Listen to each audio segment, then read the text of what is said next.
Hey guys, this is Star What If. How are you all? Please support to subscribe this channel for watching new interesting stories. This video includes a self-shorted human introduction the first 30 seconds, followed by AI generation for creative storytelling purposes. So in this video, we're gonna see second part. What if Harry Potter manipulated magic itself and became the silent guardian? But before we start, if you want more stuff like this, then be sure to subscribe this channel and share with your friends. Now let's start the video. Here is short summary. After uncovering a forbidden truth about magic, Harry learns to bend its laws with sheer will. Hidden from the world, he rises as an unseen protector, shaping destiny, rewriting fate, and silently defending the wizarding world from threats no one else can even sense. But before we start, if you want more stuffs like this, then please support to subscribe this channel and share with your friends. Let's start the video.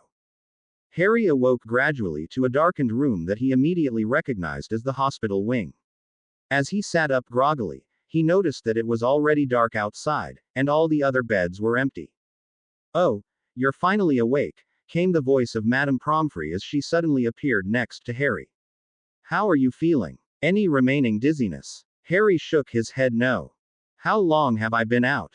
he asked. "You were brought in yesterday afternoon," the matron answered. "You've been asleep for over 24 hours, Mr. Potter." She eyed him sternly. "I certainly hope this isn't becoming a habit." "So do I," Harry muttered, wincing slightly as he moved his shoulder. "What happened to my shoulder? It still hurts, and I couldn't move it at all yesterday." Madame Pomfrey frowned. "That was a nasty spell you took, Mr. Potter, very nasty. That wound resisted all standard healing charms. I had to use a special counter agent before I could even start to heal it. Even then, I wasn't able to fix you up completely." She looked at him apologetically. "I'm afraid you'll have to be careful with it for the next week or so and let it heal on its own." Harry frowned and decided to change the subject. "Do you know what's happening with Sirius Black?" "Now, don't get yourself riled up," Madame Pomfrey said, dodging the question. "The headmaster will be in first thing in the morning to answer your questions. Until then, you should try to get some more rest. I'm certain you're not fully recovered, and don't even think about trying to leave." She glared at Harry, who shrugged and nodded. Satisfied, the matron set a potion on the table next to him and walked back to her office. When she had gone, Harry realized that he actually did still feel rather drained, especially magically, and decided to take her advice. He downed the potion that had been left for him and climbed back into bed, falling asleep as soon as his head hit the pillow. He awoke the next morning feeling much more rested than the night before. As he devoured the breakfast that had been left for him by the house elves, the doors to the hospital wing opened and Sirius Black walked in. When he saw Harry, his face lit up and he held out his hands, motioning to his new clothes. "Well, what do you think?" Sirius asked with a laugh. "You think freedom suits me?" Harry's eyes widened. "You're free. Officially. Got the official pardon yesterday," Sirius answered proudly. "And a nice little settlement to boot." His face became serious. "Harry, I can't thank you enough for what you did for me yesterday. Without you, I would have been key. Ed for sure." "I'm just glad you're free," Harry said earnestly. "Did they find Pettigrew?" "No, the rat got away, again," Sirius growled. "But Shacklebolt had his confession under Veritaserum, and everybody saw him before he escaped, so I'm in the clear." His face regained its happy expression. "Actually, there's something else," he began, but stopped when the doors to the hospital opened and Dumbledore entered. "Ah, I see you've beat me to it," the headmaster said with a smile. "It's good to see you awake, Harry. How are you feeling?" "Much better," Harry answered politely. He noticed that Sirius had a strange expression on his face and gave him a questioning look. Sirius shook his head slightly and Harry turned back to Dumbledore. "Have you told him the news yet, Sirius?" Dumbledore asked, twinkling madly. "What news?" Harry asked, looking back and forth between the two older wizards. "Well," Sirius began, "I was thinking about what you told me about your guardian problems, and it turns out that since I'm innocent, I'm your legal guardian." Seeing Harry's eyes widen at the implication, he held up his hand. "Now hear me out. I'm your legal guardian, but I'm also a pure blood with plenty of money, which makes me eligible to adopt your sister as well. So, if you'll have me, well," he took a deep breath. I'd like to adopt you and Ro. Harry was stunned for a moment, but it passed quickly, and he considered what Sirius had said. The minister agreed to this. He asked Dumbledore. Apparently, the minister was under the impression that he would receive some rather bad press if he did not, the headmaster said, his twinkle increasing. I believe it had something to do with your godfather's false imprisonment, but I cannot be sure. Harry looked at Sirius questioningly. You blackmailed the Minister of Magic. I never did have much respect for authority, Sirius said with a grin. Harry was silent for a moment as he considered this new opportunity. Well, you'll have to meet Ro and Jack, he said, thinking ahead. Already done, Sirius said quickly.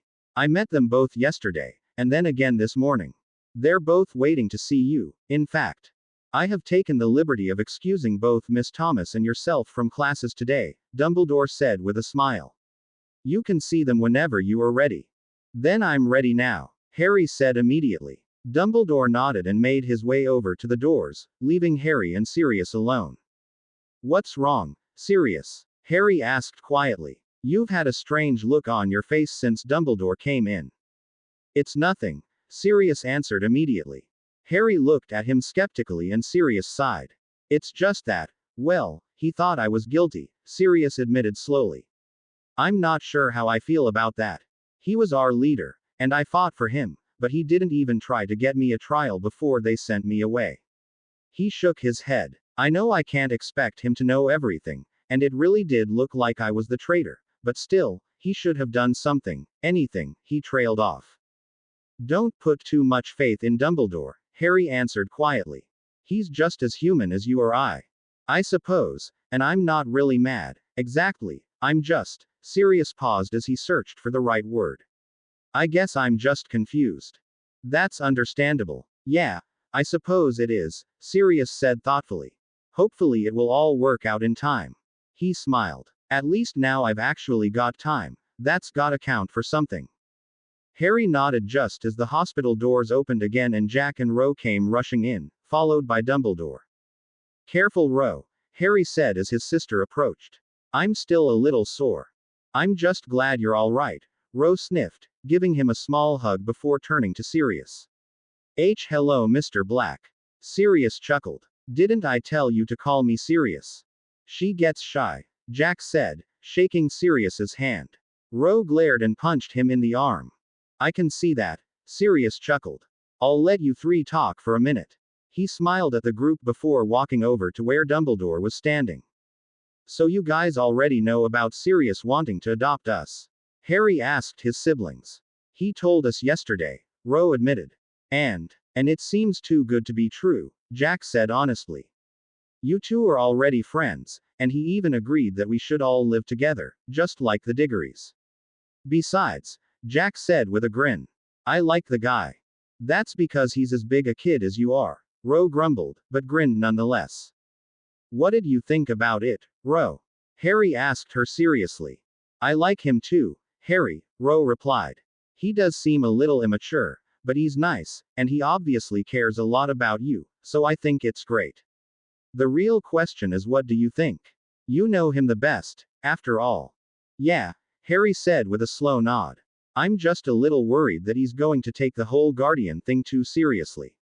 Sometimes he gets these ideas that he needs to protect me from things that I can obviously deal with, and I'm afraid it will get worse. Maybe if he knew you better, he wouldn't do that, Ro said wisely. Let's be honest with ourselves, Jack broke in. No matter what you decide, you're going to have to deal with adults telling you what to do. It just comes with the territory. At least with Sirius you know you'll be able to talk to him, and who knows? Maybe he'll even understand. Harry thought about that for a moment before he came to a decision. You both think we should do it? He asked. Both his siblings nodded. Then we will. Both Jack and Ro broke into smiles. Hey Sirius, Jack called loudly. Looks like you've got some new roommates. It took nearly a full minute for Sirius to realize that Harry was actually agreeing to live with him, and then it took another 5 to calm him down. Once he had stopped thanking everyone in sight, Sirius and Dumbledore went to the Ministry to make everything official, and Harry and Ro showed Jack around Hogwarts. Wicked, Jack said softly as he observed one of the school ghosts float through a nearby wall.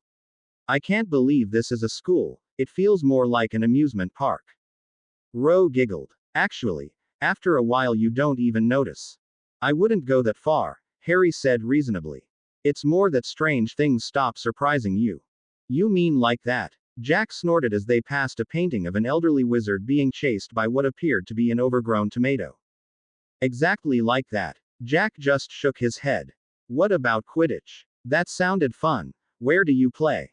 I already told you, Rose said impatiently. We can see the pitch after you see the lake. What's there to see? It's a lake. First rule of Hogwarts, Rose said with a superior grin. Nothing is. Just anything. Sure, it's a lake, but it also happens to be home to a giant squid and a colony of merpeople. You have mermaids in your lake? Jack asked, astonished. I take it back then. Show me the lake. The three continued to trade affectionate banter as they made their outside the castle and down towards the lake. As they approached the water's edge, the bell rang, signaling the end of the first period, and a large group of students started walking towards them from the direction of Hagrid's hut. Where are they all coming from? Jack asked with a puzzled look on his face. Care of magical creatures is taught down there, Ro answered. Looks like it was the 6th years. Ro's suspicion was proved right when Harry saw the distinct form of Cedric Diggory break away from the main group and walk towards them. Jack, what are you doing here? He asked as he approached. Babysitting, Jack said, straight-faced. Ro snorted and Cedric laughed. Somehow I doubt that, he said with a grin before turning to Harry. How are you, Harry? After everything with Snape and Pettigrew, I mean. Harry was speechless for a moment before letting out a heavy sigh. I guess I should know better than to expect anything to stay secret around here, he said with a shake of his head. How much does everybody know? Dumbledore made a speech yesterday at dinner, Rose said apologetically. He told everyone about Sirius and Pettigrew, and how you had saved Sirius from being key. Ed. Like I need more attention, Harry groaned. What about Snape? Somebody overheard the Aurors talking about it, Cedric said. But even without that, it wasn't that hard to piece together. He left right after you did and was brought back unconscious from Hogsmeade, which was where you had gone. Add in the fact that everybody knows you hate each other, and. He shrugged apologetically. Anything else? That's about it, Cedric said after thinking for a moment. A lot of people would love to know what you did to Snape to put him in the hospital wing overnight. He smirked. I think you'll find that your stock went up with most of the students too. I'd rather they just left me alone, Harry said quietly. Jack snorted. Like that'll ever happen. You're probably right on that one, Cedric answered honestly. Dumbledore kind of played you up as a hero for finding Pettigrew and protecting Black, so don't be surprised if you get a few odd looks. Hell, he shook his head. I'm a little in awe myself. Snape, Aurors, and then Dementors. That's impressive no matter who you are. Can't you do anything normal? Jack asked jokingly. Cedric laughed. Normal is overrated anyway. I've gotta get to class. How long are you going to be around, Jack? No idea, Jack said with a shrug. Well, if you stick around for a while, come find me. Sounds good. All right then. Later, guys. Cedric grabbed his bag and walked briskly back towards the castle. You're awful quiet there, sis, Jack said with a smirk. What? Oh, Rose said quickly. I was just, thinking about the whole adoption issue. You don't think the Diggorys will be mad, do you? I don't see why they would, Harry said reasonably.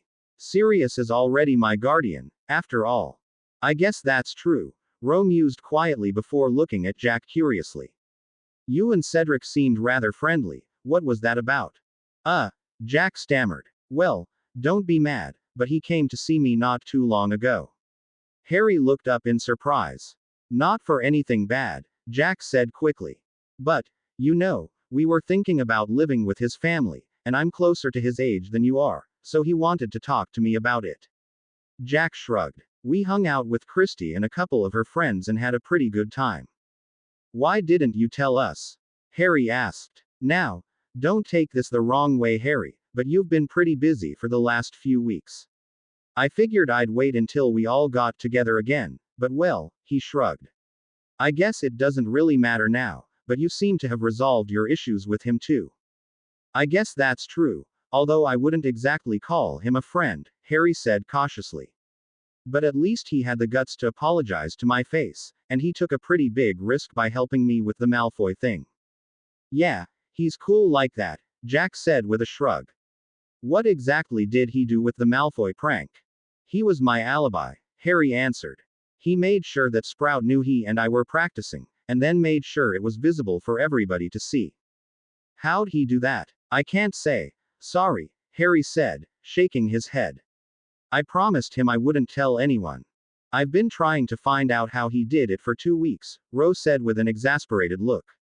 That's the only thing he'll say. Ah well, Jack said, shrugging. I guess some things are better left unknown. Plus I can always ask him if I want to. He grinned as he turned to look back towards the lake.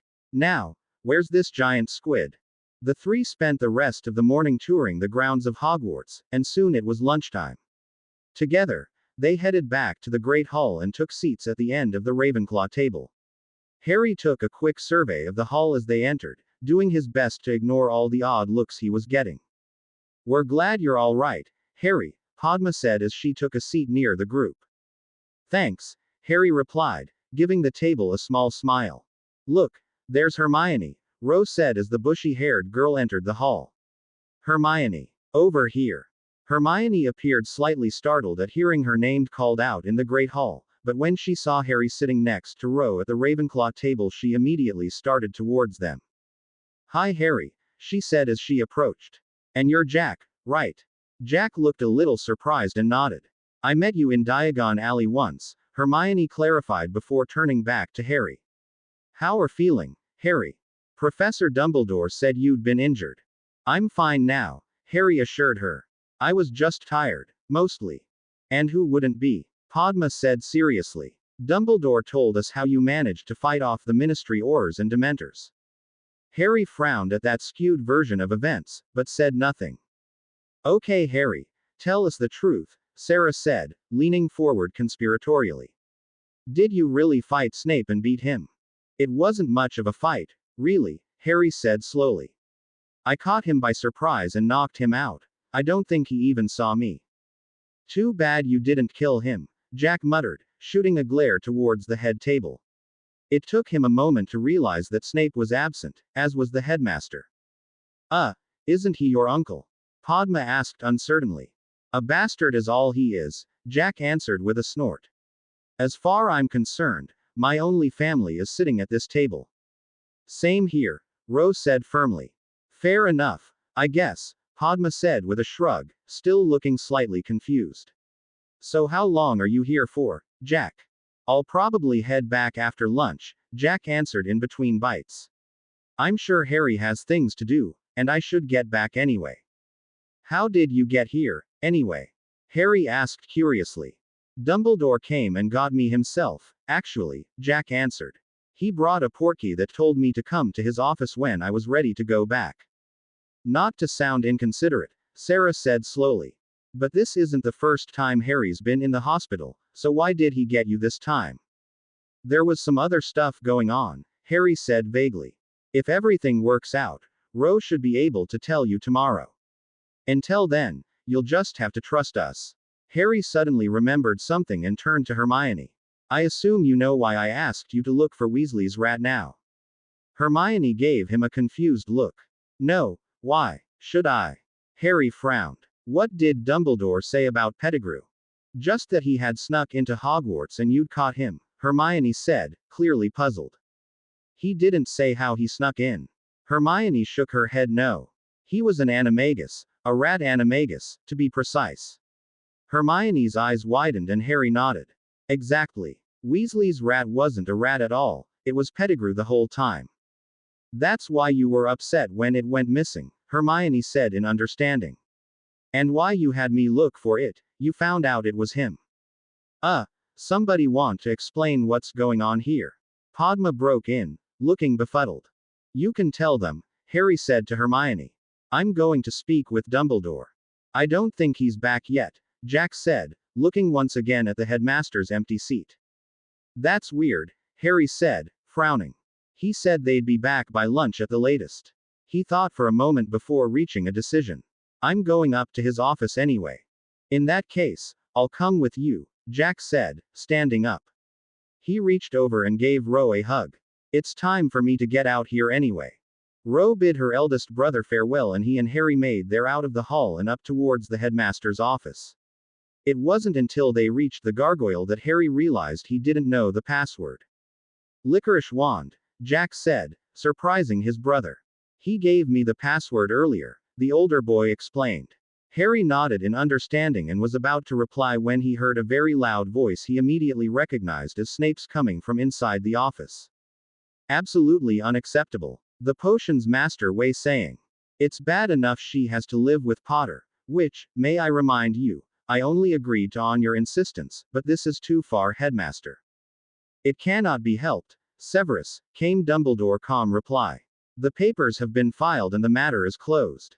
Harry glanced at Jack, who grinned. They could almost feel Snape fuming. Time to crash the party, Jack said with a smirk as he knocked on the door. Who's that? Snape said suspiciously. If you would take a seat over here, Severus, Dumbledore said, motioning to the seat farthest from the door. Still fuming, Snape complied. Come in, Mr. Thomas, Mr. Potter, Dumbledore greeted. Jack opened the door and entered the room first, despite Harry's attempt to block him. Well, isn't this a surprise? Jack said with mock astonishment. Something wrong, Snape. He spat the last word like a curse. You and your filthy, Snape began. That is quite enough, from both of you, Dumbledore interrupted calmly. Severus, there is nothing more to be done, I'm afraid. You are welcome to see for yourself, however. Snape, however, was glaring at the new entrant so viciously that it appeared he was trying to decide whose head he wanted to rip off first. What's he still doing here? Harry asked, subconsciously shifting into a defensive stance. Next to him, Jack did the same. I'm not sure what you mean, Harry, Dumbledore answered. He attacked me, Harry replied incredulously. And he used a lot more than stunners. Whatever curse he hit me with was so vicious that Madame Pomfrey couldn't even heal it completely. How can you possibly not know what I mean? Dumbledore sighed. I'm afraid it isn't that simple, Harry, he said calmly, forestalling Snape's objection. There are other matters to consider. Well, isn't this cute? Jack said sarcastically. Afraid to fight your own battles, Snape. He snorted. Then again, I guess we all know how the last one turned out. He glanced at Harry and smirked. Snape growled and reached for his wand, but Dumbledore was faster and abruptly there was a shimmering blue shield between the two sides. Slimy git, Jack muttered. Here is your portkey, Mr. Thomas, Dumbledore said, ignoring his comment. Harry can activate it for you whenever you are ready. It will please you both to know that all the proper paperwork has been filed with the Ministry, and Sirius is now your official guardian, Harry. He smiled softly at them before straightening. If there's nothing else. I think that's it, Harry said slowly, watching Snape out of the corner of his eye. Very well then. Sirius should be here soon to discuss your future plans, I shall see then. Recognizing their dismissal, Jack and Harry turned and walked out of the office, but not before Jack shot one final mocking look at Snape.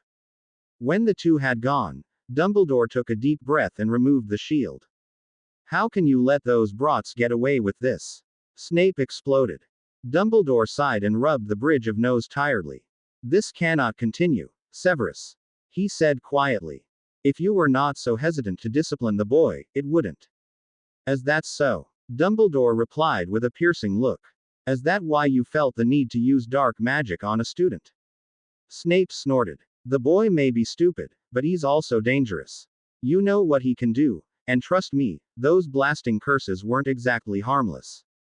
Be that as it may, we have been over this many times before, and yet it seems that we are no closer to a resolution, Dumbledore said tiredly. Therefore, I believe it would be best for all involved if you were to take the rest of the year off. What? Snape stuttered, astonished. You will remain a member of the Hogwarts staff for the rest of the year, but you will not be teaching, Dumbledore said firmly.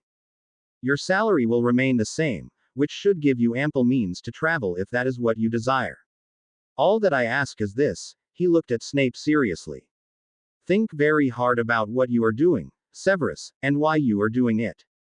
If you no longer wish to be a full professor, I'm sure we could work out some other arrangement. Snape shook his head angrily. Why must you cater to his every whim? He snarled. Dumbledore gave him a piercing look. You, of all people, should know how important Harry Potter is to us, Severus. Snape looked confused for a moment before quickly regaining his sneer. Prophecies have been wrong before, he said carefully. For all we know, it was fulfilled when the Dark Lord was thrown from his body. He eyed Dumbledore shrewdly. Unless there was more. Are you willing to take that chance, Severus? You know I'm not. Nor am I, Dumbledore replied. It is imperative, therefore, that we continue to build trust with Mr. Potter. It would please me greatly if you and he were able to overcome your mutual animosity, but since that does not appear to be possible, I will settle for merely separating the two of you. Dumbledore leaned forward and regarded Snape seriously. No matter what you decide, I will always consider you a valued member of this staff, Severus. For a moment, Snape looked torn between anger and acceptance, but eventually his respect for the headmaster won out and he seemed to deflate. May I keep my quarters in the castle? I will not force you to completely vacate your quarters, however I do ask that you only use them when it is absolutely necessary. I have taken the liberty of acquiring a temporary home for you. Dumbledore reached into his pocket and withdrew a piece of paper. I hope it is acceptable. Snape took the paper with a nod and put it into his pocket.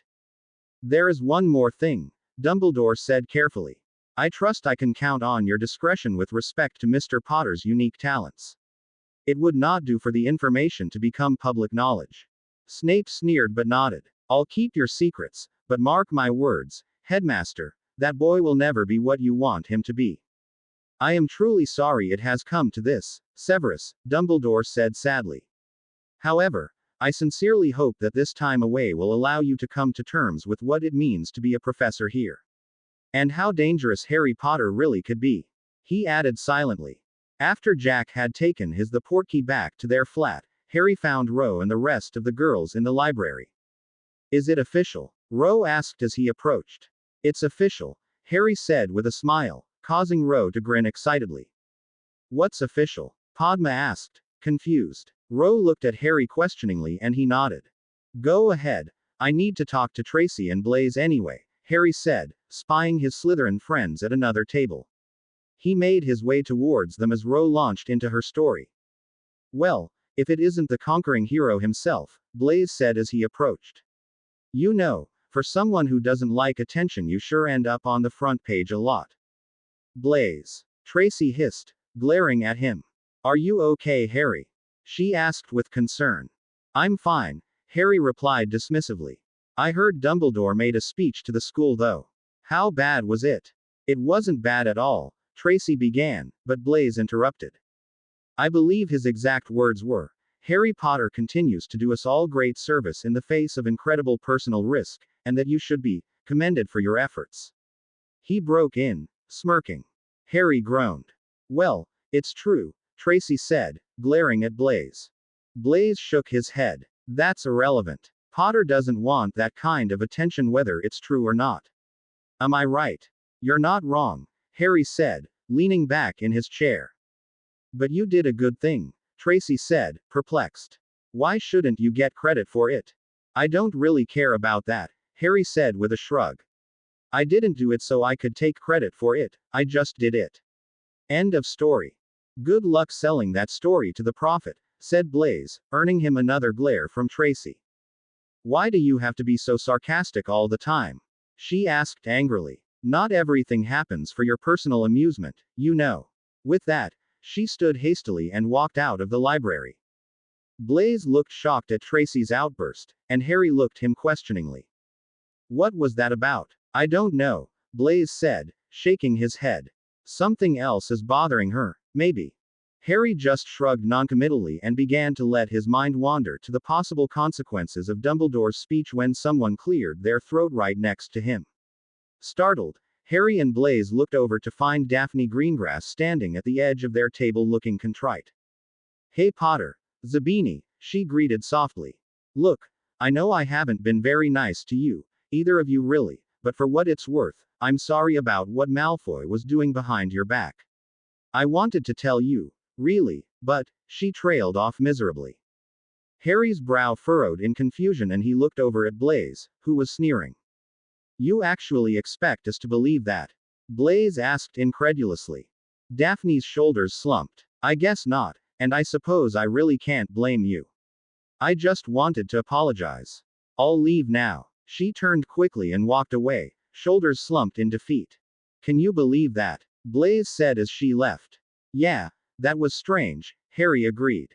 She hasn't spoken a civil word to me all year, and now she apologizes for what Malfoy did. He looked thoughtful for a moment. I suppose it's possible that she knew about it before and Malfoy made her keep quiet, he mused. Blaise scoffed. There isn't a person alive who could stop Greengrass from spreading something she wanted to spread. Don't let the innocent schoolgirl act fool you, Potter, she didn't mean a word of that apology. Then why apologize at all? Blaise shook his head. I don't know, but rest assured, it wasn't because she feels bad. She wants something. It's possible, Harry admitted.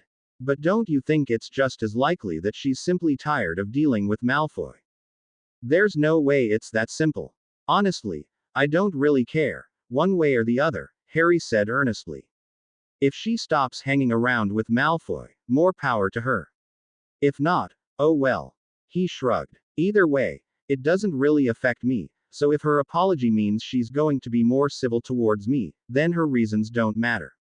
Harry looked up and saw that Blaise was giving him a very strange look. What? I just don't get you, Potter, Blaise answered, shaking his head. People like Malfoy, Greengrass, and I have been taught how to play this game our whole lives, and for the last 2 years, everything played out exactly as expected. Then you get here and screw everything up without even trying. He laughed incredulously. And the best part is, you don't even care. At first I thought it was just an act, but now I think you really, honestly, don't care. I mean, after Dumbledore's little speech you could have the entire school literally eating out of your hand if you wanted to, and instead you complain about the extra attention. Harry's expression didn't change. So, Blaise looked at him dumbly for a moment before barking a quick laugh. I guess that's what I get for stating the obvious. He paused for a moment as his chuckles subsided. Harry looked at Blaise thoughtfully for a moment, as if deciding whether or not to say something. You know why I don't care, Blaise. He finally said. You practically said it yourself already. You and Greengrass were raised to play these little word games because eventually that's what will be expected of you, that's your world. But it isn't mine. I was perfectly happy living in the Muggle world, and if given a choice, I would have stayed there. Why are you here, then? Because you bastards wouldn't leave me alone, Harry said it half jokingly, but Blaise could tell there was truth behind the words. And that's why I hate the extra attention. I don't like the fact that I'm famous for something I had no control over, and I like it even less that that fame makes me a target for people like Malfoy. I came here to learn magic, that's it. I didn't come here to make a lot of friends and be popular. Mission accomplished. Then, Harry rolled his eyes. Ha ha. You'd really rather live in the Muggle world? Blaise asked skeptically. Why? Harry remained silent, and for a moment Blaise thought that he wasn't going to answer. Finally, he spoke. I can't relax here, Harry began softly. Every wizard with a wand in their pocket who sees this damn scar as a potential threat. He shook his head slowly. I guess it's different for you since you were raised as a wizard, but for me, the idea that any random guy off the street can incapacitate you without a word is unnerving, to say the least. A silent stunner or a body bind and you're completely helpless. Even worse, a quick memory charm and you won't remember a damn thing. And that's not even counting spells like the Imperious Curse. He closed his eyes with a pained look on his face. Most wizards can use any number of those spells, and they can use them at any time, for any reason. It's not like that in the Muggle world. There, if you can defend yourself from physical attack, chances are you'll be fine. There's so many different ways to be attacked here, and so many different things to defend yourself from. He sighed heavily. It makes it much harder. You make it sound like the wizarding world is a constant war zone, Blaise said skeptically. It's not like wizards go around attacking each other for fun. No, but the opportunity is always there, Harry countered. Are you telling me that Malfoy Sr. wouldn't take the opportunity to curse me if he was sure he could get away with it? Blaise looked skeptical but said nothing. He would, and you know it. So would his son, and probably a lot of other people, all because I don't fit in with their system, and I won't take their shit. He paused for a moment before continuing questioningly. Answer this for me, Blaise, how do you think Voldemort got so powerful? Blaise cringed. Please don't say that name. Why not? Harry challenged. Why are you afraid of it, of him? What makes you fear Voldemort? Look, I understand the whole don't fear the name thing, but the fact is that saying the Dark Lord's name got a lot of people killed in the last war. It's not like Death Eaters walked around with a sign on their back for everyone to see. In fact, you could never be sure who was working for him and who wasn't, and if the wrong person heard you, well, that was it. Harry shot Blaise a piercing look. What? What you just said. That's exactly what I'm talking about. You never knew who was working for him, and that's precisely the problem. You could have been friends with somebody for 10 years, then one day he walks into your office, shakes your hand, and hits you with an imperious curse. Then he hits you with a memory charm to make you forget who cast the curse, and sends you out to murder your friends. Don't you see? Each and every person in the wizarding world has the ability to do that anytime they want, for any reason. No matter how petty or stupid. Actually, that's not true, Blaise interrupted. There's plenty of witches and wizards who can't perform the imperious or a memory charm. Can you tell who they are by sight? Well, no, Blaise admitted. What's that got to do with anything? Because if you can't tell by sight, then every person you pass on the street has that potential, and therefore you must assume the worst. I guess that makes sense, Blaise admitted grudgingly. But I still think this is pretty ridiculous. It's not like everybody is out to get you. You don't understand, Harry sighed heavily. It only takes one. It's the same principle as before. If there is even one person out there who really is out to get me, then every person on the street is potentially that person, which means I have to be constantly prepared. How is that different than in the Muggle world? Blaise countered. A wizard could just as easily get you there. Harry considered that for a moment before holding up 3 fingers. 3 reasons. 1. Most wizards stick out like a sore thumb in the Muggle world already, and wouldn't be hard to spot. 2. I'm much more likely to be recognized in the wizarding world than in the Muggle world, unless someone is specifically looking for me, in which case it doesn't matter where I am, because they'll come after me regardless. At least in the Muggle world, I don't have to worry about someone deciding to take a shot at me because I happen to be alone somewhere. Unlike here, Muggles don't whisper and point as I pass by. 3. The Muggle world is quite large. Unlike the wizarding world, you don't see the same people every single day, and it's actually possible to go somewhere and not bump into somebody that you've met before. It's quite refreshing. But there, well, Muggles, Blaise finally said. And I'm just a Muggle who can do magic, Harry replied with a shrug. That doesn't make any sense. It does if you think about it. Harry said seriously. Magic is something I can do, Blaise, not who I am. Blaise looked thoughtful for a moment and then suddenly started chuckling. You know what? He said as he laughed. I think this is the most you've ever said about yourself, and it's been almost an entire year. I still don't trust you, if that's what you're worried about, said Harry. Blaise grinned. I wouldn't have it any other way. When Harry returned to his normal classes the next day, he was greeted with the pointed looks and whispers that he was expecting. However, when it became clear that all potions lessons for the rest of the week had been cancelled because Snape would no longer be teaching, his unwanted popularity reached a whole new level. As he walked into Defense Against the Dark Arts that afternoon, he was greeted with a standing ovation from the Gryffindors, and dark looks from the majority of his housemates. What's the matter, Malfoy? Ron Weasley said mockingly. Something wrong. Why don't you run and tell Snape like you always do? Oh wait, that's right. You can't. A number of the Gryffindors laughed. Who knew Potter was good for something after all? Lavender Brown said loud enough for the entire room to hear. Next to her, Pavarti giggled and looked mockingly at Harry, who ignored her. With a sigh, he took a seat next to Hermione at the front of the room and focused on ignoring the argument that was sure to break out. Finally, Lupin came out of his office and began the lesson, which was on the different ways to spot a vampire allegiance and know how to deal with it. As usual, Harry enjoyed the lecture because it was one of few classes he had where he didn't already know most of the material, having never studied dark creatures on his own. As the bell rang, Lupin motioned for Harry to stay, so he packed his bag and approached the front desk as the rest of the class filed out. I didn't get the chance before now, but I wanted to congratulate you, Harry, Lupin said, smiling. I hear you conjured quite the Patronus during your little scuffle.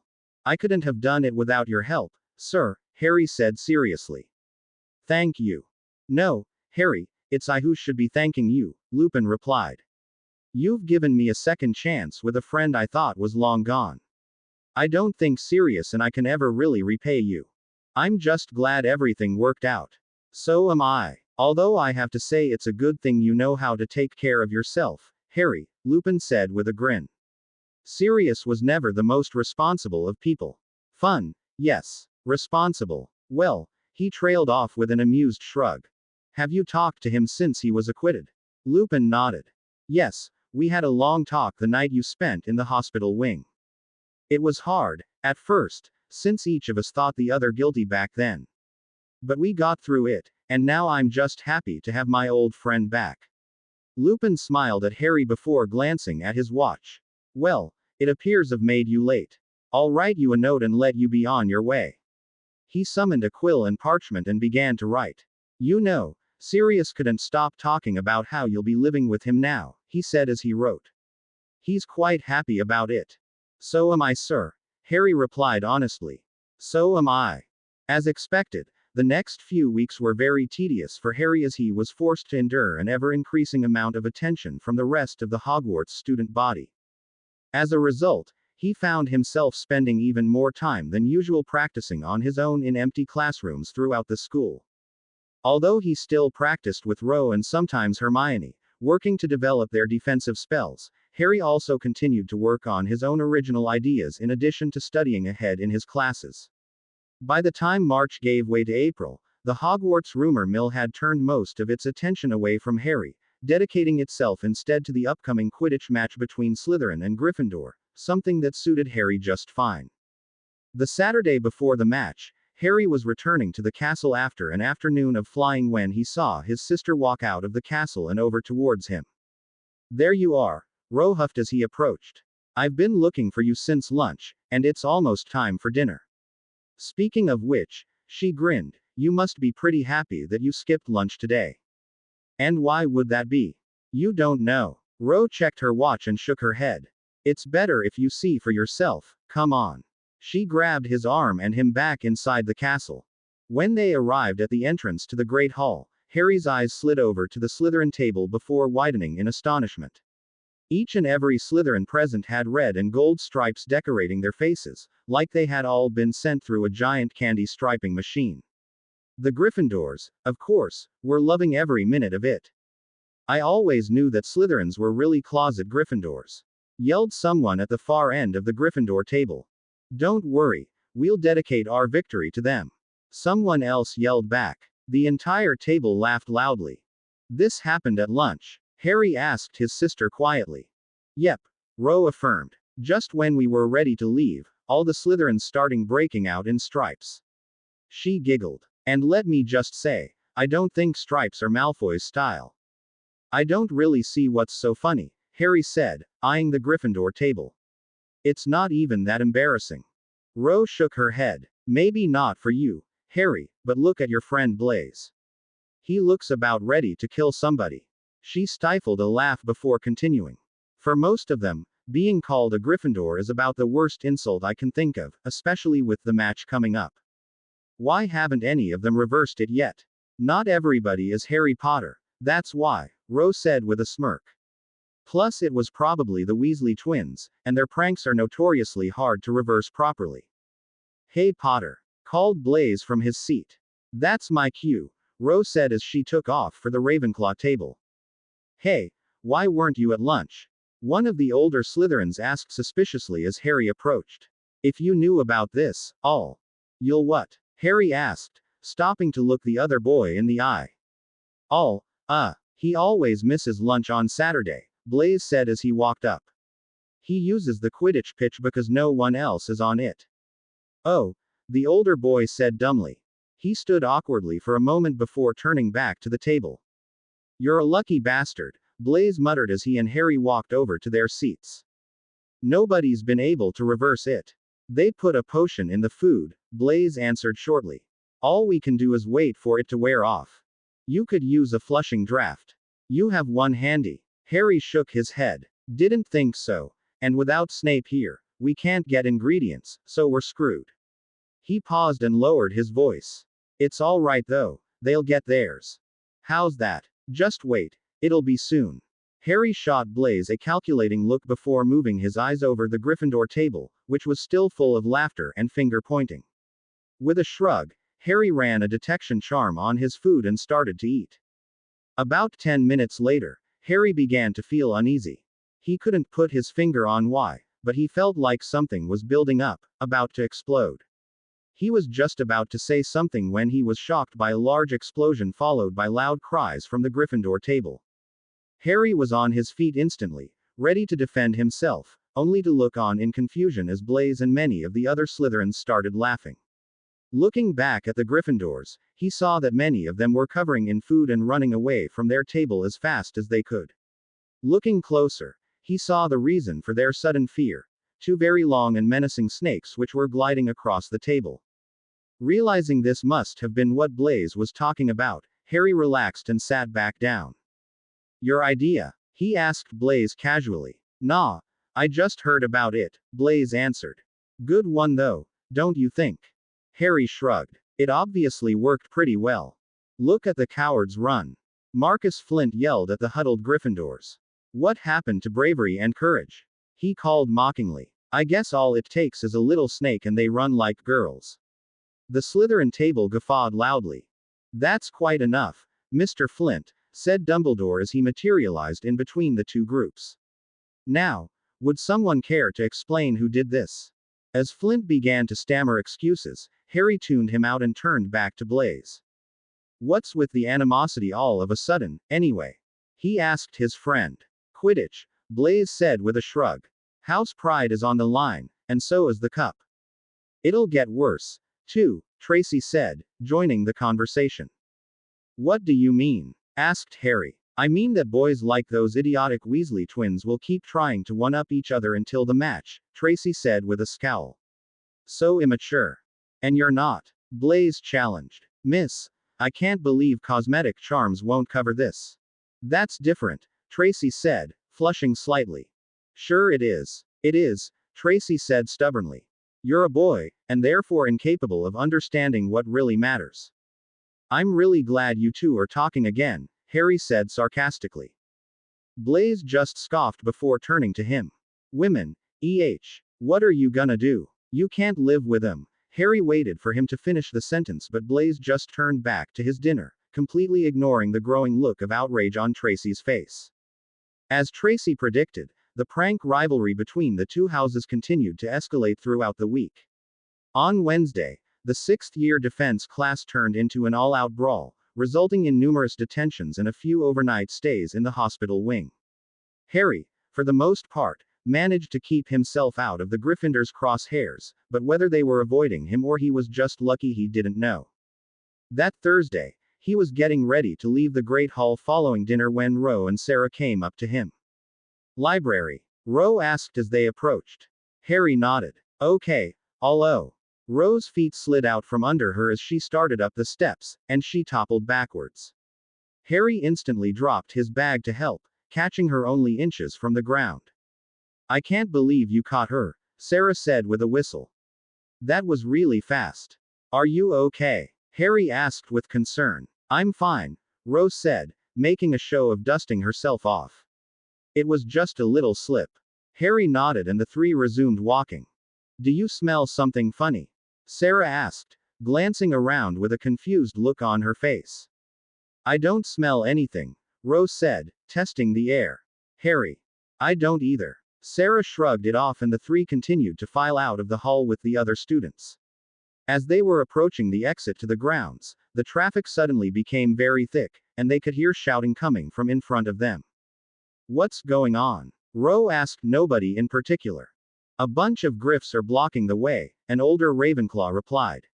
Said they have something to show us. It's probably just another prank, another said in a bored tone. My dear classmates, came the amplified voice of Lee Jordan. Thank you for coming. I'd especially like to thank our Slytherin victims, I mean friends, for showing up so promptly. Now, if I could have all the Ravenclaws and Hufflepuffs move to the sides, please. Trust me, you're not going to want to be next to any of the snakes for this. What are you playing at, Jordan? Marcus Flint yelled, forcefully holding a young Hufflepuff girl next to him. Many of the Slytherins present were trying to work their way into the crowd, but most were being rebuffed. Let her go, Flint, Cedric Diggory said, grabbing the Slytherin's hand and prying it off the girl. Whatever, Flint said as he shoved the girl away. Maybe you should move away from me, Harry told Ro as he moved into the vacated space. Not a chance, Ro replied stubbornly. Harry frowned.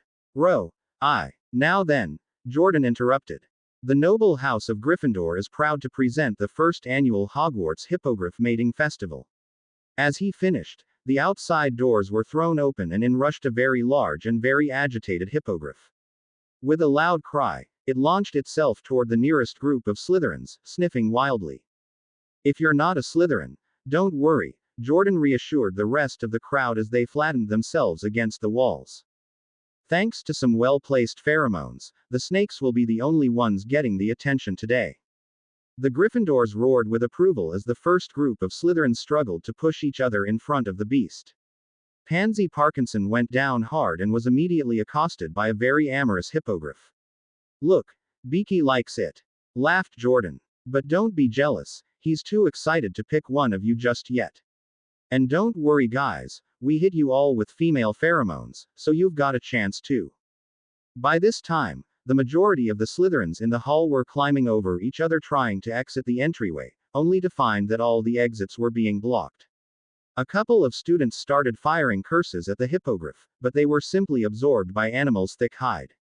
Frustrated, a few students started throwing curses at Lee Jordan and the rest of the Gryffindors, and soon there was a small firefight being waged as Beaky continued his dual assault of nearby Slytherins.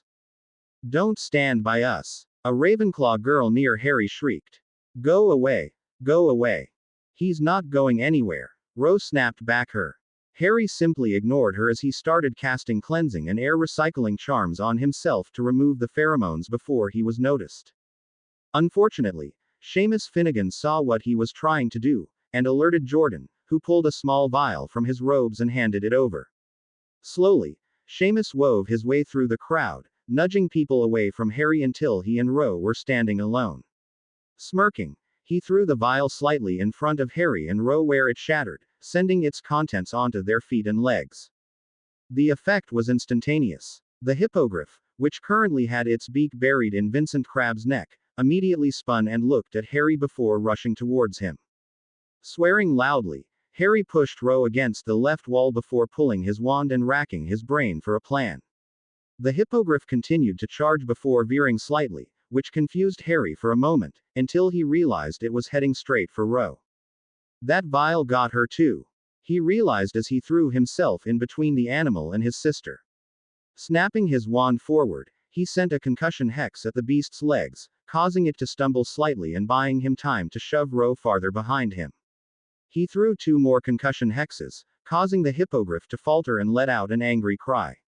Regaining its footing, the animal reared back and threw itself towards Harry. And right into a suit of armor that Harry had summoned before banishing directly at his attacker. The metal suit slammed into the animal with a spectacular crash, sending pieces of armor flying everywhere as the hippogriff was thrown violently back.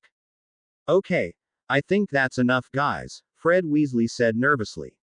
Time to use the antidote. He looked at his brother expectantly. What are you looking at me for?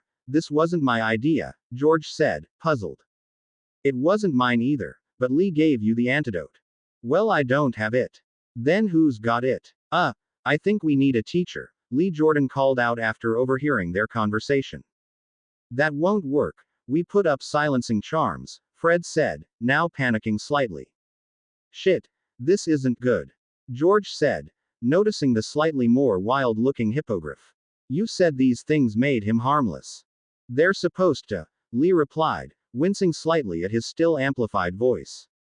Meanwhile, the rest of the Slytherins had caught on to Harry's idea and were banishing everything they could as the not-so-harmless hippogriff. Harry could tell that it was getting angry, but there was nothing he could do to stop it. Motioning for Ro to start moving, he began to edge his way outside. Unfortunately, the instant Ro began to move, Buckbeak's eye landed on her and he charged. With a curse, Harry banished another suit of armor into the animal's side as he once again put himself in between Ro and danger. The banished armor again sent the hippogriff sprawling, but it recovered much quicker than Harry had anticipated, lashing out with a hoof and landing a glancing blow on his forearm, causing him to drop his wand. Harry grunted in pain and dropped to the ground to avoid another kick, immediately rolling backwards to regain his feet. Now thoroughly enraged, the hippogriff screeched wildly and pressed its attack at Harry, who again moved to shield his sister. Harry! Ro screamed. Harry! No! Buckbeak charged again as Harry tried to back away, and he reacted on pure instinct.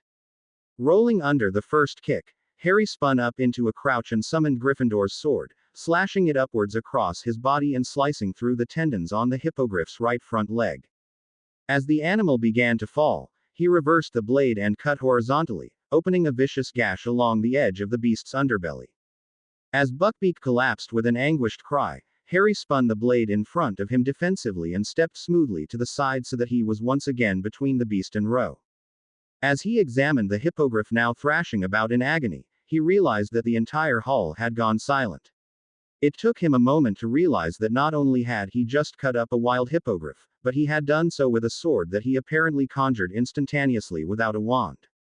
The fact that said sword was currently covered in blood and being held in a threatening position by an equally bloody Harry Potter probably didn't help either. Deciding to deal with that later, Harry retrieved his wand before turning his attention to the dying hippogriff. The beast was sniffing wildly despite its pitiful ns, and Harry could tell that the pheromones were still affecting it.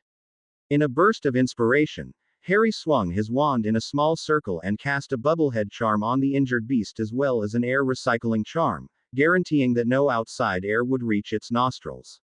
Immediately, Harry could tell that it was working, as the animal slowly stopped sniffing and its eyes began to lose their wild look, to be replaced by one of mixed anger and pain. Somebody get Hagrid! Harry barked to the crowd. Now, a number of students jumped and ran towards the nearby exit. Is there anyone here who can cast advanced healing charms? I can, a seventh-year girl said cautiously. Can you do anything for him? Harry asked, indicating the fallen hippogriff.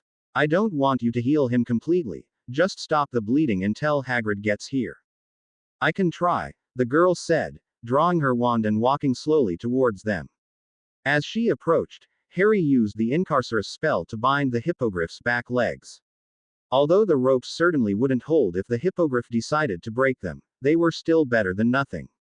Harry watched in silence as the older girl began to slowly work on the gash in the hippogriff's side, but judging from the amount of blood now covering the floor, it was going to take a lot more to save the animal he'd been forced to wound.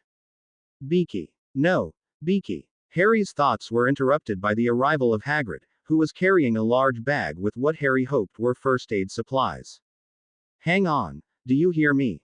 Hang on, Hagrid said hysterically, frantically pulling supplies out of his bag as he began to work on the injured hippogriff. Oh my! Exclaimed Professor McGonagall as they entered the room.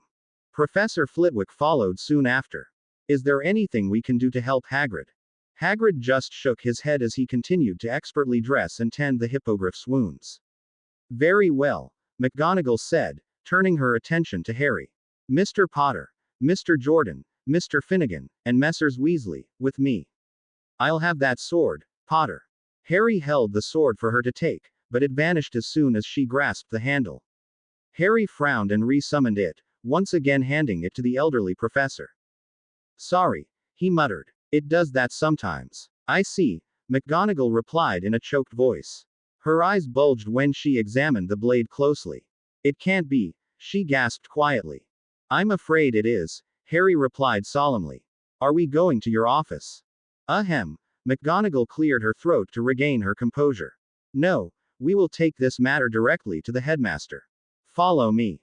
The group began their trek to the headmaster's office, with all the students except Harry looking like they were on their way to face a firing squad. When they finally entered the office, all the Gryffindors bowed their heads in shame. Would someone care to offer an explanation? Dumbledore asked quietly, his eyes devoid of their usual twinkle. It was supposed to be a joke, sir, Lee Jordan said nervously. That's all, it wasn't supposed to be dangerous. I didn't know. This was your doing, Mr. Jordan. Well, it was my idea too, sir, Seamus said bravely. Lee and I came up with the idea together, these two had nothing to do with it. He said, motioning to the Weasley twins. Is that so? Dumbledore asked, giving Seamus a piercing look. Is this true? He asked the Weasley twins. It's true it wasn't our prank, said George. But we did help them plan, supplied Fred. So we're guilty too, they said together. I see, Dumbledore said quietly. And Mr. Potter, why was it that he was targeted so specifically? I saw him trying to remove the pheromones, Seamus said miserably. He didn't want to admit it, but something about Dumbledore just made him spill his guts. I threw an extra vial towards him so Buckbeak would come after him. You hit my sister too, you stupid git, Harry snapped, glaring at Seamus. McGonagall gasped at this admission, but Dumbledore simply nodded knowingly. That's enough, Mr. Potter, the headmaster broke in smoothly. I believe I have heard enough, you four may leave. Minerva, Harry, if you could stay a moment. Harry waited patiently for the Gryffindors to leave before seating himself and sighing. This was not going to be a fun conversation. Well, Harry, Dumbledore said, picking up Gryffindor's sword gingerly. I must admit, this is most surprising. May I ask how you came by this blade? Ask him, Harry said, gesturing towards the sorting hat. He's the one that gave it to me.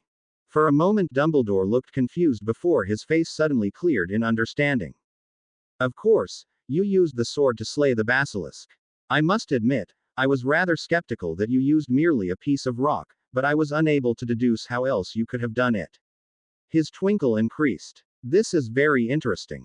But Albus, the blade, is it really? The blade of Godric Gryffindor himself, Dumbledore answered matter-of-factly. Although unless I'm very much mistaken, that label may not apply for much longer. What do you mean, Albus? McGonagall questioned. I mean that the blade has chosen a new master, Dumbledore replied, turning his gaze to the green-eyed teen. How long have you been able to control the sword, Harry? Since earlier in the year, Harry said with a sigh.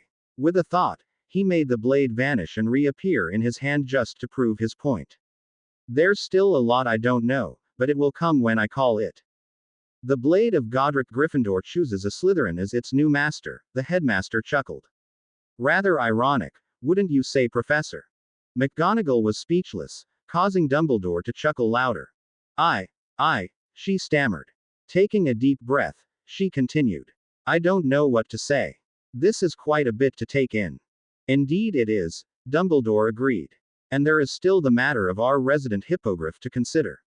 I'm certain you acted in self-defense, Harry, but the fact remains that you've caused rather grievous injury to Buckbeak.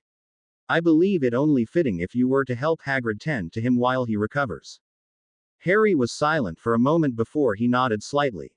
I can accept that. McGonagall's brow furrowed slightly at the idea that he had considered not accepting it, but she said nothing. I'd hate for Hagrid to think I wanted to hurt one of his pets anyway. His eyes narrowed. But I can't be sorry I stopped it. I understand, of course, Dumbledore replied. You were protecting both yourself and Miss Thomas. However, looking back on the situation, do you think that fighting Buckbeak as you did was the only course open to you?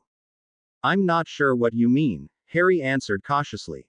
If you had not been there, or if you had been unable to fight back for some reason, what do you think would have happened today? I don't know. Why? Harry asked, confused. If we were to remove you from the situation and insert your brother Jack, for instance. How would the situation have played out? Then both of them would have been attacked. Indeed they would have, Dumbledore agreed. But would they have been harmed? Harry frowned. There's no way to know that. Perhaps, Dumbledore acknowledged. But you must admit that none of the other students that fell victim to Buckbeak's advances were any the worse for wear afterwards. The only injury they suffered was to their pride. Not to be disrespectful, but so what? So if it were your brother there instead of you, isn't it quite probable that the two of them would have suffered nothing more than a slight embarrassment? Harry shrugged. Probably. What's this have to do with me? There is a very popular Muggle expression, Harry, discretion is the better part of valor. In this particular instance, if you had acquiesced, so to speak, instead of fighting so desperately, the situation would have ended much more favorably. Now, I am not faulting you, Dumbledore said quickly, forestalling Harry's objection. You fought to protect yourself and your sister, and you had very little time to make that decision. I do not blame you in the least.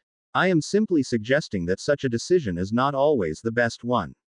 Sometimes, your purpose may be better fulfilled by exercising discretion in the face of such adversity. With all due respect, sir, what you're saying doesn't apply here, Harry said firmly. Sure, it's possible that had I not acted, Ro and I would have ended up fine, with nothing more than a bruised ego. But it's also possible that she could have been seriously hurt, and that by the time I realized what was happening, it would be too late to save her. He shook his head slowly. I'll admit, it's likely that we wouldn't have been hurt. I'd go so far as to say it's much more likely, in fact. Unfortunately, that doesn't matter. I won't play a game of chance with her safety, so if there is even the slightest chance that something can harm her, I will eliminate it. I regret that it was necessary for me to hurt the hippogriff, especially when it wasn't even in control of itself, but I do not regret that I did it, and I never will. Very well, Dumbledore said, inclining his head slightly. But regardless of this particular case, this is a matter you must consider. You hold a great power, Harry, and you use it well. However, sometimes the best use of such power is to not use it at all. I would like you to think about that. Harry considered the old wizard silently for a long time before he finally stood nodded. I'll think about it, but I don't think you're going to like the results. Only time will tell, Dumbledore replied as Harry made his way to the door. Only time will tell. John, move. Wah hey. John Camber exclaimed as he was jerked to the side by his friend's hand. What was that for? Potter, his friend whispered, gesturing slightly behind him where Harry Potter was currently passing by. You were in his way. John scowled. He's not going to kill me for standing in the hall. His only response was a questioning look that clearly said, Are you sure? Ahead of them, Harry Potter smiled inwardly. It had been 2 weeks since the Buckbeak incident, and Harry had to admit that in his opinion, they had easily been his best 2 weeks at Hogwarts. After he had fought the hippogriff in front of almost half the school, Harry had expected at least another 2 weeks of odd looks and loud whispers. Although the whispers were still there, they were now so quiet that he hardly ever heard them, and while people were certainly looking at him, they immediately averted their eyes if he looked in their direction. Rather than being amazed at yet another miracle by the great Harry Potter, it seemed that the single most common student reaction to his fight with Buckbeak was fear.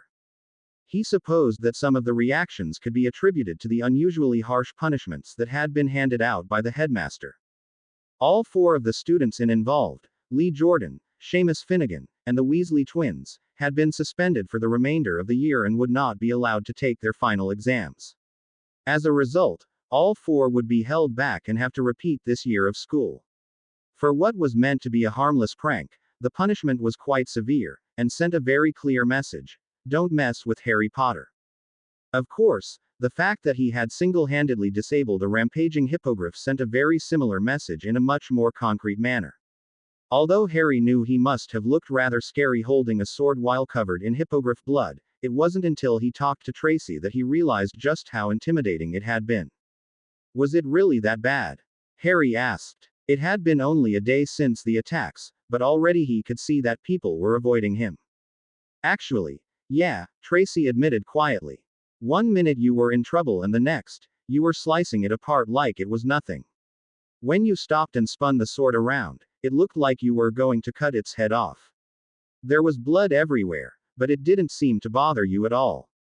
You just stood there, staring, like it was completely natural for you to be cutting wild animals to pieces. You looked like a killer, Harry. Don't listen to her, you looked wicked, Blaise broke in. That was probably the coolest thing I've ever seen, Potter, and it shut the Griffs up nice and quick.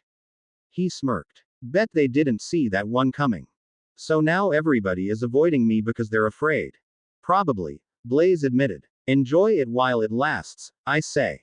I'm sure everybody will forget about it eventually anyway.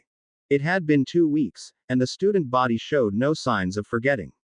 Originally, Roe had been worried that Harry would be upset that people were once again automatically assuming the worst in him, but that fear was allayed quickly when she realized that Harry was finally getting the one thing he wanted: peace and quiet.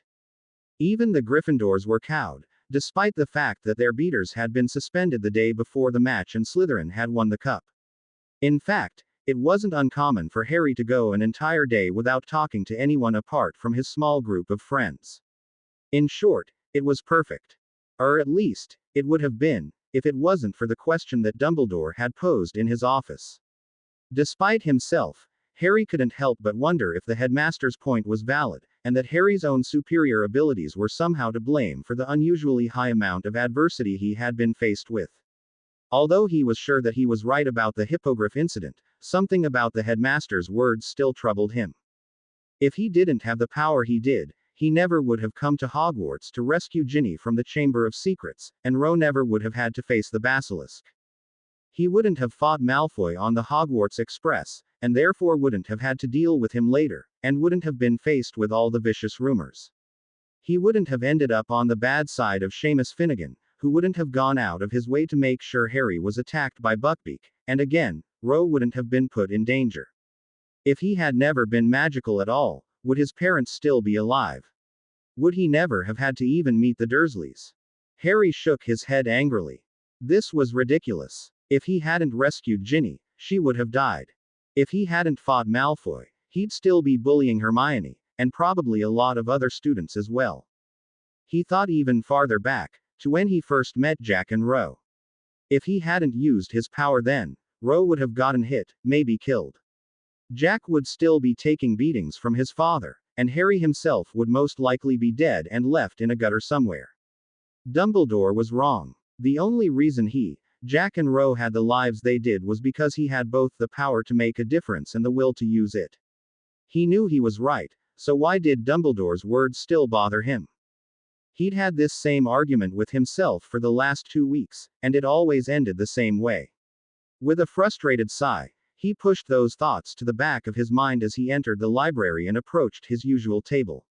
Roe looked up as he approached, and immediately he could tell that something was bothering her.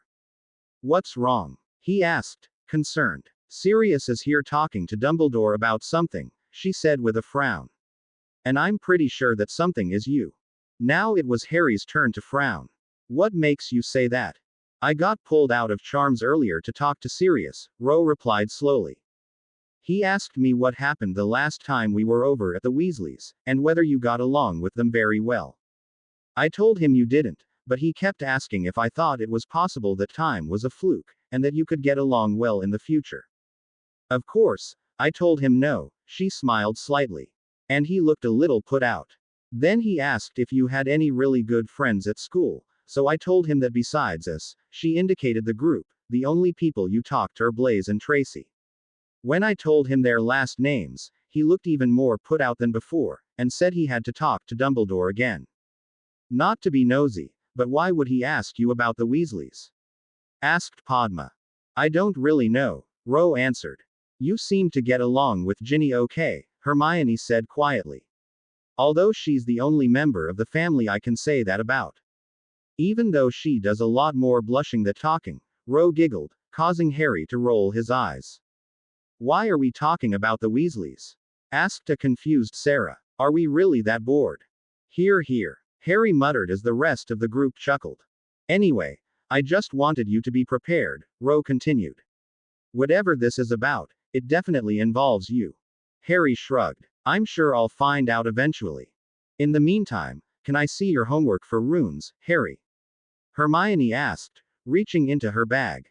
"Padma and I are going to compare answers." "Sure," Harry answered, handing her a piece of parchment. Hermione had become the unofficial moderator of their study group over the course of the year, and Harry was happy to see that she was much more assertive than she had been when they'd met. It was pretty easy, didn't you think? Yes, it was, Hermione agreed. But it never hurts to double check. Better safe than sorry. Harry definitely agrees with you on that, Ro teased. He's the king of safety precautions. Ro, Harry said warningly. What do you mean? Asked Padma. Sorry, inside joke, Ro replied, shaking her head. Padma shrugged. Whatever. You know, I still can't believe that Dumbledore is actually teaching potions himself, Sarah said as she finished her own homework. It's so different from Snape, too. I mean, I'm actually learning something. Nobody could learn from that git, Ro grumbled. You should have gotten him sacked ages ago, Harry. There was general agreement in the group at that statement. Who do you think they'll get to teach defense next year? Sarah asked after a moment of silence. No idea, Harry replied, scowling. I still don't see why Professor Lupin can't do it. You can't be serious. Padma shrieked, aghast. He's a werewolf. I can hardly believe they're letting him finish the year. Just because he's a werewolf doesn't make him evil, Padma, Ro said firmly. I think he's a great teacher. That's because you weren't raised in the wizarding world, Hermione broke in knowingly. There's a lot of anti-werewolf prejudice. In fact, most of them can't even get wizarding jobs. Which is exactly why Snape let out his secret, Harry snarled. A nice little parting shot since he's friends with Sirius and me. At least Dumbledore was able to let him finish the year, Hermione said helpfully. I heard that a lot of parents wanted him sacked immediately. A lot of parents wanted me expelled for pulling a sword in a crowded hall, too, Harry pointed out. I don't care what the parents want, they're not here. Hermione shrugged. I guess that's true. How is Buckbeak doing, by the way? He'll recover, but not fully, Harry said, a little sadly. He had been helping Hagrid tend to the injured beast since the attack, but it was clear that Buckbeak would never regain full use of his leg and would always walk with a slight hobble. He's still afraid of me, too. I don't think he'll ever be comfortable around humans again. How is Hagrid taking it? As well as can be expected, I'd say, Harry said thoughtfully. Wasn't he angry with you? Padma asked hesitantly. I think he was at first, but once he heard the whole story he wasn't. He's definitely not happy with Jordan and the twins, though. Can you blame him? Sarah asked quietly. It might have been funny for the Terror twins, but that was a really cruel way to use an animal. I agree completely, Ro said darkly. I think they should have been expelled, not just suspended. Padma scoffed. Dumbledore. Expulsion. Come on, Ro. I can't think of a single person that's been expelled since Dumbledore became headmaster. Well, I thought the punishment was fitting, Hermione disagreed. Expulsion is a very big deal, after all, and I don't think the headmaster wants to ruin someone's life without a very good reason. He knows what he's doing. Don't count on it, Harry grumbled. There was silence for a few minutes as everybody returned to their homework. Harry, can I ask you something? Padma finally asked, looking up from her book. Sure. That thing with the sword, I know Dumbledore said we shouldn't pester you about it, but I'm really curious. I've never heard of a weapon acting like that, even in really old pure-blood families. What makes the Potter family sword so special? Do you know who made it? Harry considered the Ravenclaw thoughtfully. His first reaction was to stick with the story that it was an old magical family heirloom, but it was obvious that Padma had already seen through the story that Dumbledore had established, so he decided to be honest. At least, as honest as he could be. I won't lie to you, he said quietly. What Dumbledore said wasn't the whole story, but the important facts are true. It is an enchanted sword that I can summon at will, and it's not dangerous unless I want it to be, but more than that, I can't tell you. Some things are better left secret. Padma looked slightly disappointed, but nodded. I guess I understand, she said slowly, then she smiled. Thanks for being honest. Behind the nearest bookshelves, Daphne Greengrass scoffed silently. There hasn't been a sword like that for hundreds of years, she thought to herself. The Potters aren't nearly old enough to have it, unless he stole it, she shook her head. Potter was talking about homework now, which didn't interest her at all. Quietly, She made her way back to her own table and silently observed the enigma that was Harry Potter. She scowled. That idiot Malfoy ruined everything, she thought to herself. As soon as she had heard that Malfoy had gone against her instructions and attacked the girl in Hogsmeade, she knew it would be disastrous, and she wasn't wrong. Not only did Potter find out everything, but the rest of the school had as well. The Hufflepuffs that she'd spent so much time and effort riling up had, of course, apologized immediately in spineless Hufflepuff fashion, and ever since the Hippogriff incident the Gryffindors were avoiding Potter like the plague. The only good thing was that Malfoy had taken all the blame for her Hufflepuff scheme, and no one knew she was involved. Hardly great news, but at least she could start over. Her scowl deepened. She'd been hesitant to use Malfoy to begin with, but there really wasn't any other option. The Malfoys were among the richest and most aristocratic families in the wizarding world, and her mother would accept nothing less. Thinking of her mother, she cringed. There were very few things in life that Daphne Greengrass feared, but disappointing her mother was definitely one of them. When she was younger, her teachers had asked her why she always referred to her mother so formally, never using the more affectionate mom or mum. The thought always made her laugh, and she'd been tempted to tell her teachers that calling her mother mum would be like calling Lucifer Lucy, and probably just as unpleasant. At a very young age, Daphne's mother had set out, in detail, exactly what her purpose in life was. Her father had been imprisoned for being a Death Eater shortly after she was born, leaving her mother with only a fraction of their previous family fortune and a sullied name in wizarding society. When Voldemort fell shortly thereafter, even the other pureblood families like the Malfoys had been forced to snub them, lest they be associated with the name of a known and convicted Death Eater.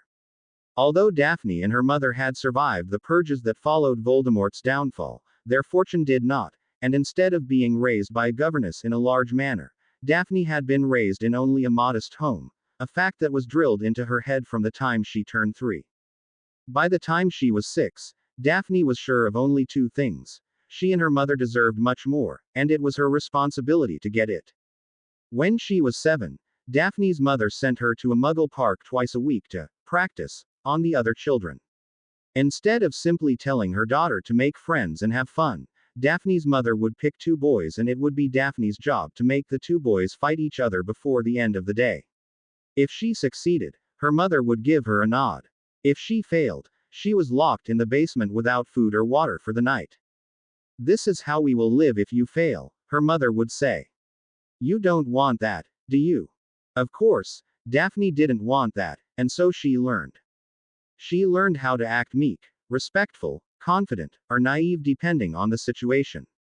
She learned how to manipulate someone's arrogance, how to play on insecurities, and how to tell people exactly what they wanted to hear.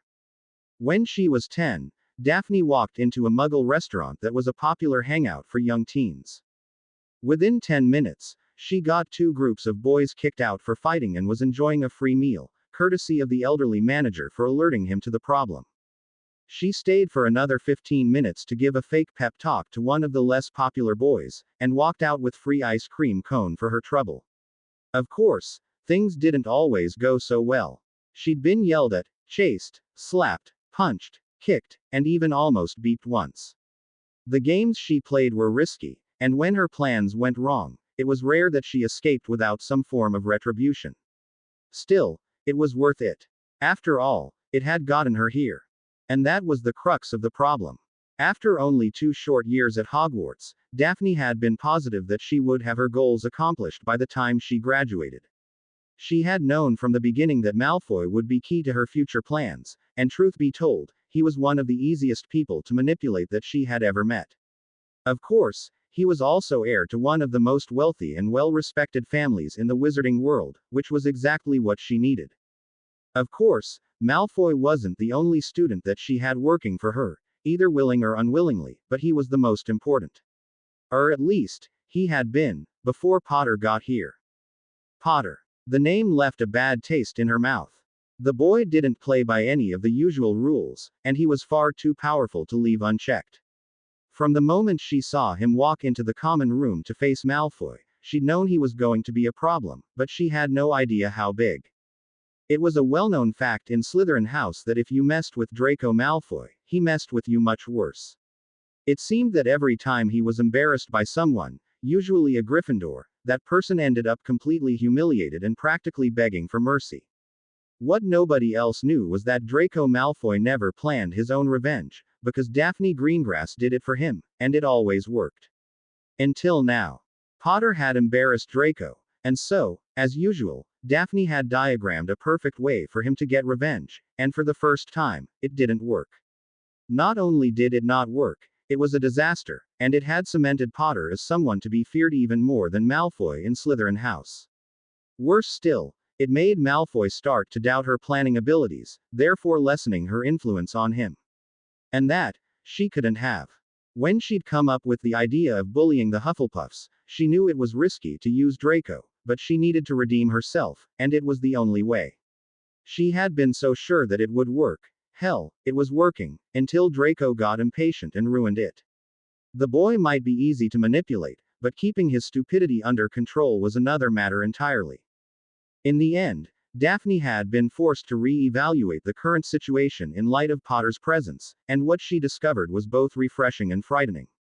Refreshing because she would no longer have to work with Draco Malfoy, and frightening because she would have to play the same games with the much more dangerous Harry Potter. It was simple, really.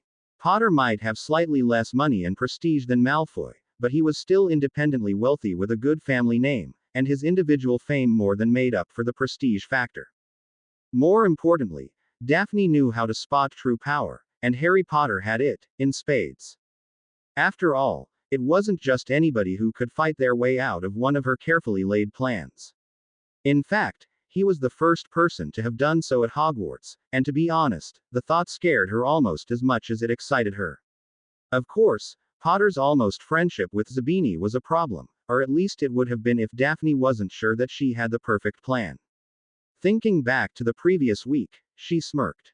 Guess Malfoy was good for something after all. Why do you want to know? Malfoy asked suspiciously. Come on, Draco. Daphne scoffed. Potter gets off and Snape gets sacked. Why? He didn't get sacked, Malfoy mumbled. Not really anyway. Whatever. Potter still got him Dumbledore to kick him out of the school, and I want to know why.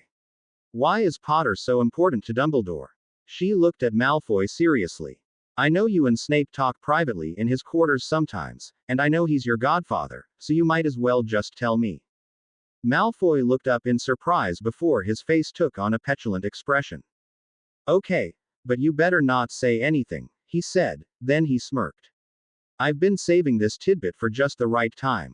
Have I ever betrayed your secrets? She had. Of course, he just didn't know about it. You're right. Okay, here's the thing, Malfoy said, leaning forward. You know Potter ran away from his relatives when he was young, and somehow ended up living with Thomas and her brother, right? Daphne nodded. Well, I found out a while ago from my father that when they all filed for emancipation, their old guardians admitted to mistreating them. At Daphne's widening eyes, he nodded gleefully. That's right, and it gets better. Originally, they only admitted to some minor abuse, just enough for them to be emancipated, but Severus and my father don't think that was it. They think Potter got beat when he was younger. Beaten by muggles. Can you believe it? How long have you known this? Daphne asked slowly, her mind in overdrive. I knew about the minor abuse stuff, but it wasn't until a couple weeks ago that I found out about the rest, Malfoy answered. Severus thinks that Dumbledore feels responsible for putting Potter with that family, and that's why he lets him get away with anything he wants. He doesn't know that Severus knows, though, the old man tried to keep it from him, and that's why he was mad. This is important information, Draco, Daphne said. Have you thought about what you could do with this? I can finally destroy Potter. Malfoy replied gleefully. He'll be the laughing stock of the school once they find out he grew up abused by muggles.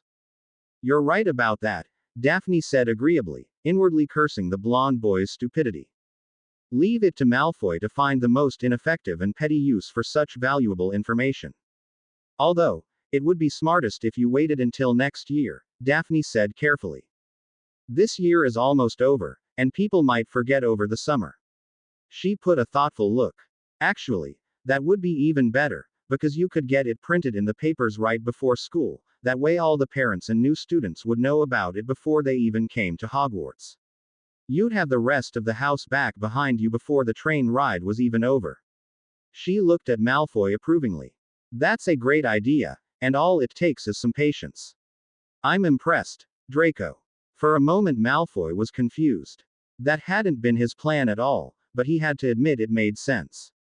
And if Greengrass thought that's what he'd meant, who was he to correct her?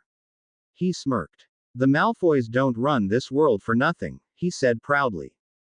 Daphne had to struggle not to gag. After that, all the pieces had begun to fall into place.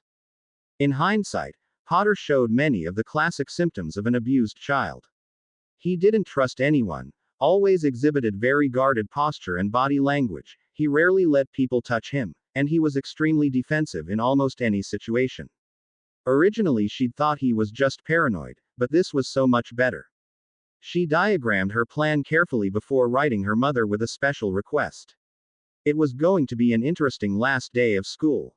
After his conversation with Ro, Harry began to get a little nervous about Sirius talking to Dumbledore behind his back, and decided to do something about it. The next Hogsmeade weekend was scheduled for mid-May, and Sirius had promised to meet Harry at the Three Broomsticks for lunch to discuss their future plans. Harry arrived early and took a seat at a secluded table near the back, throwing up a silencing charm for good measure. "Hey kiddo," Sirius said when he arrived. "Why are you all the way back here? You can't even see the girls at the bar." He gave Harry a suggestive wink. "I didn't want to be overheard," Harry replied, ignoring the innuendo. "We need to talk, Sirius." Sensing the seriousness of the situation, Sirius fidgeted slightly as he sat down. "About what?" "About what you've been coming to Hogwarts to talk to Dumbledore about," Harry said bluntly. "And about why you asked Ro how I felt about the Weasleys, but didn't bother asking me." Sirius' shoulders slumped. "I didn't want to bother you." He began hesitantly. "Bother me, please," Harry said earnestly. "What are you talking to Dumbledore about?" "He worries about you, Harry," Sirius replied honestly. "He just wants to make sure that you're happy." "That's bollocks, and you know it," Harry replied firmly. "He wants you to do something for him, something involving me." "What is it? Where does he want you to send me, Sirius? What does he want you to do?" "It's nothing, really," Sirius mumbled. "He just wants you to make friends, play around, and have some fun. You know, act your age, instead of acting mine," Sirius said, looking at Harry pleadingly. Harry sighed. "Sirius, we've been over this. I'm not a kid. You should know that better than anybody. I don't know what he's told you about how I grew up." If the dark look entering Sirius' eyes was any indication, it was a lot. "But I had to grow up fast, so I did, and I can't change that. I am who I am, Sirius, and that's not going to change. Personally, I don't care if Dumbledore ever accepts that, because I'll never trust him anyway. But you," Harry looked at Sirius earnestly. "I need you to understand, Sirius. I'm not a child, and I never will be. I've seen and done things that no child should ever have to do, and it's made me whom I am today, for better or for worse. I don't need somebody to help me regain a childhood I never had, Sirius, no matter what Dumbledore says." "But don't you see, Harry, that's exactly what I'm talking about. Number 13-year-olds should talk like that, it's just not right. I'm not trying to make you relive a childhood that wasn't there, I'm trying to give you a childhood starting now. Don't you see the difference?" "You're starting to sound a lot like Dumbledore," Harry said suspiciously. "And I don't like it. I know what I said before, about being confused about Dumbledore," Sirius admitted quietly. "But he's been really helpful to me since he learned the truth, and if there's one thing I know, it's that he would never do anything to hurt you, Harry. He only wants what's best, and he's a lot smarter than I am, so who am I to say he's wrong and I'm right? He's known you longer, after all." "He doesn't know me at all," Harry snapped. "And he never will. Do you know why? Because he's too busy trying to turn me into the person that he thinks I should be to realize who I actually am. Oh, he's smart, I'll give you that, but just because he sounds like he knows what he's talking about all the time, doesn't mean he actually does. Remember, he left you in Azkaban and sent me to the Dursleys. He's not perfect, Sirius. Pretty damn far from it, in fact. Harry took off his glasses and rubbed the bridge of his nose. We've had this conversation before. I just want to do right by you, Harry, Sirius said miserably. I don't know the first thing about being a guardian, I know that. He paused and took a deep breath. I just don't want to screw this up. He finished quietly. Then just be honest with me, Sirius, Harry replied. Be honest with all of us. If something is bothering you, talk to us about it. We've been on our own for a long time, and we've never had a problem. The only way you can screw this up is to start making high-handed decisions without talking to us about them. Harry paused and the two sat in silence for a moment while Sirius digested what he'd said. Now, you want to tell me why you were asking Ro about the Weasleys? Sirius seemed to struggle with himself for a moment before coming to a decision. Eventually, I'll be going back to work, he answered slowly. And Dumbledore thought that it would be better for you and Ro if you had somewhere to go so that you didn't have to fend for yourselves all day. Besides Remus, Arthur and Molly are about the only old friends of mine that are still around, so Dumbledore suggested I ask them, but... He was interrupted by Harry's frustrated groan. Why? Can you tell me that?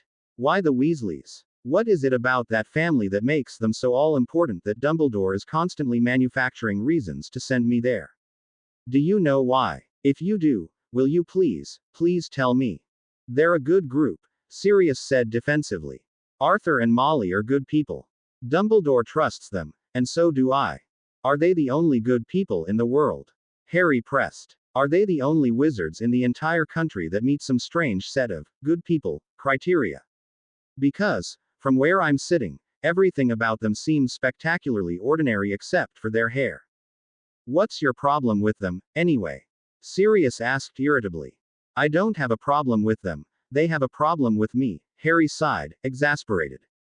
Their daughter looks at me like I should be on the cover of a romance novel. Ronald thinks I'm the Antichrist. The twins try to put me in dangerous situations for their amusement, and their mother watches me like I'm going to infect her precious children with my evil Slytherin touch. He shook his head. Of course, they know this too, and so does Dumbledore, which brings me back to my original question. Why the Weasleys? They weren't the only family he suggested, Sirius said defensively. He mentioned quite a few, in fact. Then why did you ask Ro about the Weasleys? Well, because I know the most about them, and Arthur and I fought together before I went away. I knew you'd met them all before and I wanted to know how it went. He said miserably. You really don't get along with any of them.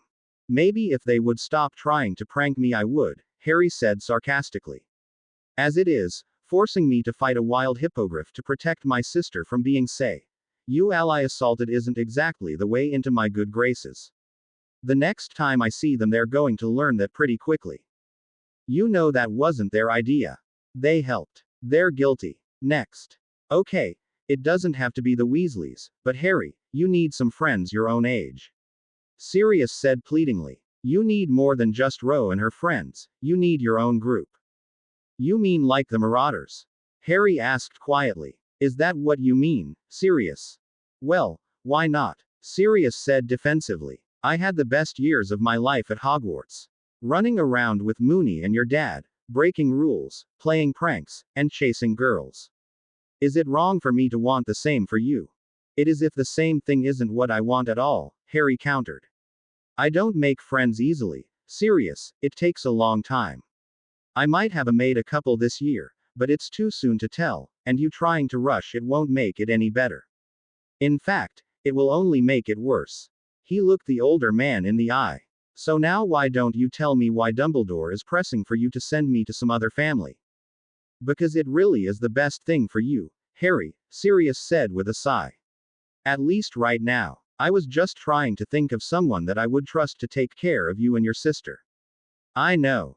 For the last time, Sirius, said an exasperated Harry. We don't need anyone to take care of us. Sirius shuffled uncomfortably. Well, I think it would be better if you did. He mumbled. Harry groaned in frustration and ran his hand through his hair as he tried to think of a way to persuade Sirius to change his mind. Are you sure about going back to work so soon? He finally asked. If you didn't, that would solve the problem right there. Well, Dumbledore had a few ideas for me, Sirius began, and Harry resisted the urge to snarl. And some of them sound pretty good. Look, I understand that you want me to make friends and play nice, but Sirius, that's just not me, Harry said with a touch of annoyance. We've only just started to get to know each other, and now you want to ship me off to a family that hates me so that you can take Dumbledore up on some job offer. Sirius' eyes widened and he started to object, but Harry stopped him. If guilt was the only thing he could use, then he would use it. Don't you think it would be better if you spent the summer with us? We've got plenty of money, and you've never really gotten a chance to get to know Jack and Ro. We spent some time talking in the Plan B house, but other than that we don't really know each other either. Why are you so anxious to leave now that we finally have that chance? For a moment, Sirius looked absolutely horrified, before quickly moving to engulf Harry in a hug. Harry had to stop himself from twisting viciously out of it. The last thing I ever want to do is send you away, Harry, Sirius said tearfully. Then don't, Harry said simply, pulling away from the hug. Stay, get to know us, and maybe you'll finally understand what I've been trying to tell you. Although he still looked slightly unsure, Sirius nodded and managed a small smile. I'll try. Harry sighed as the conversation moved on to much lighter topics, but he was still troubled. He had been sure that Sirius would side with him over Dumbledore on matters like these, especially given what he'd said about the headmaster when Harry was still in the hospital. The fact that he was now relying solely on the old man's advice was disconcerting, especially since Sirius was now his legal guardian. And there was still the matter of Dumbledore's unhealthy obsession with the Weasleys. What could the headmaster have possibly told Sirius that would make him suddenly want to send Harry somewhere his guardian specifically knew he didn't want to go? Harry sighed inwardly and turned his attention back to the conversation. He was sure he hadn't heard the last of this. A few days after his meeting with Harry, Sirius scheduled another meeting with Dumbledore. Come in, Sirius, Dumbledore called when he knocked. How are things between you and young Harry? Actually, headmaster, they're not so good, Sirius replied slowly, taking a seat in front of the large desk. Please, Sirius, we are friends now, call me Albus, Dumbledore replied. Now, what seems to be the problem? Well, he confronted me about talking to you last weekend, Sirius began hesitantly. He wanted to know what we were talking about, and why I had asked Ro about how he got along with the Weasleys. And did you tell him? Sirius nodded. I did, and he got pretty upset, saying I should talk to him about these things, not you. Of course, Dumbledore said knowingly. As I've told you before, he is a fiercely independent individual, Sirius. I know, and I know you think he needs to open up, but after what he told me, I can't just ship him off to the Burrow. I understand, Dumbledore said kindly. Young Harry has had his share of disagreement with the Weasley children this year. Perhaps Amos and Priscilla would be a better choice. Harry seemed to take quite well to them before. Well, we didn't actually get that far, Sirius admitted quietly. Harry said that he would rather I stayed at home for a while so we could all get to know each other, and that maybe I would learn to understand him better. An excellent suggestion, Dumbledore said carefully. I was going to suggest something like that myself, in fact. It is important for Harry to have a guardian that he can respect and trust, Sirius. I would trust no one else with the job, he gave Sirius a small smile. Of course, he continued after a short pause. It is equally important that Harry develop friendships with children his own age, as we have said before. But, what if it just takes him longer than normal to make friends? Sirius protested. What if we're really hurting him by trying to force him into situations that will make him uncomfortable? That is possible, of course, Dumbledore admitted. However, it is also important that he develops friendships with the right sort of people, wouldn't you agree? Harry is a powerful young man, Sirius, it wouldn't do for him to choose friends who would use him to achieve their own ends. Like Zabini, Sirius growled. Dumbledore nodded sagely. Precisely. I myself am unable to interfere as headmaster, but I must admit to being more than a little concerned about Harry's association with him and Miss Davis. How did he get sorted into Slytherin anyway? Sirius said miserably, slumping into his chair. I thought I'd gotten over it, and that it wasn't a big deal, but now I'm not so sure. He exhaled heavily. I'm so confused. Of course you are. Dear boy, Dumbledore replied sympathetically. It is quite understandable for someone in your position. But you mustn't let your confusion get in the way of your responsibility to Harry. It's just, Sirius began, but trailed off. He took a deep breath before continuing. It's just that he seems so mature already that I don't really know what to tell him. When I'm in here, it's easy to think of him as a 13-year-old boy, but when I'm talking to him, I feel like he's older than I am. He shook his head. I feel like I'm telling him who he can and can't be friends with, and I hate that. I hated it when my mother did it to me, and look what happened with that. This is a very different situation, Sirius, and you know it, Dumbledore said sternly. Harry is not an ordinary rebellious teenager, nor is he hanging out with the wrong crowd, for personal amusement or out of spite, as you were, Sirius grinned slightly. Rather, he is a child who thinks he is not a child, and who believes he is capable of making all his own decisions. But what if he is? Sirius couldn't help but wonder. Whether he is capable is not the issue, Dumbledore continued patiently. The issue is that he should no longer have to bear that responsibility now that you are his guardian. Right now, he feels as if everything in his and Miss Thomas's life is his responsibility alone. If we can remove that burden from his shoulders, we will finally see what a 13-year-old Harry Potter should look like. That is our mission, Sirius, and it is truly the best thing for him. Don't you agree? Sirius sat in silence for a long moment, deep in thought. When he looked up, the headmaster could see the silent war raging in his mind, and decided to give his side a push. After all, Mr. Potter has shown himself to be a truly brave and courageous young man, which has made me wonder on more than one occasion why he wasn't sorted into Gryffindor. At this, Sirius looked up sharply. I believe that the burdens he carries have caused him to be much more suspicious and cynical than he would be otherwise, both very Slytherin traits. Dumbledore looked down sadly. I can only wonder how things would be different if I had made a better decision all those years ago, and those burdens had never become his to bear. You think he'd be a Gryffindor? I cannot know for certain, of course, Dumbledore said slowly. But yes, I think he would. The two were silent after that, each engaged in their own thoughts about the not-so-young Harry Potter. The last weeks of term went by quickly for Harry, and before he knew it, exams were upon him. Of course, this meant little for him, having mastered the majority of his coursework far in advance, but it did mean that he had to spend more time helping Ro and her friends prepare, which he found he didn't really mind. As it was, the exams were as easy as he expected, and it wasn't long before he was once more seated with Ro on the Hogwarts Express. Looking forward to the summer, Harry? Hermione asked as she took a seat next to Ro. Actually, yes, Harry replied, startling her. Really? Yes, really. Sirius rented us a place right in Diagon Alley right next to one of the exits into Muggle London, and I'm looking forward to living there. It's really nice, Ro put in. Big rooms, high ceilings, you name it. Must be expensive. I'm sure it wasn't cheap, Ro said wryly. But he can afford it. It's the ministry's money, after all. I guess that's true, Hermione said with a chuckle. Still, won't it be a little strange living with an adult after all this time? Ro shifted uncomfortably and looked at Harry, who sighed. The short answer is yes, although hopefully we'll be able to work everything out between us.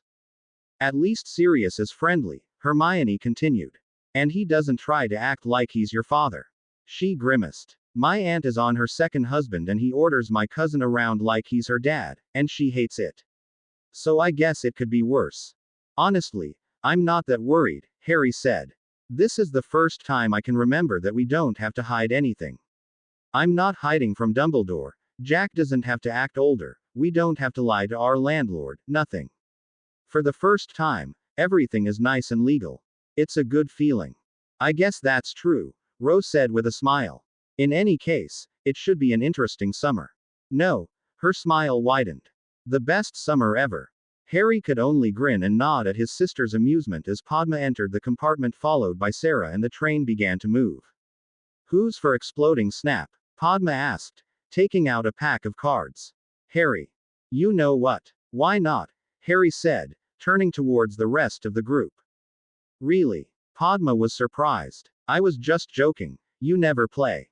Harry shrugged. First time for everything. The rest of the group laughed and made room for him as they settled in for the long ride. Despite his novice status, Harry found the game relatively easy to play, and had to admit he was enjoying himself.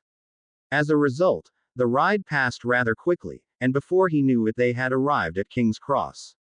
You have everything? Harry asked Ro as they stepped off the train. She nodded. Okay, Sirius and Jack should be just ahead. He started to walk behind Ro when someone bumped into him from behind. Sorry, Daphne Greengrass said in a quavering voice. Didn't see you. Looking more closely, Harry could see that she was shivering and her eyes were darting around the platform fearfully.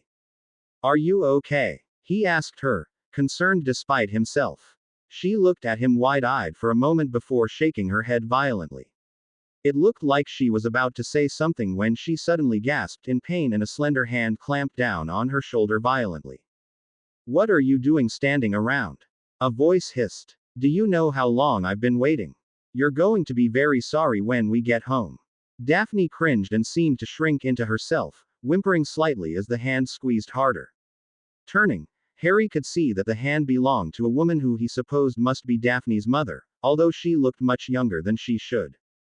What are you staring at?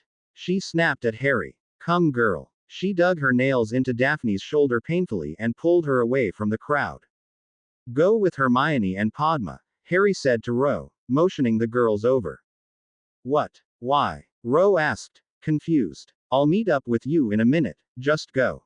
Ro continued to look at him suspiciously, but complied, and Harry slipped off in the same direction that Daphne had gone, pausing briefly to make himself invisible. It didn't take him long to spot her in an empty hallway, still being dragged along by her mother's vice grip. As he followed quietly, Harry felt a strange sensation for a moment, but it vanished quickly, and he turned his attention back to the women in front of him. Just as he did so, Daphne let out a loud cry as she stumbled and banged her knee on the ground, dropping her trunk in the process. Idiot girl, her mother snarled, backhanding her forcefully. Get up, now. She gave the girl another backhand before pulling her up by her hair and pulling her wand. If you don't hurry up, I swear you'll taste the cruciatus right here on the platform, she whispered just loud enough for Harry to hear. Morsis. Daphne gasped as the curse made contact, and nearly fell again. Now move.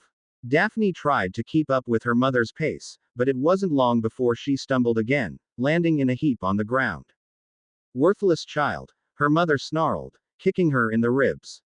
I warned you. She took her wand out and leveled it at the young girl with a malevolent smirk. Cr. That's enough. Harry barked, dispelling his invisibility and dashing from his hiding place towards the two. The older woman snarled and leveled her wand at Harry, but he had already closed the distance between them. Sidestepping smoothly, he grabbed the woman by her wrist and twisted, eliciting a cry of pain as she fell to her knees and dropped her wand.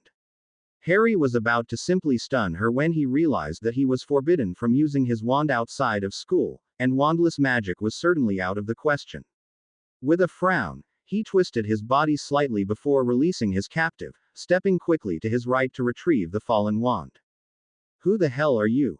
The woman, Mrs. Greengrass, spat. I'll ask the questions here, Harry answered, eyeing the woman coldly. Why you insolent little. Her mouth kept moving but no sound came out. Harry looked down at the woman's wand in satisfaction. He hadn't been certain that the spell would work with another wand, but it didn't appear to be a problem. Without another thought, he stunned her and turned his attention to Daphne. The younger Greengrass, meanwhile, was looking at Harry with wide eyes, as if she couldn't believe what had just happened. How did you know? She asked slowly, motioning to herself and her mother. I could tell something was wrong on the platform, Harry answered quietly, observing the battered girl in front of him. How long has this been going on? For a moment, it appeared that Daphne wasn't going to answer him. Then suddenly she broke down crying and threw herself into his arms, sobbing. It's always been like this.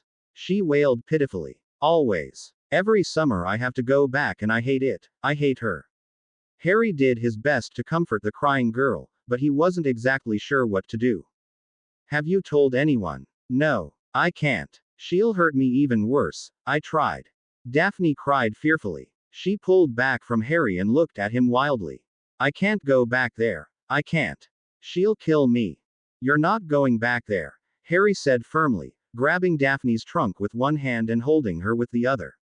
Come with me. Daphne followed after Harry like a meek puppy through the throngs of Hogwarts parents until they finally reached Sirius, Jack, and Ro. There you are, Sirius said when he saw Harry. Where have you? He stopped abruptly when he spied Daphne. Who is this? Sirius Black, Daphne Greengrass, Harry said, motioning for them to shake hands. Daphne is coming home with us for a while, Sirius. I just saw her mother hitting her on the platform, and it looks like it's been going on for some time. What? Are you serious? Sirius asked, aghast. Daphne nodded mutely. She's definitely coming with us then, Jack said, his expression darkening. He looked at Daphne and his expression cleared. Come on, you'll be safe with us, he said softly, taking Daphne by the arm. Harry nodded and picked up both his and Daphne's trunks and made to follow. I'm going to make a flow call. Stay right here and don't move, Sirius said as they started walking. The rest of the group nodded, moved to stand against the nearest wall. They stood in silence for a while until Sirius returned, followed by two other men that identified themselves as Aurors. Daphne. One of the men asked quietly. We're going to ask you to come with us, is that okay with you? Where are you going to take her? Harry asked suspiciously. We have specialists for this type of thing, one of the Aurors assured him. She'll be well taken care of. Harry nodded at the man before turning his attention back to Daphne. You know you don't have to go if you don't want to, he said reassuringly. And no, it's okay, I'll go, Daphne said quietly, but looked unsure. Are you sure? Harry asked with a frown. They won't send me back, will they? Daphne asked in a small voice. Maybe you could check on me. Harry considered her thoughtfully for a moment before coming to a decision. Can you give us a minute? He asked the Aurors, who nodded and backed out of earshot. When they had, Harry reaching into his pocket and pulled out the messenger he shared with Sirius before handing it to Daphne. You know what this is? Has asked. Daphne nodded. If they try to send you back and something goes wrong, or if you just need somebody to talk to, use it and I'll be on the other end. I'll come get you myself if I have to. Daphne gave him a small nod and began to slowly back away. Harry watched her go with a frown, his mind spinning with what he had just promised. He could almost hear Blaise calling him an idiot for wanting to help Daphne, but what else could he do? He certainly couldn't leave her in the hands of that woman. As he watched her disappear around the corner, Harry shook his head before turning back to Sirius, who was looking at him questioningly. I'll tell you later, he told his godfather, who shrugged and nodded as they made their way outside the platform. Behind them, the two Aurors that were escorting Daphne were debating the quickest way to get her to Auror headquarters. Deciding on flow, they led her slowly towards the nearest fireplace in silence, completely missing the victorious smirk slowly growing on her face. Have either of you guys seen Sirius today? Asked Jack as he walked out of his room. It was 3 weeks into summer vacation, and overall it had been a very relaxing time for the three siblings. He said he had some things to do, Ro replied from behind a book. I'm sure he'll be back later, though. Jack just grunted noncommittally and turned to watch as Harry carefully arranged a number of small objects around him. What's he doing? Jack whispered to his sister. It's a ward, or at least it will be, if he gets it right. Abruptly there was a series of flashes from the objects and Harry looked up with a satisfied smile. Did it work? Ro asked eagerly. Harry shrugged. Only one way to find out. Jack, walk over here. All right, Jack grumbled as he got up and approached Harry. But if this turns me into a frog or something, I'll. The next thing Jack knew, he was standing in the hallway leading to his room, completely the opposite direction that he had been walking in. Hang on, what just happened? Ro giggled. It's a confundus ward, it's meant to make people confused and direct them away from something. I'd say it worked. Did I walk over here, or did it teleport me? Jack asked, still confused. No, you definitely walked. Huh. Jack looked skeptical, but finally shrugged. Guess it worked then. What are you gonna do with it? Nothing, Harry answered. His face took on a look of concentration, and suddenly there was a bright flash from directly in front of him, accompanied by a cracking sound. I just broke it. It was really just for practice anyway. With another wave, the stones collected themselves and flew into a small box, which Harry banished back to his room. What time is it, anyway? 1:30, Jack answered. Why? I'm supposed to meet Blaise at noon, Harry said with a sigh. Probably wants to talk about the thing with Daphne. He really doesn't like her, huh? Ro mused. Do you know why? I think their families have a history, Harry replied with a shrug. Whatever it is, he says I can't trust her, no matter what. He sounds almost as paranoid as you, Ro teased. What do you think? Harry frowned. I don't know what to think. She's been one of Malfoy's idiot cronies all year, but after what I saw on the platform, I can't just leave her. It's confusing. Wait, Jack broke in with a confused look. I don't get it. Can't you read her mind and find out what she's really thinking like you did with Sirius? Harry shook his head ruefully. I wish. Unfortunately, most of the pureblood families teach their children about occlumency, and hers is the strongest out of all the students I've seen. If you think about it, it makes sense, Ro broke in knowingly. Legilimens are extremely rare, but there have to be some out there. Wizarding politics is all about furthering hidden agendas, so anyone who could find out what a guy like Lucius Malfoy is really after would become powerful awfully quick. Her expression darkened. Occlumency helps you remain calm and lie better too, and we all know how important that is to a guy like Malfoy. Couldn't you just, overpower her? Jack asked skeptically. Force your way into her head. I could, Harry agreed. But not without being detected, and that's the real problem. There isn't a student in the school who is a strong enough occlumens to keep me out if I really wanted to get in, but that would mean exposing my legilimency, and I don't want to risk that. Why not? Legilimency is something of a forbidden art, supplied Ro. Something only dark wizards can do, supposedly. It's ridiculous, of course, since Dumbledore can do it, but the fact that he's kept it hidden just shows how important it is. The frustrating part is that I'm almost certain I could find a way around basic occlumency barriers, but I don't have anyone to practice on, said Harry before turning to his sister. That's why I was trying to get you to practice this summer, Ro. Ro shrugged. I'll practice if you think it will help, but I still think you should be careful how often you use it, Harry. And I agree with you. In fact, I've hardly used it all this year, except the few times I really saw the need to. With great power comes great responsibility, Jack said sagely. That's from Spider-Man, you great git, Ro said, slapping him on the arm. So, Harry just rolled his eyes and summoned his shoes. All right, I'm heading out to meet Blaise. If Sirius comes back, just tell him I'm having lunch with a friend. Will do, Ro said, turning back to her book. Harry gave the room one last look before exiting the apartment building and making his way up Diagon Alley. As he approached the outdoor cafe Blaise had suggested, he saw that his friend was already there waiting for him. Ah, the hero arrives, Blaise said as he approached. Feeling all right? Yeah, Harry answered slowly as he sat down. You sure? Nothing strange has happened lately. All right, Blaise, Harry sighed. What is it? Oh, nothing much, Blaise said nonchalantly. Just that you're making the biggest mistake of your life with Greengrass, he shrugged. No big deal. Harry groaned. I thought that was it. Honestly, what did you expect me to do? Mind your own business, maybe. Try to avoid a scene instead of creating one. So I suppose that I really didn't see her getting beaten on the platform. Harry said evenly. I imagined it. Or she staged it so you'd feel sorry for her, Blaise said simply. In which case, it's working rather well, wouldn't you say? That's ridiculous, Harry scowled. You're saying that she somehow got her own mother to hurt her just on the off chance that I would be there to see it. I'm not saying anything, Blaise replied casually. At least, not anything definite. What happened on the platform may have been real or it may have been fake. The only thing I know for sure is that you can't trust her.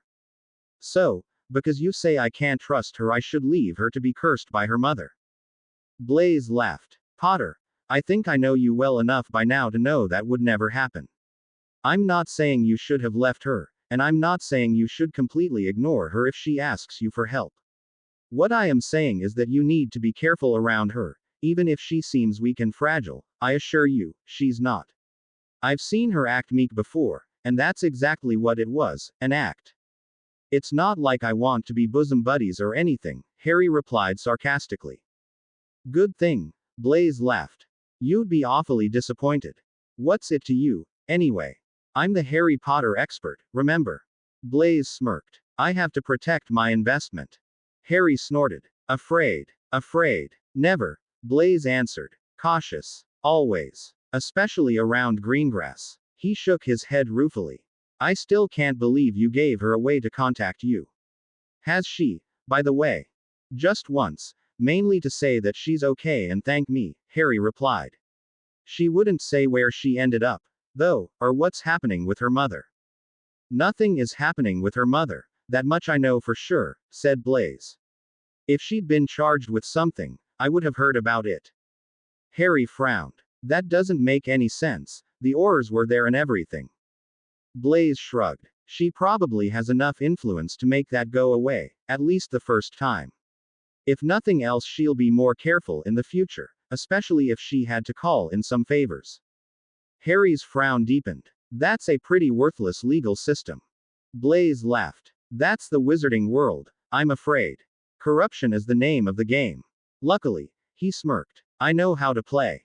Harry continued to frown, but remained silent. Harry. A voice from behind startled him out of his dark thoughts, and he turned to see Cedric Diggory approaching from up the street. I thought that was you, he said as he approached. When he saw Blaise, he nodded slightly. Zabini. Diggory. Blaise returned the gesture. I haven't seen you around much, Harry. Jack said you were living around here. Yeah, just up the street actually, Harry replied, indicating for Cedric to take a seat. You wouldn't happen to be the reason Jack came home pissed last weekend, would you? Cedric laughed. Guilty as charged. I told him I'd never been to a Muggle pub before and he insisted we go. Apparently he knows the bartender at a few places, so we didn't have a problem. I hope I didn't get him in trouble. Harry shook his head. Sirius thought it was pretty funny, actually. Do my ears deceive me? Blaise said in mock astonishment. The golden child of Hufflepuff getting himself pissed drunk. To his surprise, Cedric just smirked. Jealous of a Hufflepuff? Never. Cedric just shrugged and turned back to Harry. Actually, I'm glad I ran into you, Harry. I have it on good authority that you're one hell of a flyer, and was hoping I could convince you to come out play some Quidditch. Harry shrugged. I can fly, but I'm really not that good at the actual game, so if you're talking about a league, you might want somebody else. Nah, it's nothing so formal. It's usually just a bunch of us from different teams that get together and play. It's actually a lot of fun since we don't stick with house teams, and I get to play with people I normally fly against. Harry considered that for a moment before nodding. In that case, it sounds fun. Where do you play? Pretty much wherever we can. We'll probably get a game this weekend, if you're interested. Sure. Like I said, I'm not very good, though. We'll see about that, Cedric said with a grin. I'll talk to you later. With that, he continued on his way down the alley. I can't believe Diggory got pissed with your brother, Blaise said when he had gone. He's destroying my Hufflepuff stereotype. Not surprising since you don't know any other Hufflepuffs, said Harry. I guess. Blaise shrugged and was about to say something else when he noticed that Harry had a strange look on his face. What? There are two girls across the street that haven't moved for a while and keep looking over here when they think we're not looking. Blaise snorted. Some of your fans. Yeah, it's probably nothing, but it makes me nervous. They're older too, definitely out of Hogwarts, which makes it strange. Older women Blaise said, turning around to get a look. The brunette is cute, too. Really. I like the B-owned. Gentlemen do prefer them, Blaise said, turning back around. Never would have pegged you as a B-owned man, Potter, what with your groupies and all. Harry scowled. I hate it when you call them that. They're friends, and more importantly they're Rose friends. Blaise just grinned and shook his head. Friends or not, every single one of them has a crush on you. Of course, Since you're planning to be seduced by Greengrass, it really doesn't matter, I guess. Now it was Harry's turn to snort. Seduced. Is she a succubus now? Blaze gave an exaggerated sigh. It's just a shame, that's all. Here you could have just about any girl at Hogwarts and you'll end up with Greengrass. I guess she's pretty enough, but so cold. It's sad, really. Oh, sod off. Seriously though, Blaze said, losing his mirthful expression. I know it sounds ridiculous, but I wouldn't put it past her. I wouldn't put anything past her, in fact. Suddenly he laughed. Listen to me, I sound as paranoid as you. A little paranoia can be a good thing. You would say that, Blaze said, shaking his head. Just be careful, Potter. I'd hate to see something happen to you just when you're getting interesting, so watch your back. I always do. As promised, Harry joined Cedric and a few other Quidditch players the following week for a pickup game at the Jones house. Jason Jones was a recent Hogwarts graduate that had played chaser for Ravenclaw and hoped to play Quidditch professionally. Upon hearing that Harry liked to play chaser but had no training, Jason took it upon himself to give Harry a crash course in chaser skills. As a result, Harry earned himself more than few new fans by the end of the day. Merlin Harry, I heard you could fly, but I didn't know you could fly like that. Cedric said as the group walked back towards the manor house after the game. I thought you said you weren't very good.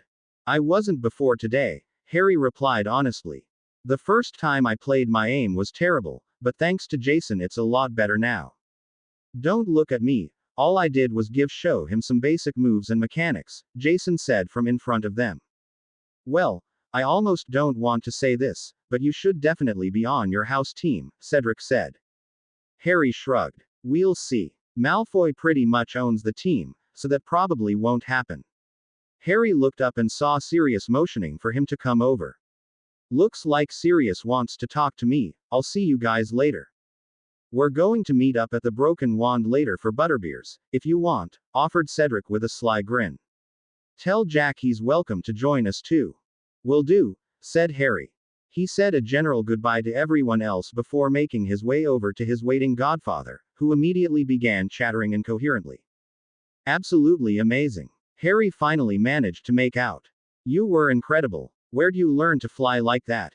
I'm not really sure, Harry admitted. I'm just a natural, I guess. Sirius's face took on a forlorn expression. Your father was a natural flyer, too. From the minute he sat on a broom he flew like he belonged on it. He gave Harry a wink. He was one hell of a chaser too, you know. He'd be proud of you, Harry. I'm glad, Harry answered. Truth be told, he wasn't sure what else to say. In fact, Harry had to admit that he found it slightly unnerving that talking about his parents still seemed to provoke such emotional reactions in Sirius, whereas he was never able to look at the matter with more than simple curiosity. He enjoyed the stories, sure, and it was nice to know that his parents had been good people with such loyal friends. But when everything was said and done, they were gone, and they weren't coming back. For Harry, it was just that simple. So, are you kids going somewhere now? Sirius asked. They're heading over to the Broken Wand. I told Cedric I might meet them there. Harry said with a shrug. I think Jack's going too, actually. You should go then, it'll be fun. I'm sure a couple of those girls wouldn't mind either, he said with a grin. I'll think about it. Are we taking the flow home? Sirius nodded and the two made their way to the main fireplace and flowed back home. Hey guys, how was the game? Ro asked as they stepped through the fireplace. She and Jack were currently stationed in front of the TV Sirius had just hooked up for them. Incredible, what else? Sirius answered immediately. Your brother single-handedly won 2 out of 3 games, and would have won the third but Diggory got beat to the snitch. Ro quirked an eyebrow at Harry. As that's so. He's exaggerating, of course, Harry answered. But I did do much better than last time thanks to a few pointers from Jason, and I have to admit it was fun. How was your day with Padma? We had fun too, Ro answered dismissively. You know, girl stuff. Actually, I don't know. And that's a good thing, Sirius joked. Trust me. What she means is they spent the whole day whispering to each other and giggling, Jack broke in without turning away from the TV. And you didn't try to eavesdrop? Sirius asked, aghast. Meh, I don't like her that much, said Jack. Ro just stuck her tongue out at him and turned back to the TV. Harry chuckled and started towards his room before stopping suddenly. Oh, Cedric said that he and some guys were going to the Broken Wand tonight, if you want to go. Really? Jack perked up and looked thoughtful for a moment. Okay, thanks. No prob. Harry took a quick shower and grabbed a snack before returning to the living room to find Ro and Sirius engaged in a game of exploding snap. Good, Harry's here, Ro said, dealing out an extra hand. It's always better with 3. Just to warn you, I'm considered somewhat of a master at. Sirius's boast was abruptly cut off as the cards exploded in his face. You were saying, Ro said innocently. Beginner's luck, Sirius grumbled, giving his cards a dirty look. No offense, Sirius, but I think you might be in over your head here, Harry said with a shake of his head. When it comes to card games, Ro doesn't lose. Really? Yup, Ro said proudly. Even when we were really young, I used to beat Jack at gin rummy all the time. Of course, Jack isn't exactly known for his prowess at cards either, Harry said as the cards once again blew up in Sirius's face. Ro laughed. That's true. What's true? Jack asked as he stepped out in the living room. You suck at cards, Harry said succinctly. That's because we don't play poker, Jack said defensively. I'm good at poker. Do wizards even play poker? Ro asked Sirius. Of course, Sirius said, contemplating his next move. From what I hear, it's almost the same as Muggle poker, except sometimes the cards don't do what you tell them to. How does that work? Questioned Jack. Like if you try to discard a king, say. Sometimes he won't want to go and will just come right back. Sounds interesting, Jack said, giving Sirius a look that said it sounded anything but. Anyway, I'm off. Don't wait up. Wouldn't dream of it, Sirius answered, still thinking. Jack waved goodbye to his siblings just as Sirius finally decided what card to play. As Jack closed the door, the last thing he heard was a loud explosion and a frustrated groan from Sirius. Jack arrived at the pub and immediately spotted Cedric and the rest of his gang in the corner and made his way over. So, I hear my little brother flew circles around you boys today. He asked with a grin as he approached. Oi, Jack. Good to see you, mate. Cedric greeted. I won't lie to you, Harry's probably the best natural flyer I've ever seen. His technique is still pretty bad, though, Jason said, passing Jack a butterbeer. Not as bad as it was at first, of course. Well, what do you expect? That was only the second time he'd played. The second time? Jason asked in astonishment. I knew he didn't have much experience, but Merlin. Where'd he learn to fly like that? Jack shrugged and took a drink. He said it just comes naturally, and Sirius agrees. Supposedly his dad was the same way. How's that going, by the way? Cedric asked suddenly. My dad seemed concerned that things weren't going well. Things are fine, Jack said bemusedly. What gave him that idea? I don't really know, Cedric admitted. He just asked me out of the blue if I thought Harry was doing okay living with Sirius. Kinda strange, really. Jack snorted. When it comes to Harry, strange is normal. I suppose. Hey, are we going to sit around chatting all night, or are we going to this party? Hufflepuff chaser Adrian Stevens jumped in suddenly. Party. Jack's ears perked up. A few people who just graduated from Hogwarts are throwing a party at their new flat, Cedric affirmed. It's walking distance, which is why we met up here. Girls. Cedric laughed. Don't you have a girlfriend? She understands. Really? Well, Jack paused before flashing a grin. She'll understand if she doesn't know. Cedric gave a wry chuckle and shook his head in amusement. In that case, yes, there should be several girls there. Well then, Jack quickly downed the rest of his butterbeer and slammed the mug back on the bar. What are we waiting for? A short distance away, Daphne Greengrass was beginning to think that coming to this party had been a total waste of time. She wasn't one for parties normally, but drunk people tended to talk rather freely, and she was hoping to catch some young aristocrat after a few too many drinks. Thus far, she had been disappointed. She'd actually considered giving up and leaving, at least until she remembered that she didn't have anything else to do tonight. Surveying the room once more, she gave an exasperate sigh before returning to her perch with a view of the door. She hated being bored. It was just so boring. Unfortunately, boring had been the story of her summer. When Potter had handed her over to the Aurors, she'd been worried that she had taken her act too far. That is, at least until the Aurors took her directly home instead of a ministry department.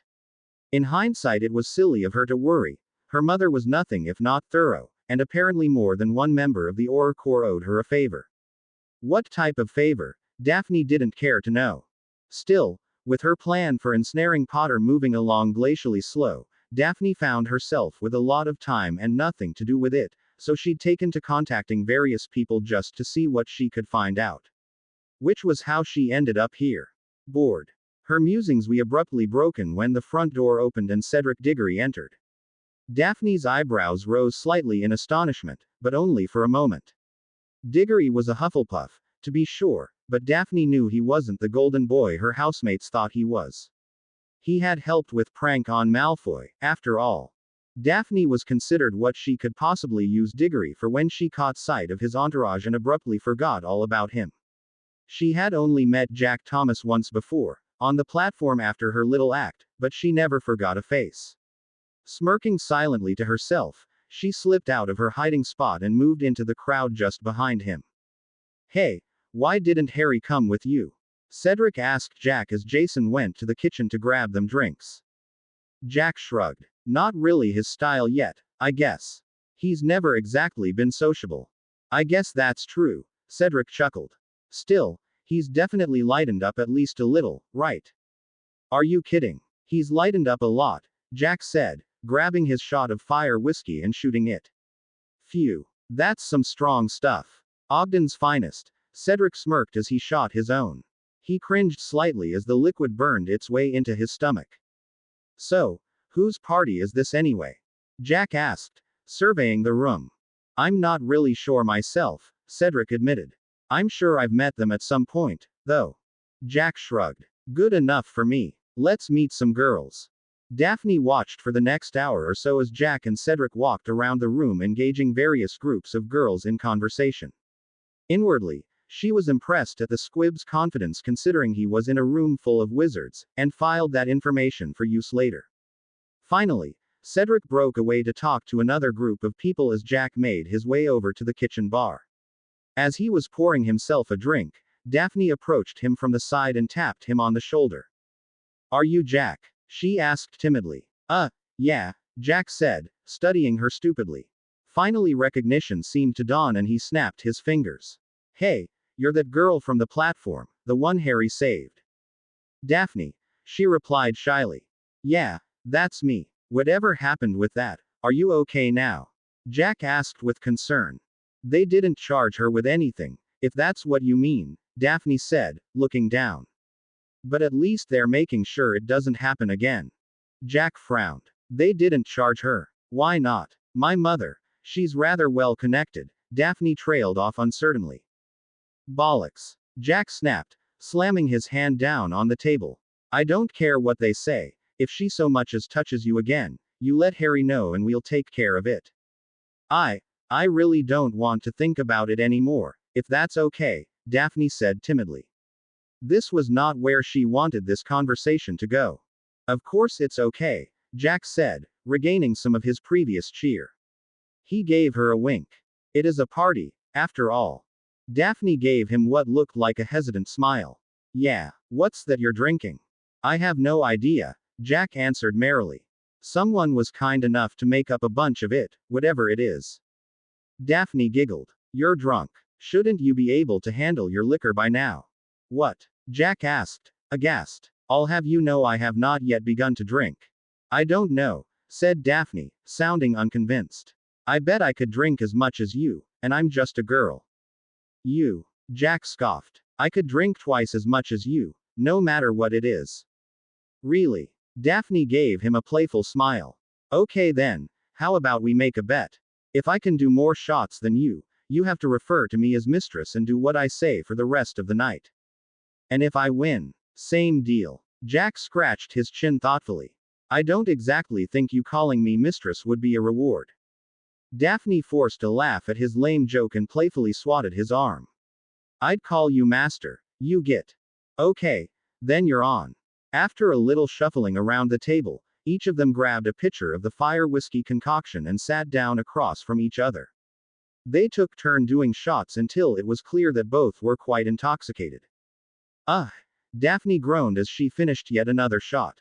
Swaying slightly, she ducked until her head was under the table and pulled a vial of sobering potion from her pocket, quickly downing it before snapping back up looking slightly unbalanced.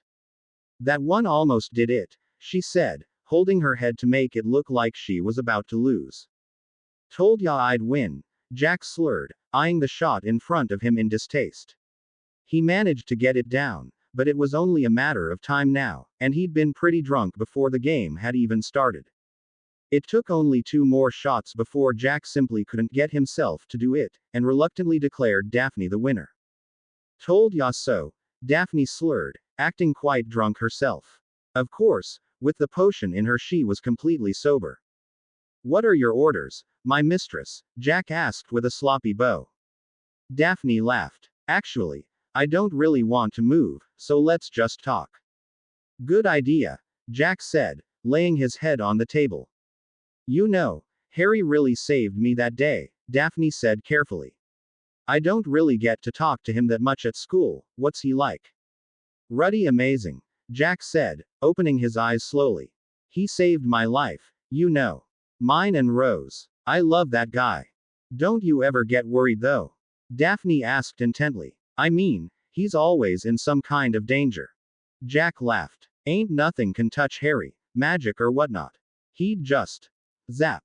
Jack flung his hand forward and shook it. Blow it up or whatever.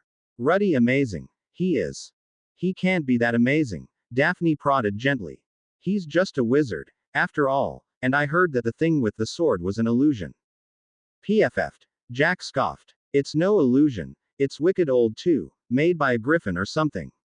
Jack guffawed. Godric Gryffindor? Daphne asked in astonishment. Ha! Godric. Jack snorted. How dumb is that? Sounds like a bad dog's name. Daphne laughed with him while thinking furiously. Surely he can't mean. It did look pretty wicked, she said with a grin. Then she scowled. But everybody talks bad about him behind his back, saying he's evil and everything. Bastards. Jack slurred. Did he tell you he fought a teacher? Daphne asked, trying to sound eager. Professor Snape. He beat him up in Hogsmeade. Fuck Snape, Jack said, sitting up abruptly. He shoulda killed that bastard. Why? Why? He's a sodding asshat, that's why. He coulda killed him too, evil git. Jack shook his head angrily. Suddenly he shook his head and seemed to forget what he was talking about before shooting a grin at Daphne. Why you want to know so much about Harry, anyway? We're having all the fun right here. Well, I just feel really grateful to him, Daphne said slowly. And I was hoping you could give me an idea about what he's really like, outside of school, and I'd really like to thank him. Don't even worry about it, Jack said, waving his hand wildly. Harry's Harry, you know. He saves people, does the hero thing and all that. You try to thank him, he probably won't even know why you're doing it. Jack laughed hard at that and slapped the table. Probably think you're crazy or something, you know. Jack chuckled again to himself. But don't you worry, you need anything, you call and Harry'll be there like, poof. Jack snapped his fingers and then spread his hands with a flourish. It took a moment for Daphne to realize what Jack was alluding to, but she finally did. That's right, I heard that he can apparate, she said carefully. That's impressive for someone so young. Jack froze for a moment and his mirthful expression turned to one of suspicion. He can what? Deciding to gamble, Daphne continued. He can apparate, she said innocently. I heard Professor McGonagall talking to Professor Dumbledore about how impressive it is. It's not like it's a big secret, she finished with a laugh. It isn't, Jack said, clearly confused. Well, that's a relief, he said, relaxing back into his drunken stupor.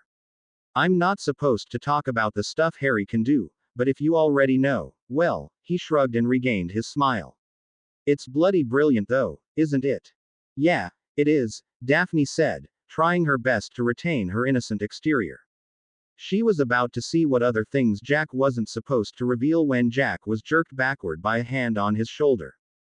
What's this, Thomas? Robbing the cradle? Cedric asked with a slight slur. Come on, we're going to Jason's summer house, and they're coming with us, he said, jerking a thumb at a group of giggling girls. Well then, Jack said, standing shakily as he eyed the girls appraising Ly. Mistress, I shall have to leave you for now, he said, bowing to Daphne. And I definitely want a rematch. Daphne moved to protest, but her words fell on deaf ears as Cedric pulled Jack away from the table and they made their way back through the crowd.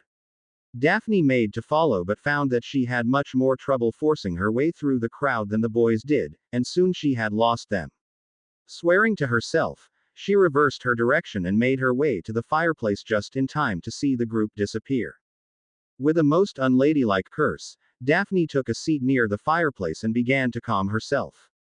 Her time with Thomas had been cut short, but she'd still made some major discoveries, and established herself with Potter's brother, assuming he remembered, of course. As she considered what she'd just learned, her anger was slowly replaced with satisfaction and, strangely enough, curiosity. Daphne Greengrass was not surprised often, and yet it seemed that Harry Potter did nothing but surprise her. Not for the first time, Daphne found she was quite looking forward to September 1st. With Harry's birthday approaching rapidly, Sirius took it upon himself to plan what he considered the ultimate party, and set out to get Jack's help. Wait, a surprise party? Jack said, interrupting Sirius's description. Bad idea. Harry hates surprises of any type, better to just tell him about it. Oh, come on, Sirius said with a snort. A little surprise party never hurt anybody, and I want to see the look on his face when everybody jumps out at him. Jack frowned. Harry doesn't really like crowds, either, you do know that, right? I'm not inviting that many people, Sirius said defensively. But this is my chance to really do something cool for Harry, I want it to be perfect. With a sigh, Jack agreed to help Sirius plan the surprise party and decided he would personally tell Harry in advance. That way he could be sure that Harry wouldn't zap them all to oblivion for jumping out at him. For a moment, Jack had a vision of himself at a party talking about Harry zapping something else, but it was very hazy. Must have been pretty drunk, he thought to himself. Oh well, probably not important. The day before the scheduled party, Jack caught up with Harry and told him what Sirius had planned. Harry was slightly put out that Sirius had planned him a surprise party, but agreed to go along with the plan for his godfather's sake. He even managed to refrain from rolling his eyes when Sirius randomly asked him to pick up some supplies from a couple of stores in Diagon Alley, knowing it was just an excuse to get him out of the house. Returning from the shopping trip, Harry paused outside the door to their flat and took a deep breath before finally walking in. Surprise. As planned, Harry dropped the bags he was holding and did his best to look surprised. What's all this? He asked. It's your birthday party, what does it look like? Sirius said, coming forward to usher Harry into the middle of the room. You didn't think you'd get off without a party, did you? Harry just shrugged as he started to greet the multitude of guests that his godfather had invited. He frowned as he realized that Tracy and Blaise seemed to absent, then his eyes landed on the group in the corner and he scowled fiercely. What are they doing here? He hissed to his godfather, motioning towards the Weasley family. Harry, it's a party, Sirius said pleadingly. What better way to bury the hatchet than to invite them? Harry's eyes narrowed. You're assuming I want to bury the hatchet at all. Follow me. He politely excused himself and made his way purposefully towards the Weasleys. He was almost there when Albus Dumbledore seemed to materialize in front of him and held out a wrapped present. Hello Harry. Happy birthday, he said jovially. It certainly seems to be quite the affair you're doing, Sirius. The headmaster smiled. It's the least I could do, Sirius replied. Well, it seems to be a rather smashing success, said Dumbledore. Well done. Ah, Molly, Arthur, so good to see you. Mr. and Mrs. Weasley greeted the headmaster before greeting Harry somewhat stiffly, but he barely noticed. I need to speak to you, he said to the twins. Come with me. Fred and George seemed slightly disgruntled, but complied, and Harry led them out of the main room and into his room, shutting the door behind them. Look Potter, we don't want to. Shut up and listen, Harry interrupted coldly. I don't know why Sirius invited you here, but now that you're here, let's get something straight. If you ever endanger my sister again, I will bury you. I don't care how innocent or funny you think it will be, if you want to keep breathing, you will leave her alone. Am I clear? We said we were sorry for the hippogriff thing, Fred began. Sorry. Harry spat. Now where have I heard that before? Oh yeah, we're sorry, we didn't know the boggart would do that, it won't happen again, we promise. Sound familiar? Both twins cringed. This is twice now that your so-called innocent pranks have put me or my family in serious danger, and you have exhausted my patience. If you attack us again, I guarantee it will be the last prank you ever pull. Understand? Both twins had paled significantly and gave identical nods. Satisfied, Harry nodded. Good, and don't forget it. With that, he turned and made his way back to the living room. The party continued without incident for the rest of the day, and even Harry had to admit he was enjoying himself, although he spent most of the party chatting with Jack and Cedric in the corner. Even though Sirius had invited a fair number of people that Harry knew little of nothing about, he decided that he couldn't really be angry with his godfather. The man had been locked up by himself for the last decade, after all, which made Harry realize that Sirius needed the party more than he did. At least the Weasleys had left early. Finally, the guests began to clear out, and before long Cedric, Jason, Hermione, and Padma were the only students remaining. In the kitchen, Sirius was engaged in a conversation with Lupin and the headmaster that Harry was certain involved him in some way, but found he was too exhausted to care. So why didn't Zabini come? Cedric asked as they lounged around the television. I don't think Sirius invited him, Harry said with a frown. He's still not completely over the fact that I'm a Slytherin, or that I have Slytherin friends. He'll come around eventually, said Jack. But for right now I think he still thinks of Slytherins as being like Snape. Jason laughed. Oh man, I hated that git. He's the reason I didn't try for a Newt in potions. You're not the only one, Cedric replied. There isn't a single Hufflepuff in his Newt class, and there probably won't be for quite a while. Suddenly there was a loud squeal followed by laughter from the direction of Rose's room, causing the men in the living room to look at each other questioningly. Think we want to know? Cedric asked. In this case, I think ignorance really is bliss, Jack replied, shaking his head. Although I have to say it pains me to see my little sister starting to act like an actual girl. Suddenly he smirked. At least I know she's safe when you're all off at school, what with Harry around. Jason laughed. You know, eventually you're going to have to accept the fact that your sister is growing up. I have a sister, and I know it's not easy, but something tells me Ro can take care of herself. Now, don't look at me like that, Jason said, raising his hands in surrender as he found himself the recipient of two hard stares. I'm just saying that she's going to grow up, whether you like it or not. Harry looked thoughtful, but Jack continued glaring, so Jason decided to change the subject. What about you, Harry? Got your eye on a special witch? Harry snorted. Like who? Most of the girls at Hogwarts are terrified of me. I don't think you'll have to worry about that for too long, though, Cedric argued. After the thing with Malfoy came out it got better. Then the hippogriff. Well, he trailed off. Still, people have a short memory for stuff like that, especially after summer. Who knows, maybe you'll hit it off with one of the Beauxbatons girls. Beauxbatons? Said Harry, genuinely perplexed. The French school? Asked Jason. How would he meet one of them?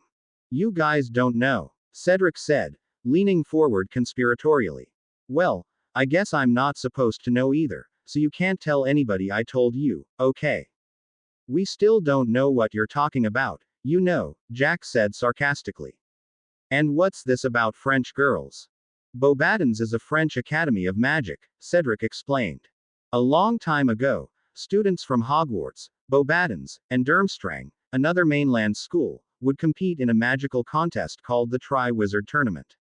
There were 3 tasks, and each contestant was scored by a panel of judges. Whoever had the highest score at the end was declared the winner, and regarded as something of a national hero. Unfortunately, the tasks were downright tough, and a lot of students died, so they stopped doing it. Cedric paused to dramatic effect. Until now, the schools have decided to bring back the tournament, and it's happening at Hogwarts this year. Sounds cool, supplied Jack. So you get to hang with students from other schools for a whole year. That's the general idea. Yeah, Cedric replied. Why now? Harry asked. I mean, why did they decide to bring it back now, if it was so dangerous before? Cedric shrugged. I'm not sure, really. I do know that they have a bunch of people designing the tasks to be less dangerous than before, though. My dad said that Dumbledore refused to allow Hogwarts to take part if it was too dangerous. So, are you gonna enter? Jason asked Cedric. I assume that's why your dad told you, isn't it? Cedric nodded. It is, and I am. Jason smiled and clapped him on the back.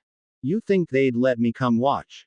Jack asked uncertainly. It sounds like it's going to be one hell of a show. I don't see why not, Cedric answered. There'll be a lot of families and other random people there, but I'll ask my dad to be sure. I'd suggest you enter too, Harry, but they decided only to allow entrants that are over 17. Sorry. Fine with me, said Harry honestly. That's about the last thing I need right now. Yeah, that's probably true, Cedric agreed. And who knows, maybe with all this going on, you can finally have that quiet year you're always talking about. Somehow, Harry doubted it. The weeks after his birthday passed leisurely for Harry. He continued to play Quidditch with Cedric and Jason, and spent a considerable amount of time just walking around Diagon Alley with various friends that came to visit. Overall, it was exactly the sort of lazy summer that he had hoped for. Harry's relaxed attitude did not go unnoticed by his siblings, and one afternoon Jack asked him about it. You know something, he said as he and Harry sat outside Florine Fortescue's ice cream parlor. I hardly ever see you with your nose buried in a book anymore, at least not like last summer. You're right, Harry admitted. I mean, I still study and practice on my own, but it's been a lot harder with Sirius around. You could always just tell him, you know. Not yet, Harry replied. I'm still not sure exactly how he'd react. You saw how amazed he was when I told him I was reading 7th year Transfiguration material. I thought he was going to Flo McGonagall on the spot just to brag. Jack snorted. That's true. I'll tell him eventually, but I don't want to dump it all on him at once, which means I can't let him see me practicing. Since I can't use my wand either, well, he shrugged. It's funny, if this would have happened last summer I would have been really upset, but now, it just doesn't seem like that big a deal. I feel, I don't know, safer I guess. Less apprehensive at least. Compared to our old problems, the ones we have now seem like a piece of cake. I think it's good for you, Jack replied. I mean, we all had it rough, but you had it the worst. If it wasn't for you, he trailed off. Maybe this is fate's way of making up for everything we went through before. You ever think of it that way? Harry shook his head. I don't believe in fate. I see your point though, but the way I see it, we earned this. If we hadn't worked together like we did to survive, we never would have made it here. So don't thank fate, thank yourself. Don't mind if I do, Jack said, taking another bite of his ice cream. Ah, life is good. Harry nodded in agreement and dug into his own bowl.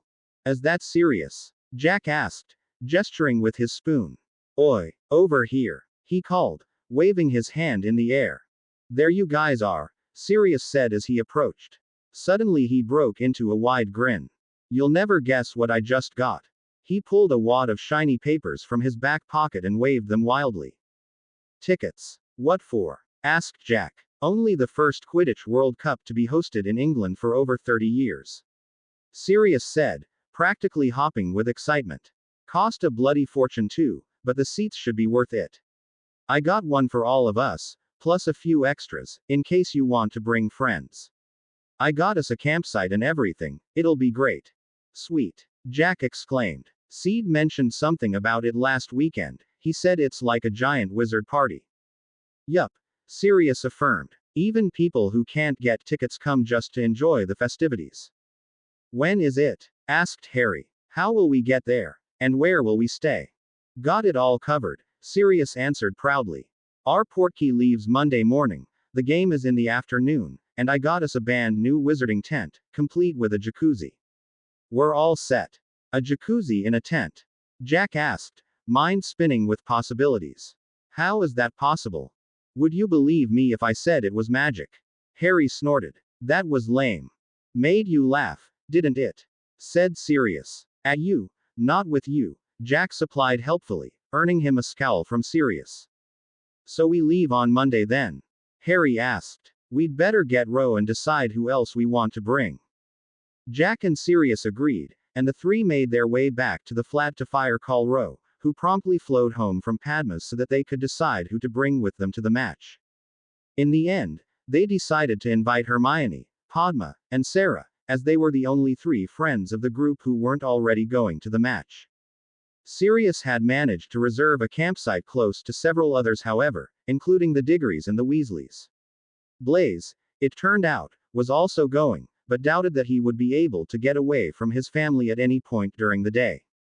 The way he described it, the Quidditch World Cup was something of a see and be seen event for him, and Harry had no wish to interfere. Considering Sirius's opinions of his Slytherin friends, he figured it was probably for the best. The Saturday before the match, Harry was asleep when he was suddenly assaulted by flashes of a strange place and a stranger conversation. Closer to the fire, Wormtail. The Quidditch World Cup, my lord. It could be done without Harry Potter, my lord. This suggestion of abandoning the plan.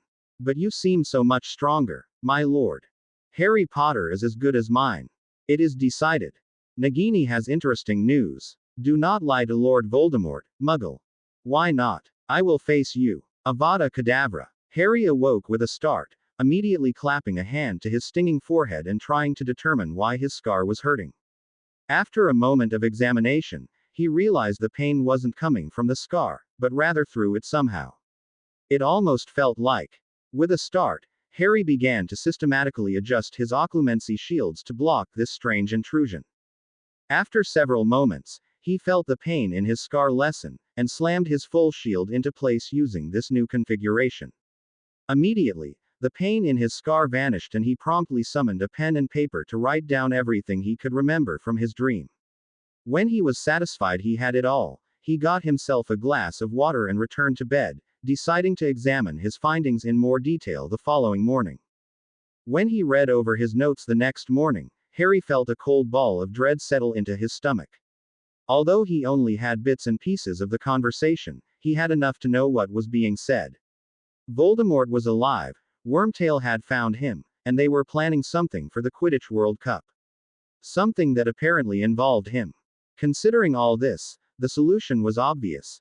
They shouldn't go to the World Cup. Sirius, however, didn't quite agree. Stay home, are you mad? Sirius asked when Harry suggested it. He looked at Harry and his face softened. Harry, I know it was a bad dream, but that's all it was. Wormtail escaped right out from under our noses, so it's only natural that it would be on your mind. I've even had a few dreams about it myself, but that's no reason to miss out on the World Cup. Harry shook his head. You don't understand. It's not just a dream, Sirius. I think it has something to do with my scar, since it hurt when I woke up, but all I know for sure is that it wasn't just an ordinary dream.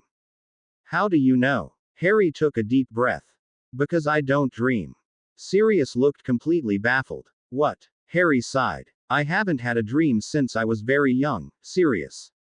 I don't know if it's a result of occlumency or what, but it's the truth. But. How? I used to get nightmares when I was younger, bad ones. So bad I could hardly sleep some nights, and I wanted them to stop. I remember wishing that I could take all the nightmares and fast forward through them, that way they would be over and I could get some sleep, so one night I tried it. I still don't really know how to explain it. I think it has something to do with occlumency, but basically before I go to bed I force all the thoughts out of my mind like I'm fast forwarding, and then I sleep straight through the night without dreaming. He looked at his godfather seriously. That's how I know this wasn't just a dream, Sirius. Because I don't have normal dreams. But you've had nightmares before, I thought. I've had things that qualify as nightmares, I guess, but they only last as long as it takes me to force them out of my mind. Once that's done, I don't dream. Ever. Until last night. The look on Sirius' face was a mixture of shock, curiosity, and pity. When he finally spoke, Harry realized he should have been expecting it, but it still made him scowl. We should tell Dumbledore. Despite his personal feelings on the matter, Harry had to admit that his godfather was probably right. If Voldemort really was planning something for the Quidditch World Cup, the headmaster was in a lot better position to prepare everyone for it than Harry was. That didn't mean he had to like it, though. A quick fire call later, Albus Dumbledore stepped through the floor and into the living room, where Harry reluctantly relayed the contents of his dream. When he had finished, Dumbledore sat back with an unreadable expression on his face. I'm afraid I cannot offer you a complete explanation, the headmaster began. Since there is no precedent for surviving the killing curse, the best I can offer is my own theory. He began to stroke his beard thoughtfully. As you know, I believe that the failed curse created a link between you and Lord Voldemort through your scar, and had the unintended consequence of transferring some of Voldemort's abilities to you, such as the use of Parseltongue. However, it would appear that the link goes much deeper than anticipated, and it will likely get worse as Voldemort gains strength. It is truly a blessing that you are already a proficient Occlumens, Harry. What about the World Cup? Sirius asked. Do you really think he'll try something there? Dumbledore shook his head slowly. Voldemort is not a fool. He will know that the security forces at the World Cup are already on high alert, and would not want to risk an attack with such a low probability of success. Harry said that he only got flashes of the actual conversation, no doubt as a result of his occlumency barriers, so it is possibly that the World Cup was merely mentioned in passing. Dumbledore paused for a moment and looked thoughtful. Still, I will mention it to Cornelius, as well as some friends in the Auror department. It cannot hurt to be too careful where Voldemort is concerned. But you would say that it's still safe for us to go, right? Sirius asked anxiously. But of course, Dumbledore smiled. They mentioned me by name, Harry broke in, frowning. They mentioned a plan, the Quidditch World Cup, and me. Don't you think it's a little irresponsible to just waltz in like nothing's wrong? I understand your concern, Harry, but if ever there was an unlikely target for Voldemort, it is the Quidditch World Cup. Remember, his priority is still regaining his body, and his Death Eaters are either keeping low profiles or in Azkaban. Nearly every Auror in the Ministry will be at the match, as well as security forces from Ireland, France, and several other nations. You have nothing to worry about. Besides, said Sirius with a grin. With you and I there, the Death Eaters wouldn't have a chance anyway, right kiddo? Harry shook his head in exasperation. You're crazy. Like a fox, Sirius answered. Or like a lunatic, Harry shot back. I'll go along, but I want emergency portkeys distributed to all the girls. Done. The two shook hands and Dumbledore made his way back to the flow with Sirius, leaving Harry to contemplate what lay in store for them the following day. Much to his amazement, the day of the match passed almost completely without incident. Their guests arrived on time, they made their portkey, found their campsite, and set up camp just as Sirius had planned. Although Harry spent the afternoon subtly scanning the area for danger, he found none, and soon it was time for the actual match. Harry spent the majority of the match the same way, always on the lookout for potential threats. He was scared for a moment when the Vila mascots walked out onto the field and he felt a foreign compulsion in his mind, but a little concentration and some powerful occlumency ended that quite quickly. Of course, he still had to prevent his brother from running out onto the pitch. As the game continued, Harry began to relax enough to follow the action, but was sure to stay alert.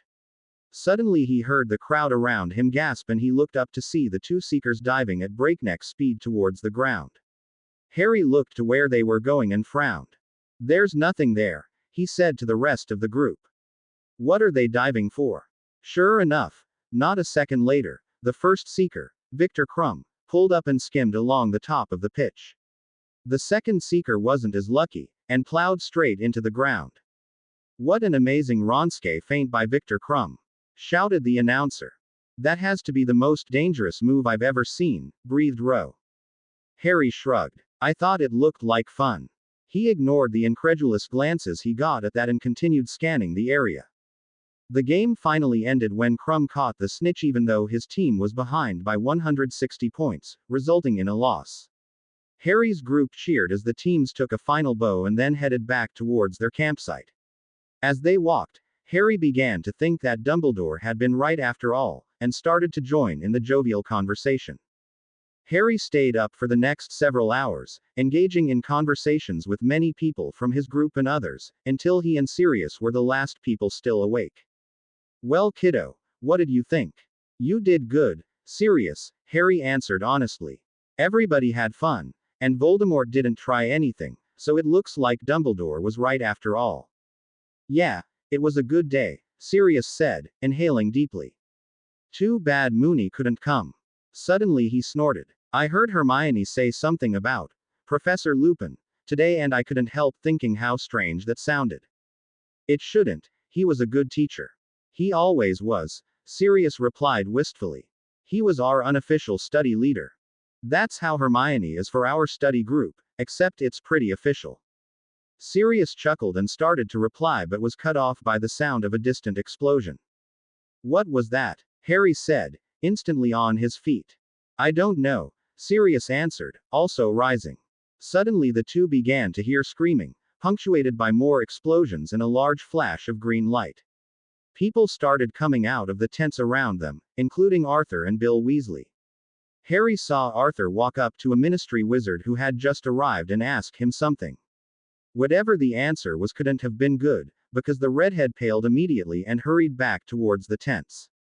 "Arthur, what is it?" Sirius asked anxiously. "Death Eaters," Arthur answered, visibly shaken. "They've taken the Muggle family who operate the campsite and are using them for sport. You should get the children up and get to safety." "Good idea," Sirius said, turning to do just that only to find that Harry had beat him to it. As soon as Harry had heard Mr. Weasley's answer, he had immediately sprinted straight back to the tent.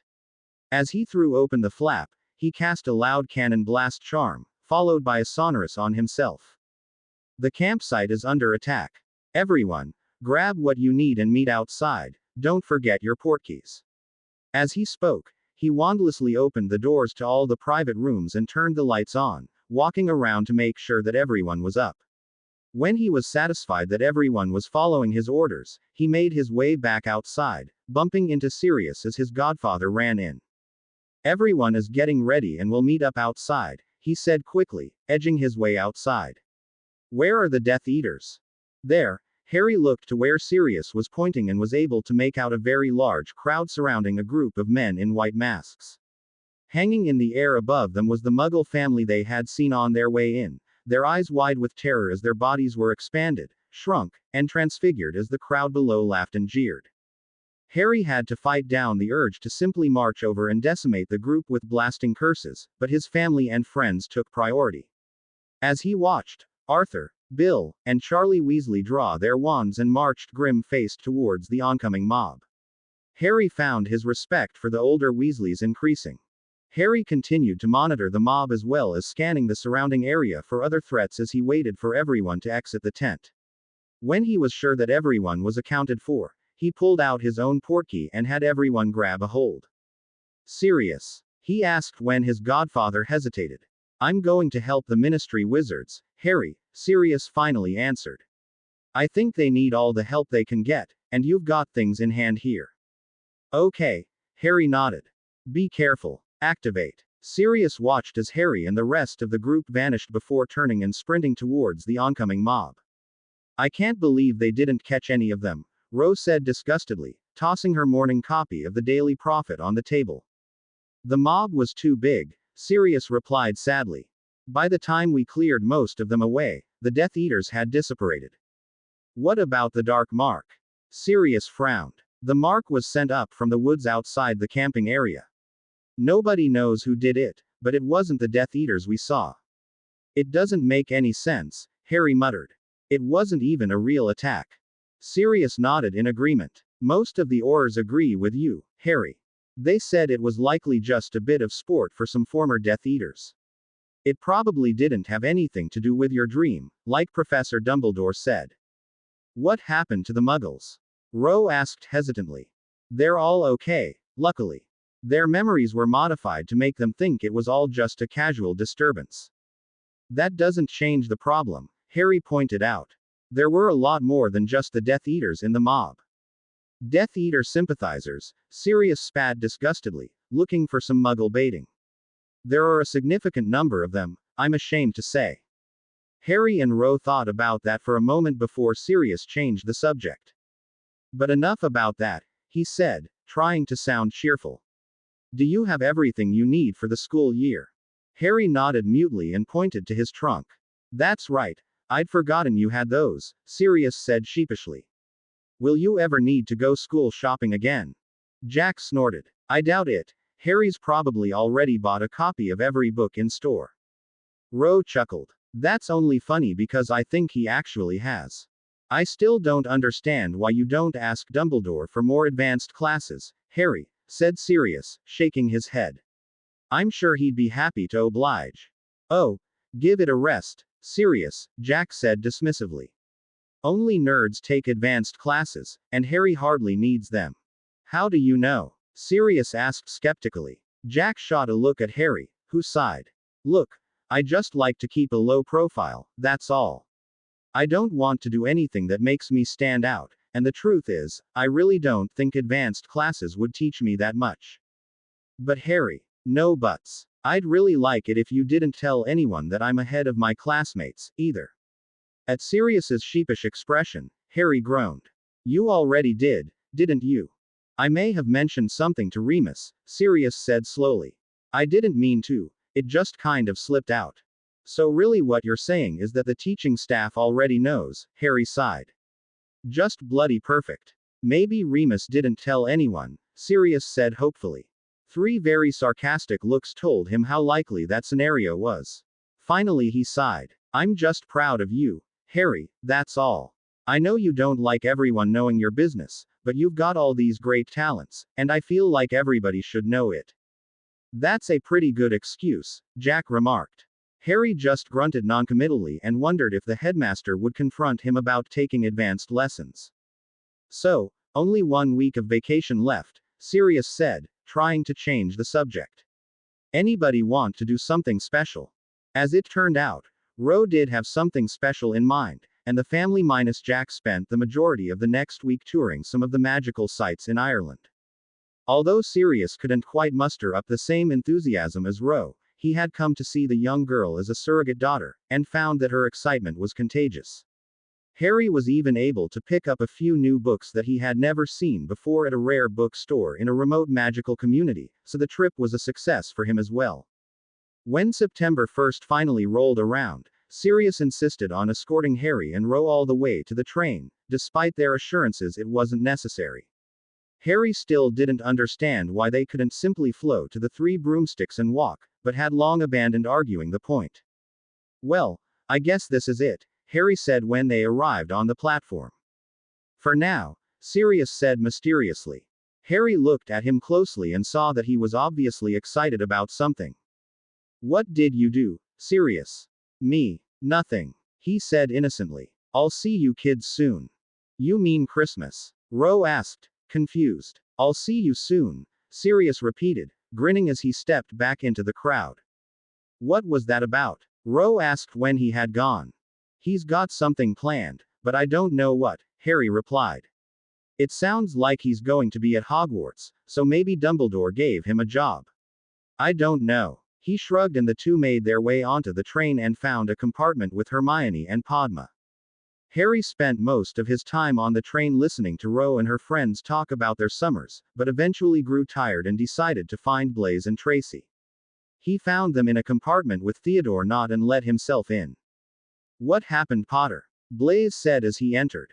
Get tired of all the hero worship. Tracy elbowed him in the ribs before smiling at Harry. Hi, Harry. How was your summer? Pretty good, actually, Harry admitted. Sorry I missed the World Cup, although considering what happened maybe I shouldn't be. Harry scowled as he remembered the masked Death Eaters, and he noticed that Nott seemed to become very interested in the passing countryside. He risked a feather-light legilimency probe, but withdrew it when he encountered slight resistance. Still, judging by the boy's reaction, someone he knew had been a part of that attack. Bah, nobody got hurt, Blaise said dismissively. It wasn't even a real attack, just a few old Death Eaters out for a laugh. Did you see what happened when somebody sent up the dark mark? He smirked. They ran faster than the rest of us did. I'll bet it was scary, though, Tracy said haltingly. I heard they were blasting people's tents with them still inside. Well, like I said, nobody got hurt, Blaze replied evenly. It just goes to show, fire whiskey isn't always a wizard's best friend. Although apparently Cedric Diggory would disagree. Harry cracked a rueful grin at that. Tracy looked confused as opened her mouth to say something when the door to the compartment opened and Blaze's lazy demeanor changed and he became suddenly alert. Turning slightly, Harry saw the reason as Daphne Greengrass poked her head into the compartment hesitantly. Harry, she said quietly. Can I talk to you a minute? Blaze guffawed loudly and Tracy and Nott shot him confused looks. Watch out, Potter, she's probably got a love potion on her right now, Blaze called as Harry got up. Daphne's gaze snapped back to Blaze and Harry saw a strange gleam in her eye for a moment, but it quickly vanished and was replaced by a hurt look. Why would you say something like that? She asked. She shook her head sadly and withdrew into the hallway as Harry followed. What is it? Harry asked, eyeing Daphne warily. Well, I never really got a chance to thank you in person, Daphne began uncertainly. I ran into your brother Jack this summer at a party. I'm not sure if he told you. Harry's brow furrowed. No, he didn't. Good. Well, I think he was pretty drunk, so maybe he doesn't remember, Daphne said quickly. Anyway, I wanted to say thanks again, in person this time, but that's not the only reason I wanted to talk to you. She took a deep breath and seemed visibly nervous, which wasn't entirely an act. I don't know if you know this, but Malfoy is Professor Snape's godson, and Snape told him something over the summer, something about you. He says that Dumbledore told Snape that you ran away from your Muggle relatives because they were abusing you really bad, and now he's planning to spread it through the whole school. I just thought you should know. Daphne studied Harry carefully for his reaction, but what she saw wasn't at all what she'd expected. She had thought he would be angry, ashamed maybe, and definitely upset. Instead he seemed to scowl for a moment and appeared deep in thought. Suddenly his eyes widened slightly and Daphne was surprised to see an expression she had never seen on Harry Potter: fear. Did he say anything else, Daphne? Harry asked. Anything at all? What is he so afraid that Malfoy knows? Daphne wondered to herself. No, that's all I heard, she finally answered. Harry seemed to relax slightly at her answer, but it was clear to Daphne that something was bothering him. Thanks for telling me, Daphne, Harry said, still thinking. Do you know if he's already started telling people, or is he planning some big announcement? I think he's already started, Daphne answered. You know, I actually have some friends in other houses that I could talk to, if you want. I could tell them it's just another attempt by Malfoy to make you look bad. Harry eyed her shrewdly. Actually, that would be great, he said slowly. Okay, I'll start right away, Daphne said, nodding. She started to turn away but stopped suddenly. Look, I know Zabini doesn't trust me, and I've definitely been nasty to you before, but I'm not a bad person, Harry. She sighed. I'm supposed to act a certain way, and be friends with certain people, you know what I mean. Sometimes I have to be mean, but that's not really me. I hope you can understand that. Without waiting for a reply, she turned and made her way back up the train. Mind racing, Harry opened the door to his compartment and sat back down. Well, Blaze asked impatiently. What did she say? Harry considered his friend for a moment before turning to Nott. Would you excuse us for a moment, Nott? Nott looked like he was about to protest, but thought better of it at the last moment and grudgingly walked out of the compartment. Well, according to Daphne, Malfoy didn't learn his lesson last time, and is trying to start more rumors about me. This time he's saying that I ran away when I was younger because I was being severely abused by my relatives. Supposedly he heard about it from Snape.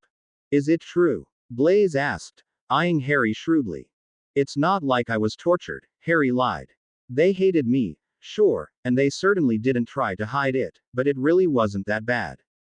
Why would Snape tell Malfoy about it then? Blaze asked skeptically. Maybe Dumbledore said something, questioned Tracy. There's nothing to tell, though, Harry pointed out. So either Snape or Malfoy must have made it up. Unless Dumbledore paid a visit to Petunia and found the block I placed on her.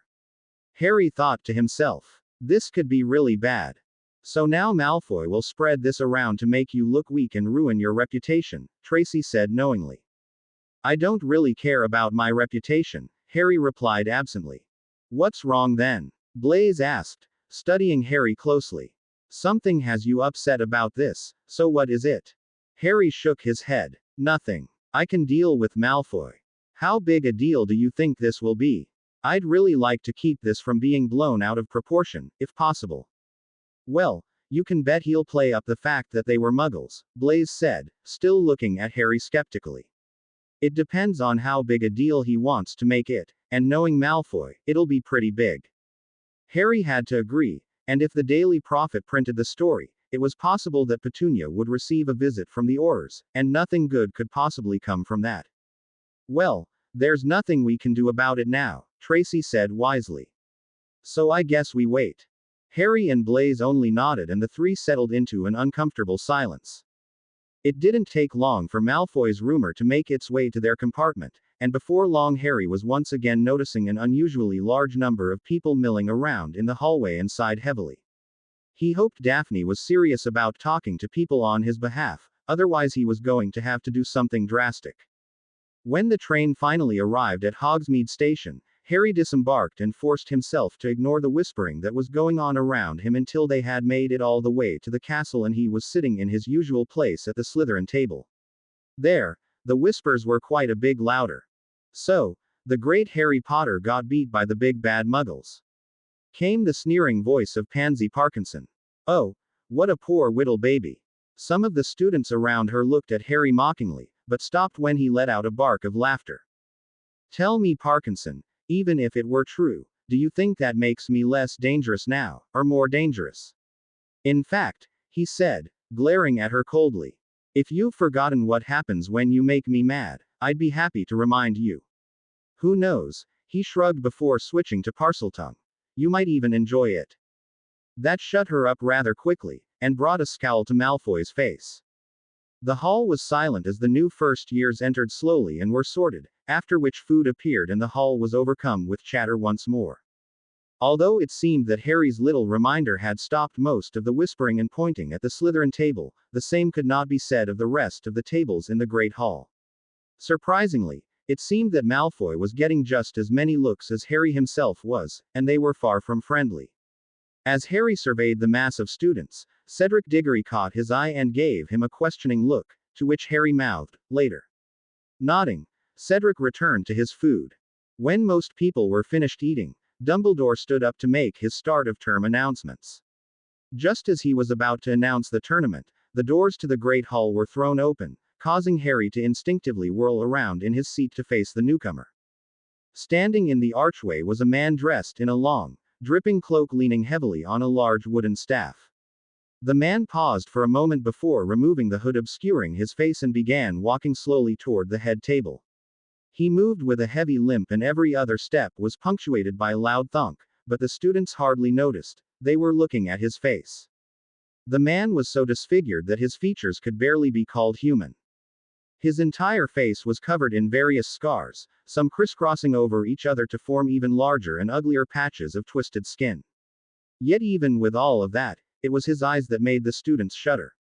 While one was small and beady, the other was a large, electric blue sphere that spun wildly and seemed to be looking everywhere at once.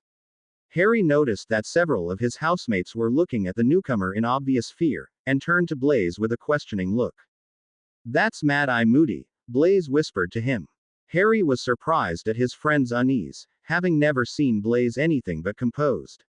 He's supposedly crazy now, but he used to be the best Auror in the Ministry. They say that half the cells in Azkaban are full because of him. That would explain the scars, Harry thought absently, looking back at the grizzled former Auror.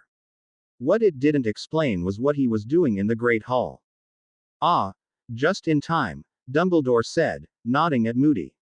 May I present our new defense against the dark arts teacher, Professor Moody. The hallway once again overcome with whispers, which seemed to spur Moody's magical eye into overdrive as it spun around in its socket. Now, as I was saying, Dumbledore continued as Moody took a standing position next to the head table. There will be no Quidditch this year, as Hogwarts has been chosen to host a very exciting event that has not been held in over a century. It is my very great pleasure to inform you that the Triwizard Tournament will be taking place at Hogwarts this year.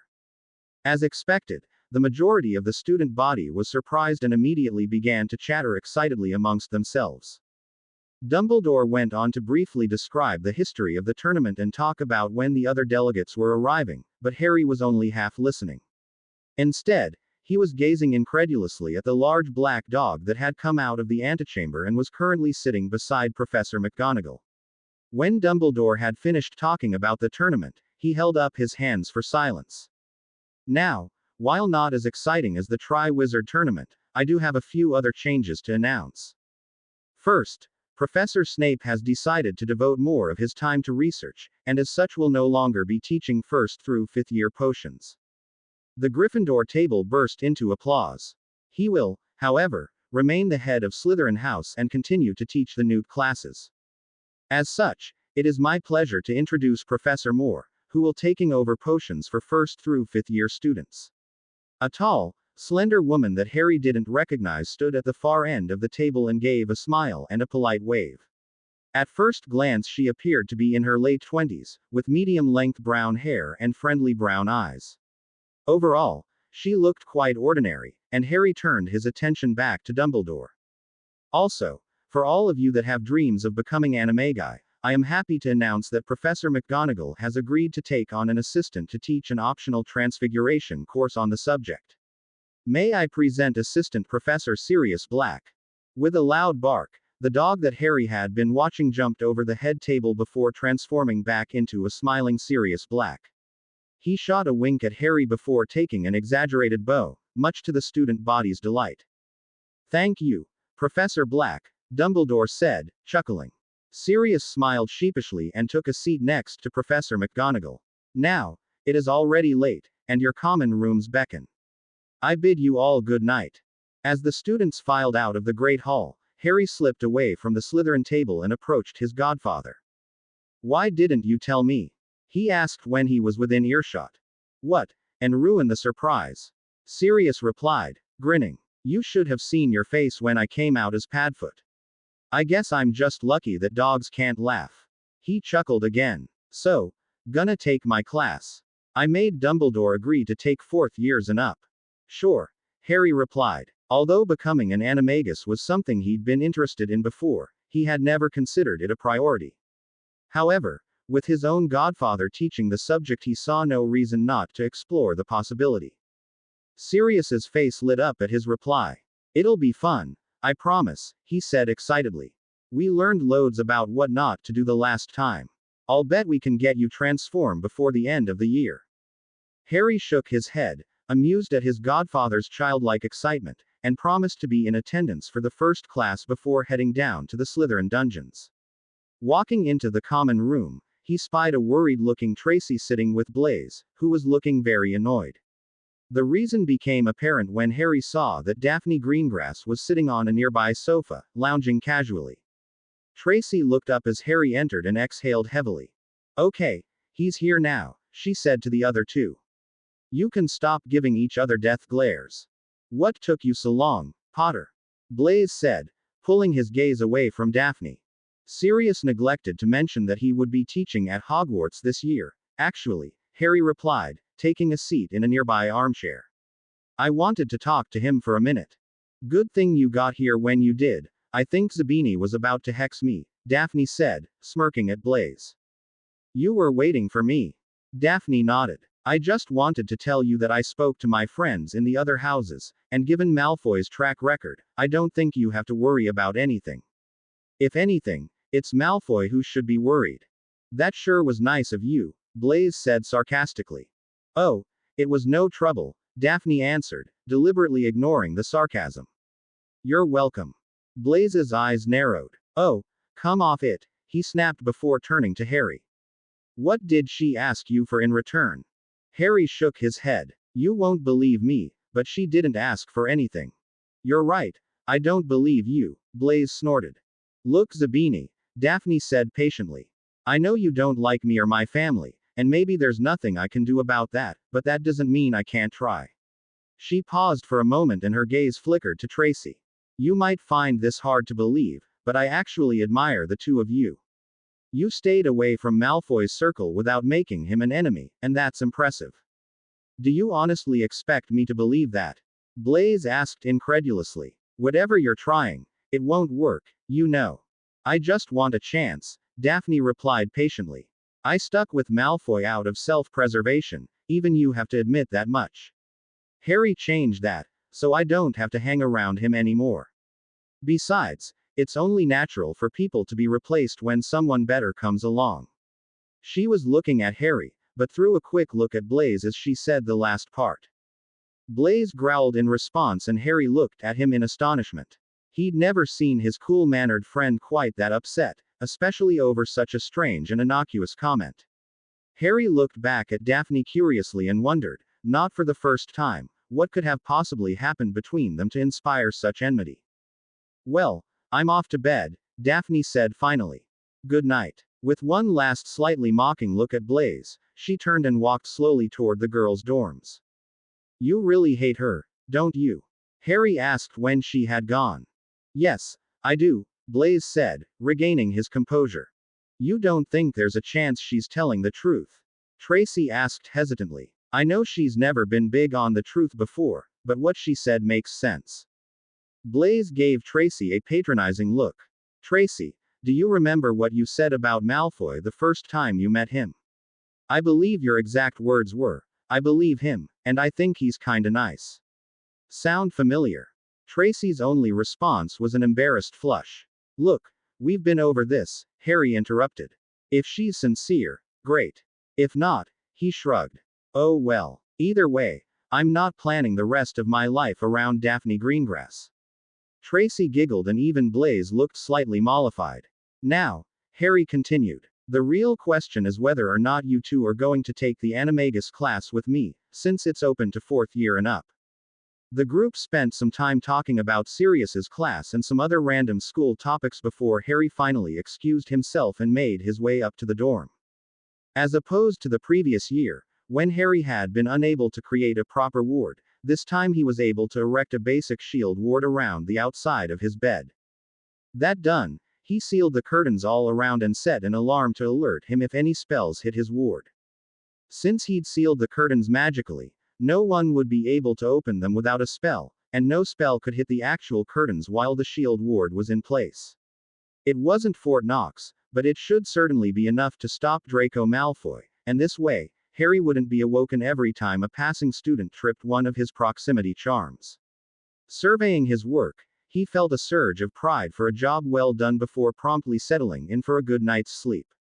Harry awoke the next morning and made his way down for his usual early breakfast. When he was finished, he saw Cedric Diggory walking into the Great Hall and got up to meet him. Hey, Cedric, he called as the older boy started towards his house table. Oh, hey Harry, Cedric said, turning around. What's up? It looked like you wanted to say something last night at dinner, Harry replied, edging away from the house tables.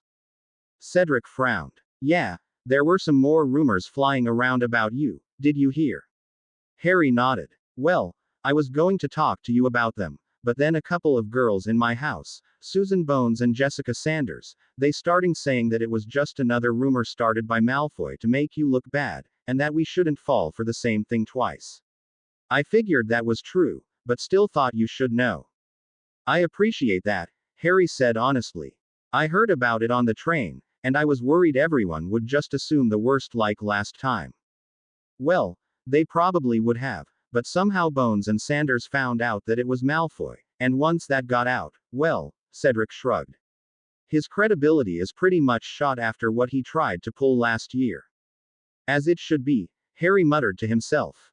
That's true, Cedric agreed. Well, if anybody else asks, I'll tell them the real story. I'll see you later. Harry just nodded and Cedric joined his housemates at the Hufflepuff table. Looks like Daphne came though, Harry mused. It was still too early for class, so he made his way to the library. As expected, Harry's first day of class was rather boring, since most teachers spent the time reviewing material that he had learned before he even came to Hogwarts. One notable exception to that was potions, where Professor Moore started the class on new material immediately, stressing the importance of proper discipline in the art of potion making.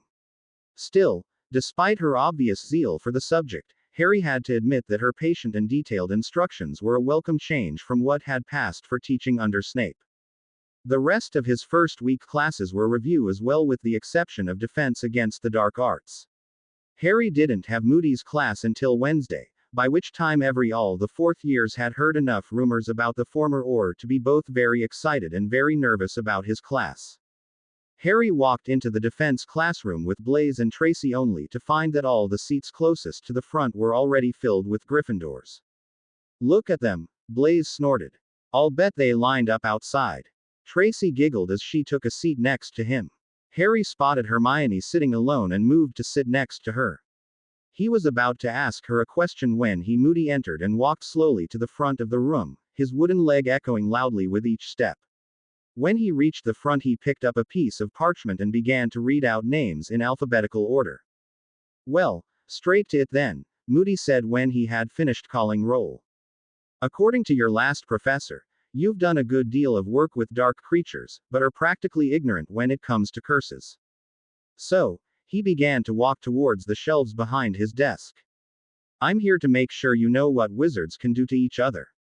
Now, according to the Ministry of Magic, I'm supposed to teach you the counter curses and leave it at that."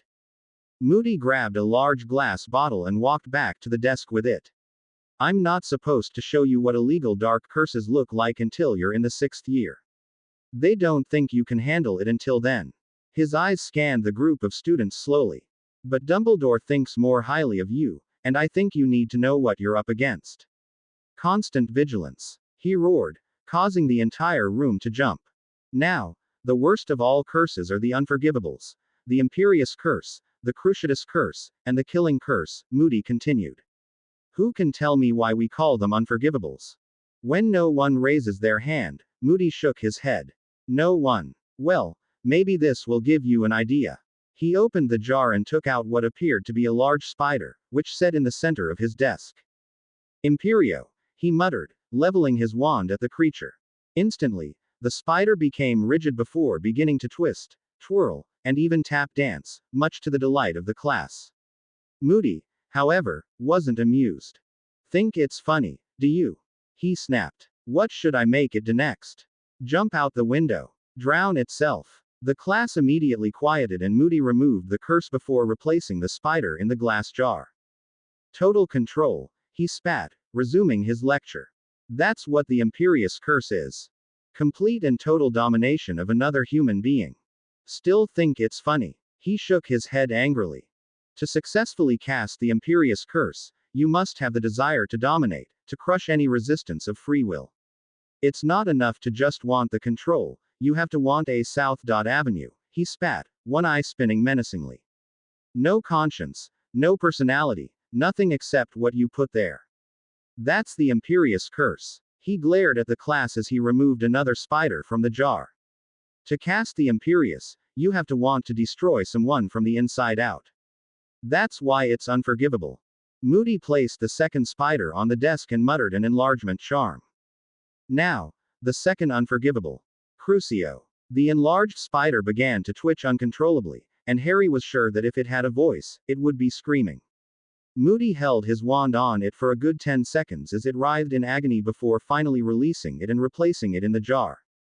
"Pain. Horrible, burning, life-altering pain. That is the purpose of the Cruciatus Curse," Moody said menacingly. "Pain to make you give up your friends, your family. Pain to break your spirit, to make you give in, and give up." Moody regarded the class seriously. "To cast the Cruciatus Curse, you have to not only want to cause pain, you have to enjoy it." Next to Harry, Hermione let out a horrified gasp. "Anger, revenge, desire, none of these are enough. The Cruciatus is only successful when the wizard casting can revel in the suffering of the victim. That is why it is unforgivable." Moody took the last spider out of the jar and the entire room was hit with a sense of impending doom. "And the last," Moody said, holding the spider in the air. He closed his eyes and looked like he was concentrating heavily on something before he abruptly dropped the spider onto the desk and jabbed his wand at it viciously. Avada Kedavra! He roared. Even as far back as he was, Harry could feel the sheer volume of magic that had gone into the spell, and it made him shudder. It wasn't just the amount of magic, it was how twisted and wrong it felt, as if the spell itself was crying out in pain. There was a bright flash and a loud rushing sound that Harry tried to identify but couldn't. The spider keeled over without a single mark on it, yet was unmistakably dead. The killing curse, Moody said calmly, brushing the dead spider of the desk. The most powerful, most pure form of hatred known to wizard kind. It is unblockable, and only one person has ever survived it. And he's sitting in this room. The entire room turned to look at Harry, who looked back calmly. Of course, the killing curse needs a good bit of power behind it as well. It's not enough just to hate something, you have to let that hate consume you, feed you, until there's nothing else in you. It is, quite possibly, the most evil and disgusting feeling possible. Suddenly he stopped pacing and let his magical eye spin in its socket. But that's what you're up against. To cast the killing curse you have to be not only powerful, but so all-consumed with hatred that, at that moment, you are scarcely human. That is why it's unforgivable. Moody turned and walked slowly back to the center of the room. When he looked up, he was surprised to see that a hand was raised. You have a question, Potter? Yes, sir, Harry replied. So, if someone killed a friend of mine, and I wanted to kill him as payback, I wouldn't be able to use the killing curse. Moody stared at him for a moment before a hideous grin split his features. Excellent question, Potter. 5 points to Slytherin. The rest of the class was still looking at Harry incredulously, amazed that he had the guts to ask the question in the first place. The answer is, it depends, Moody continued. The killing curse is hate, Potter, pure and simple. If you're thinking about revenge, or justice, or killing someone because they deserve it, the killing curse won't work. Sure, you might hurt him, he said, waving his hand dismissively. But to cast a true killing curse, you have to twist your insides until there's nothing left but hate. That's one of the downsides to the killing curse. All but the darkest wizards have to gather themselves for a moment before they can cast it. If you're thinking about anything else, it won't work. Harry thought about that for a moment before he raised his hand again. How is it that you are able to cast it then, sir? Moody paused for a moment before turning and leveling a piercing look at Harry with both his eyes. It's not easy, he finally said softly. But when I think of all the Death Eaters that didn't get caught, I can manage. There's nothing in the world I hate more than a Death Eater who went free.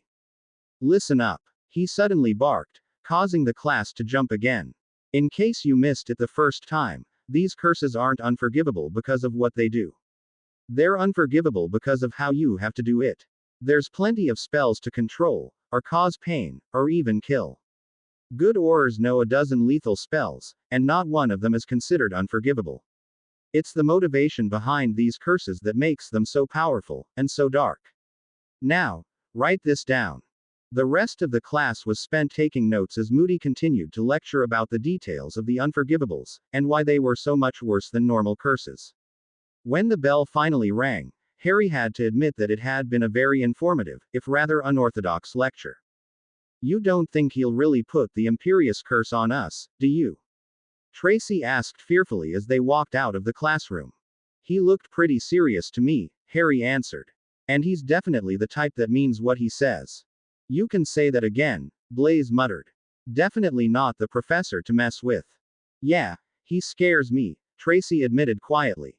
Really? Harry asked curiously. I think I like him. I like him too, came the voice of Daphne Greengrass as she stepped up beside Harry. Blaise snorted. I'm sorry, were you under the impression that your opinion mattered to us? He asked mockingly. Daphne shrugged. If you're too stupid to see this as an opportunity, then I guess I shouldn't bother you. She said nonchalantly. You can't rely on other people your whole life, Zabini. Eventually you might have to actually fight for yourself. Blaise opened his mouth to reply, but snapped it shut again when he realized that any attempt at a comeback would only make him look bad. Daphne smirked slightly and gave Harry a small wave as she broke off and headed down an adjacent hallway. Blaze muttered a few choice expletives at her retreating back, but Harry was looking thoughtful. Something was bothering him, but he wasn't quite sure what it was. Where to now, Harry? Tracy asked, breaking him out of his stupor. Animagus Transfiguration, Harry answered. Time to see what kind of professor my godfather is. Blaze shook his head. I can't believe you willingly signed up for an extra class, Potter. I would have taken it, too, Tracy said defensively, before muttering, if my parents let me, anyway. Trust me, becoming an animagus is hard, and very time-consuming, Blaze said confidently. Why do you think there's so few registered animagi? If he's lucky, your godfather will end up with 2 or 3 students who make it all the way to end. Harry just shrugged. Only one way to find out, I guess. I'll see you guys later. He turned and started towards Professor Black's classroom. When he arrived, he wasn't surprised to see that he was the only Slytherin 4th year that had decided to take the class. Due to the incredible interest the class had generated, Sirius had been forced to teach 4 classes, 1 for each year, instead of the 2 that he had originally planned. Unfortunately, that interest hadn't extended to Slytherin House for some reason. Looking around, Harry spotted Hermione sitting with Padma in a crowded area near the front, and took a seat at an empty desk towards the right of the room. Is it safe to sit? Asked a voice from behind him. Harry turned to see that, once again, Daphne Greengrass was walking towards him. Is Zabini waiting somewhere to pounce on me? He's not taking the class, Harry answered. I figured I'd be the only Slytherin here, to tell the truth. He looked at Daphne quizzically. How did you get here, anyway? I had to get something from my room and took a shortcut back up, Daphne replied, slipping gracefully into the seat next to him. And I know for a fact we're the only 2 Slytherins, but I've always been interested in becoming an animagus, and this was too good a chance to pass up. She looked up to the front of the room, where Sirius was nervously shuffling random papers around on his desk. He's your godfather, isn't he? Daphne asked. That must be a little weird, him being a teacher, I mean. Harry just shrugged. Maybe. It's a little too early to know, though, he said shortly. He really didn't want to talk about it, and Daphne seemed to pick up on that and just nodded mutely before she began to pull her supplies out of her bag. Well then, Sirius said nervously. Welcome to your first animagus class. I'm Sirius Black, and I'll be your teacher. He took a deep breath and gave the class a winning smile. First things first, how many of you have had a family member that successfully became an animagus? Harry and 2 other students raised their hands. Okay, not bad, Sirius said. I won't lie to you, becoming an animagus is a long, hard process. That's the bad news. The good news, Sirius grinned and scanned the classroom. Is that it's all worth it. Becoming an animagus is one of the best feelings in the world, because it means you're embracing a part of you that you hardly ever get to see, your animal side. He growled and many of the girls in the class giggled. As he continued speaking, Harry could see his initial nervousness fade as it was replaced by excitement. It was obvious, to Harry at least, that Sirius meant what he said about the wonderful feeling that came with being an animagus. But above all, Sirius was saying, being an animagus means letting go of all your thoughts, worries, and human constraints. You have to let go, completely, before you can start to embrace the animal inside you. Once you do that, you'll find that your animagus form reflects a part of your personality, one that you may or may not have recognized. Many of you have probably noticed that my animagus form and my human form have a lot in common, some would say too much. He grinned. Professor McGonagall is the same way. She's strict, proper, and it's almost impossible to put one over on her, which is why she's a Kneazle animagus. Hermione raised her hand. But, Professor, she said shyly. How will we know what our form is? Excellent question, Miss Granger, isn't it? Sirius said with a wink. Hermione blushed. 5 points to Gryffindor for identifying the first step in becoming an animagus, and bringing us into our first assignment. I want you all to write a paragraph identifying what you consider your most dominant personality traits. In short, what makes you you. Then we're going to do a little exercise and see what we come up with. I'll give you until the rest of the period to write your paragraphs because frankly, Sirius leaned forward and said in a very loud whisper, I hate homework. Harry could only watch in amazement as Sirius became the most popular teacher at Hogwarts, and it hadn't even taken 10 minutes. Now, he continued, glancing at Harry and Daphne. A lot of the things we'll be doing for this class will need more than one person, so, to make it easy, the person you're sitting with right now will be your partner for the rest of the year. Harry looked over at Daphne, who simply nodded back to him politely before the two began their first assignment. When the lesson was over, Sirius motioned for Harry to stay behind. I heard about what Snape did, Sirius said angrily when the other students had left. I wanted to tell you that Dumbledore knows too, and he won't get away with it. Sirius, what are you talking about? Harry asked, perplexed. Sirius shuffled uncomfortably and looked at his feet. I know about the Dursleys, Harry, he said quietly. I know how they treated you. I don't know how Snape found out, but he had no right to tell Malfoy so he could spread it to the rest of the school. He paused before continuing softly, I'm sorry I couldn't be there. Harry regarded his godfather intently. It was likely that Sirius knew a little of what life had been like with the Dursleys, but he certainly didn't know the full details. Honestly, Sirius, it wasn't that bad, Harry lied. Whatever Snape thinks he found out, Malfoy definitely exaggerated, and I think most of the school knows it. You don't have to cover for him, Harry, Sirius said heatedly. I'm not, Harry assured him. Look, this isn't the first time Malfoy has made up some crazy story to make me look bad, so it's possible Snape didn't say anything. In fact, Snape might not know anything about it at all. I definitely wouldn't put it past Malfoy to make the whole thing up on his own. He's done it one too many times now, though, and nobody believes him anymore, so I'd really rather you just left it alone. Harry knew he was walking a fine line with his godfather, but he couldn't allow Sirius to go after Snape for leaking the information because that would make it obvious that the rumors were actually true. The entire situation had been resolved quickly and quietly, and the last thing Harry needed was for someone to bring it up again. Are you sure about this? Sirius asked doubtfully. I know it might be embarrassing for you, but he shouldn't be able to get away with this. I'm sure, Sirius, said Harry. Besides, if you go after Snape then the whole school will know that there was at least some truth to those rumors, and I'll never hear the end of it. As far as I'm concerned it's over and done with, and I'd just like to move on. He looked at his godfather seriously. Can you do that for me? Move on and let it go. Sirius seemed to think about this for a moment before sighing in frustration. I guess you're right, but I think you're going too easy on that greasy bastard. He doesn't deserve it, Harry. You're right, he doesn't deserve it, Harry answered immediately. But I do, and going after him will only make things more difficult for me. So forget him, Harry waved a hand dismissively. Who knows, maybe we'll get lucky and he'll off himself with a botched potion. Sirius's eyes grew misty at the possibility.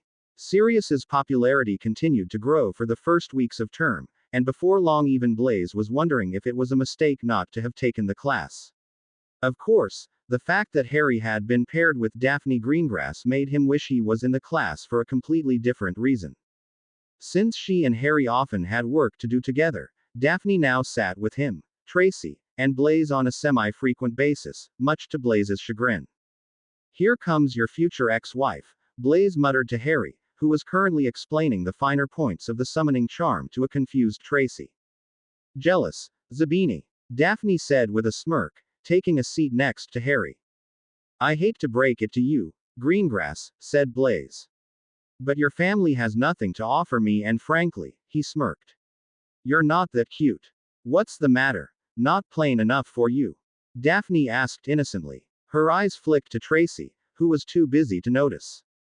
Blaise's eyes flashed, but he remained outwardly calm. Whatever helps you sleep at night, he replied. Just remember, you can transfigure a rat to look like a unicorn, but it'll always be a rat. This time as was Daphne whose eyes flashed, but she, too, kept her composure.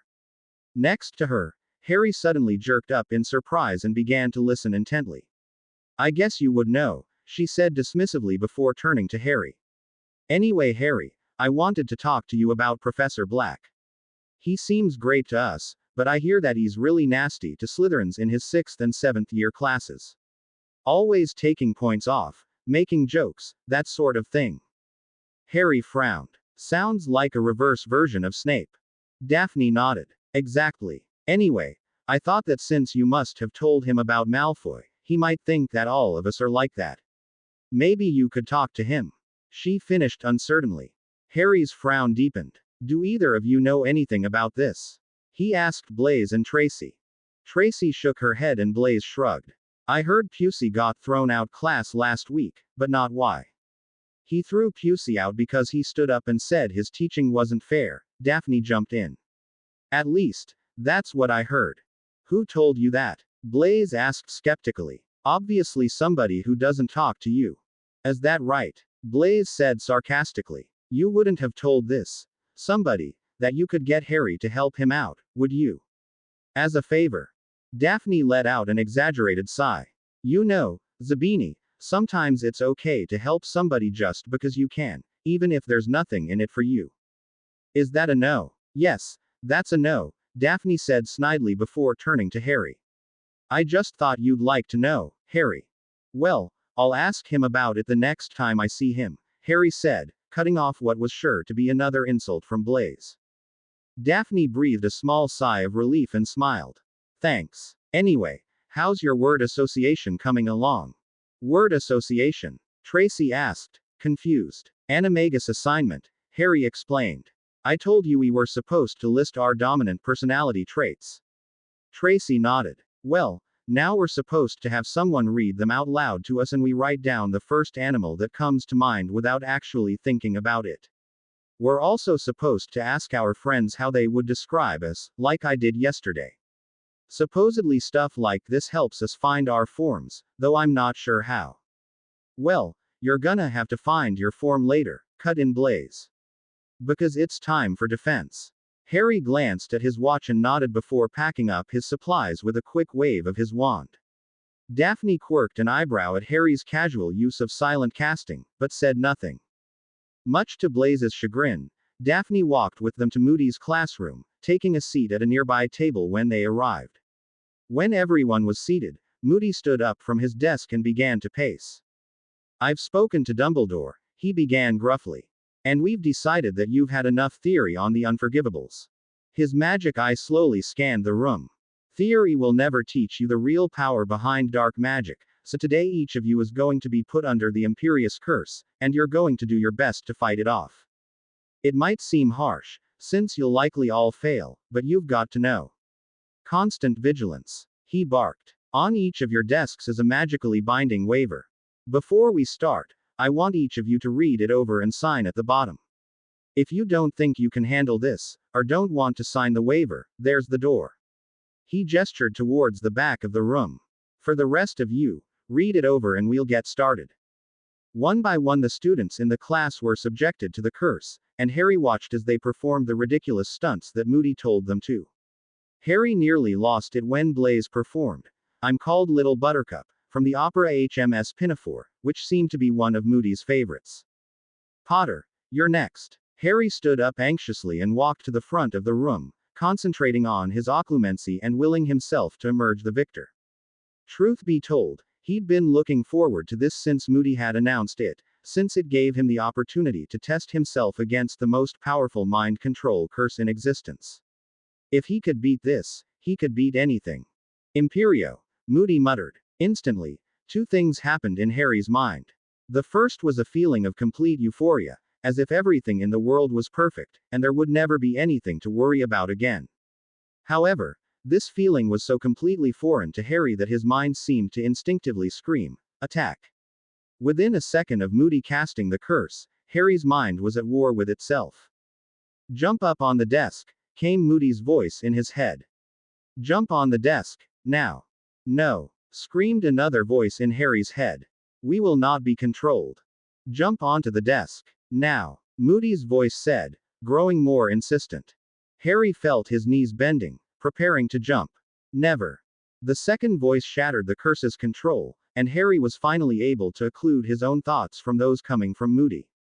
With the attack identified, It only took a moment of intense concentration for him to throw off the curse entirely, and he straightened from his half-crouched position. No, he said firmly. For a moment, Harry could have sworn that Moody looked furious, but it was quickly replaced with a mangled grin. Now that's more like it. Moody roared. Did you see that? Potter fought, and he won. We'll try one more time, Potter, to make sure it wasn't a fluke. Having already experienced the effects of the curse, Harry found it rather easy to throw off the second time, and walked back to his seat with heavy praise and no homework from Moody. The rest of the class was to write an assignment detailing how they could better prepare themselves to fight off the Imperious Curse, to be handed in next class. As Harry walked out of class, trying his best to answer his friend's questions, Moody slipped up to Ullery to dispatch a very important letter detailing this latest feat of the boy who lived. The Riddle House. Little Hangleton. What? Wormtail cringed at the ire in his master's wheezing voice. What do you mean the plan has failed? How? A letter from Hogwarts, my lord. Somehow Harry Potter can resist the Imperious Curse completely, so our agent will be unable to bring him to us as planned. Our agent, Wormtail, the Dark Lord said dangerously. He is my agent, and mine alone. Don't make that mistake again. Wormtail bowed and stuttered an apology. So, the boy can resist the Imperious, Voldemort mused. Does the old fool suspect anything? No, my lord, Wormtail replied. Your servant convinced him it would be educational to subject the students to the curse during class. He used the opportunity to assess its effectiveness on Potter. A good thing, too, Voldemort rasped. This changes things. Send word to my loyal servant to increase his contact with the boy, and report anything interesting he learns. He paused for a moment, deep in thought, when an idea suddenly hit him. When does my old apprentice Karkaroff arrive at Hogwarts, Wormtail? Wormtail began shuffling papers frantically before finally finding the one he was looking for. The end of October, my lord. Voldemort smiled, causing Wormtail to shudder involuntarily. You will tell my loyal servant that he is to seek Karkaroff out immediately. The traitor? Wormtail asked incredulously. Realizing he had interrupted his master, he fell to the floor in apology. You are fortunate that I still find you useful, Wormtail, the Dark Lord said slowly. Interrupt me again and I may reconsider. Wormtail flattened himself to the dirty floor in supplication, apologizing profusely. Now, finish writing down my instructions. Voldemort continued. He is to threaten Igor, and tell him to stay away from Harry Potter. He is to specifically mention that the boy will become a beacon for the light, and that any attempts by Igor to seduce him with dark arts will be met with extreme prejudice. Wormtail finished copying his master's instructions before looking up quizzically. Master, if I may? He asked hesitantly. Voldemort gestured for him to continue. If I am mistaken about Karkaroff, why do we not simply contact him directly? Voldemort wheezed what might have been a laugh, but it was too weak to tell. You should know better than to speak of things you know nothing about, he reprimanded. But I will answer, for my own amusement if nothing else. Igor respects power, and only power. He was loyal only as long as I was the stronger of us, and I have no doubt that I will have to kill him eventually. However, I have nothing to offer him in my current condition, and he would likely use the knowledge against me to gain favor in high places. He is ruled by his pride, Wormtail, and by his pride can he be manipulated. I want Harry Potter corrupted, and there are few more qualified to do it than Igor. The Dark Lord's mangled face split into what could have been a smile. Tell me, Wormtail, what do you think his reaction will be when Alastor Moody attempts to force him to stay away from Harry Potter? When he specifically forbids Igor to teach the boy dark arts? Wormtail stared at his master dumbly and Voldemort sighed. He will take it as a direct challenge from a hated enemy, and do his best to lull young Potter to his side. But master, won't that just make Potter dangerous? Crucio. Wormtail screamed as the curse hit him, but in his weakened state, Voldemort was only able to hold it for a few short seconds. Your tongue is rather loose tonight, Wormtail, Voldemort rasped threateningly. Wormtail cringed. Remember the price of your answer, and listen well. You tell me the boy was abused as a child and forced to make his own way to survive. He is fiercely independent, and a Slytherin, which means he values ambition and craves power. Even more, He was willing to let Black torture you when it was he who captured you, which means that he is far from the golden boy the old fool wishes him to be. The plan needs to be changed, and I will think on it, but my intentions for Harry Potter have not changed. With the proper motivation, the boy may not prove as dangerous to us as you think. In fact, Voldemort's crimson eyes flashed. He may yet become our greatest asset. True to Daphne's prediction, the rumors about Harry being abused had done more harm than good for Draco Malfoy, who was now regarded as a pathetic, attention-seeking prat, in the words of a sixth-year Ravenclaw girl. The line had become something of a running joke in the school, since the girl had said it quite loudly in the middle of the Great Hall during dinner. More importantly, none of the teachers had approached Harry about it, and there had been no mention of him in the Daily Prophet, something he was quite thankful for. In fact, except for the insults flying between Blaise and Daphne, the next few weeks passed entirely without incident for Harry. His classes continued to be boring, with switching spells in Transfiguration and summoning being taught in Charms, both of which he had mastered long ago. Moody had moved beyond the unforgivables and was now teaching the class how to properly cast a few select curses, and Binns was simply Binns. The only class that remained completely original for Harry was his godfather's Animagus Transfiguration class.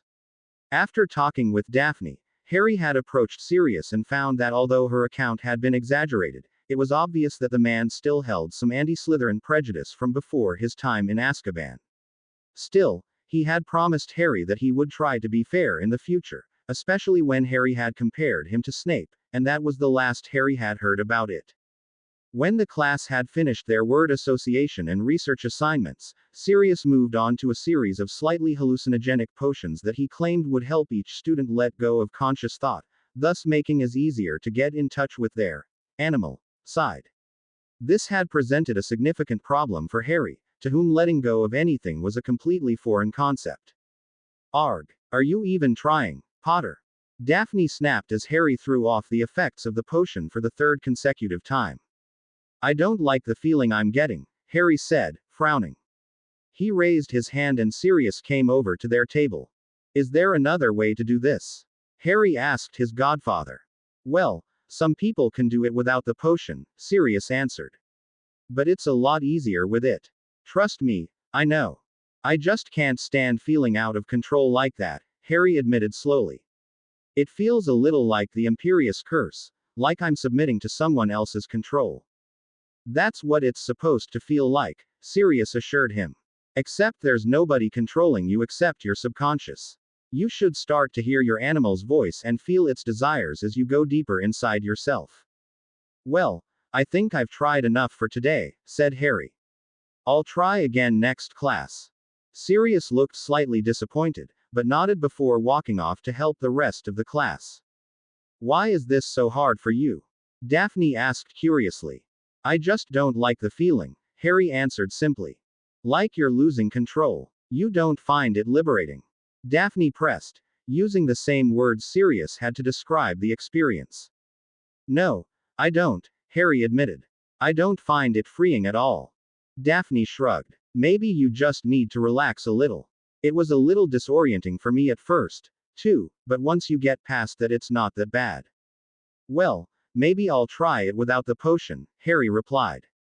Okay, if I could have your attention, please, Sirius said from the front of the room. By now, most of you have a good idea of what your form feels like.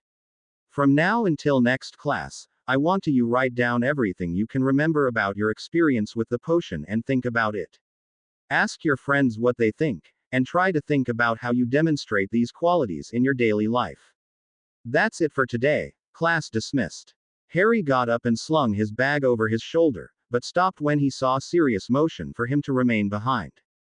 What's up? He asked when the rest of the class had left. You asked if there was another way to do this, and there is, but it isn't exactly pleasant, Sirius began hesitantly. The potion you took in class is really only half strength, and it can be mixed with a mental suppressant to virtually guarantee that you feel your form, but there are drawbacks. Such as, well, first of all, it will probably knock you out for at least 12 hours. Second, it can sometimes trigger a spontaneous transformation, which is extremely disorienting and confusing. I'm moving the class along slowly so that when they finally find their forms and start to transform, they understand what they're getting into and the feelings associated with it. With a spontaneous transformation, you don't have that. You're suddenly a completely different animal, with all its instincts and desires. Most of the time, we have to forcefully reverse the transformation, and that's never pleasant. Harry frowned. That doesn't exactly sound promising, but I'll keep it in mind if nothing else works. Sirius visibly relaxed. I think that's a good idea. It's still early, and you've got plenty of time to learn. Exactly what I was thinking, Harry agreed. Sirius grinned. So, anxious for Friday? He asked with a wink. You know what they say about French girls. Harry looked his godfather thoughtfully.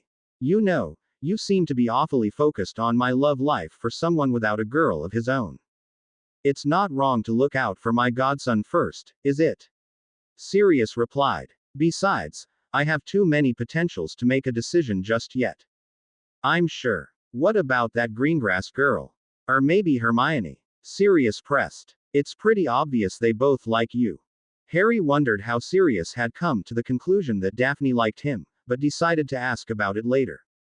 Yeah, he said dismissively. I've gotta go or I'll be late. He turned to leave, but not before calling over his shoulder. And I'll believe you've got potentials when I see one. He expertly sidestepped the hair-coloring hex that Sirius sent at him as he slipped out into the hallway, sealing the door with a thought as he left. By Friday morning, the entire school was buzzing with anticipation as the students anxiously awaited the arrival of the Triwizard Tournament candidates from Durmstrang and Beauxbatons. It got so bad that both Professor McGonagall and Professor Flitwick threatened to throw their entire morning classes into detention just to keep them from speculating about the new arrivals and concentrate on the lesson. Professor Snape issued the same threat, of course, but unlike the other two, it was far from the first time he had done so. When the time finally came, the entire school emptied out onto the grounds and organized themselves by year with the teachers at the back. Aha! Dumbledore exclaimed suddenly. Unless I am very much mistaken, the delegation from Beauxbatons approaches. The students began to look around frantically, trying to find what the headmaster had spotted, but most continued to look confused. Look, there, Tracy said suddenly, pointing to the sky. Harry looked to where she was pointing and was just able to make out a very large blob approaching them at high speed. Pegasi, Tracy breathed in awe. They have a team of Pegasi. It took a few moments for Harry to see what Tracy was talking about, but eventually he could make out a large flying carriage drawn by what was unmistakably a team of very large winged horses. The Pegasi began to circle gracefully as they descended toward the ground, oblivious to the odd glances and fierce whispers now running through the assembled students. When the carriage had finally touched down, the door was thrown open and a very large, very feminine foot stepped out, followed by what was unmistakably the largest woman Harry had ever seen. You've got to be kidding me, he heard Malfoy say from behind him. They have a half-breed as a headmistress. What is the world coming to? There were several snickers and rude comments from the Slytherins surrounding him, drawing a harsh look from Professor McGonagall. What's he talking about? Harry whispered to Blaise as Dumbledore stepped forward to meet the Beauxbatons delegation. Isn't it obvious? Blaise whispered back. She has to have giant blood in her somewhere, it's the only explanation. He snorted. Maybe she's related to Hagrid. Really? Harry asked. Dumbledore had just introduced the huge woman as Madame Maxime and was leading her and the Beauxbatons students into the castle. There appeared to be about a dozen of them, a mixed group of boys and girls, all shivering and looking around apprehensively. I guess I'd never really thought about it. Even some strange spell damage wouldn't have that effect permanently, Blaise answered. I'd bet 1,000 galleons they both have giant blood in them somewhere, and probably not a small amount. Harry was about to reply when he was interrupted by a loud shout from Lee Jordan. The lake. Look at the lake. Harry turned toward the lake with the rest of the students just in time to see a ship's mast begin to rise out of a fierce whirlpool. A large, ghostly-looking ship slowly emerged, flying a flag that Harry assumed belonged to the Durmstrang school. When it had surfaced completely, the whirlpool vanished and people began to disembark. Harry turned when he heard Dumbledore emerge from the castle and was surprised to see a wary, almost menacing look on the headmaster's face as he approached the delegation from Durmstrang. I can't believe Dumbledore let him come here, Blaise said, shaking his head in what appeared to be amusement. Let who come? Questioned Harry. Karkaroff, Blaise answered, pointing to the man currently leading the Durmstrang students towards the school. He was tall and slender, with long, black hair and blue eyes that seemed to take in everything at once. He was dressed in regal-looking robes made of sleek, silver fur and walked with such confidence and casual grace that he drew more than one impressed glance from the students. He's the headmaster of Durmstrang, Blaise continued. But he used to a Death Eater, and an important one too. It was rumored that he was the Dark Lord's apprentice at one point, but that was really just a rumor. He's a Death Eater? Harry asked incredulously. What the hell is he doing here, then? When the Dark Lord fell, Karkaroff gave up a good number of other Death Eaters, and claimed that although he had associated with the Dark Lord in the past, he'd never actually attacked anyone. Blaise snorted. Total bollocks, of course. Karkaroff was something of a lieutenant for the Dark Lord, supposedly one of his most powerful followers, so it's pretty much a guarantee that he led some of the attacks, but they could never prove it. He was even questioned under Veritaserum, but always gave the same answers. Veritaserum isn't 100% reliable, though, said Harry. Exactly, Blaise nodded. But without any other evidence, they couldn't send him to Azkaban, and since he named so many other prominent Death Eaters, he got off with a slap on the wrist. But even though they couldn't prove it, people like Dumbledore know the truth, Harry said, catching on. That explains why Dumbledore wasn't happy to see him. He watched as Dumbledore led Karkaroff and the rest of the Durmstrang students towards the castle. As they passed, Harry caught the profile of the student walking at the head of the column with Karkaroff and realized that he recognized him. Hey, isn't that Viktor Krum? Blaise looked at where Harry was pointing and his eyes widened. It sure is. Wow, I didn't know he was still in school. He chuckled. I guess we know who the Durmstrang champion is going to be. The Hogwarts students followed the Durmstrang delegation back into the school and made their way into the Great Hall. Harry noticed that the foreign students seemed to be confused for a moment as they watched the rest of the students make their way to their house tables. Finally, the Beauxbaton students took seats at the Ravenclaw table while the Durmstrang students sat with Harry and his housemates. Dumbledore made a brief announcement welcoming the other schools before the tables were filled with food and the feast began. What's with all the new food? Tracy asked, eyeing several dishes hesitantly. Probably for the foreigners, Blaise answered shortly. He looked up the table to where Malfoy was currently fawning over Viktor Krum and snorted. Harry, meanwhile, was watching the head table, where Moody and Karkaroff were apparently having a very emotional discussion. Dumbledore quickly got up and separated them, and Harry was surprised to see Karkaroff's eyes immediately flash towards him. The Durmstrang headmaster looked back at Moody and smirked, tapping his right shoulder mockingly. What do you suppose that's about? Harry asked Blaise, motioning to the head table. Given each of their histories, they've probably fought each other before, said Blaise. Looks like one of them took a wound to the shoulder. Who are those two? Tracy asked, pointing to two other adults at the head table. That's Ludo Bagman, the old Quidditch player, Blaise said, indicating the larger of the two men. He had a round, boyish face and seemed to be easily amused, if his constant laughter throughout the meal was any indication. I recognize the other one, but I can't remember his name. For a moment it looked like Moody and Karkaroff were going to duel right there in the Great Hall, but eventually cooler heads prevailed and they both took their seats. Harry continued to watch the interaction between the teachers for the rest of the meal, but although the situation seemed tense, there were no more outbursts on either side. When the feast was over, Dumbledore stood once more to announce the start of the tournament. Before we announce the selection process, I'd like to introduce two representatives from the Ministry of Magic who were integral in bringing the tournament to Hogwarts this year. Mr. Bartemius Crouch, head of the Department of International Magical Cooperation, and Mr. Ludo Bagman, head of the Department of Magical Games and Sports. There was a round of applause for the two men before Dumbledore motioned for silence. Mr. Bagman and Mr. Crouch have worked tirelessly over the last few months on the arrangement for the Triwizard Tournament, Dumbledore continued, and they will be joining myself, Professor Karkaroff, and Madame Maxime on the panel that will judge the champions' efforts. The instructions for the tasks have already been examined and approved by Mr. Crouch and Mr. Bagman. There will be 3 tasks, spaced throughout the year, designed to test all aspects of the champion's skill and character.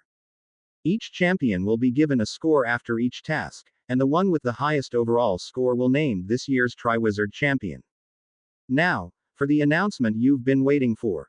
Dumbledore smiled at the hall and walked out from behind his podium towards a large box that had been placed on a pedestal in front of him. The school champions will be chosen by an impartial selector, the Goblet of Fire. Dumbledore tapped the box with his wand and it fell away to reveal a large, wooden cup wreathed in blue flames. The students all gazed at the goblet in awe as the headmaster continued. Anyone wishing to enter the tournament must write their name and school upon a piece of parchment and drop it into the goblet. You will have 24 hours to do so, and the champion will be selected following dinner tomorrow night. To ensure that no student under the age of 17 is able to enter, I will be drawing an age line around the Goblet of Fire once it has been placed in the entrance hall. Dumbledore smiled sympathetically as loud groans were heard throughout the hall. Finally, I feel the need to impress upon all of you the seriousness of entering yourself into the tournament, for it is not a commitment to be made lightly. The tasks are designed to test not only your magical skill, but also your ingenuity, intelligence, and ability to face danger. What's more, placing your name in the goblet represents a binding magical contract. If chosen, you are therefore obligated to continue until the end. Now, I believe it is time for bed, and wish you all a good night. The hall was immediately overcome with chatter once again as students made their way back to their respective common rooms. So, who's it gonna be? Blaise asked the question that was on every student's mind. I don't know anyone from Hogwarts that's planning to enter other than Cedric, Harry answered. He wouldn't be too bad, said Tracy. But don't tell anyone else I said that. They wouldn't believe me anyway, Blaise said, laughing. Besides, as long as it isn't a Griff, I'll be happy. Well, whoever it is, they better be prepared if they're going to take on Krum, Harry said absently. Why can't we get out, anyway? Is somebody blocking the exit? I can't tell, Blaise said, frowning. It looks like somebody is blocking the way, and I don't like waiting. Suddenly he turned to Harry and smirked mischievously. Whoa, Potter, he said loudly, holding his hands up in mock surrender. I'll tell them to start moving, just don't get violent. Harry leveled a vicious glare at his friend just as the group of students in front of them turned around. The group took one look at the expression on Harry's face before they scrambled to the sides to make room. Blaise smirked victoriously as the opening widened, giving Harry a clear view of what was causing the traffic jam. Standing on the middle of the entryway was a large group of boys surrounding a tall, owned girl dressed in what Harry recognized as a Beauxbatons uniform. The girl was strikingly beautiful, although to Harry it seemed like her movements were almost too graceful, as if he were seeing her in a movie instead of in person. The group of boys surrounding her seemed to be deliberately dragging their feet, each hoping to get a chance to say something to grab her attention, and clogging the exit in the process. As he approached, Harry saw that several girls were trying to get the boys' attention, but were either shaken off or ignored. Will you move? Screeched a 6th-year Ravenclaw. You're holding everyone up. Yeah, okay, mumbled one of the boys, not turning around. Wait. Boom. Harry's cannon blast charm startled the group of assembled students and broke the boys out of their trance. You're blocking the exit, Harry said succinctly. If you want to talk, move over there. A few of the boys moved immediately, while some of the older ones muttered to themselves and shot questioning looks at the girl from Beauxbatons. Who is Z's boy? She asked in a snooty French accent, turning up her nose. I will not be ordered around by a child. Yeah, Potter, broke in another boy. You can't tell her. Boom. This time Harry sent a weak concussion hex as well as the cannon blast charm, forcing the girl and the rest of the group to take a step backwards. That'll do, he said as he started to walk past them. He had only taken 2 steps before the girl seemed to materialize in front of him. You are Harry Potter? She asked, her eyes focused on his forehead. Suddenly she smiled, and Harry felt strangely drawn to her. Up close, she was even more beautiful than he'd imagined, and he found himself wishing for nothing more than to be near her. The rational part of his mind noted that it was a strange feeling, almost like attack. With a start, he realized exactly what it felt like, the Vila at the World Cup. It was definitely stronger, probably because she was so close, but it was the same feeling. My name is Fleur Delacour, she said, holding out her hand daintily. Angrily, Harry shifted his occlumency shields and banished the foreign presence from his mind before scowling at the girl in front of him. I don't care who you are, he growled. Don't try that trick on me again. With that, he strode past the astonished girl and walked off without a backwards glance.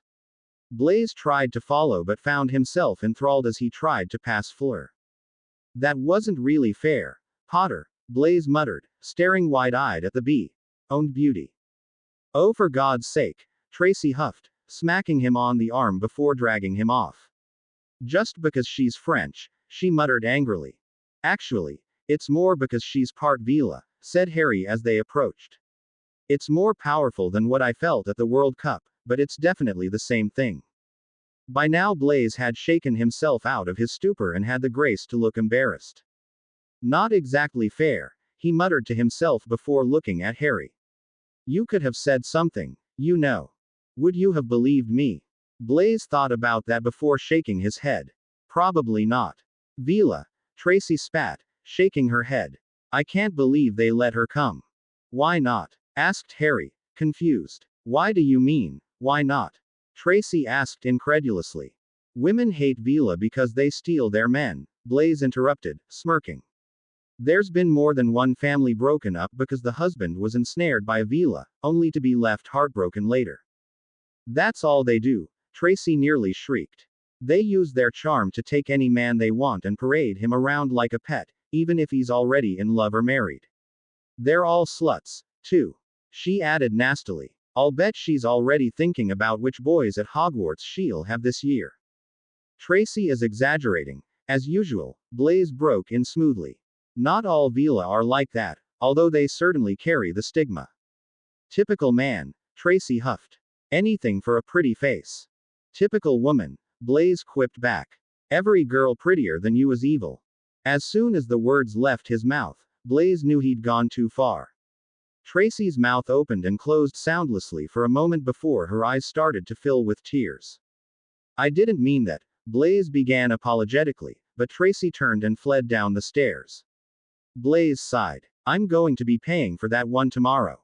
Harry only nodded as they continued down to the Slytherin common room.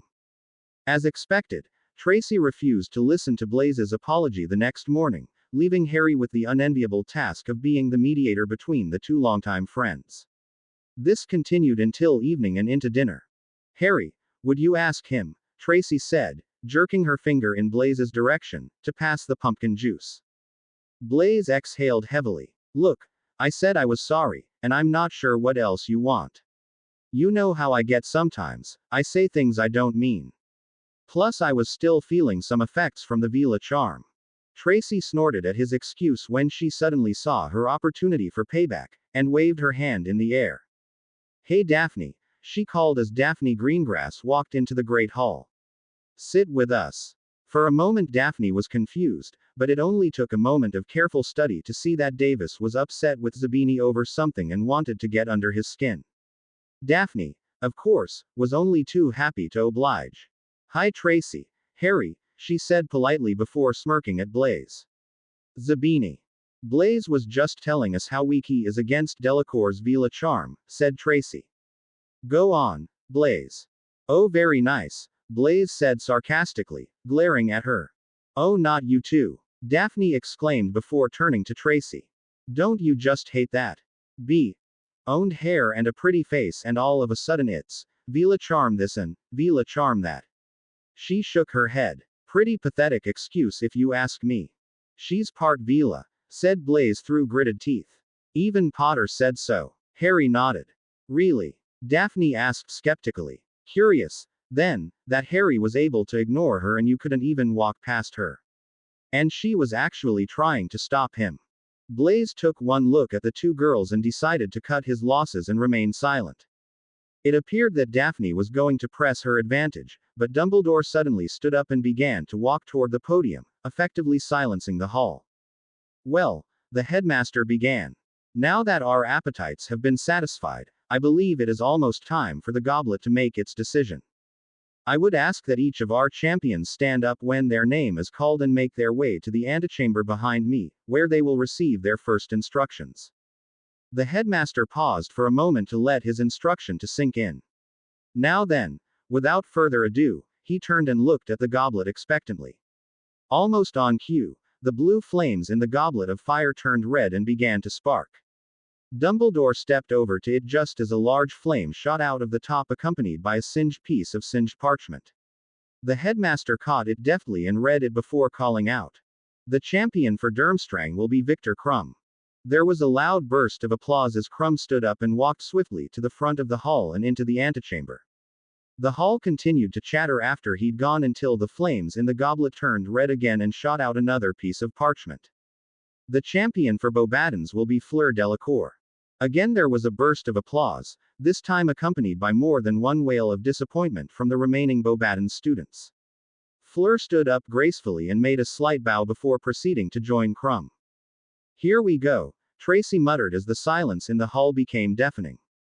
With another burst of flame the third piece of parchment shot out of the goblet and into the headmaster's waiting hand. The champion for Hogwarts will be Cedric Diggory. At that announcement, every student at the Hufflepuff table jumped to their feet and began to cheer wildly.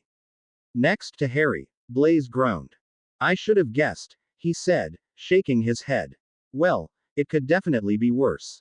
Just think if. He stopped abruptly, and Harry looked up to see that Dumbledore had also paused and was looking at the red flames in the goblet questioningly. A moment later another large flame shot up, accompanied by a fourth piece of parchment. Once again, the headmaster plucked it out of the air and brought it before his eyes, but this time he paused before making the announcement. Finally he cleared his throat and called. Harry Potter. For a moment, Harry was confused. Even as every head in the Great Hall turned in his direction, he was thinking that this was some type of joke. His eyes flashed to Sirius, thinking it was just his style, but his godfather looked just as confused as everyone else. The entire hall was deathly silent as Harry looked around him with a frown on his face. This is a joke, right? He said to no one in particular.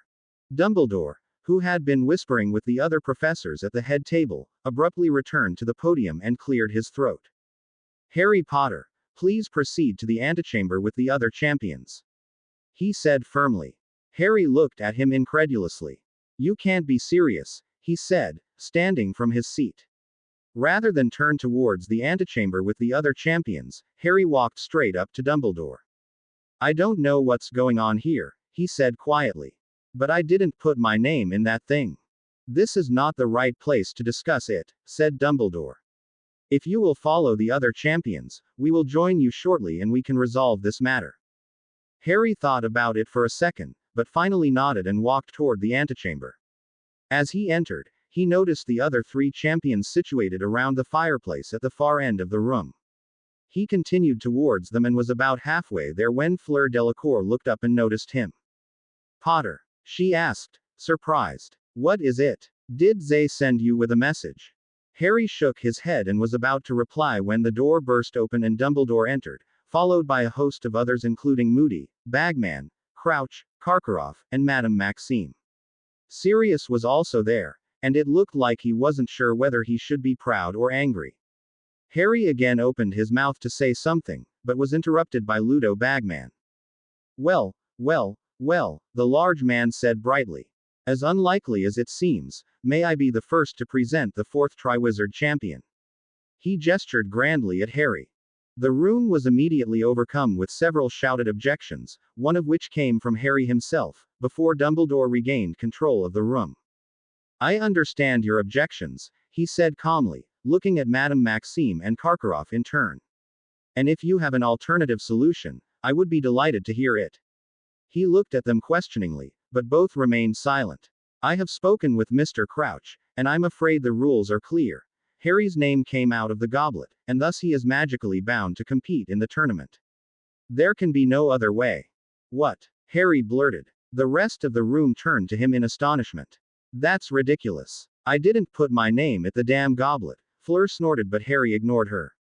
And I don't want any part of the tournament. So, he shrugged, problem solved.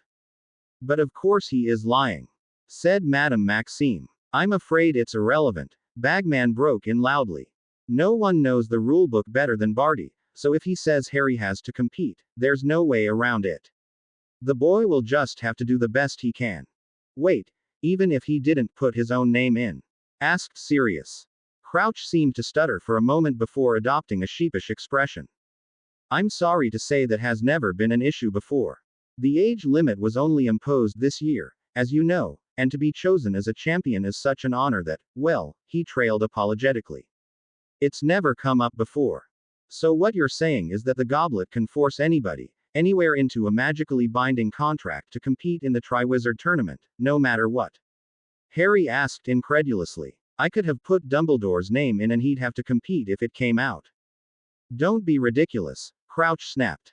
You entered into the contract when you signed your name on that parchment. Let me see that, Harry said, holding his hand out to Dumbledore. The headmaster handed him the parchment and he examined it incredulously. It was definitely his signature written there, which just made him more confused. This is my writing, he muttered. My full signature, even. Let me see that, Moody said suddenly, grabbing the parchment from Harry. You admit it is your writing, then? Crouch asked. It's my writing, but I didn't put it in the goblet. Harry answered. Whether that is true or not, said Crouch. The contract is already in effect.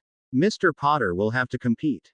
The room was once again overcome with protests and objections before Dumbledore was able to restore order. As I said before, he said calmly. If anyone has an alternative, I'd be delighted to hear it. If not, I'm afraid we have little choice but to let Harry compete, even if he himself would rather not. He looked at Harry apologetically. Harry, however, had had enough. I've already said I didn't want to compete in the tournament, he began, holding up a hand to forestall any objections. But you say that doesn't matter, so let me rephrase. I will not be competing in the Triwizard Tournament, contract or no contract. There are 3 champions, he motioned to the other 3 students in the room. Not 4. Call it an freak accident, a magical anomaly, or anything else you can think of. Say you have absolutely no idea why the goblet spit out 4 names instead of 3, but that it won't affect the integrity of the tournament. Harry paused for a moment to let his words sink in. Just so we're clear, I am not competing in the Triwizard Tournament. Cedric Diggory is the only Hogwarts champion, does everyone understand? Dumbledore, how can you allow a student to speak to us so? Madame Maxime asked incredulously. He breaks the rules and blames us. The boy might be onto something, said Moody thoughtfully. It would take a powerful Confundus charm to make the goblet forget that only 3 schools compete in the tournament, and I'm guessing whoever it was wasn't doing Potter any favors. I'll run some tests on this parchment if that's okay with you, Albus. Dumbledore nodded. As refreshing as your paranoia is, or, Karkaroff spat the last word mockingly. It does absolutely nothing to help us solve this problem. The problem is solved, Harry cut in. I'm not competing. I'm afraid that simply isn't possible, Mr. Potter, Crouch began firmly. Well, it's going to have to be possible, Harry interrupted. And I want to see a copy of these rules as soon as possible. Crouch scowled at being interrupted. That I can arrange, but I have nothing else to say to you, Harry interrupted again before turning and walking towards his godfather. You really didn't enter yourself, did you? Sirius asked him quietly. No, I didn't. I'd like to know who did though, and how. The two stood in silence for a moment and watched Dumbledore and Crouch attempt to placate Madame Maxime. Whatever they said apparently worked, as the large woman nodded grudgingly before leading Fleur out of the room. Crouch looked disapprovingly at Harry before he walked out as well, followed by Karkaroff and Victor Krum. Was that really necessary, Harry? Dumbledore asked tiredly once they were gone. Mr. Crouch is only trying to enforce rules that have been in place for a very long time. That's not my problem, Harry answered. This entire system is ridiculous, and you know it. He really does have a point, Headmaster, Sirius said hesitantly. How can there be a magical contract if he didn't initiate it? Dumbledore sighed and removed his glasses, rubbing the bridge of his nose tiredly. I'm afraid I am at a loss to explain that myself. There is, however, no one more knowledgeable about the Goblet of Fire and the Triwizard Tournament than Mr. Crouch, and it is safe to assume that he is not simply lying. What's this magical contract do, anyway? Asked Harry. Dumbledore smiled sadly. The consequences for breaking a magical contract vary depending on what the contract is for. In this instance, because the contract was made to apply strictly to students, to break it would mean being expelled from Hogwarts and banned from attending any other magical institution or participating in a licensed apprenticeship. What? Exclaimed Sirius, aghast. You must remember, Sirius, that the rules for the Triwizard Tournament have not been changed for over 500 years, said Dumbledore. At that time, for a student to back out of his commitment would have been a mark of dishonor, rendering him unworthy to study magic in the eyes of the community. Unfortunately, though we did take precautions to ensure the safety of the champions this time around, we did not think to examine the rules in their entirety. For that I apologize, since it has led to our current dilemma. There has to be a way around this, Harry said stubbornly. What if I get disqualified for cheating or something like that? The result would be the same, I'm afraid. Harry was silent for a moment before he shook his head angrily. I'll find a way out, just make sure Crouch gives me the rules tomorrow. Until then, I'd appreciate it if you would do as I asked and not announce me as a fourth champion. Beside him, Sirius chuckled nervously. It's, already a little late for that, he said hesitantly. Bagman sort of announced you as the fourth champion before we came in here. I should have known that, said Harry with a mirthless chuckle. Why wouldn't he have? I know you're upset, Harry, Dumbledore began. Whatever, Harry interrupted angrily, turning his back on the headmaster. I'm going to bed. Make sure Crouch has me those rules by tomorrow, or I'll get them myself. With that, he walked out of the room and back towards the dungeons. He ignored everyone trying to get his attention as he walked through the Slytherin common room and went straight to bed, trying in vain to find some way to fix the debacle he suddenly found himself in. As expected, the next morning Harry was greeted with a great many whispers and even more cold shoulders from the other students, most of whom obviously believed that he had entered himself in the tournament.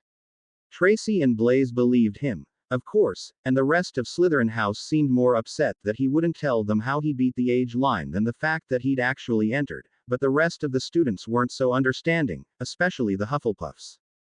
When Harry saw Cedric walk into the Great Hall for breakfast, he immediately got up and made his way over to him.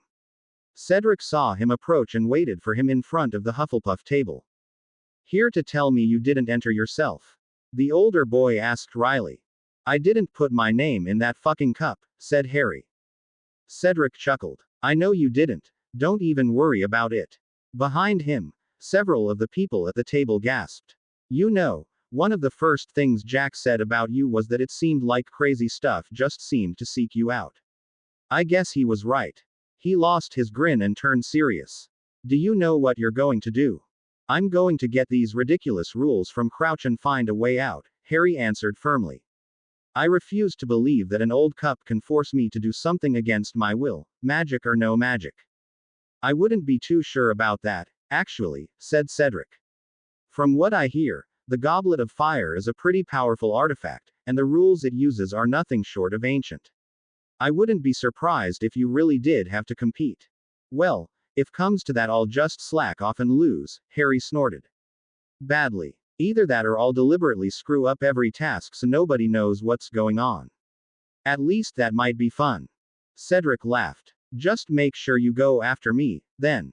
He started to turn towards his house table but stopped and turned back to Harry. Oh, and don't worry about these sods, he said jokingly, waving a hand at his housemates. They're just mad because they think you're stealing my thunder, but they'll get over it. Especially once they realize that you're the one that got the short end of this whole deal. I appreciate that, Harry said honestly. Cedric shrugged. What are friends for? He smiled and took a seat while Harry walked out of the Great Hall and back to his common room. He would give Crouch until lunchtime to get him those rules, otherwise he would start looking on his own. He was also planning to ask Blaise what he knew about magical contracts, and see if his Slytherin friend had any idea who would go through the effort to enter Harry in the tournament, or why. Thinking of all this, Harry sighed. So much for a relaxing year. True to his word, Crouch found Harry at lunchtime to deliver a copy of the tournament rules, and Harry spent the rest of the day reading through them, although he was quite surprised at how short they seemed to be. The next morning at breakfast, Harry was sitting at the Slytherin table with a scowl on his face when Blaise came in and sat across from him. "Hey Blaise," he asked his friend across the table. "When was the last time there was a Triwizard tournament?" Blaise looked thoughtful for a moment. "About 120 years ago, I think," he answered. Harry exhaled heavily. "That's what I thought." He got up and approached the head table. "I know I'm not going to like the answer to this question," Harry said as he approached. "But are these the rules for the Triwizard tournament?" "All the rules." "Of course," snapped Crouch, offended. "This is the original set of rules." Harry asked skeptically. "Then why are they all dated 1871? That was when the last tournament was held." "Of course," said Crouch. "So you just looked at the last tournament they tried and changed it around a little. You never bothered to take a look at the original rules. The first Triwizard tournament was almost 900 years ago." Crouch said incredulously. "We decided on a more modern approach." "Of course you did," said Harry. "Unfortunately, nobody bothered to tell the Goblet of Fire, so the rules I'm stuck in are the 900-year-old kind." Crouch's mouth opened and closed for a moment, but no sound came out. Next to him, Dumbledore was frowning. "I believe Mr. Potter is correct," the headmaster said quietly. "I'm afraid our primary concern for the tournament was the safety of the champions during the 3 tasks, and it is quite likely that the enchantments surrounding the Goblet of Fire have not been changed since the very first Triwizard tournament." Crouch began to look flustered as Harry continued to glare at him. "Where can I find out what I want to know?" Harry finally asked, turning to Dumbledore. "I'm afraid I do not know the answer to that, Harry," Dumbledore admitted. "However, there are several historians I can contact, if you wish." "Just give me their names," Harry said tiredly. "I'll contact them myself." "Very well." Dumbledore conjured a quill and began to write on a piece of parchment. "Bang up job you did here, Crouch," Sirius said sarcastically. He threw a worried look at Harry, who ignored it. "By the way," Dumbledore said as he handed the parchment to Harry. "Should you fail to find an alternative, the first task is scheduled for November the 24th. It will take place in front of the judges and the other students." "So I've got 3 weeks then," Harry said, turning away. He could only hope it would be enough time. It took a day and a half for Harry to hear back from one of the wizarding historians suggested by Professor Dumbledore, and another 2 days before the wizard agreed to research the subject for him. Harry was hopeful that the man would find something before the first task, but not optimistic. "You know, it's not that bad," Rose said tentatively. They sat in the library later that week. "It's just a silly tournament, after all."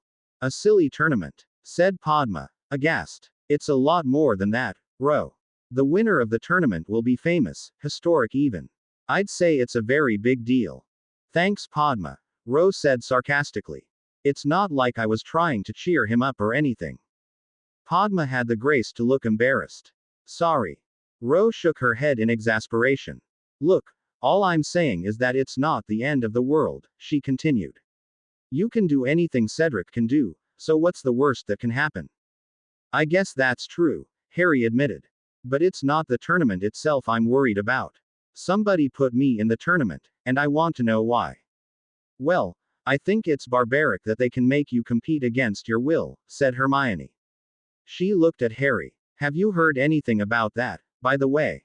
"The historian I talked to said it might take some time," Harry replied.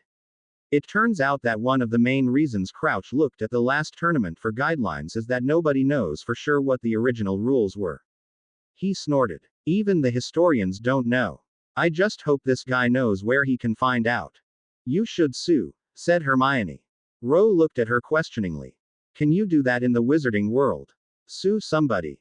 Hermione shrugged. "I don't know, but if you can, you should, Harry.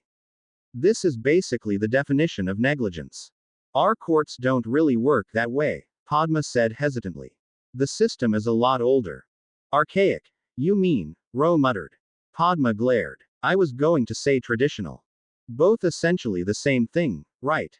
Hermione broke in diplomatically. The wizarding world prides itself on its old customs and traditions, which means that we can go to school at a place like Hogwarts that has been around for 1,000 years, but it also means that most of the governing bodies are very outdated. The tournament rules are more than just outdated, I think, Harry said wryly. Hermione shrugged. Like I said, 900 years of negligence. And of course Harry has to find out the hard way, said Ro. You know, at first I didn't believe it when Ro said you didn't want to compete, Padma said slowly. I mean, why not? Half the school would kill to be in your position. It's more likely somebody is hoping I'll get killed by being in this position, Harry corrected her. Like I said before, someone put a lot of effort into entering me in the tournament. Do you really think they did it so that I would enjoy myself, or for any other good reason? Padma thought about that for a moment. I see your point. I think EET is cowardice, said a Beauxbatons girl who had been eavesdropping. Of course, I can see why. You, Avenue no chance against Z likes of Krum and Delacour. Padma and Hermione glared, but Ro laughed. He's got a better chance than you. At least he's in the tournament. The French girl flushed and opened her mouth to say something before stomping away angrily. Jealous bint, Ro muttered. You know, I haven't met a single Beauxbatons girl who wasn't completely stuck up. Why is that? At least she's not a Vila like the other one, said Padma.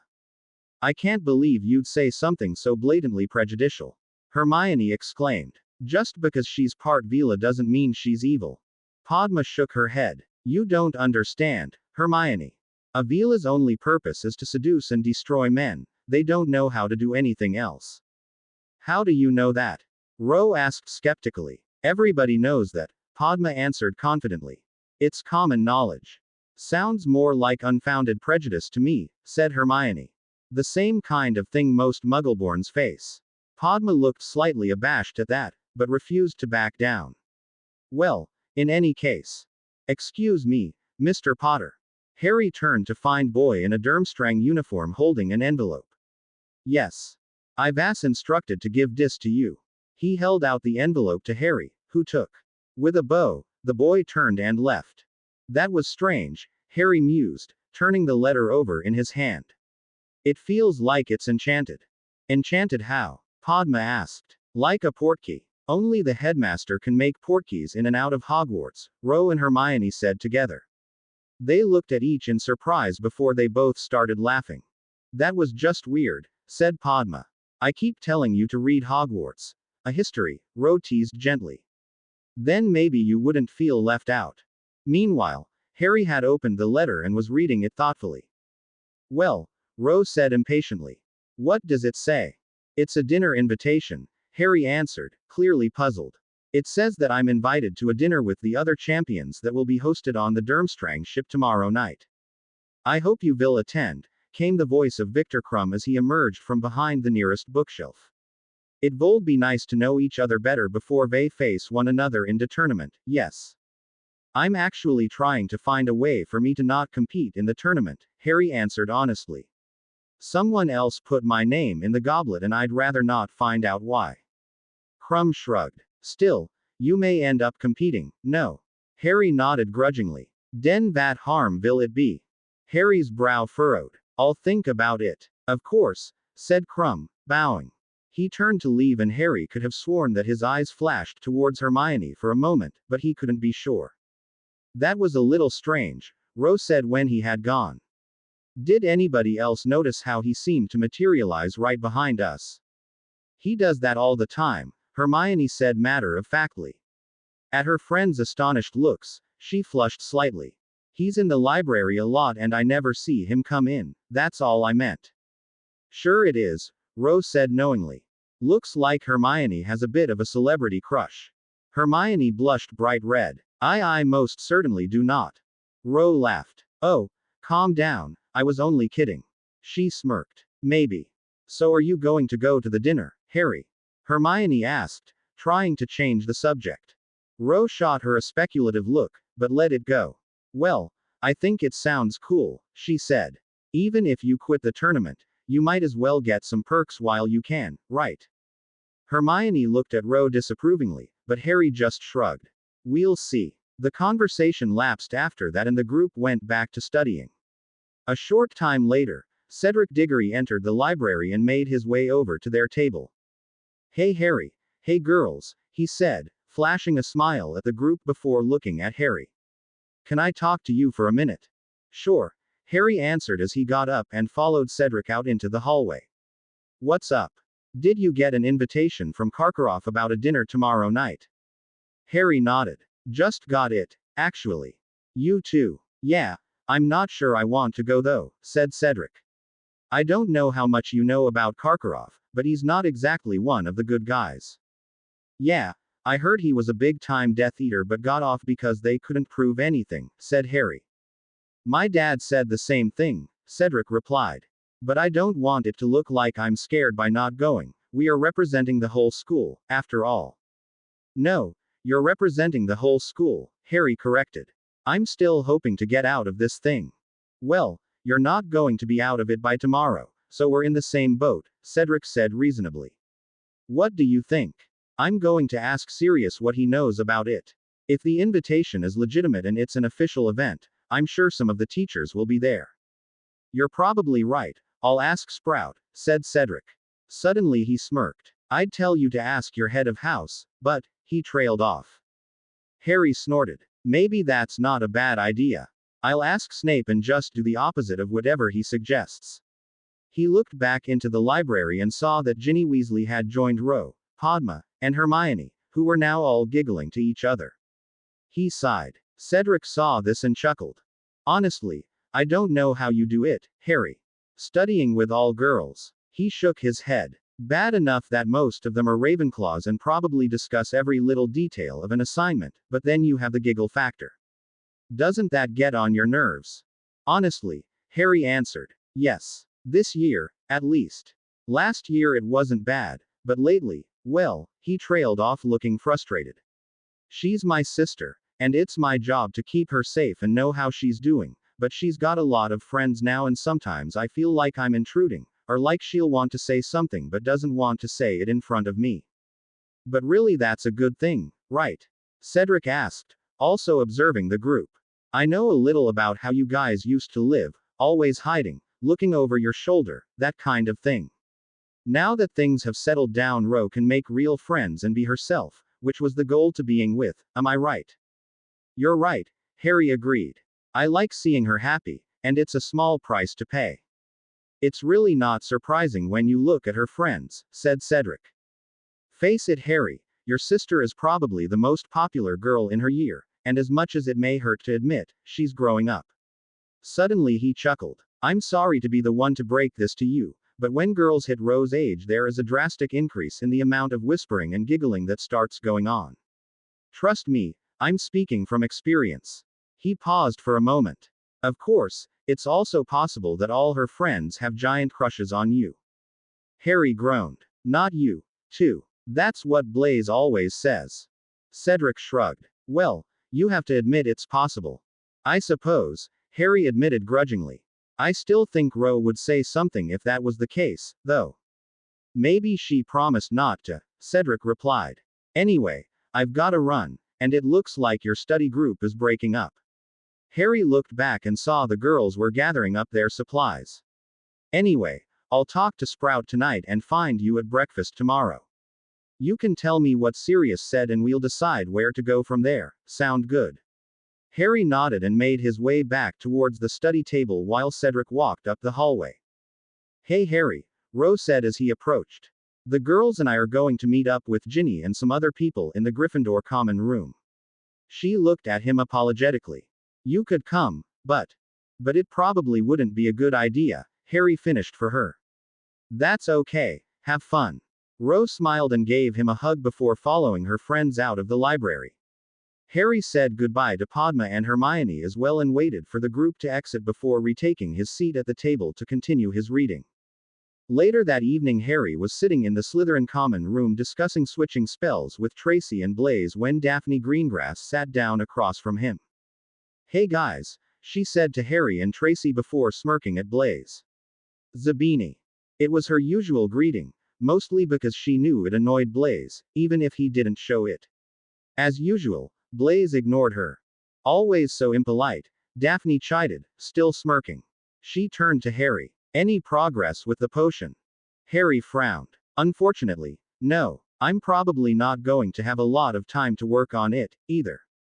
I figured as much, what with the tournament and all, Daphne replied sympathetically. Speaking of which, I heard you get to have dinner on the Durmstrang ship tomorrow. At least that should be nice. I thought you weren't sure if you were going, Tracy said, turning to Harry. I wasn't, Harry replied. But it turns out the invitation is legit, and Dumbledore's going to be there himself along with Madame Maxime. At Tracy's questioning look, he shrugged. I asked Sirius about it. Too bad Moody isn't going, said Blaise. With him and Karkaroff in the same room you'd get dinner and a show. I think it's really too bad they don't like each other, Daphne said thoughtfully. I wouldn't mind seeing how they teach defense at Durmstrang. Are you sure about that? Tracy asked. I hear the instruction there is tough. They learn a lot more though, too, Daphne replied. It's hard, but at least they don't have to wait until their 4th year to learn a decent curse. Merlin, we haven't even been taught a shield charm yet. Is Durmstrang that much better? Harry asked skeptically. They let their students use dark arts in class duels, Blaise broke in. It's tough, but it's also great motivation to improve your skills. Class duels? Harry asked, confused. Most schools have a dueling club, Tracy explained. Hogwarts used to have one, but it got abandoned for one reason or another. The defense professor in our 2nd year actually tried to start one up, but he was a pretty incompetent teacher, so the idea didn't stick. Does Beauxbatons have a dueling club? Tracy nodded. Yep. Although theirs is a lot more formal, and they don't allow dark arts. In other words, Diggory better hope one of the tasks isn't dueling, Blaise said, grinning. Otherwise Krum and Delacour will wipe the floor with him. Harry would have to fight too, you know, Tracy pointed out. Yeah, but something tells me Potter can take care of himself, Blaise answered. And that's only if he can't find a way out of the contract. Hear, hear, Harry muttered. Well, I still think Hogwarts could learn a thing or two from Durmstrang when it comes to defense, said Daphne. It's too bad Dumbledore probably wouldn't allow it. Should he? Harry asked, looked at Daphne intently. Their headmaster is a Death Eater, after all. Have you actually met Headmaster Karkaroff, Harry? Daphne asked. Harry shook his head. Well, you should meet him before you say something like that. There's a reason he was still able to become the headmaster of Durmstrang, despite his reputation. Reasons that may or may not include the Imperious Curse, joked Blaise. That rather ironic coming from you, Zabini, said Daphne. Your father's known him for some time, hasn't he? My father knows a lot of people, Blaise said nonchalantly. Karkaroff certainly isn't the only public figure that used to follow the Dark Lord. Sharing family secrets, Zabini. Daphne quipped. Your family secrets, maybe, Blaise fired back. By the way, how's your father? Okay, that's enough, Harry interrupted sharply. Don't look at me, Daphne said innocently. I just came over here to ask you about the dinner. She glared at Blaise for a moment before turning back to Harry. You know, it's not surprising that people are afraid to approach you considering how Zabini jumps all over anybody who gets close. I was only trying to help. With a hurt look on her face, she turned and walked back across the common room. Trying to help Karkaroff, maybe, Blaise muttered at her retreating back. I don't know why you even let her speak, Potter. I have my reasons, Harry replied. Blaise looked at him questioningly for a moment but said nothing, silently turning back to his book. The next evening after his last class, Harry met up with Sirius in his teacher's quarters to prepare for the dinner. What am I supposed to wear? Harry asked, opening his trunk. I'd go with your dress robes, Sirius answered. Although since Dumbledore is going, you can probably wear just about anything and look normal if you sit next to him. Thinking of the bright purple robes the headmaster had worn that day, Harry had to agree. So, what do you know about Karkaroff and Durmstrang in general? Harry asked as he dressed. Not much that you don't already know, Sirius answered ruefully. We thought he was the one that led the attack on the Pruitts in the First War, but we couldn't prove it. I don't know how he got off after the war, since I was, well, you know. Supposedly he testified under Veritaserum that he'd never led an attack for Voldemort, said Harry. And nobody ever actually saw him, so they had to let him go. That's the story I got, anyway. He snorted. Maybe I'll ask him. Sirius looked at him worriedly. Maybe I should go with you, he said hesitantly. I'll be fine, Harry assured his godfather. I promise. It's not like he's going to try something with Dumbledore and the other champions there. I suppose, Sirius said, although he didn't look convinced. Trust me, Sirius, I'll be fine. Sirius nodded reluctantly and Harry attached the Slytherin crest to his dress robes before making his way to the entrance hall to meet Dumbledore and the other champions. When he arrived, he found everyone else waiting for him. Well then, Dumbledore said when he arrived. Shall we be off? The group made their way slowly across the grounds with Dumbledore leading the way. Fleur and Madame Maxime followed together, speaking to each other in French, and Harry brought up the rear with Cedric. When they arrived at the Durmstrang ship, they made their way up the long gangplank onto the main deck, where they were greeted by a group of students dressed in their school uniforms. The students ushered them down a flight of stairs and into a long, elegantly decorated hallway that was lined with portraits of previous Durmstrang headmasters and famous alumni. The atmosphere was very formal, especially in comparison to Hogwarts, as each portrait was surrounded by elaborate gold trim ornately carved with the crest or crests of its occupants. There appeared to be no other rooms at this end of the ship, so Harry assumed that the living quarters were in another section. As they walked, Harry came to the conclusion that the lower decks had obviously been magically expanded, as he was quite sure they would have already walked out the back of the ship otherwise. At the end of the hallway there was a pair of large wooden doors inlaid with the Durmstrang crest. When they reached the doors, the Durmstrang students turned to Harry's group and took their coats before opening the double doors to reveal a large, formal dining area, complete with a crystal chandelier hanging overhead. Karkaroff was standing at the head of a very large table which was placed in the center of the room, with Viktor Krum standing to his right. Thank you everyone for coming, Karkaroff said as they entered. He motioned for everyone to sit down and took his own seat at the head of the table. Cedric and Harry took seats along the right side of the table with Krum, while Madame Maxime and Fleur sat across from them and Dumbledore sat at the far end of the table opposite Karkaroff. Let me take this opportunity to congratulate our worthy champions and wish them the best of luck in the months to come, Karkaroff continued, raising his glass in tribute. I hope you all take this opportunity to learn a little more about each other in relaxing environment. Please, enjoy. Harry's eyes flashed to Dumbledore as a number of Durmstrang students began to serve the meal. The Hogwarts headmaster was smiling politely, but his eyes never left his Durmstrang counterpart. So, Miss Delacour, Karkaroff said cordially. What do you think of Hogwarts so far? Fleur smiled condescendingly. EET is okay, I suppose, but certainly EET is not a match for the beauty of Beauxbatons. Dumbledore chuckled. In this case I think you may find that beauty truly is in the eye of the beholder, Miss Delacour, he said, eyes twinkling at her merrily. By the end of your time here, you might be surprised. I can't imagine going to school anywhere else, Cedric said honestly. No offense to our guests, but I'd never want to go anywhere but Hogwarts. A very loyal sentiment, said Karkaroff. But then, that is what the Hufflepuff house is known for, is it not? Cedric nodded. It is. A noble quality, to be sure, said Karkaroff. I look forward to seeing how well they teach you at Hogwarts these days. He paused for a moment before continuing. I hope they teach you well, for Mr. Potter's sake. It is no small disadvantage he faces competing against students so much older than him. Perhaps, Dumbledore said, inclining his head slightly. Harry noted with interest that his eyes were no longer twinkling. Mr. Potter will simply have to do his best, as will the other champions. Of course, said Karkaroff agreeably. But given the curriculum at Hogwarts, I can't help but wonder if he has the necessary tools to complete the task ahead of him. He is sitting right here, Harry said irritably. And he is still trying to fix the mess that the rest of you created by agreeing to a tournament without looking at the rules first. Hopefully he will find a way to remove himself from the competition before the first task.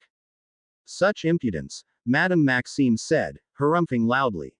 Karkaroff considered Harry for a moment before nodding seriously. I apologize for speaking above you, Mr. Potter. I meant no disrespect. I was merely wondering if the rather limited nature of teaching at Hogwarts would be a hindrance to you. I'm not sure what you mean, said Harry, looked at Karkaroff questioningly. Our students are quite happy with the curriculum here, Igor, Dumbledore broke in, leveling a steely gaze at Karkaroff. And more importantly, so are their parents. Parents are often fools, countered Karkaroff. It is our responsibility to see that our students learn the ways of magic, no more and no less. Ah, but part of being a wizard is learning how to use that power responsibly, said Dumbledore. A lesson some students refuse to learn. Perhaps they simply learn it differently, Karkaroff replied. Suddenly he smiled apologetically to the rest of the table. An old argument, I'm afraid. Headmaster Dumbledore doesn't believe his students capable of handling the more powerful branches of magic, at least not until they have properly learned their responsibility to their fellow wizards. Dark magic is not more powerful, Igor, only more dangerous, Dumbledore said sagely. You are quite wrong, Karkaroff replied in the same tone. Harry had to repress a snort at that, since the last statement sounded exactly like something Dumbledore would say. In any case, Karkaroff continued, turning to Harry. In the event that you do remain in the tournament, Mr. Potter, how do you think you will fare against your competitors? Harry shrugged. I haven't a clue. He should not be in the tournament at all. Madame Maxime muttered. Well, I for one think Harry has a pretty valid point, Cedric spoke up. It certainly isn't fair to make him compete against his will just because somebody made a mistake with the Goblet of Fire. If I were him, I'd be mad too. We can only hope a solution can be found, Dumbledore interrupted gently. One that satisfies us all. He chuckled. And I wouldn't count our Mr. Potter out yet. He is quite advanced for a fourth-year student. Madame Maxime sniffed. Fleur Delacour is the finest student Avenue ever taught, she said, looking her student fondly. There will be no surprises. Indeed, I have heard of Miss Delacour's exploits, Karkaroff said, eyeing the young woman shrewdly. The first sixth-year student to ever receive the coveted Vilfer Achievement Award, no. Madame Maxime nodded proudly. And the first two-time winner, after Z's year. Madame is too kind, said Fleur. She smiled at the rest of the table and immediately Harry felt the first traces of Veela charm. He narrowed his eyes and glared just as Fleur's gaze reached him, and he was surprised to see a look of embarrassment flash across her face and felt the Veela charm stop abruptly. Next to Harry, Cedric was looking around confusedly. Your father must be quite proud, Dumbledore said, smiling gently in Fleur's direction. At the mention of her father, Fleur's whole demeanor softened, but only for a moment. It is, after all, quite an honor. EET is the highest honor in France, Madame Maxime declared. Miss Delacour is already well beyond the standard seventh-year material in nearly all subjects, and will no doubt receive the award again this year. She beamed at Fleur. A most impressive feat, said Karkaroff. We have a similar award at Durmstrang, though it is far less public. Victor has a good chance of earning the honor himself. The rest of the table looked at Krum, whose only response was a surly nod. They sound like parents bragging about their children, Cedric whispered to Harry as Madame Maxime and Karkaroff discussed the merits of their respective countries' awards. Harry could tell that his friend was a little nervous, but he was hiding it well. I think they're trying to show Dumbledore up with their students' accomplishments, Harry whispered back. Either that, or they're trying to intimidate you. EET is impolite to whisper like that, Fleur interrupted from across the table. What is so important? Looking up, Harry noticed that all eyes were fixed on the two of them. Next to him, Cedric squirmed and opened his mouth to respond, but Harry beat him to it. I apologize, we meant no disrespect, he said politely. We were merely wondering about Headmaster Karkaroff's earlier statements regarding Hogwarts having a limited curriculum in comparison to other schools. Karkaroff regarded Harry thoughtfully for a moment before his eyes flashed to Dumbledore and he shook his head slightly. Another time, perhaps, Mr. Potter, he said finally. I don't believe it is proper dinner conversation. Harry nodded and turned back to his food. It was obvious that the Durmstrang headmaster didn't want to continue the discussion in front of Dumbledore, who was still observing the situation silently. Considering that it had been Karkaroff who had brought up the topic in the first place, Harry could only assume that the two headmasters had some sort of battle of wills over whether or not to discuss the issue, and that Dumbledore had won. So, Miss Delacour, said Cedric with a friendly smile. What can you tell us about Beauxbatons? The group continued to make small talk throughout the rest of the meal and through dessert, mostly about the differences between the schools and each champion's various achievements. Fleur, it turned out, was nothing short of a prodigy, and had chosen to stay in school for her 7th year only to take private classes with the Beauxbatons instructors. Harry watched as Madame Maxime expounded yet another of the blonde girl's virtues, and he had to admit that the part Vila was rather interesting. She was obviously fiercely proud of herself and her achievements, but there was something strange that would come over her every time she looked at Harry, Cedric, or occasionally Krum. She hadn't released her Vila charm since the beginning of dinner, but it was obvious to Harry that she was concentrating very hard on something while talking to him and Cedric, and by the middle of the meal it was clear that she was actively avoiding eye contact with both of them. What Harry didn't know was why. Well, I do believe it is getting rather late, Karkaroff said once the dessert dishes were cleared. I hope this was an enlightening experience for our champions. Good luck to you all. With that, Harry and the others were ushered out of the Durmstrang ship and back out onto the grounds. Do you know where the Beauxbatons students are staying? Cedric asked in a whisper as they walked back toward the castle. Not a clue, Harry replied. A separate wing in the castle, maybe. Wherever it is, I wouldn't mind finding out, know what I mean? Cedric asked with a goofy grin. She's really something, huh? Suddenly he frowned. You don't think that's just the Vila charm talking, do you? Harry shook his head no. Actually, I'm pretty sure she didn't use it at all during dinner, he admitted. I don't know why.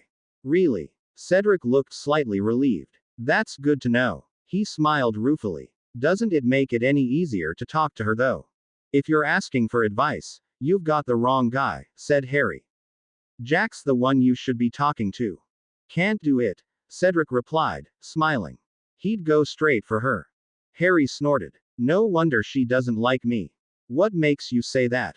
Just that Jack's girls and I don't really get along, Harry said, shrugging.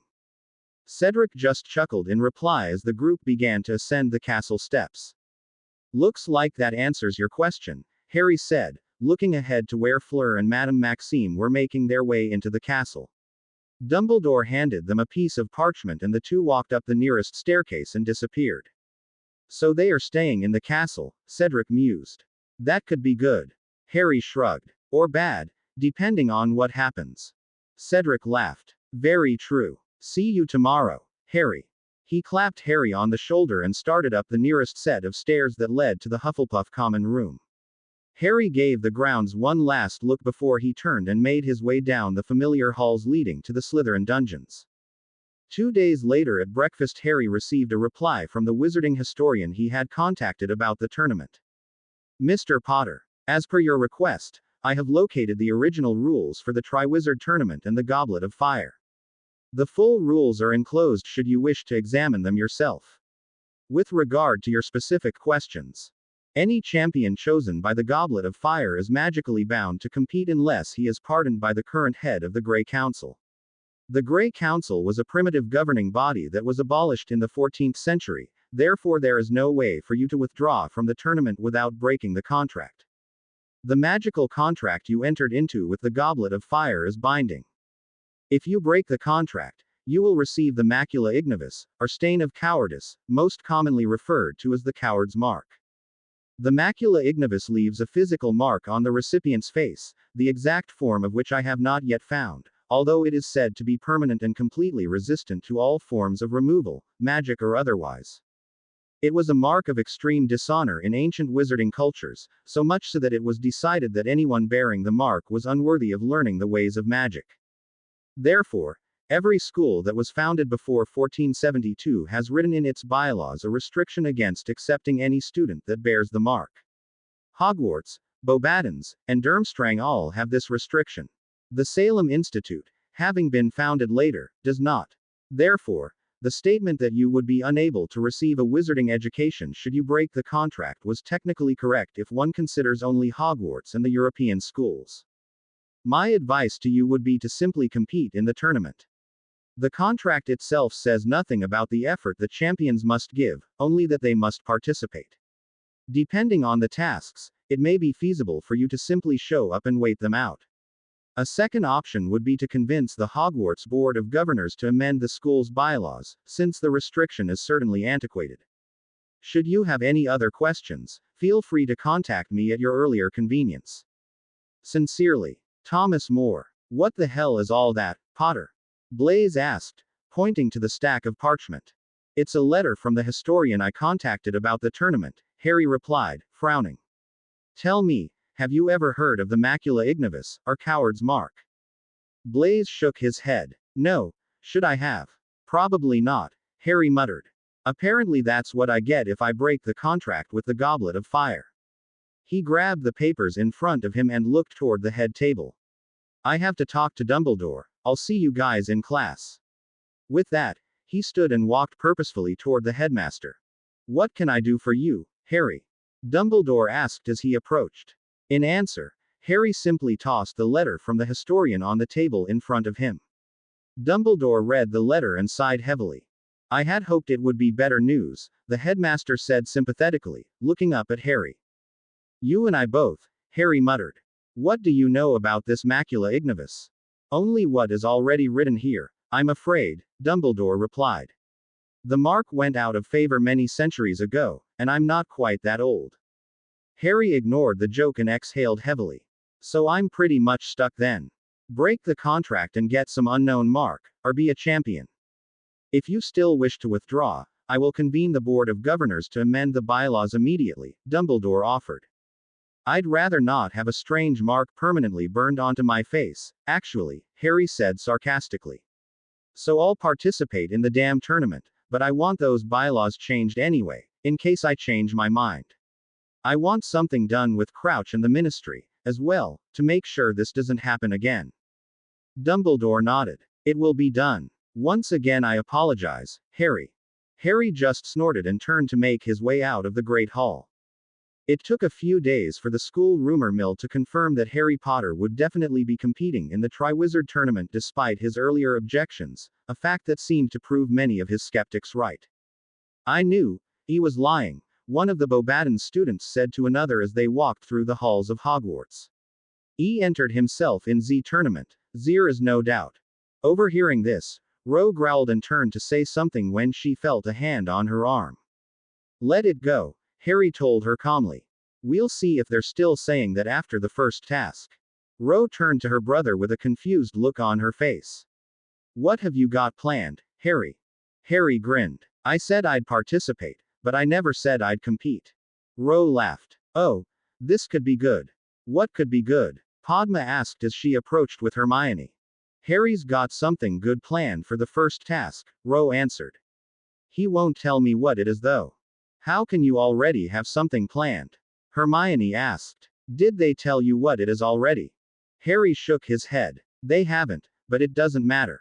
Ro giggled. Oh, this should be good. I can't wait to see the look on their snooty French faces. I'm still confused, said Hermione. Padma nodded. Me too, but I think that's about all we're going to get. Library. Actually, I can't, Harry said hesitantly. I have to get back to the dungeons.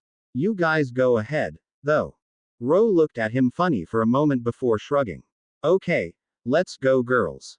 Harry waited until they disappeared behind the nearest corner before he turned to walk the opposite direction. As he was approaching the stairs leading to the Slytherin dungeons, he was stopped by a voice from behind him. Mr. Potter, the voice called. Harry turned to see Igor Karkaroff approaching him. I hoped I would run into you, he said, stopping a short distance from Harry. I just wanted to apologize personally, Mr. Potter, Karkaroff continued. I just recently learned how seriously we wronged you by not examining the rules in proper depth. Harry eyed the Durmstrang headmaster warily. I appreciate your saying so, he said slowly. But you're not the only one at fault. Karkaroff nodded. True, but that is not an excuse. He looked at Harry apologetically. I also hear that the Hogwarts governors are refusing to amend the bylaws regarding the Macula Ignis. He shook his head. You have my sympathies. Surprise flickered across Harry's face for a moment, and Karkaroff knew that Dumbledore had failed to mention that bit of news. I see Dumbledore didn't tell you, Karkaroff continued. Perhaps he simply has not found the time. But let me assure you, Mr. Potter, if you decide to withdraw from the tournament and take the mark, Durmstrang will still be happy to have you. We would not let an obsolete rule prevent us from properly educating such a promising student. He paused and looked at Harry thoughtfully. I doubt that Hogwarts will make the same promise. Durmstrang has the same restriction as Hogwarts, Harry replied skeptically. How do you know? You will find, Mr. Potter, that the students and faculty at Durmstrang take their responsibilities much more seriously than their Hogwarts counterparts. He held up a hand to forestall Harry's question. Not to say that your teachers are not serious about their jobs. But rather, what they consider teaching, we consider a poor attempt at a proper wizarding education. You remember the conversation we had at dinner about our ship? Harry nodded. At Durmstrang, we believe that all wizards, regardless of birth or blood, should be held to certain standards, and that those who lack either the power or the discipline to attain those standards aren't fit to be fully qualified adults in our society. He shrugged slightly. It is an old argument, and your headmaster is quite opposed to that view. How so? Harry asked curiously. He was still on his guard, watching Karkaroff for any sudden or strange moves, but he was also interested in what the man had to say. Karkaroff laughed mirthlessly. Dumbledore would teach squibs, if he could. He sees magic as a right, I see it as a gift. A mighty gift with unlimited potential, and I teach it as such. I don't believe in limiting a student's education to simply light, spells and techniques, if you believe in such a thing. For that, Dumbledore and those like him label me a dark wizard, because I embrace magic in all its forms. He looked at Harry intently. I embrace power, Mr. Potter, nothing more and nothing less. Tell me, how often have you been forced to sit through a lesson in which you had already mastered the material, simply because the majority of your classmates are struggling? Once, twice, daily. He shook his head. That is the problem, you see. By accepting any student with even a trickle of magical ability, you hold back those students that have the potential to become truly powerful wizards. Wizards like you, Mr. Potter. You seem to be assuming an awful lot about me, Harry said slowly. How do you know I'm not just an average wizard? Karkaroff smiled. I know potential when I see it, Mr. Potter. Unlike Dumbledore, I take my responsibility to our future generations seriously. Harry's brow furrowed. How so? Albus Dumbledore is currently the most powerful wizard in the world, said Karkaroff.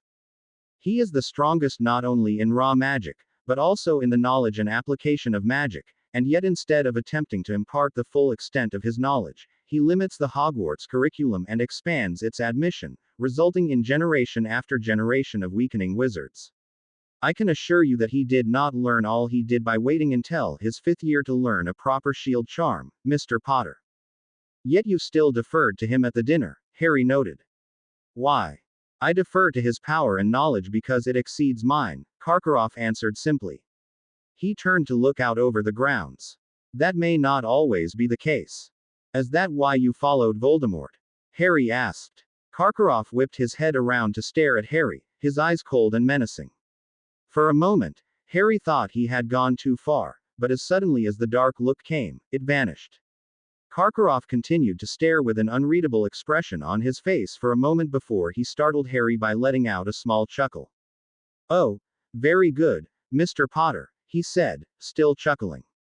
There are very few who would dare to ask me a question like that. Perhaps I have been too free with my tongue during this conversation. Harry shrugged. I know you were a Death Eater, and you don't sound like a pureblood supremacy advocate, so it was obviously for some other reason. You respect wizards who are more powerful than you, which I assume Voldemort was. Am I missing anything? Strange as it may seem, no, Karkaroff answered warily. In fact, you are remarkably perceptive, he continued, eyeing Harry shrewdly. There are many wizards twice your age who lack your insight, and your courage. I think you would do well at Durmstrang, Harry Potter. Harry shrugged. Perhaps. He met Karkaroff's gaze. But you didn't answer the question. No, I did not, Karkaroff agreed. But of course, You didn't really expect me to. Harry just shrugged in response. Karkaroff regarded him thoughtfully for a moment before he seemed to come to a decision and reached into his pocket. Harry tensed, subconsciously preparing himself to shift into a defensive stance, but the headmaster only removed a shrunken book before holding it out to Harry. I'd like to have this, Mr. Potter, said Karkaroff. Consider it my way of making amends for what you've been subjected to because of the tournament. What is it? Harry asked, regarding the book warily. It's a translated copy of the standard Durmstrang defense textbook for 6th-year students. It contains a number of spells you will not be taught here, spells that any true wizard should know. He looked at Harry seriously. You have too much potential to simply waste away in these halls, Harry Potter. True magic is unlimited, remember that. He nodded towards the book. If you have questions about that, I would suggest that you bring them to me, rather than to Dumbledore. He has tried rather hard to keep knowledge like this out of the hands of his students, after all. Harry looked at Karkaroff for a moment before taking the book and placing it in his pocket. Karkaroff turned to leave and made his way back outside onto the grounds, leaving Harry alone to wonder what in the hell had just happened. Harry spent the next day casting every detection charm he knew of on the book he'd gotten from Karkaroff, but found nothing out of the ordinary. For all intents and purposes, it was nothing more than an ordinary book, and Harry resolved that he would take a look at it later that night. He was considering where he would try to read it during the middle of his potions class when the door to the classroom was suddenly opened and a very scared-looking young Gryffindor walked in and asked for him. Assuming it had something to do with the tournament, Harry packed up his supplies and followed the boy out of the room. What's this for? He asked once they were out of the classroom. It's, pictures, the boy replied, caught between being awestruck and terrified. For the Daily Prophet, I think. Harry frowned, but said nothing as they continued their way upstairs. They arrived at an empty classroom that had been cleared out to leave a large empty space in the middle. As he entered, Harry saw that Ludo Bagman was in the corner talking to a woman he didn't recognize while Cedric was chatting with Fleur Delacour in the center of the room. There was also a man with a small black camera seated in the corner who was trying to look casual and failing miserably, as he couldn't seem to keep his eyes off of Fleur. As Harry walked in, Cedric saw him and waved. What's all this about? Harry asked, making his way over toward the Hufflepuff. Something about our wands, Cedric replied, shrugging. I'm not sure what. Ah, here he is. Champion number 4. A loud voice suddenly interrupted. Harry turned to see Ludo Bagman bounding towards him smiling jovially. Nothing to worry about, Harry, nothing at all, the large man said, clapping a hand on Harry's back. Just the wand weighing ceremony. We have to be sure your wands are fully functional, you know, since they'll be your most important tool in the tasks ahead. Afterwards there'll be a short photo shoot. This is Rita Skeeter, by the way, Bagman indicated an older witch wearing bright magenta robes. She's doing a small piece on the tournament for the Daily Prophet. Maybe not that small, Ludo, said Rita Skeeter, eyeing Harry speculatively. She was a short woman, with a narrow face that contrasted sharply with her elaborately curled hair. She obviously spent a great deal of time on her appearance, and Harry couldn't help but think that the time could have been spent much more productively. I wonder if I could have a word with Harry before we start. She asked Bagman, the youngest champion, you know, to add a bit of color. Certainly, exclaimed Bagman, if Harry has no objection. Harry opened his mouth but was cut off by Skeeter. Lovely, she said, grabbing Harry by the arm. She'd taken less than half a step before she suddenly lost her grip as Harry twisted his body slightly, leaving her hand grasping nothing but air. I never agreed to an interview, Harry said curtly. He narrowed his eyes at Skeeter. And I'll thank you to keep your hands off of me. Rita smiled sweetly. Come now, Harry, there's nothing to be afraid of, she said. Just a little background information, how you're feeling, that sort of thing. The public has a right to know. Harry looked at her incredulously. No, they don't. I'm not supposed to be in the tournament at all. Somebody put my name in and made sure it got picked, and now if I quit I end up with some permanent magical mark on my face. You want to print something about me? Print that. Next to Harry, Cedric was grinning and Fleur was looking at him strangely. Whoa, not a fan of the press, Harry. Bagman broke in jokingly. That's all right. I'm sure he'll warm up to you, Rita, he said, turning to put his arm around the reporter. Now, did I ever tell you about the time? Bagman led off a visibly disgruntled Rita Skeeter, and Cedric finally let out the laugh he'd been holding in. Good one, Harry, he said, still chuckling. I don't think she's been told off like that in a while. I wasn't trying to tell her off, Harry answered. If she wants to print anything about me, that's what it should be. None of this, youngest champion, garbage. I agree, but that's not really her style, said Cedric. You don't read The Prophet, do you? I read it occasionally, Harry replied. But most of it is crap, so I don't read it very often. Well, she's had a couple of big articles recently, said Cedric. The stuff she writes is pretty nasty, and it's always aimed at bringing down somebody who's well known. I'd be careful if I were you. Harry shrugged. They've crucified me before, and they'll crucify me again.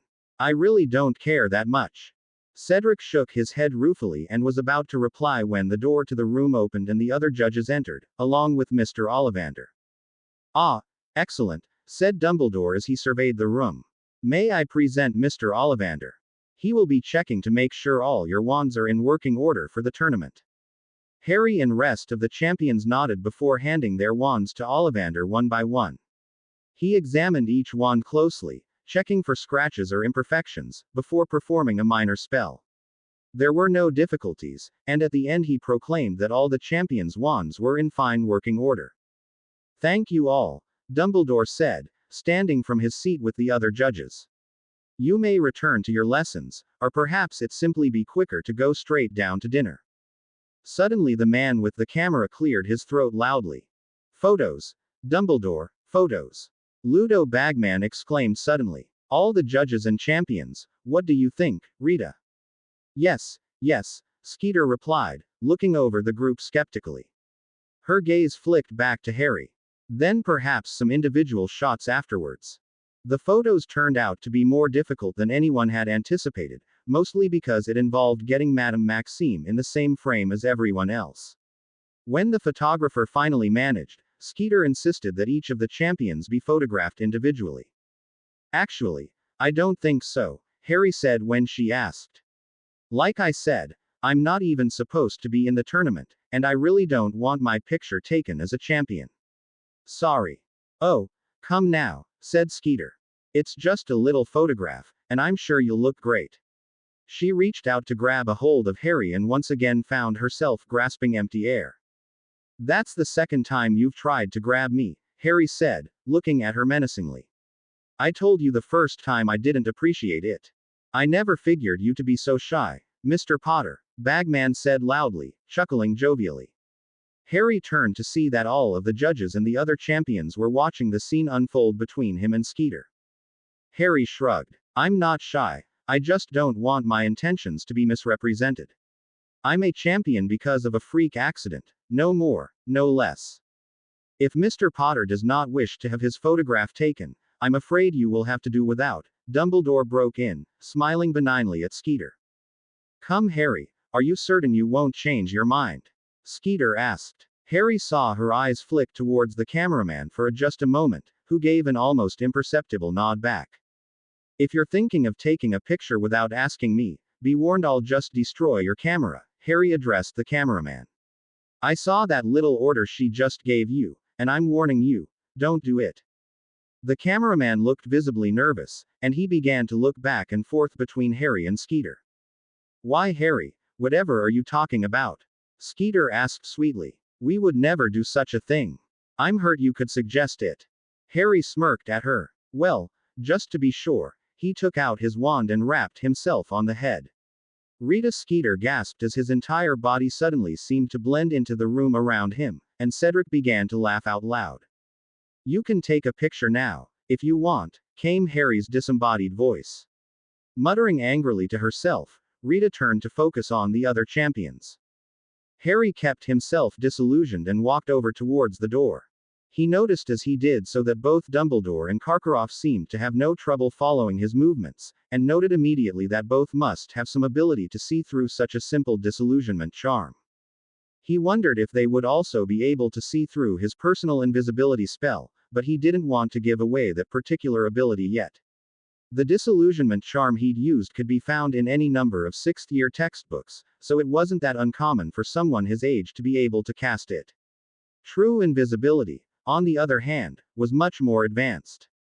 When all the photos were taken, Skeeter and the photographer left, and Harry removed the disillusionment charm. An impressive little display, Mr. Potter, Dumbledore said when he reappeared. I don't believe Miss Skeeter was quite expecting that level of opposition from you. Well, now at least when she trashes me in the Prophet she won't have a picture to go with it, Harry said sarcastically. Cedric laughed again. Next to him, Fleur was looking at Harry quizzically. I do not understand, she said slowly. Why not take the picture? What can it hurt? Harry shrugged. I don't want to be advertised as a champion, especially not over Cedric, since he's the real Hogwarts champion. I don't want to be in the damn tournament, and I'd like to keep as low a profile as possible. He paused before continuing. Also, I don't like her attitude. I think she wants to use me as some kind of poster boy, and I'll be damned if I let that happen. Fleur smiled. But EET is good to be popular, no. Harry snorted. Not if you're me. Fleur's smile changed to confusion, and then to frustration. Suddenly a mask seemed to come down over her face and she shook her head.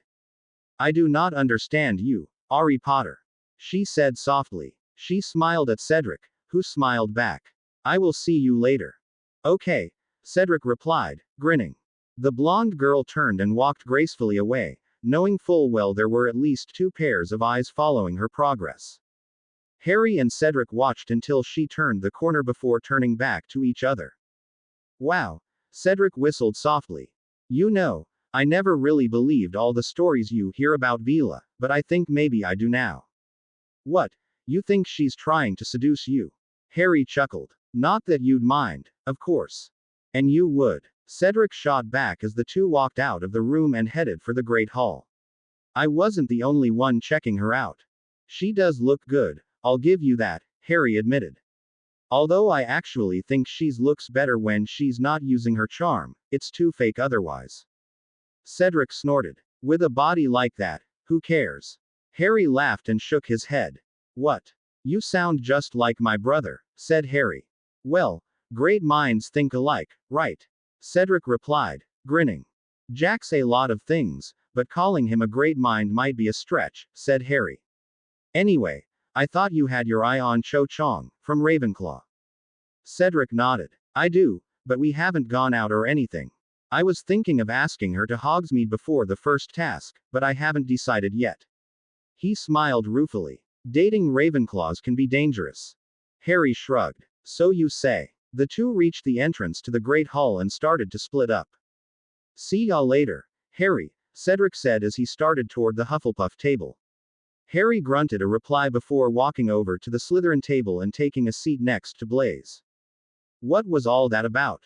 Tracy asked. Harry explained what had happened at the wand-weighing ceremony, including his antics with Rita Skeeter and the photographer. You disillusioned yourself, Tracy said, laughing. Right there while she was trying to get you to pose. Harry nodded. I really don't like her attitude, either. Of course, I'll probably be rethinking that move when the Prophet comes out tomorrow. Blaise nodded. True. They can't have a slimy snake in their perfect little tournament, after all. Harry frowned. I don't think it was like that, it was more the fact that I'm the youngest champion and I'm already famous. I think she wanted to turn me into some type of tragic underdog story. How sweet, Blaise said sarcastically. My sentiments exactly, Harry muttered. I get the impression that Rita Skeeter is going to find a story to print, whether it has any truth to it or not. Well, there's nothing you can do about it now, Tracy said reasonably. All too true, Harry replied, reaching for a glass of pumpkin juice. And to tell you the truth, I don't really care. He grinned slightly at Tracy before taking a long drink. With the first task only a week away, Harry figured he should probably be nervous, but he wasn't. What would come, and he had certainly faced much tougher things in his lifetime than a stupid tournament. Who knows, he thought to himself. It might even be fun. The week after the weighing of the wands was rather tedious for Harry, mainly because of the article that appeared in the Daily Prophet the day after Rita Skeeter had tried to interview him. Rather than a story on the tournament, the article she'd published was a twisted version of Harry's own history, with an emphasis on his unstable personality. Blaise and Tracy had both gotten a good laugh out of that. With the article once again making him a hot topic for the Hogwarts rumor mill, Harry had spent the majority of the week going through the book he'd gotten from Karkaroff. Blaise had gotten a glimpse of the book earlier in the week, and after careful consideration Harry had decided to let his friend in on this one little secret. Of course, once Harry had told him, he had insisted on seeing it for himself. When the weekend finally rolled around, Harry decided to let him. He walked into the Slytherin common room and saw Blaise sitting in their usual corner. Crabbe and Goyle followed him into the room looking slightly confused, and Blaise raised an eyebrow in their direction as Harry made his way towards him. "Oh, it's dark, Lord Potter," Blaise said, smirking slightly. "And it looks like you've already recruited your first henchman," Blaise continued, gesturing towards Crabbe and Goyle. "Those two." Harry snorted and made his way over towards his friend. "Come on. The article said I was unstable, not stupid." Blaise laughed. "Fair enough. An unstable teenager, cracking under the pressure of his tragic life, lashing out in anger at anyone who tries to get close." He smirked. "Sound about right. Don't forget glory-seeking," Harry added. "Or the part where she insinuates that I entered the tournament because I couldn't stand letting anyone else be the center of attention."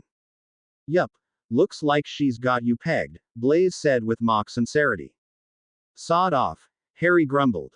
Blaise just laughed as Harry surveyed the rest of the common room. "Where's Tracy, anyway?" "No idea," Blaise replied.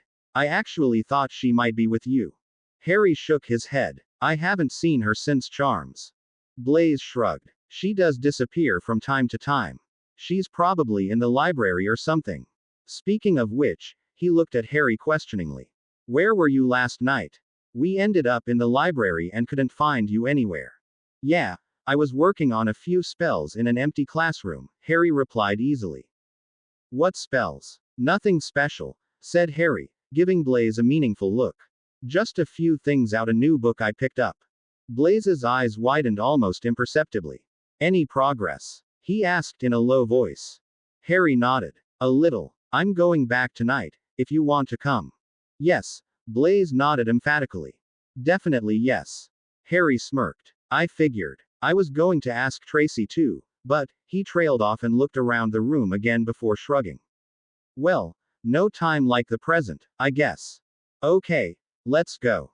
Blaise packed up his things and followed Harry out of the common room and out into the dungeons. "This way," Harry said, starting up the stairs. Blaise followed as Harry led them through a couple different corridors before finally stopping in front of a large oak door. "This is where I've been practicing," Harry said as he opened the door to reveal a large but nearly empty classroom. "Kind of bare, isn't it?" Blaise asked, surveying the room. "Yeah, but I like it better that way," Harry answered, summoning one of the room's 3 chairs and placing it behind the only desk. "This way I can be sure that nobody else is using the room for anything, and nobody will know that I'm using it either." "How refreshingly paranoid," said Blaise as he scourgified one of the remaining chairs and sat down opposite Harry. "So, what's in the book?" "There's a lot of standard material in it, actually," Harry said, pulling the object in question from his pocket and enlarging it. "Tips on silent casting and its strategic value, a couple of standard shields and a number of both curses and counter curses." He flipped to a page near the back of the book. "Then there's this.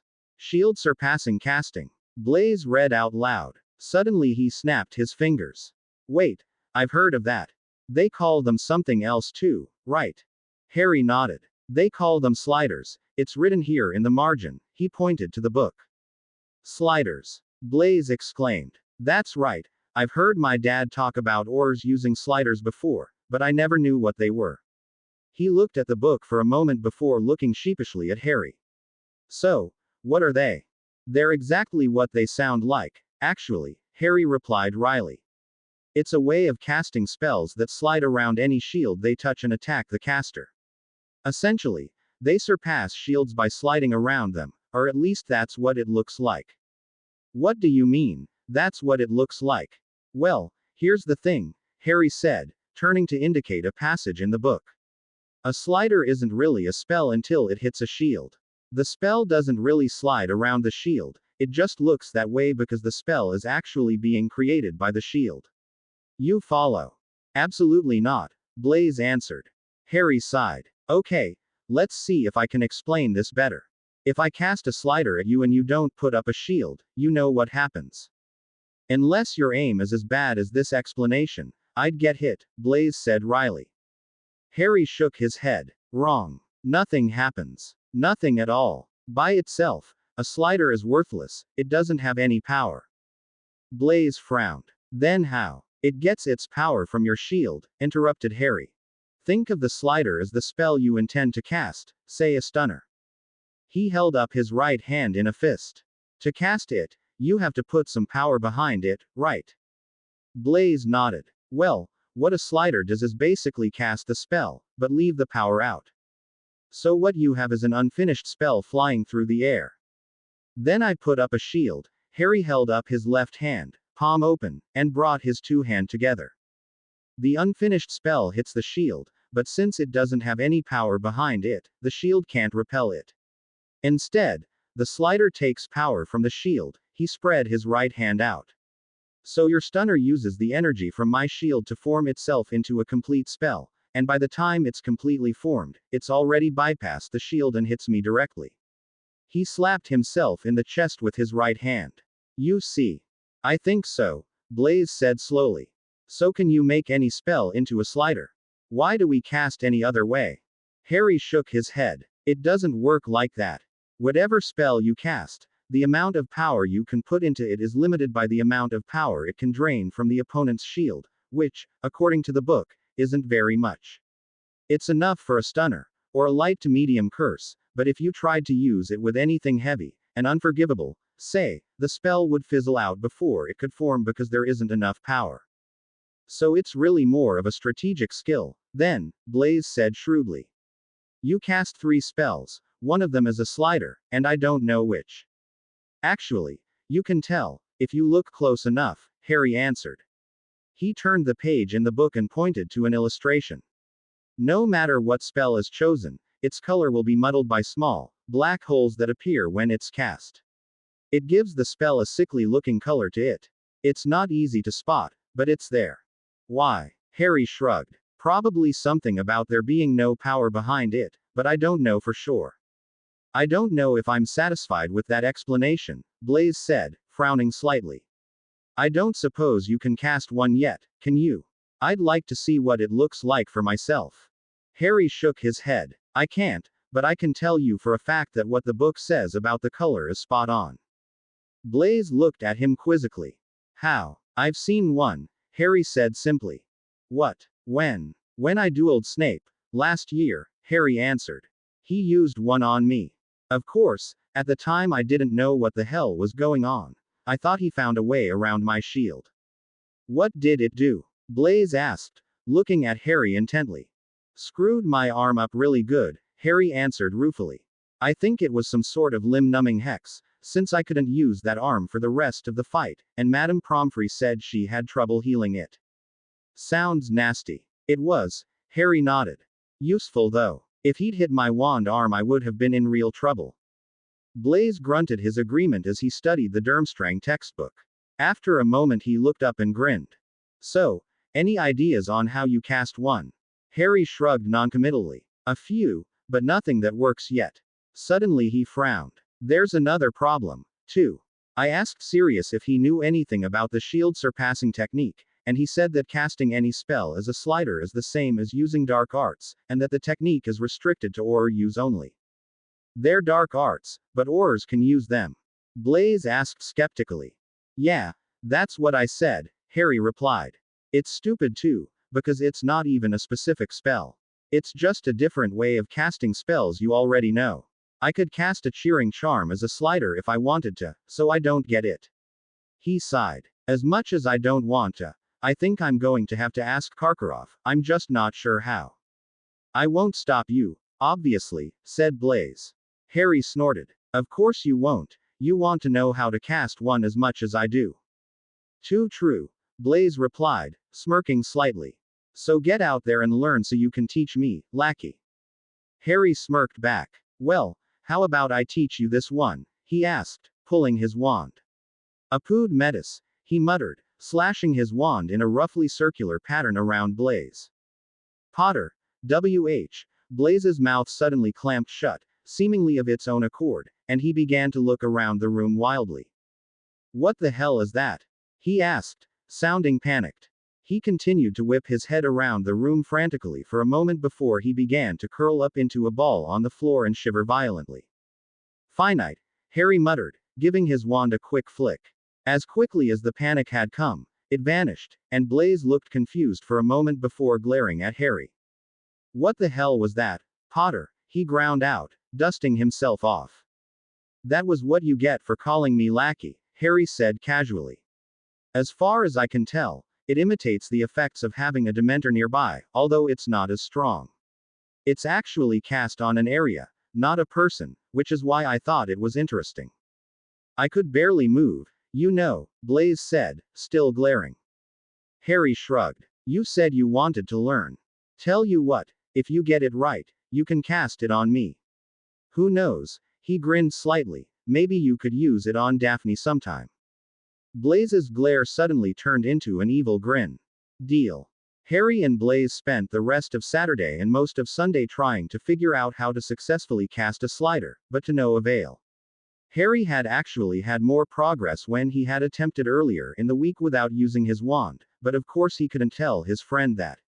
After their Sunday study session, Harry decided he would have to bite the bullet and talk to Karkaroff. Harry spotted him Monday morning at breakfast, and decided to approach him. He waited until the Durmstrang headmaster was finished eating before following him out of the room and into the entrance hall. Headmaster Karkaroff, called Harry. Karkaroff turned just as he was about to exit onto the Hogwarts grounds. Yes, Mr. Potter, what is it? I was hoping you could answer some questions for me, sir, Harry said respectfully, pulling his wand to put up a silencing charm around them. Karkaroff looked at Harry approvingly. You work quickly, Mr. Potter, but I expected no less. What is your question? In the book you gave me, there is a section on a technique called shield surpassing casting. I understand what the technique is used for, but I was told that only Aurors are allowed to use it. Karkaroff's expression darkened. Says who? He asked coldly. Your ministry. He shook his head. No, shield surpassing is a technique, an art, if you will. It is not a spell to be restricted, and even your ministry cannot forbid it outright. He scowled. They can, however, restrict its teaching so that the only place in England it can be taught is at the Auror Academy, which is what they have done. So it's illegal to learn, but not to use? Harry asked skeptically. That doesn't make any sense. It's illegal to teach, not to learn, Karkaroff corrected. Tell me, Mr. Potter, why would your ministry do such a thing? Can you think of a reason? Harry's brow furrowed for a moment, but Karkaroff chose to answer his own question. Could it be that they wish to give their Aurors an advantage over the populace? Karkaroff asked rhetorically. Are they, perhaps, afraid that some normal citizens would be more powerful than their police force, and cause trouble because of it? He snorted sharply. I'm afraid it is nothing more than a corrupt practice to stunt the growth of young wizards in order to allow weak officials to remain in power. How else would such a weakling like Fudge become minister? It certainly was not through his achievements as a wizard. Karkaroff paused before shaking his head slightly. But I digress, you asked about the shield surpassing technique. As I said before, shield surpassing is as much an art as it is a skill. It takes intense concentration and an extremely thorough understanding of the spell you wish to cast. You are, in essence, separating the spell into separate parts, and even the slightest miscalculation could prove disastrous. Karkaroff looked over his shoulder for a moment before continuing. Most students find they cannot master more than one or two particular spells enough to cast them as sliders. Suddenly he grimaced. Sliders. A crude name for such a complex technique, but I suppose it cannot be helped. He eyed Harry shrewdly. For a fourth year to learn this technique is unheard of, but if you wish to try, I believe I have some other materials that can assist you. He paused. You understand, of course, that the technique is best utilized with spells of a somewhat darker nature that you are accustomed to. Why is that? Harry asked. Simple strategy, Karkaroff answered. Because the technique can only be used with less powerful spells, the spell must have a stronger effect to provide an adequate attack. You would not attempt to win a duel with tickling charms, would you? Harry thought about that for a moment. I see your point, he said slowly. Good, said Karkaroff. I will send a student to you. He nodded sharply and turned to leave. Headmaster? Harry asked. Karkaroff turned around with one eyebrow raised. Yes. You seem rather interested in helping me considering we've never met before, Harry said. There was no accusation in his tone, only curiosity. Karkaroff was silent for a long moment, looking at Harry thoughtfully. We are beset by a culture which bastardizes the ideals of magic, he said finally.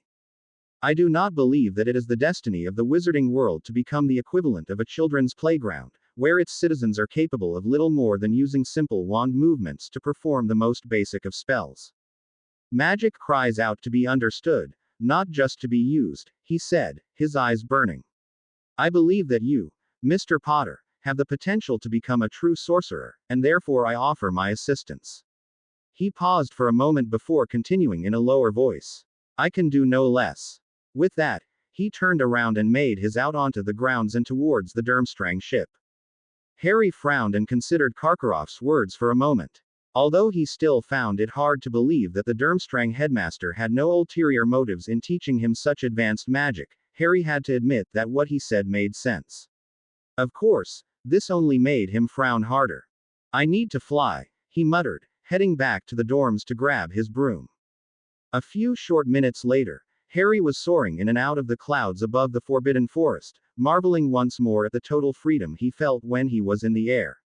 He spun into a tight corkscrew dive and pulled out just as he reached the tree line, skimming the uppermost branches with his feet as he passed. Laughing to himself, he shot into a vertical climb and then fell back off his firebolt into a free fall, summoning the broom back underneath him as he fell. It was his favorite move, partly because he liked the feeling of free falling, and partly because it was supposed to be impossible. He knew that his firebolt had anti-summoning charms on it, and he also knew that they were far from weak, leaving him at a loss to explain how he was seemingly able to summon it at will. The only thing he could come up with was that it didn't feel so much like he was actually casting a charm to summon the broom so much as he was asking it to come to him. He never felt like he was actively casting a spell when he summoned the broom, almost as if it was the magic in the broom that was doing the work. At least, that was the best explanation he could come up with. All he really knew was that it worked. As he flew back onto Hogwarts grounds and started to circle down towards the pitch, Harry noticed a group of people that appeared to be clearing a section of the Forbidden Forest at the edge of the school grounds. It was obvious that they were preparing for something that would require a lot of room, but Harry couldn't imagine what it would be. He was, however, almost certain it had something to do with the first task. Smirking to himself, he decided that tonight might be a good night for a walk. That night, after everyone had gone to bed, Harry made himself invisible before slipping quietly out of the common room and into the halls. He made his way swiftly up out of the dungeons and out onto the grounds before heading towards the spot in the forest he had observed earlier. Despite the fact that it was a very cold night, Harry found that he enjoyed the peaceful quiet that permeated the grounds. It was very calming for him, and he found himself thinking he should do this more often. When he reached the edge of the forest, he could vaguely make out what sounded like very heavy breathing from somewhere in front of him. Careful to remain quiet, he crept slowly through the underbrush towards the clearing. All night, he heard someone mutter, "It's not like they're going anywhere, they're out cold. You'd rather leave them unattended right next to a school full of children." Another voice asked incredulously. Harry thought it sounded familiar, but he couldn't quite place it. "I suppose not," the first man grumbled. "I still don't see why we had to make such a large clearing here, though." Harry slowly circled around the voices to get a better look, but just as he entered the clearing, he froze. Lying on the ground in front of him, limbs and wings strewn about haphazardly, were 4 very large dragons. Each appeared to be in a very deep sleep, and Harry realized that what he had heard before was actually the dragon's snores. Turning to his right, he saw that the voices he had heard belonged to two wizards who were currently sitting in large armchairs, each sipping a hot drink. One was middle-aged and balding, and Harry was certain he'd never seen him before. The redhead, however, was far more familiar. "They're going to put up a special arena just for the task," Charlie Weasley answered. "Something like a mini Quidditch pitch, with stands and everything for people to watch." He gestured towards the school. "Entrance over there. Walls and wards for about 50 feet all around to protect the spectators." "What's the actual task, anyway?" the other man asked. "Do you know?" Charlie nodded. "They're going to put an extra egg in with the others, a special gold one, and the champions have to successfully get it out." "They have to steal an egg?" the balding man asked incredulously. "From a nesting mother." He whistled. "I don't envy them, especially whoever has the misfortune to go up against the Horntail. You know she almost got Randall with her tail last week." Charlie nodded. "I heard. But knowing him, he deserved it." The other man laughed. "Still," Charlie continued, "I'm not sure what they expect us to do if things really get out of hand with her. Extinguishing spells are all well and good, but if any of the kids get hit by that tail." "I hear you, brother," the other man said. "But we don't make the decisions. Just hope somebody good gets her, I guess." Charlie nodded mutely, but still looked concerned. Harry watched for a moment longer before moving to inspect the dragons. He spotted the Horntail easily enough, since it was the only one a tail lined with giant spikes. He recognized one other as a Welsh Green, but the other two were unfamiliar to him. Of course, he was far from an expert on dragons, having only read one or two short chapters on the creatures. When he was satisfied that he could remember the distinguishing features on the other two, he crept silently out of the clearing and made his way back to the school.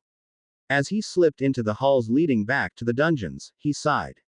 He absolutely refused to put on a show for Dumbledore and the rest with regard to the tournament, but he wasn't about to become dragon food either, which meant he would have to spend most of the following day researching each of the four great beasts. Deciding it was better to be safe than sorry, Harry spent all his free time the following day in the library. He was engrossed in the Great Book of Great Dragons that afternoon when a thought suddenly occurred to him, and he abruptly packed up his things and walked swiftly out into the hall, making his way towards the Hufflepuff common room. He was about halfway there when he spotted Hannah Abbott and another girl he didn't recognize walking in front of him. "Excuse me," he called loudly. The girls turned around, looking startled. When they saw Harry, Hannah smiled slightly, but the girl next to her paled and began to glance around furtively. "Sorry to stop you," Harry said, stopping well short of the two just to be safe. "I assume you're going to your common room." Hannah nodded. "I was hoping you could do me a favor and tell Cedric Diggory I'd like to talk to him." Sure," Hannah replied, obviously confused. "You'll just, wait here then." Harry nodded and the two girls took a few steps backwards before turning and continuing towards their common room a little more quickly than before. When they turned the corner ahead, Harry followed them slowly, careful to stay far enough behind them that they wouldn't notice. When the entrance to the Hufflepuff common room was in sight, he leaned against the wall to wait. Cedric exited a short time later and, seeing Harry, made his towards him.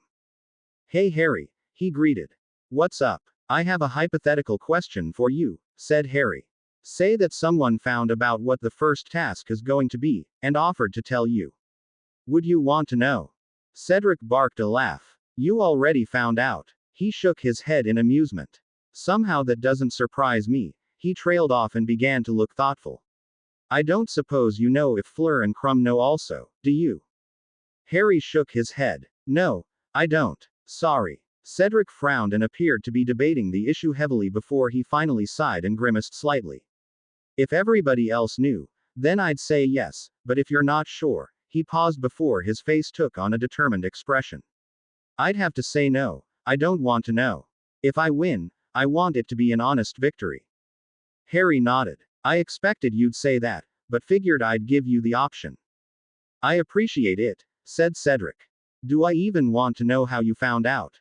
Harry shrugged. "Blind luck, actually. I was in the right place at the right time." "Fair enough, I suppose," said Cedric. "Well, I guess I'll find out for myself tomorrow. True. Harry turned to leave. Well, I'm sure you're busy preparing, so I'll leave you to it. Until tomorrow.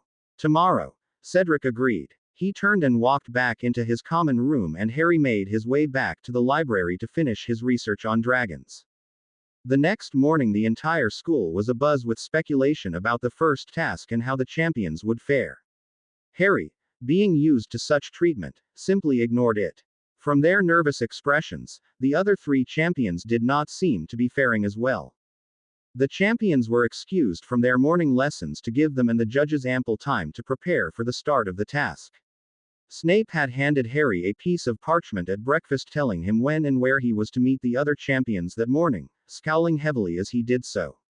Harry was reasonably certain that his head of house was supposed to escort him there personally, but since he was quite sure that neither of them wanted that to happen, he didn't say anything. As he left breakfast, he saw Ro jump up from the Ravenclaw table and approach him. So, got your plan all set? She asked, grinning slightly. You know Jack's coming out, so it better be good. It's nothing fancy, warned Harry. But it should be amusing, at least. He leaned closer and lowered his voice. Just be sure you're all sitting in the visitors section farthest from the beast. Beast. Ro squeaked, suddenly looking nervous. Harry smirked. You'll see once you get out there. Harry. Ro growled warningly, but he was already walking out of the hall. He made his way out of the school and out onto the grounds, taking nearly the same path he had when he'd discovered the dragons before.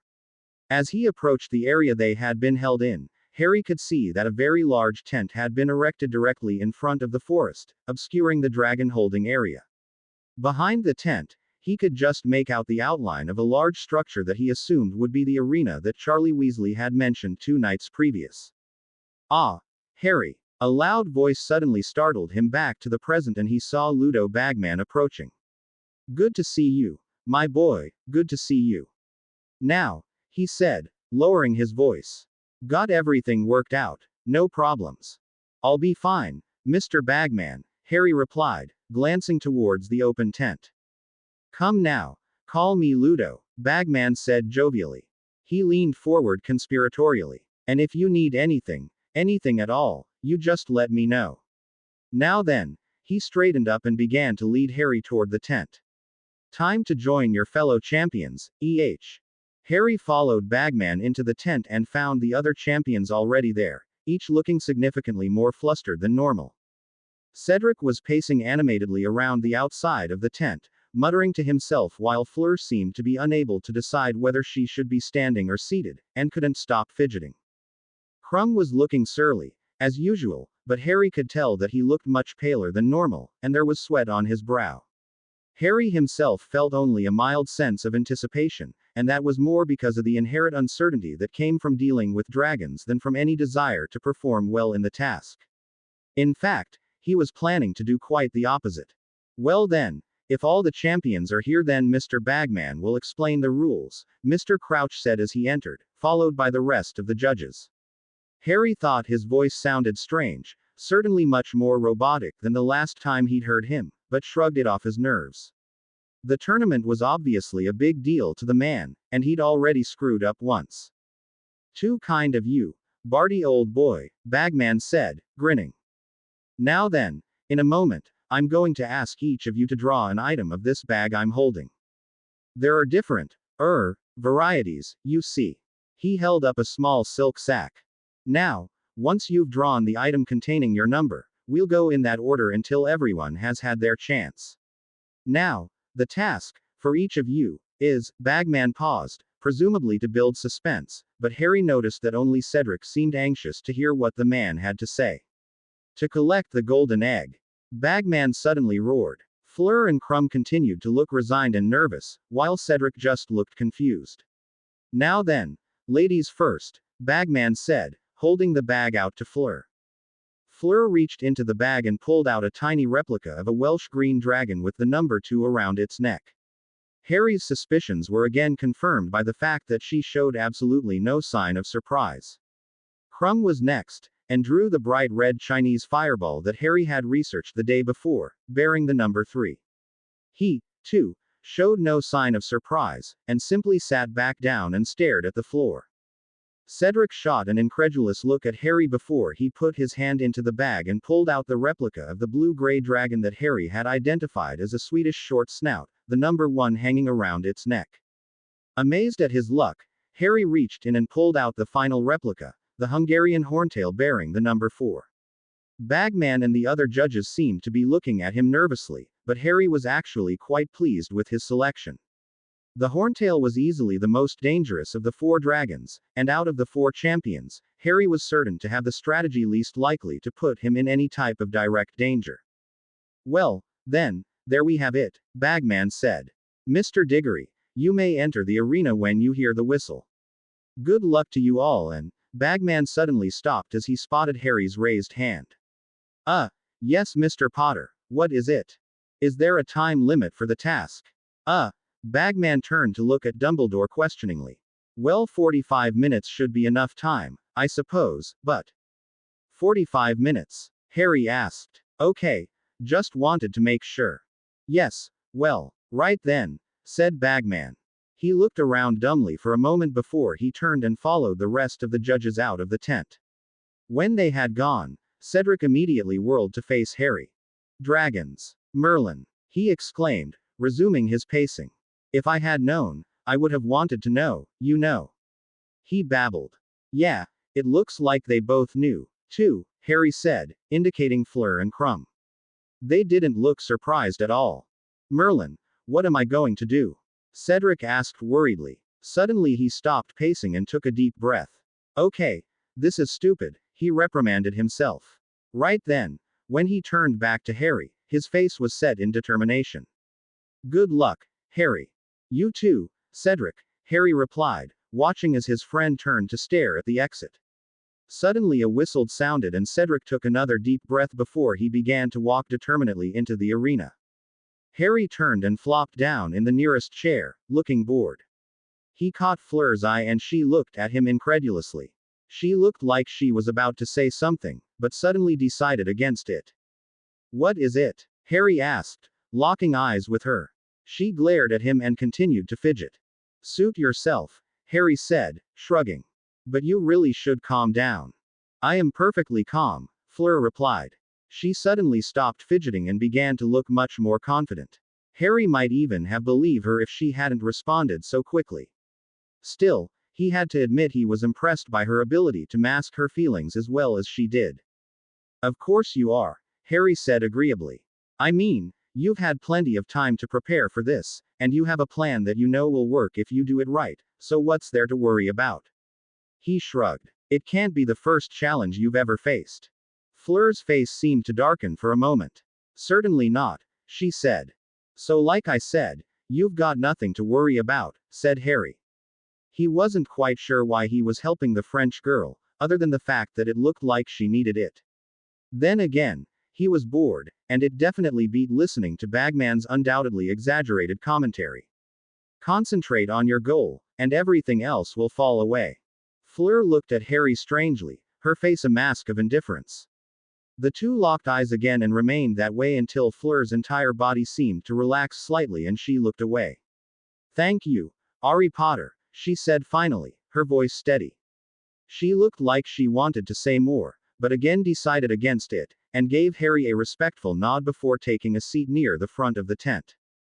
A few short minutes later, there was a loud roar from the crowd outside, and Harry could hear Bagman exclaiming that Cedric had captured the egg.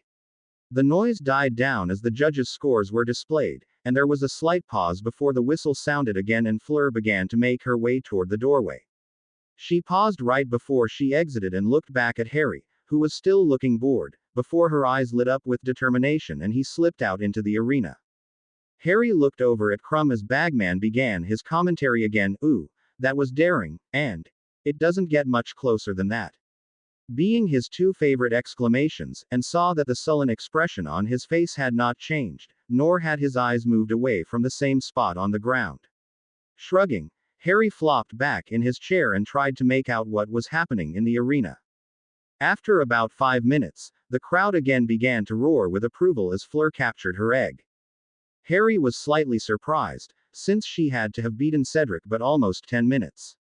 Finally, the whistle sounded again and Crumb jerked to his feet and walked into the arena. Watching him, Harry had to respect his all-business approach. Once he was out in the arena, the Durmstrang champion took even less time than Fleur, and soon enough Crumb had received his scores and the whistle blew a fourth time, signaling Harry's turn. Harry stood and made his way leisurely to the exit before throwing the flap open with a flourish and walking out into the arena. It was just as Charlie Weasley had described it. A near-perfect circle about 50 feet in diameter, with grandstand seating all around. Harry paused as he entered, feeling for the wards that were there to protect the spectators, and he respectfully noted that they were quite strong. Much stronger than anything he could manage, certainly. At the opposite end of the arena was, as expected, the Hungarian Horntail. The dragon was currently hunched over its eggs and was eyeing Harry suspiciously, but had not yet made any overtly hostile action, which suited Harry just fine. Harry glanced around the arena, taking in the expectant faces of both students and parents, and smirked. He pulled his wand with a flourish and leveled it at the Horntail, causing the crowd to gasp, before he lowered his hand to waist height and began to move his wand back and forth in an extremely intricate pattern. As he did so, it became clear to the hushed crowd that he was conjuring something, as two long, silver bars began to appear. Harry continued to move his wand about, his face a mask of concentration, as the object began to form. The crowd waited with bated breath, many a patron on the edge of their seat, to see what weapon Harry Potter would summon to battle the great beast. The silence was so tense you could have heard a pin drop, and it was all Harry could do to keep from laughing out loud. The wand movements were completely unnecessary, of course, but he wasn't adverse to some theatrics if they helped him get his point across. He flashed his wand upwards before bringing it down viciously in a slashing motion. There was a small pop and a flash of light, and every person in the arena leaned forward to get their first glimpse of Harry Potter's conjured weapon. There was a collective intake of breath as the light receded to reveal a lawn chair. For a moment, confusion seemed to ripple through the crowd, but it was quickly dispelled when Harry flopped down happily in his new creation before flicking his wand towards the castle. "Accio cooler and books," he said clearly. The crowd began to mutter as two objects hurtled over the arena wall before stopping obediently next to the lounging Harry Potter. Harry reached into the cooler and grabbed a plastic bottle of Muggle soda before leaning back and placing it in his right cup holder. He reached into his pocket and withdrew a pair of sunglasses, leaning back comfortably as he opened the soda. He raised the open bottle towards the dragon like a toast before taking a long pull and letting out a satisfied sigh. "Yeah, that's good," he said to himself. Across from him, the dragon continued to hunch over its eggs, its head continually scanning the arena for threats to its potential offspring. It took almost a full 5 minutes for the booing to start. It began with the Gryffindors, of course, but it wasn't long before most of the arena had joined in. "Time for the fun part," Harry whispered to himself. "Avis," he muttered, flicking his wand slightly. A group of 6 bright yellow birds emerged from the tip of his wand and began to circle the air about him. He repeated the spell twice more before he enlarged each of the birds slightly, finishing with a group of 18 yellow birds about the size of a seagull. With another flick and a mental command, he sent the birds towards the Horntail. The assembled crowd had stopped booing, and was now watching the birds as they approached the dragon. A few of the spectators were openly laughing at such a futile attempt to distract the dragon, but of course, they hadn't spent the entire day previous reading about the habits of this particular species. As it was, the nesting Hungarian Horntail had a trait that was relatively common in dragons in that it absolutely refused to allow any other creature to occupy its airspace. Whether it was big or small, threatening or harmless, the Horntail didn't care. If it got close, it was dealt with. And for Harry, the manner in which it was typically dealt with should prove highly entertaining, especially with a booing crowd. Harry sent another mental command to the birds that were now spread out in a line slightly in front of the dragon. He had to concentrate to do it, since the distance was rather long, but immediately 3 of his birds obeyed the command and dove straight toward the Horntail's left flank. The dragon snapped its jaws in warning, and the birds scattered for a moment before they began to dart in and out of the vicinity. As the Horntail began to get visibly agitated, Harry sent 3 more birds directly towards it from the same side. The dragon let out a loud roar and reared its head back before letting loose a vicious jet of fire at the offending birds. Two of the birds were able to escape the blast while the other four were incinerated almost instantly, but Harry hardly noticed. He was watching the spectators. As he'd hoped, the Horntail's position at the far side of the arena made it possible for the dragon's fire to directly impact the shielding wards that had been placed above the walls. The spectators, seeing a vicious blast of dragonfire heading straight for them, naturally began to panic, and the students began to scramble over each other to get out of the way. The fire impacted harmlessly on the wards surrounding the arena, which, although they shuddered slightly, held firm. Harry smirked when he saw that at least one of the Weasley twins had ended up sprawled in the aisle as a result of the chaos in the stands. He knew it would be a good idea to target the Gryffindor section first. With another mental command, Harry ordered the entire flock to engage from all sides, resulting in an extremely agitated Horntail that began to lash out in nearly every direction, including directly at the judge's booth, which was situated behind it. Harry laughed out loud when Ludo Bagman shoved Rita Skeeter into Barty Crouch before diving behind Dumbledore. It would only work once, Harry was sure, but once had certainly been worth it. By the time the seventh blast hit the wards, Harry noticed that they seemed to shudder much more than he was comfortable with, and reluctantly dispelled his four remaining birds. He supposed it was just as well, since he was no longer getting the same reaction now that everybody in range had been targeted at least once. A number of spectators, especially the parents, were glaring at him with disapproval in their eyes, but he simply ignored them and returned to his soda. Ripples of outrage began to make their way through the crowd as Harry pulled out one of the books he'd summoned and began to read.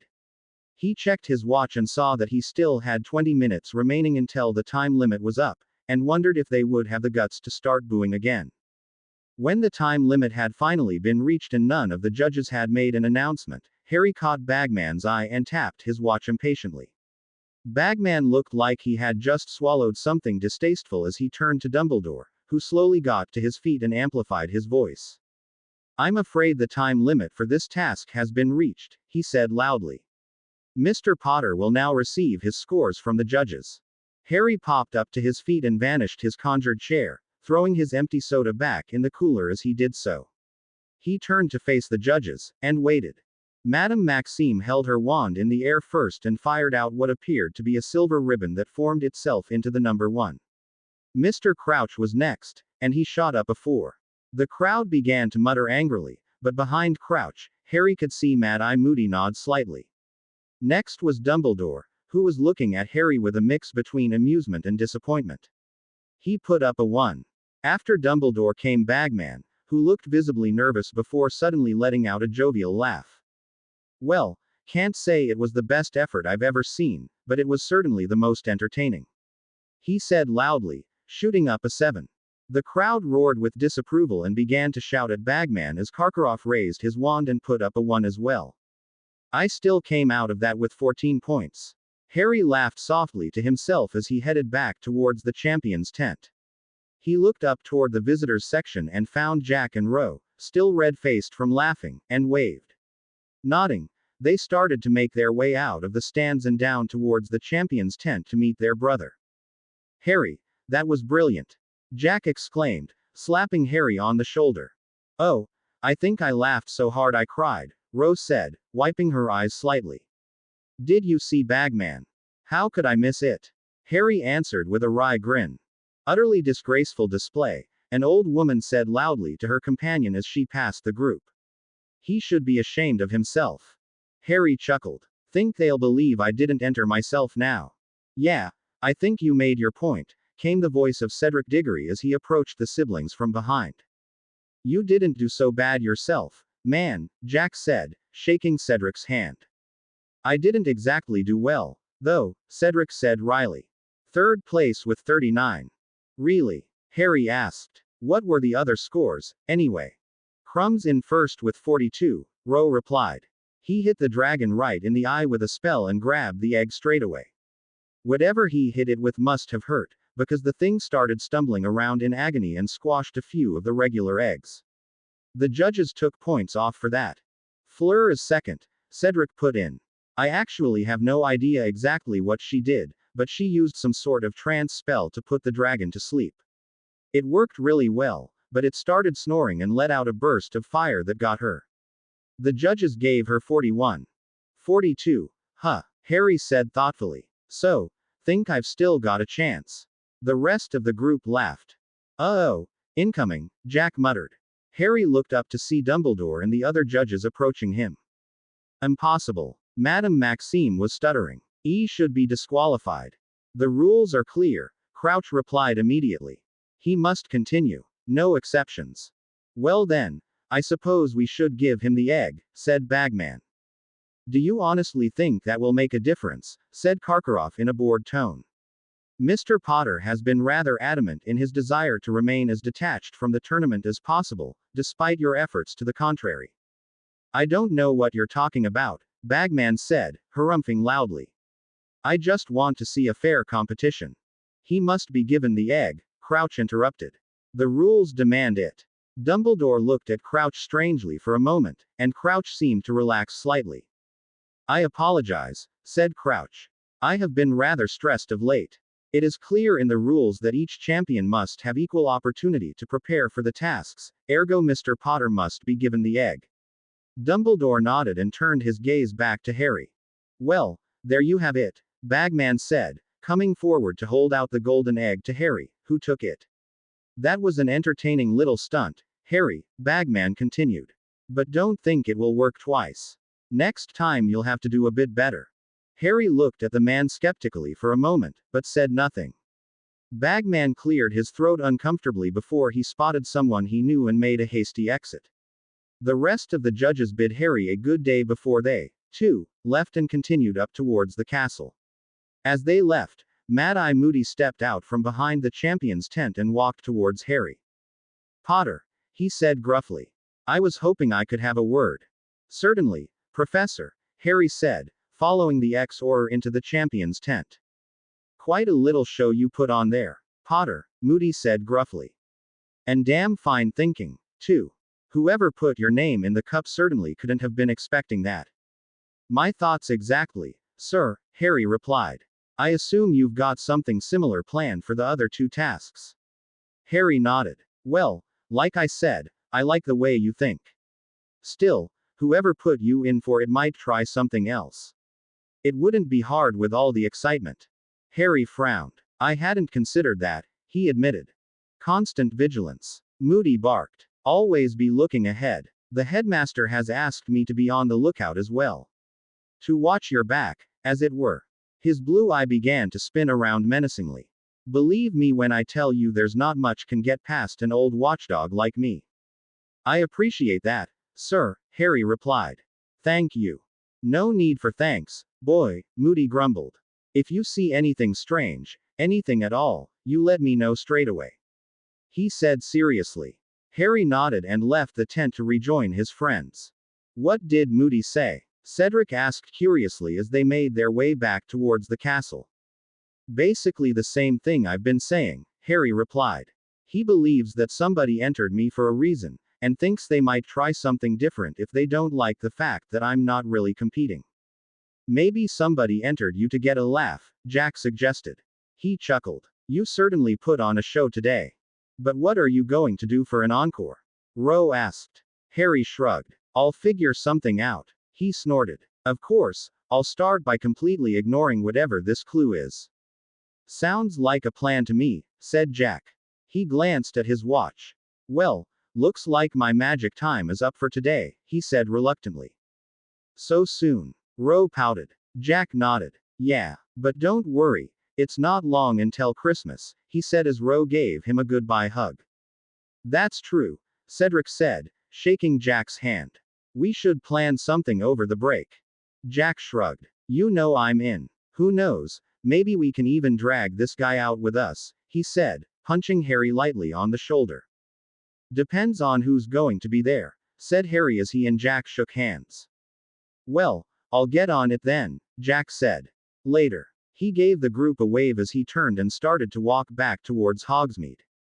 The other three resumed their walk back towards the castle before splitting up to join their respective housemates for the rest of the free day. As he approached the Slytherin common room, Harry wondered what sort of greeting he would receive after the show he had put on during the task. He'd never caused the dragon to target the Slytherin student section, mostly due to the fact it was significantly out of range, but he was sure his performance still wouldn't sit well with some of the older members of the house. At least that's what he thought. The cheers he received when he walked into the common room definitely said otherwise. "What's all this?" he asked Blaise, waving confusedly at the numerous students trying to congratulate him. Blaise smirked. "Anybody who can send the Griffs into that much panic, and in public no less, deserves a hero's welcome." "Bloody brilliant, Potter," a sixth year said, clapping Harry on the back. Harry nodded politely back before turning to his friend and frowning. "I know what you're going to say," Blaise cut him off. "But it doesn't matter why you did it. The fact is that you had the brave and noble Gryffindors scrambling over each other to save their own asses, and that's a move every Slytherin has to respect." Harry thought about that for a moment before nodding slightly. "I suppose you're right," he said thoughtfully. Blaise shook his head. "You remember what I told you on your first day?" he asked. "I told you that Slytherins have to stick together. You just reminded them of why you belong here, that's all." Harry really had no reply to that, and settled for a grudging nod. The two walked over to where Tracy was seated and took seats on either side of her. "I'd congratulate you, but it might be cliché by now," said Tracy, grinning slightly. "It was a good show, though. Anybody who still believes you entered yourself in the tournament is either an idiot or a Gryffindor." "There's a difference?" Blaise asked jokingly. "Of course not," Tracy answered. "I was just being thorough." "Thorough or not, I just hope you're right," said Harry. "Meh, what does it matter?" Blaise asked lazily. "Let idiots be idiots, I say." "Idiots with wands can be dangerous," Harry muttered. "Never underestimate the power of stupidity." "Well, that's what we have Karkaroff's book for," Blaise said, lowering his voice slightly.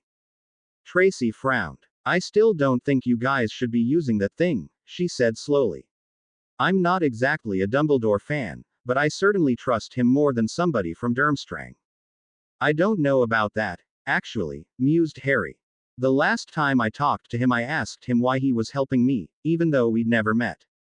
"What did he say?" Blaise asked interestedly. "He said he thought I deserved to know," Harry said, shrugging.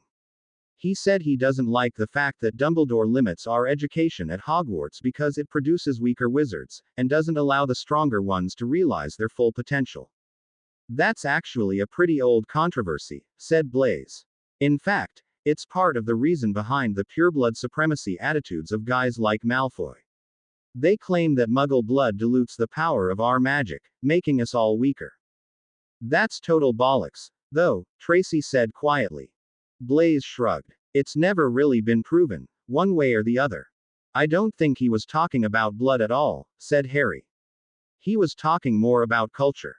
In fact, he said that he believes that all wizards, regardless of birth or blood, should be held to higher standards of wizardry.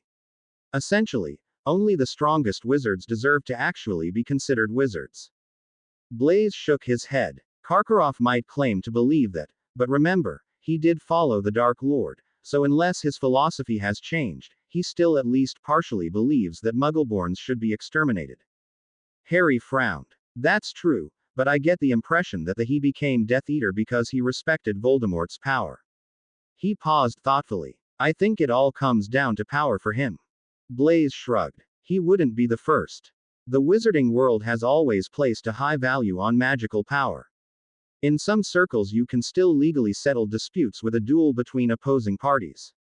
But if he only cared about power, why would he help you?" Tracy asked skeptically. Harry's frown turned thoughtful. "I can't say for sure, but I think he feels obligated to," he said slowly. "He said something about how he takes his job as an educator much more seriously than Dumbledore does, almost as if he feels it's his duty to teach those he considers worthy." He shook his head. "It's a little confusing, and I still think he's up to something more, but at the same time," he trailed off. "I guess I just get the feeling that he's telling the truth, and not to brag, but my feelings are usually right." "Look at it this way," Blaise broke in. "He's not asking you for anything, and the book he gave you is standard issue at Durmstrang anyway, right?" "According to him, yes. And it's not like there's anything really nasty in it, Blaze continued reasonably. It's got some dark curses in it, sure, but they're more attack spells than anything else. There are no torture curses in there, or anything that requires any type of sacrifice, so I don't see the harm. It's a slippery slope, though, Tracy cut in. That's the harm. Blaze shrugged. Well, I guess that's what we have you for. He snapped his fingers. I knew you were good for something. Tracy hit him playfully. You're such a prat. You'll get no argument from me, came the voice of Daphne Greengrass as she approached the group. How about no words at all? Can we get that? Blaze asked.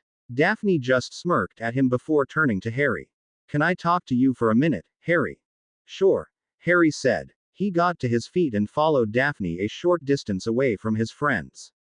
Brilliant performance today, by the way, Daphne said as they stopped. Thanks, Harry replied. I wasn't quite expecting such a warm welcome from the house, though. Well, that's kind of what I wanted to talk to you about, Daphne said hesitantly. I mean, you've always been kind of an outsider, which was a good thing when Malfoy was running things, but now, she trailed off uncertainly and took a deep breath.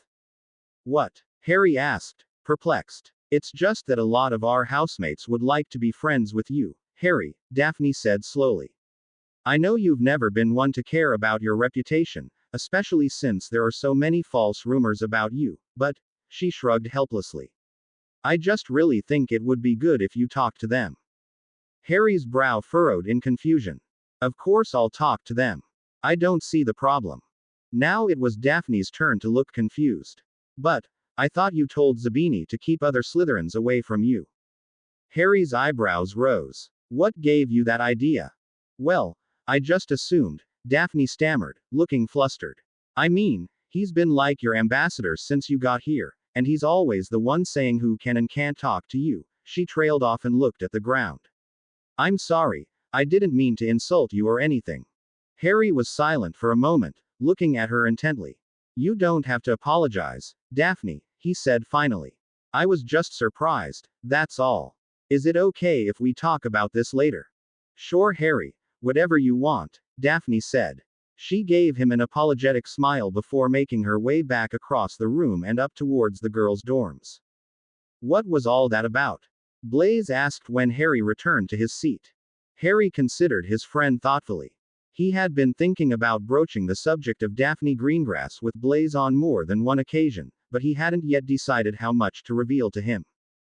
Just Daphne being Daphne, Harry replied at last. She threw a couple of good insults at you, of course.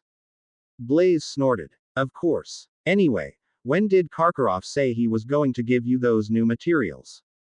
The two continued to talk about the spells from the Durmstrang textbook, but Harry knew he had only postponed the inevitable. Eventually, he was going to have to decide how to resolve the Daphne Greengrass issue, and he was going to have to decide soon. Well, I think I'm going to head to bed early, he said with a yawn when the conversation had hit a lull.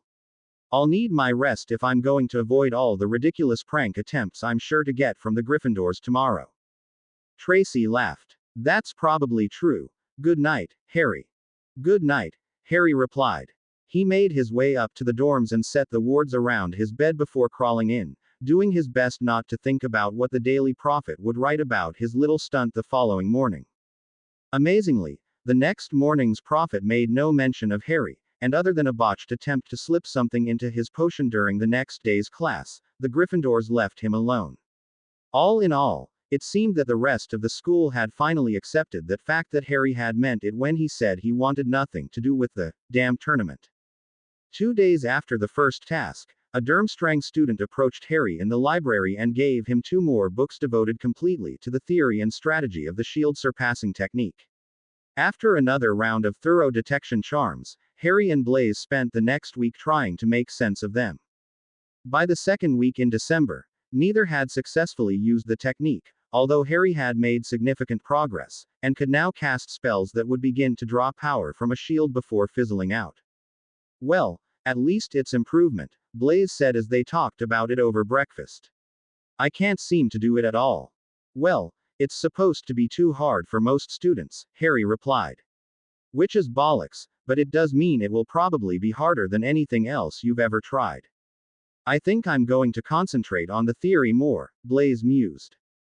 That's one of the reasons I chose a reductor curse to start with, said Harry. No sense in using a spell you don't know. He didn't tell Blaise his other reason for starting with the reductor curse, namely that it was a lesser blasting curse, and that he hoped the technique would be the same if he used it with similar but more powerful blasting curses later. Blaise grunted in agreement and Harry was reaching for his pumpkin juice when a large brown owl landed directly in front of him and extended its leg. Puzzled, Harry took the letter and fed the owl a scrap of toast before opening it. As his eyes scanned the letter, he frowned. What is it? Blaise asked. Dumbledore wants to see Sirius and I this afternoon after class, Harry said slowly. It doesn't say why, just that I should come to his office. Something to do with the tournament. Maybe, Harry replied. I did ask him to come up with a solution to make sure this doesn't happen again, so maybe that's it. Our Karkaroff set you up, Blaise said. Harry nodded. I was thinking that too. Well, I'll find out soon enough, I guess. When classes ended later that day, Harry made his way to Dumbledore's office and gave the password to the gargoyle. He ascended the steps quietly before knocking 3 times on the large door. Come in, Harry, came Dumbledore's voice. Harry opened to the door and saw that his godfather was already there. Lemo. Drop. No thank you, Harry politely declined. Very well, if you would have a seat. Dumbledore gestured to a chair and Harry sat down next to his godfather, who was looking somewhat upset. Now then, Dumbledore began, leaning back in his chair. It has come to my attention that Headmaster Karkaroff has taken an unusual interest in you, Harry. For what reason, I cannot say, but I think it is important that you understand the true nature of who you are dealing with. I already told you, Harry's not dealing with him, Sirius said sharply. He already knows all about what Karkaroff is. Actually, I don't, Harry said slowly. I know he was a Death Eater, but I don't know why. He doesn't seem like a pureblood supremacist and he does seem rather anxious to talk to me, and I really don't know why. He looked at Dumbledore. If you could tell me what you know about him, I would really appreciate it. Wait, you mean he's actually approached you? Sirius asked angrily. He turned to glare at Dumbledore. I don't know why you even let him come here, but if he's after Harry. Calm yourself, Sirius, Dumbledore interrupted serenely. I am quite sure that Karkaroff has made no attacks on Harry. How do you know? Sirius asked hotly. He could be the one that put Harry's name in the goblet and made him enter the tournament. I assure you, Igor Karkaroff did not approach the Goblet of Fire, said Dumbledore. How can you be sure, though? Sirius asked skeptically. You're having him watched, aren't you? Harry said suddenly. You have someone tailing him when he's in the castle. Dumbledore turned to regard Harry thoughtfully. A most excellent deduction, Harry, he said carefully. You are, in fact, not far off. That's how you knew he had approached me as well, isn't it? Harry asked. Dumbledore nodded. It is. Although I do not believe that he harbors any ill will towards Hogwarts or its students at this time, Igor Karkaroff is not a man to be trusted, regardless of what position he may hold. Tell me about him, said Harry. How is it that a former Death Eater is able to become the headmaster of a school like Durmstrang? Dumbledore was silent for a moment as he considered his answer. Finally, he sighed. Igor Karkaroff was a Death Eater, that is true, but, as you have already so keenly observed, he does not hold the stereotypical Death Eater ideals. He's nothing more than a murderer, no matter what robes he wears, Sirius spat disgustedly. It is true, he has no doubt committed numerous murders in his lifetime, Dumbledore acknowledged. His decision to sacrifice others to his cause is what I consider to be his greatest downfall, in fact. What cause is that? Harry asked. If it wasn't for Voldemort, then what was it for? Dumbledore sighed. You will find, Harry, that there are those in our world who, for lack of a better term, believe that might makes right. Essentially, that magical power should be the only determining factor in who deserves to rule. Igor Karkaroff is of this opinion. He mentioned something like that to me, Harry said cautiously. He said that he believed that wizards were becoming weaker, and that they should be held to higher standards. Dumbledore nodded. He has always held that belief, even when he was young. The idea is an old one, that it is better to have 2 master wizards than 20 merely competent ones. It is also an idea I have strongly opposed. Why is that, sir? Harry asked. Dumbledore leaned back slightly. You will find, Harry, that the statement, power corrupts, is just as true for wizards as it is for muggles, he said slowly. Suddenly he stood and made his way over to Fox's perch. You are familiar with the rest of the saying, I assume. Harry frowned but nodded. Power corrupts, and absolute power corrupts absolutely. Dumbledore nodded sadly as he stroked Fox's plumage. Now tell me, Harry, can you think of any greater corruption than for us to decide who is worthy of learning magic and who is not? Is this not putting absolute power over magic in the hands of a chosen few? Can you imagine what the world would be like if those in power decided precisely who would be in power next? He shook his head slightly. There is no wizard wise enough to know who is truly worthy of learning the ways of magic and who is not, and simply because one wizard is more powerful than another does not make him more qualified to make such a decision. Magic is a wonderful tool, Harry, but the ability to cast great and powerful spells is not the same as the ability to make good decisions. I cannot stress this enough, Harry. It is not power that makes a great wizard, it is how he wields it. Harry was silent as he considered the headmaster's words. If that's really the way he thinks, why would he join you-know-who? Sirius asked, frowning. That is a question I myself would like answered, Dumbledore admitted quietly. I can only assume that Lord Voldemort offered him something significant in return for his service. I still wish you would restrict him from the school, Sirius muttered, glancing worriedly at Harry. I'm afraid I cannot, Dumbledore replied. Without proof, my decision would no doubt be overturned by the Board of Governors, with whom Karkaroff has somewhat of a rapport. I hardly think that's necessary. Anyway, Harry broke in. Obviously I don't trust him, but he's been nothing but polite to me so far. I don't see any reason to ban him from the castle just because you have an idealistic disagreement. You are quite right, Harry, Dumbledore replied gravely. But although he may seem polite and honest to you, consider this. Since Igor Karkaroff has been headmaster of Durmstrang, he has expelled no less than 14 students, citing no specific cause. Additionally, there have been 7 documented cases of students being injured so severely during classes that they are no longer capable of performing magic. Karkaroff himself has personally put 16 different students in the hospital for more than a week as a result of dueling demonstrations. One of those students was a 13-year-old girl who has now been in a coma for almost a year. Dumbledore's eyes had no trace of their usual twinkle as he continued to look at Harry gravely.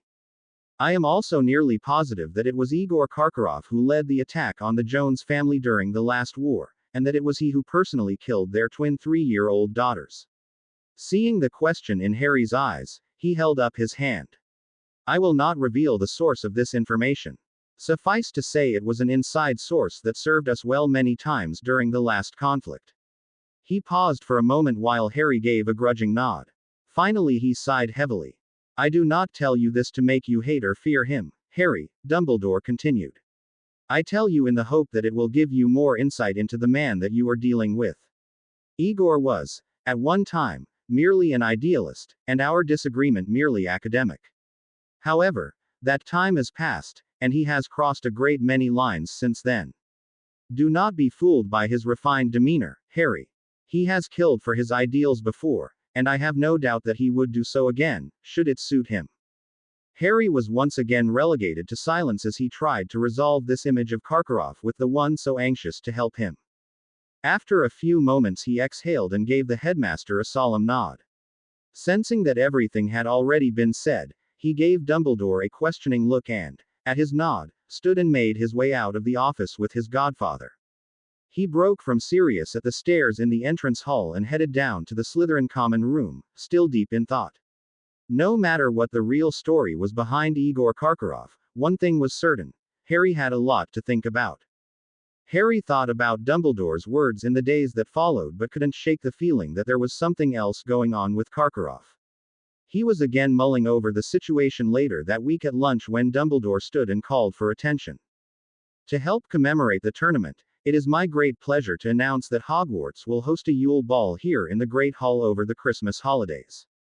The ball will be open to anyone 4th year and up, and will include our esteemed tournament guests. When the announcement was over, Blaze looked around and groaned. Here we go, he said, shaking his head.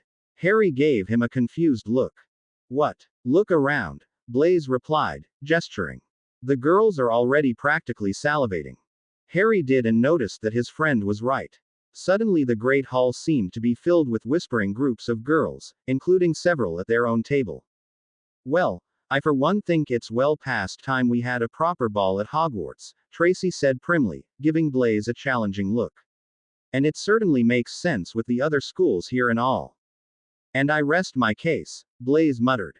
Tracy ignored him and turned to Harry. What do you think, Harry? He shrugged. It's fine, I guess. Ro will probably be disappointed though. Tracy looked between them and huffed. You're such boys. Harry shrugged again. Blaze laughed. Well, one thing's for sure, it's going to get real interesting around here, especially for our illustrious Triwizard champion, he smirked at Harry. Or had you not considered that part? Now it was Harry's turn to groan. Wait, you don't think that they'll parade you around with the other champions?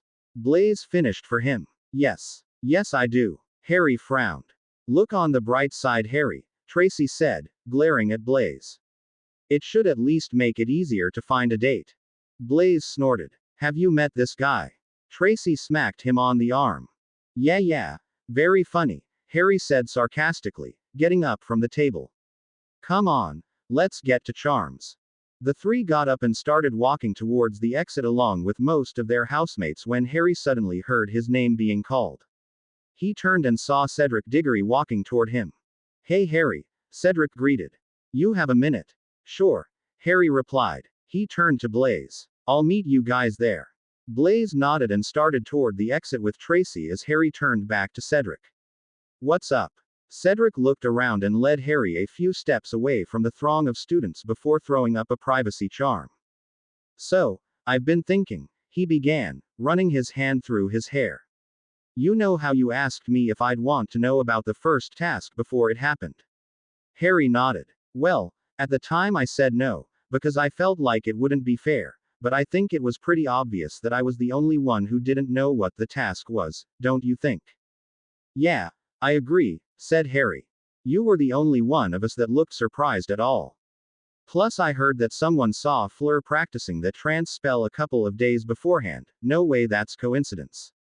Cedric nodded. Yeah, that's what I thought, so the way I see it, everybody else has a team except you and me. I know you don't actually care about competing, but we're both going to have to face the same stuff, and since it looks like nobody from Hogwarts is going to help us out, why don't we help each other? He grinned. That way I'll be on more equal footing with Krum and Fleur, and you'll have more time to come up with an encore to your last performance. Harry thought about it for a moment before nodding. Makes sense. I like it. I haven't really looked at the egg yet though. Not at all, Cedric asked, surprised. I tried to open it that first night but all that came out was this terrible screeching sound. I was going to work on it this weekend. Screeching. Harry mused. Huh, well, I'll take a look at mine later and let you know if I find anything. Regardless, it's best to be prepared. He smiled slightly. I'm not sure about an encore performance though, that was just about the best result I could ask for. Cedric chuckled. Yeah, you'd probably have to show up to the Yule Ball with the Minister of Magic's wife on your arm to top that one. A little old for me I think, said Harry. He raised an eyebrow. Maybe his daughter. Cedric laughed. Yeah, that would probably work too, if he had one. He cancelled the privacy charm. Any idea who you'll ask, seriously? I honestly don't know if I'll go at all, Harry said. Christmas is one of the only times that we all get to spend time together, so I may just skip it. How about you? Still considering, Cedric replied. Though I've been seeing Cho Chang, from Ravenclaw, so probably her. The two began walking toward the exit.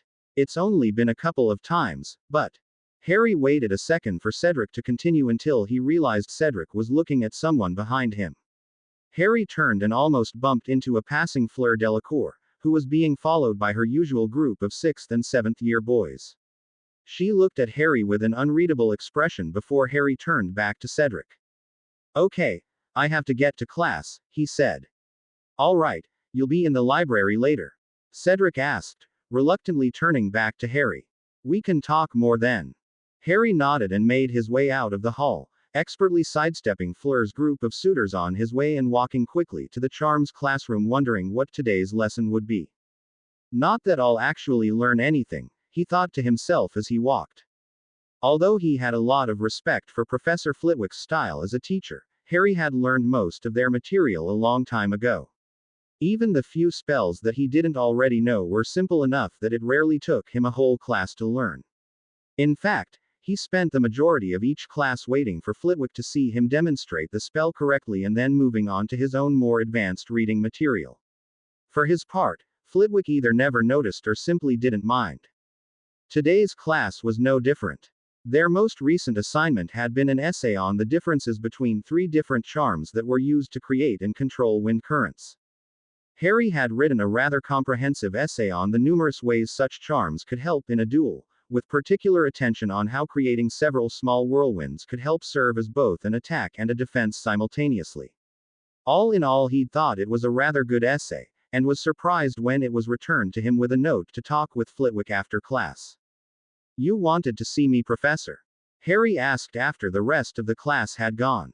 Yes, I did, Mr. Potter, squeaked Flitwick in his small voice. I've noticed something in your assignments, especially this last one, and I think it bears mentioning. Was there something wrong with it, Professor? Harry asked, confused. Wrong? Oh, heavens no, Flitwick replied quickly. It was excellent, spot on in nearly every detail. He motioned for Harry to sit down. No, Mr. Potter, what I've noticed from your assignments is twofold. 1. You have an extraordinary talent for the subject. He looked at Harry over his glasses and smiled slightly. So much, in fact, that I don't mind at all that you prefer to use most of my class for independent study. So much for him not noticing. 2. Flitwick continued. Your first instinct for every new charm is to look to use it as a weapon. He held up a hand to forestall Harry's objection. I'm not saying that you do use them as weapons, only that you tend to search for combat applications first. For nearly every essay I've assigned, you chose to write about how the spell can be used in a duel or as a means of escape. He leaned back and looked at Harry intently. I don't say this as a judgment, Mr. Potter, only as an observation. There are many charms that can be used in a duel with great effect, but that is simply one their many uses, and oftentimes not the most obvious or most effective. Your work shows extraordinary talent, but I feel you are limiting yourself in this specific area. I'd like to see you think bigger, as it were. He paused for a moment before smiling. I think you may be surprised at what else you can come up with. Harry sat silent for a moment and considered the professor's words. Truth be told, Flitwick was right. He did tend to look for a combat application first when he learned a new spell, and he'd never really thought about why. It definitely made sense when he thought about it, given how he'd first begun learning magic, but he'd never really considered the possibility that it was limiting him. Then again, that made sense too. There were undoubtedly 100 different ways to use a wind charm, but his mind automatically jumped to how he would use a wind charm in a fight. He frowned. I see your point, Professor. I guess I'd never really thought about it before. He looked Flitwick in the eye. I'll try to look at things from more than one perspective from now on. Flitwick smiled. Then I shall look forward to your next assignment, he said as Harry got up to leave. Oh, and Mr. Potter. Harry turned back around. If you ever have a question from your outside reading, I would be happy to help with that as well. Harry paused. Thank you, sir, he replied thoughtfully. I might take you up on that. He turned to leave. What was that about? Blaise asked. Harry exited the room. Nothing really. He liked my essay and had a couple of suggestions. You didn't have to wait, you know. I know, but we have a free period and I have a slighter idea I want to try out. You in? Harry shrugged in agreement and the two started down the stairs towards the dungeons. What's the idea? He asked. Something I got from McGonagall, actually, Blaise admitted. You remember yesterday when she was talking about how we'll have to take our owls next year? Harry nodded. Well, she was saying that we all need to understand that high-level transfiguration is a lot more than words and wand movements. I remember. Harry broke in. She was saying that complex spells are actually a lot like a combination of several small spells. Blaze nodded. Exactly. So that got me thinking about how maybe I could use that same approach to a slider. You know, separate the power from the spell like they were actually two different spells. Harry thought about the idea for a moment as they slipped into the corridor that led down to their favorite practice room. I guess that could work as long as it helps you separate the power of the spell from the spell itself, but the hard part for me is keeping the spell together without the power. I think that's the real key. I guess we'll see, Blaze said. As they entered the empty room, he gestured to a chair at the far end of the room. Mind if I go first? Harry nodded and threw a Protega shield over the chair while Blaze closed his eyes and began to concentrate. Stupefy. Blaze snapped, whipping his wand forward. The spell flew across the room, but Harry could tell instantly that the idea hadn't worked. The stunner impacted normally on his shield and rebounded down into the floor. Damn it, Blaze exhaled heavily. That wasn't any different at all, was it? Harry shook his head. Nope, sorry. Try it again. Blaze nodded and concentrated for a moment before snapping off another stunner. Again, Harry could tell by the color that it was a normal spell before it bounced harmlessly off his shield. He shrugged. Don't worry about it, he said to his obviously discouraged friend. It's supposed to hard. In fact, it's supposed to be impossible, at least for wizards our age. I suppose, Blaze admitted. It's just frustrating, especially since you're already picking it up. I wouldn't say that exactly, Harry muttered as he dispelled his shield and switched places with Blaze. Ready. Blaze cast his own shield and nodded. The two continued practicing for a while, switching places after every couple of attempts. After about 30 minutes, it was clear that Blaze was getting tired, so Harry pretended that he was as well and called for a break. I think your last one almost worked, Blaze remarked as they sat down. It had the color you were talking about and it almost made it all the way around the shield. Yeah, I saw that, Harry frowned. But then it fizzled out just like the rest. Well, at least it's something, Blaze said reasonably. I either get a regular stunner or nothing. He leaned back and exhaled heavily. Shall we head back? In a minute, Harry replied. I'm still thinking about why that last one was different. Blaze smirked. Sure you are. Why else would you be hiding? It's not like there's a bunch of Yule Ball obsessed girls you want to avoid. Oh, wait. Don't remind me, Harry groaned. You know I had a 7th year ask me yesterday. Eloise something. I'd never even met her before. Curse of celebrity, Blaze replied, shrugging. Was she cute at least? Not cute enough, Harry muttered. Blaze laughed. Well, as long as you keep Greengrass away you'll be alright. He suddenly stopped laughing and looked at Harry intently. I'm serious about that, Potter. You might not have noticed, but she's been paying a lot more attention to you for the last week or so, almost like she's waiting for something. Harry sighed. Of course he'd noticed, and unlike Blaze he knew exactly what Daphne was waiting for. He regarded his friend thoughtfully and considered how much he should reveal. Truth be told, it was something he'd been thinking about a lot lately. Could he trust Blaze? Not just as an ally, but as an actual friend.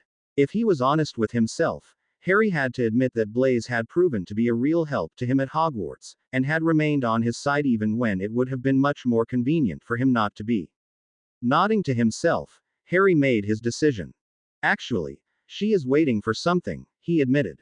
Blaze gave him a curious look. She's waiting to see if her latest little plan against me is working. What plan? After the first task she came up to me and basically said that most of Slytherin would like to be friends with me but that you've been keeping them away. I know it's not true, Harry said quickly, seeing Blaze start to object. She was trying to make me believe that you were still using our friendship as a way to make yourself more important, like you were my ambassador and decided who was good enough to talk to me. He sighed. Like all great lies, it has just enough truth to be believable, since I know you started out using our friendship to be the Harry Potter expert, as you so eloquently put it. Blaze looked sheepish. That said, her goal this time is to turn me against you and run to her instead. I knew it, that by.ch, Blaze ground out angrily. He looked at Harry seriously. I know I joke around about being the Harry Potter expert, but I swear I've never tried to keep anyone away from you. He paused. Except Greengrass, obviously. I know, Harry said, nodding slowly. And for the record, I know you're right about her. She's been scheming against me pretty much from day one. In fact, she was the one who planned all of Malfoy's schemes, including the thing with the Hufflepuffs. She even planned the first attack on me in the common room. Wait, back up, Blaise said, confused. How long have you known all this? For a while now, Harry admitted. Although it looks like she's changed tactics now and she's trying to get on my good side. Remember that rumor about my aunt and uncle that Malfoy was trying to spread on the train? Blaise nodded. Daphne made sure it didn't get out. That could have just been coincidence, Blaise said shrewdly. It doesn't mean she actually did anything. And if you've known for a while, why do you still talk to her? Hell, you've even defended her. Harry sighed. I know, and I'm sorry I didn't tell you sooner, although I know for a fact that she is one of the main reasons that rumor didn't get out. Blaise gave him a questioning look but remained silent. As for why I still talk to her, it's actually pretty simple. As long as she thinks I don't know, she'll keep trying to get on my good side. More importantly, I'll know what she's really up to. Once she finds out I'm on to her, all bets are off. This way at least I know her game. Blaise was looking at Harry quizzically. Okay, I'll bite. How the hell do you know all this? Harry took a deep breath. Look at me, he said to Blaise. No turning back now. Blaise looked up slowly and Harry met his gaze before extending a firm legilimency probe. Blaise panicked for a moment and Harry could feel him trying to strengthen his shields as he looked around the room wildly. Harry pushed his probe forward gently and gave his friend's occlumency shields the equivalent of a firm mental knock. What the? Blaise exclaimed, looking at Harry with wide eyes. You. Harry nodded. Yes, that's me. I'm a legilimens. But, how? Blaise sputtered. Harry shrugged. It just kind of happened. I guess I'm a natural, he said quietly. I don't use it very often, but it's how I know all that stuff about Daphne. Blaise thought for a moment before frowning. You got it from her without her knowing. How? Not from her. Harry shook his head. I can tell almost immediately if someone knows occlumency, which she does. It's how I could tell that you knew it also. That's what I thought, said Blaise, breathing a sigh of relief. So you've never used it on me? Never, Harry affirmed. You'd know if I had. Blaise nodded. But then how did you find out about Daphne? Harry smirked. Let's just say that not everyone was as diligent in their training as you were. Crabbe and Goyle, for example, have virtually no mental defenses, which I guess isn't really surprising. Blaise snorted. But they were right there with Malfoy when Daphne was giving him the plans. And the rumor at the beginning of the year. Harry frowned. That was a little dodgy. Daphne has something on Susan Bones and Jessica Sanders that she threatened to reveal if they didn't squash the rumor about me. At Blaise's questioning look he shrugged. Jessica doesn't have any occlumency training either. Blaise whistled and sat silent for a moment looking dumbstruck. So, he shook his head and leaned in closer. So who else have you used it on? Wait, who else knows occlumency? Malfoy. Wait, how can you tell? Harry chuckled. One question at a time, please. Blaise looked a little embarrassed but didn't back away. If I make eye contact and reach out lightly I can kind of feel around the outside of someone's shields, Harry continued. It's pretty much impossible to detect, it's like a strange feeling that passes quickly. I'm not going to run down the whole list of people that I've used it on, just know that it's not something I do every day. As for Malfoy, I'd say his occlumency is about as good as yours, same for Pansy Parkinson. Blaise nodded and leaned back, still looking a little stunned. Well, Potter, I admit I'm impressed, he said finally. So impressed that I'm not even mad you waited this long to tell me. He looked at Harry seriously. This is a major secret, Harry. If the rest of the school found out. Believe me, I know, Harry said earnestly. He was about to continue when he stopped and chuckled. Did you just call me Harry? Yeah, well, I'm a little shell-shocked right now, Blaise said defensively. Don't get used to it. He shook his head. So what made you decide to take my advice and start checking on her? When I found out that her mother didn't get in trouble for what happened on the platform, Harry admitted. The way she reacted to that, something just didn't feel right, so I thought about it and came up with the plan to talk to Crabbe and Goyle. Harry wouldn't admit it to Blaise, but he had considered helping Daphne and making sure she had a place to stay for the summer after their encounter on the platform, but she had told him that she was safe and away from her mother. It wasn't until later, when he found out that her mother had been released almost immediately, that he began to get suspicious. Then, when Malfoy started trying to spread that rumor about me at the beginning of term, Cedric told me that Bones and Sanders immediately starting saying it was another of Malfoy's lies, just like his last scheme. I wanted to know how they found out that quickly, so, he shrugged. Blaise regarded his friend quietly for a moment before he grinned and whistled. Wow. You know, I've never even heard of a natural legilimens before. Seriously, is there anything you can't do? You mean besides keep a low profile? Harry said sarcastically. Honestly, it's not that cool of an ability. I'd be much happier if I never had to use it again. Think of the possibilities though, Blaise said thoughtfully. Something occurred to him suddenly and his face got serious again. Have you told any of the professors? He asked. Harry shook his head no. Blaise nodded approvingly. That's probably a good thing. The last thing you need is Rita Skeeter getting a hold of that little tidbit. Besides my family, you're the only person that knows, Harry said seriously. And I'd like it to stay that way. It will, Blaise promised.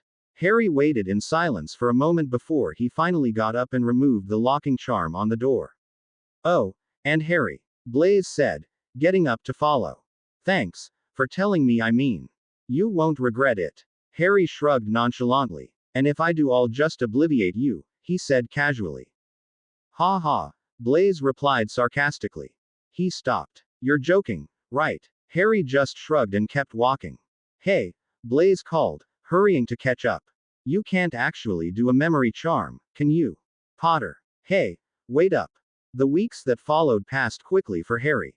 Between his studying with Ro and her friends, practicing sliders with Blaise, his own private studying, and working on the egg with Cedric, Harry found himself pleasantly busy. He was still having very limited success casting a reductor curse as a slider. He had successfully bypassed a shield only once, and even then the curse had done practically no damage. Still, it was much better than Blaise, who was having virtually no success at all. He and Cedric had also finally cracked the secret of the egg, albeit by sheer luck. At one point Cedric had gotten so frustrated that he simply opened the egg and began casting every spell he knew at it. Somewhere between levitating the egg and stunning it, he'd hit it with a Fluvius and the screeching had suddenly become a melody. Now the two champions had their next clue, but the result left Harry feeling uneasy. So what are they going to take? Harry asked, picking up another book on underwater spell work. It was evening and the two had basically commandeered their own corner of the library and were busy researching spells that could help them in the next task. I have no idea, Cedric admitted. I might sorely miss a lot of things, but it obviously has to be something we can do without, in case we fail. Cho thinks it's going to be our wands. Harry thought about that for a moment. That makes a strange sort of sense, he said slowly. Although I didn't think wizards were big on doing things the Muggle way. What if one of the other champions can't swim? They could use gillyweed though, Cedric countered. In which case it wouldn't matter if you knew how to swim beforehand. True, Harry agreed. Speaking of which, have you found anything that will extend the time limit on gillyweed? Cedric shook his head. Nope, it says anywhere from 30 to 90 minutes, depending on the person and the quality. Apparently some of the stuff they sell is pretty dodgy. Great, Harry muttered. So we either use a bubblehead charm and figure out some method of propulsion, or use gillyweed and maybe have to come up in the middle. At which point we'd have to go with the bubblehead charm anyway and we'd be back to the propulsion problem, Cedric finished for him. He blew out a breath and pushed the book away from him. You know, if I read one more disclaimer about the effects of gillyweed I think I'm going to scream. He looked around as Harry chuckled. Where is everybody anyway? I'm not sure, Harry replied, shrugging. I guess it is getting late though. Weren't you supposed to study with Cho later? I told her we had tournament stuff to do, she understands, Cedric replied. She's pretty cool about stuff like that. Sounds like that's going pretty well for you, Harry observed. He'd noticed that the two always sat together at meals, and it seemed like he couldn't have a conversation with his Hufflepuff counterpart without her name coming up somehow. He smirked. Jack will be upset that his partner in crime is off the market. Cedric laughed. You're probably right, but what can I say? I like being around her. He paused and leaned back in his chair. Hey, is that Fleur over there? Harry looked over his shoulder and squinted. Yeah, I think that's her. He frowned. Is she taking classes here in the castle now? I keep running into her lately. Really? Asked Cedric, surprised. I only see her at meals. Where have you been running into her? Pretty much everywhere, Harry answered, thinking back.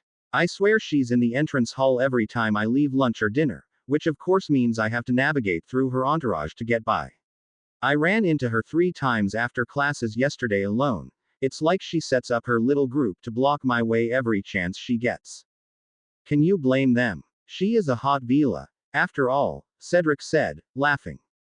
That's weird that you keep seeing her though. I think she does all of her studying in a different wing of the castle, probably the same one she's staying in.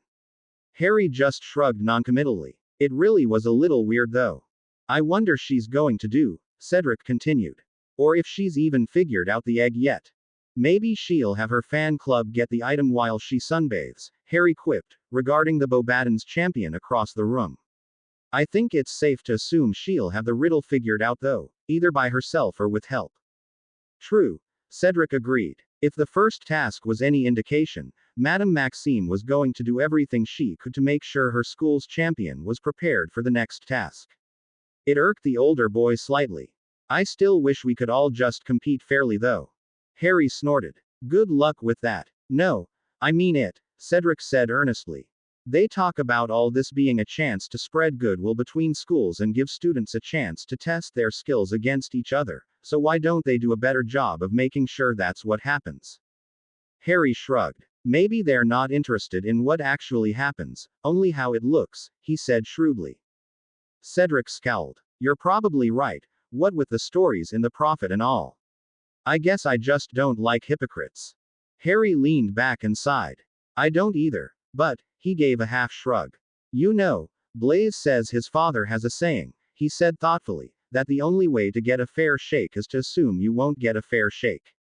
Sad, but it pretty much sums up our situation here, don't you think? Cedric frowned. That's a pretty cynical attitude. Yeah, well, it is Blaise we're talking about. Cedric snorted. Touché. He paused for a moment and looked thoughtful. I don't know, I guess I see the logic, but I think people are better than that. Maybe it's a function of who you grow up with or if you've been hurt in the past. I don't know. It just seems like you can't let a couple of bad apples prevent you from trusting anyone. If you do, then you're giving them all the power. He trailed off. What do you think? I think you're asking the wrong guy, Harry said quietly. It was a question he'd wrestled with for a long time, especially when he was younger and the pain he'd suffered at the Dursleys still lingered. Were people inherently good or inherently bad? I'm not what you would call well-adjusted, in case you hadn't noticed. All the more reason I'm asking the right guy, Cedric replied. Harry sighed. You really want to know? He said, closing his eyes.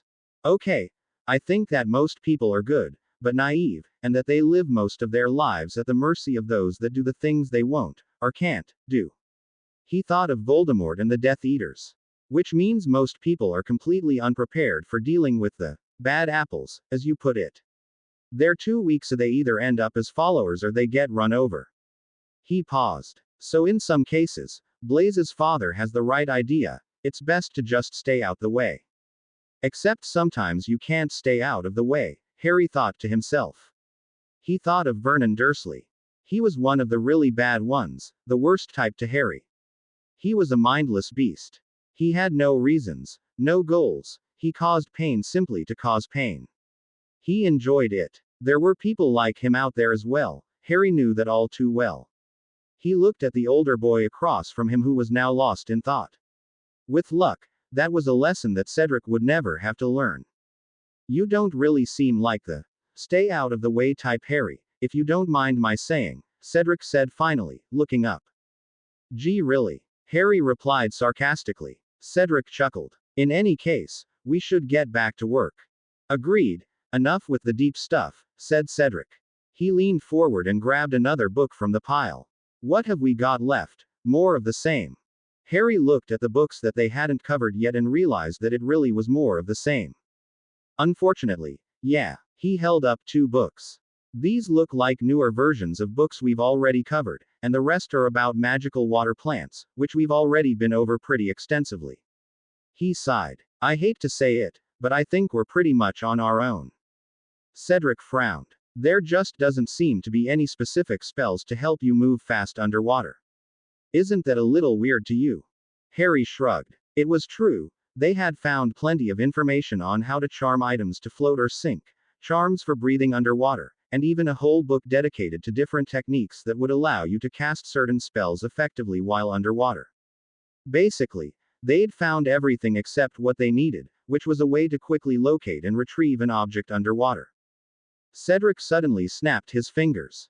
Wait, what if you used the advanced version of the bubble charm so that it surrounded your whole body and then charmed the bubble to sink? That would get you straight to the bottom, fast. Yeah, but how do we know our objects are going to be on the bottom? Harry countered. And once you got to the bottom, how would you maneuver? Good question, Cedric admitted. He shook his head. In any case, I think charms are going to be our best bet. We can be sure of the results and they give us more flexibility in case they take something big, like our trunks. I don't think I'd sorely miss my trunk though, said Harry. Maybe the real task is just for us to protect our stuff better. He joked. Cedric laughed and looked at his watch. Harry glanced back over the books strewn about the table before looking up at the clock. Looks like closing time, he said. Yup, just about, Cedric answered. He waved his wand and sent several of the books on the table back to the shelves. I'll give it some more thought tonight. I really feel like I'm missing something though. We've got time, at least a little bit, Harry answered, following Cedric's lead. The two got up from the table and started toward the exit. Maybe I'll ask Flitwick if he knows anything that we're missing. Cedric gave him a skeptical look. You think he'll help? He offered to help me out if I had any advanced charm questions, Harry answered honestly. I don't think he was talking about the tournament specifically, but since we already figured out the task, it can't really be considered cheating, can it? I suppose not, Cedric said thoughtfully. But then why did he offer to help you with advanced charms? He caught me reading advanced material in his class, Harry admitted. He said he didn't mind as long as I did well on his assignments, and even offered to help if I had questions. That's pretty cool of him. Wait, how advanced was the charms book you were looking at? Harry smirked. Advanced enough. Cedric chuckled ruefully as the two exited the library, turning right. Okay, I get it. If you do ask him, let me know what he says. Quote. Will do, Harry affirmed, turning left. Bye, Cedric. Later, Harry. Cedric bid his friend goodbye and began walking toward his common room. He'd only taken a few steps when a funny thought suddenly caused him to stop in his tracks. He was officially friends with a Slytherin. How the hell did that happen? He thought to himself, grinning slightly as he resumed walking. He shook his head ruefully. Although I guess if Harry can shatter all the stereotypes, I can break at least one. Looking back, Cedric had to admit that in all his time at Hogwarts, he had never seen anyone who made friends as diverse and loyal as Harry's. The fact that he was a Slytherin, a house that was famous for stabbing people in the back, only made it that much more incredible. It was actually pretty funny to think about. A Slytherin with friends. Before he met Harry, Cedric would have found the whole idea laughable. But Harry was different, and whether they would admit it or not, everyone who met him knew it. Cedric could remember the first time he'd talked to Jack about his brother. Jack had told him that Harry had always had this incredible presence about him, even as a kid. He always seemed to draw attention, good or bad, like you always knew where he was.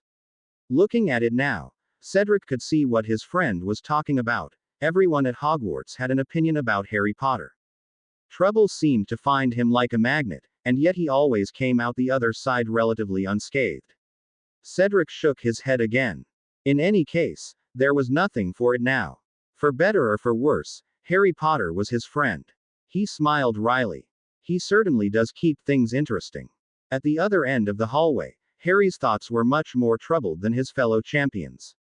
It wasn't the task itself that had him troubled. If worse came to worse, he could always just use a bubblehead charm and swim.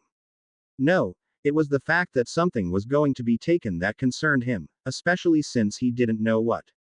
Still deep in thought, Harry turned the corner to make his way back to the dungeons and stopped abruptly when he saw a small group of people blocking the entrance to the top of the stairs. Frowning, he started towards them and was about to ask what was going on when the reason became obvious. As I said, Avenue not decided who EET will be yet, came the bored voice of Fleur Delacour. When I do, I will tell you. I think you should go with me, one of the three boys said hurriedly. Harry recognized him as Roger Davies. We'll have a great time, I promise. Harry was close enough now to see the patronizing look on Fleur's face, and he would have laughed if he wasn't already annoyed. Excuse me, he said politely. The boys turned to look at him blankly. I need to get to the stairs. Fleur seemed to perk up suddenly. Ah, that is, Harry Potter, no. She looked intently at Harry and smiled. Let him through. The boys grudgingly moved aside and Harry started through toward the stairs only to find himself face to face with Fleur. And who is EET you will be taking to the ball, Harry Potter? She asked. Not sure, he said noncommittally. Now if you please, he turned sideways as he squeezed between Fleur and her would-be suitors. Ah, the curse of Z champion, no. Fleur replied, laughing lightly as he passed. So many options. Harry took a couple of more steps down the stairs when he suddenly had the eeriest feeling. He stopped and turned around slowly, but Fleur was already walking the other way with entourage in tow, and there was no one else there. Must be my imagination, he thought to himself. He turned and walked back down toward the dungeons. In the days that followed, two things became very clear to Harry. One, Fleur Delacour had an obvious fetish for blocking as many hallways as she possibly could, and two, he fucking hated school dances. By the end of the week it felt like he spent his entire day either trying to force his way through Fleur's team of suitors or trying to spare the feelings of his own. With the Yule Ball still a week away, Harry had already been forced to turn down what seemed like half of Hogwarts, which begged the question. Who do you want to go with, anyway? Harry looked at Ro and the rest of the table seriously. Actually, I'm not going. You're what? Said three voices in unison, earning them an immediate scolding from Madame Pants. You heard me, I'm not going.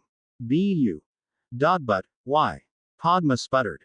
We had a meeting a couple of days ago with Crouch and the rest of the goon squad, Harry replied.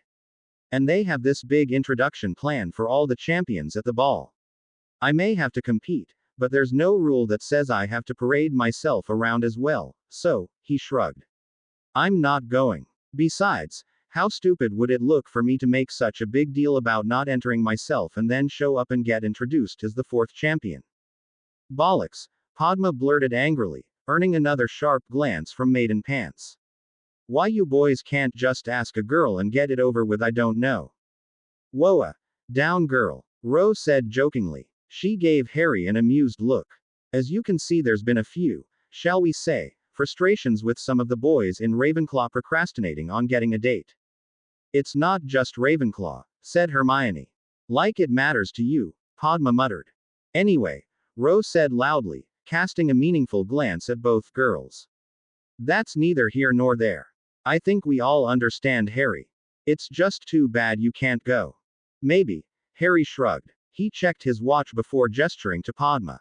Time for charms, he said, rising to his feet and grabbing his book. He and Padma bid goodbye to the other two and made their way up to Flitwick's classroom. The day's lesson was a follow-up to one of their previous lessons about wind currents, about how using advanced versions of heating and cooling charms could magnify certain currents by producing pressure differences. Of course, Harry already knew the material, but having it presented to him like this gave him an idea. After class, he stayed behind to speak with Flitwick. Professor, if you have a minute, I was hoping to ask you something, he said politely. Certainly, Mr. Potter. What's your question?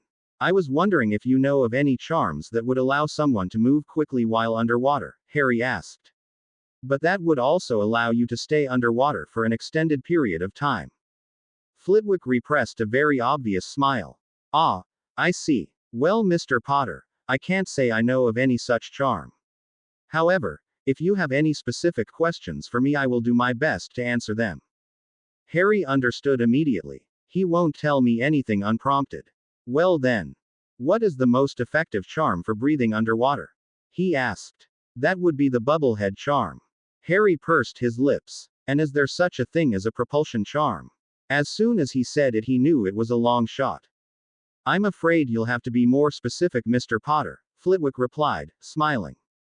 Harry exhaled heavily. Okay, if I wanted to use a charm to physically push myself from one side of the room to the other, so basically almost like flat, he stopped, suddenly feeling like a real idiot. Mr. Potter, Flitwick prompted. Thank you, Professor. You've been very helpful. He turned quickly and walked toward the door, leaving a very confused professor behind him. You're welcome. Harry broke into a light jog as he entered the hallway, taking the steps down to the Hufflepuff Common two at a time. He was rounding a corner when he almost ran right into another student and had to veer hard to his left to avoid a collision. Watch where you're, the boy started angrily. Oh, it's you, Potter. Harry now recognized the boy as Lucian Bowl, a Slytherin 7th year who was looking extremely distraught. Sorry, didn't see you, he mumbled. He turned to go. What's going on? Harry asked. Now that he had stopped, he could hear a large group of voices just around the corner. His voice hardened. Did something? Whoa, no, Bowl said quickly, now looking both distraught and afraid. Nothing like that. It's just. His mouth twisted into a sneer. It's that damn Veela, he spat angrily. She led me on like she wanted me to ask her to the ball just so she could embarrass me in front of everybody.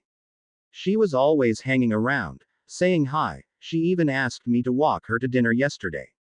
Stupid bint. That's her you hear up ahead, he gestured around the corner. Her and all the other fools she's leading on. Harry nodded slightly and relaxed. Bowl took that as his cue and turned to walk away. Look, there he goes, came a laughing voice from behind Harry. He turned to see two older boys that he didn't recognize standing at the corner. One shook his head. I still can't believe he actually thought he had a chance. Oh, like you do. The other one scoffed in slightly accented English. He was about to continue when both boys suddenly turned their attention elsewhere. Harry groaned inwardly as Fleur Delacour came around the corner. Again. And had her entourage blocking the hallway. Again. Harry Potter, she said, smiling as she spotted him. Haven't you been running into each other a lot? No. Perhaps I should be worried. Harry sighed and ignored the question. Can I get through, please? He said, motioning for two of the boys to move. Ah, now he ignores me. She said, laughing. The littlest champion cannot make up his mind. She titled her head slightly to the side and looked at Harry with a smirk. Harry was sure she expected him to know what she was asking, but he absolutely did not. He held her gaze for a moment before he shrugged in exasperation. Sure. Can I get through now? Fleur's gaze seemed to waver for a moment. She opened her mouth to say something but quickly thought better of it and pursed her lips instead. She turned, tossing her hair as she did. A pity, she said flippantly. Come then. She motioned to the rest of the boys and Harry felt her Veela charm turn on suddenly. He watched her leave, shaking his head. What the bloody hell was that about? Harry was still shaking his head when he suddenly remembered why he had been running up here in the first place. He turned on his heel and starting running once more, arriving at the Hufflepuff Common Room just as Cedric was about to enter. Harry, Cedric asked as he approached. What's up? Harry grinned. I think I've just solved our propulsion problem. With his decision made to not attend the Yule Ball, the last days of term passed agonizingly slow for Harry. As expected, he got a very large number of incredulous looks about his decision, and even a few very persistent suitors that thought it was all an act, but he was still amazed at how everyone seemed consumed with such a silly dance. The only positive to Harry was that Tracy had finally worked up the courage to ask Blaise to the ball herself. The look on Blaise's face had been priceless. The only way it could have been better was if Harry had somehow gotten a picture of it to hold over his friend's head. Still, he was happy for them. even if it did mean that Tracy could now double her efforts to get Harry to change his mind about going. It was therefore with significant relief that Harry was finally able to bid his friends farewell for the holidays and make his way with Ro back to their flat. So, anything special we should plan for Christmas this year? Jack asked once Harry and Ro had settled in at home. Aside from whatever Sirius has planned, obviously. I think Sirius actually has to chaperone the ball, Harry answered. So he'll be here in the morning, but that's it. Personally, I'm fine with just hanging around here. What about Christmas shopping? Asked Ro. Harry shrugged. I'm already done, but we can head to Diagon Alley or downtown London tomorrow if you want. Ro smiled and nodded emphatically. Always waiting. Till the last minute, Jack tsked playfully. Like Harry, I decided to stay on top of my shopping this year, and since I have actual job, you all got actual presents. About time, Ro said jokingly. What are you doing this time? Underwater basket weaving or something even more short term? Oh ha ha, Jack replied. I've got an actual job this time, possibly a career. I'm working as a staffing agent for product sales. Mostly commission since it's a junior role, but loads of opportunity for promotion if I do well. Staffing agent? Harry asked quizzically. Jack nodded. Yeah, basically I find companies that need to hire salespeople, then I find the right type of salespeople in the job market, get their resumes to the company, and I get a commission if they get hired. Wow, said Rose. You know, I think that really suits you. Jack laughed. Well, don't sound so surprised. I may not have been the best student when it came to maths and such, but one thing I've always been good at is meeting people. He smiled. And now I get to do it professionally. And let me tell you, it sure beats working at the docks. Or being a street performer, said Harry. Ro laughed. Yeah, that was at least a little fun though. I guess that's true, Harry admitted. Although at the time it didn't really matter. I think we were all just happy to finally be on our own. So I guess you could say our stock just keeps going up. Said Jack. Think about it. Since we've met, every year has been better than the one before it. We went from hiding and barely scraping by in that first dingy flat to this. He swept his hand around the room. Now you two are part of a whole new world. I've got a job that I actually enjoy. We've got more money than we know what to do with. And we've even got a real guardian who, let's face it, is just about the coolest guardian possible. I mean, Jack paused, visibly emotional. I guess what I mean is, life is good. And I'm really glad we get to spend the holidays together again. Ro smiled softly. So am I. Me too, said Harry. He raised a hand and summoned 3 butterbeers from the kitchen. A toast then, he said, floating the other 2 bottles to his siblings. To the 3 of us, and to each year being better than the last. And to making the same toast next year, added Ro. Hear, hear, said Jack, raising his glass. The 3 each raised their glass and took a long, satisfying swig of their butterbeer. Sighing softly, Harry leaned back and realized that his brother was right. Life was good. Some distance to the south, in the small village of Little Hangleton, life was decidedly not good for Maggie Grant. How did she get here? It was hard to remember. One minute she had been out for a jog from her home in Greater Hangleton, and the next, she was here. In the most opulent room she had ever seen. A room that somehow fit into a shack that should have been half of its size. Was she dreaming? How was this possible? It was almost like. Imperio, said Wormtail, snapping his wand at the captive woman. Return to the master's side. The woman obeyed, moving to stand next to the plush bed at the center of the room. I see your Imperious is as weak as ever, Wormtail, came an amused voice from the other side of the room. Wormtail bristled. Enough, rasped Lord Voldemort from the bed. Our time is short, or your absence will be noticed. Yes, my lord, the man acquiesced. Tell me more of Potter. He is strong, the man replied instantly. He threw off the Imperious on his first attempt without any instruction. What he lacks in training he makes up for in instinct. He will not be easy to take unaware. Master, Wormtail broke in haltingly. Would it not be easier to use another? Silence, Voldemort snapped. It must be Potter. I am sure of that now. He is both strong and cynical, both are opportunities. He turned his attention back to the other man. He still refuses to compete in the tournament. The man nodded. Very well. What else?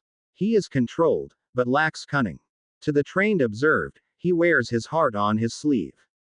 His greatest weakness is the girl, Rowena Thomas, and her brother Jack. He would risk anything for either of them. And has, in fact.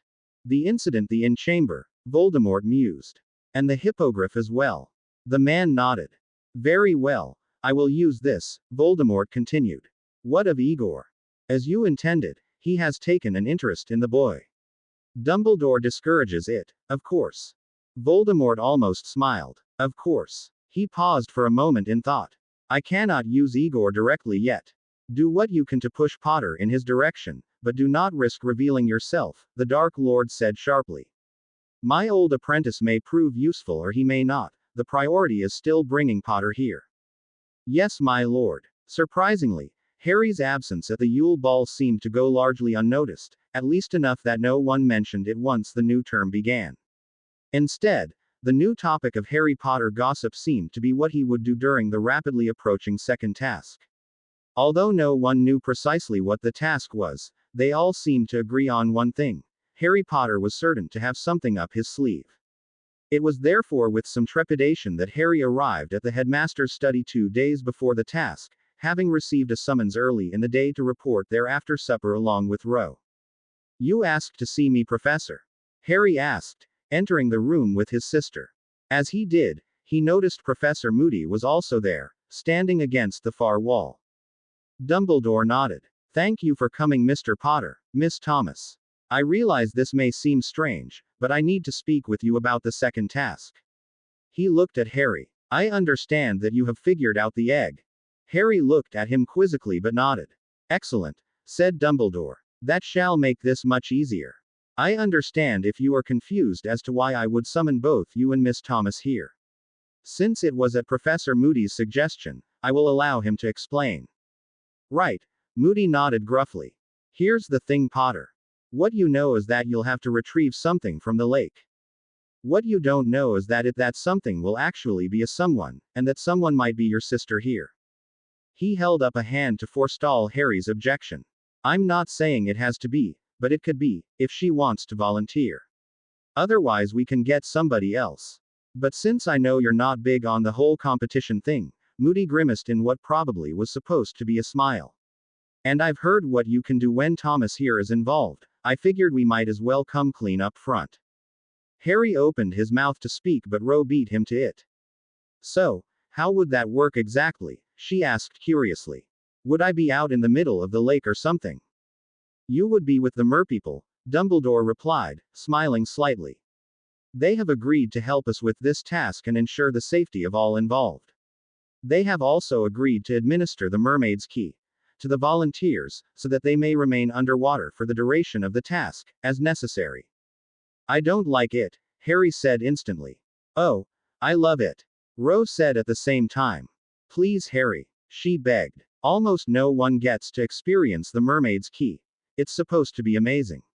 And I'd get to see their village.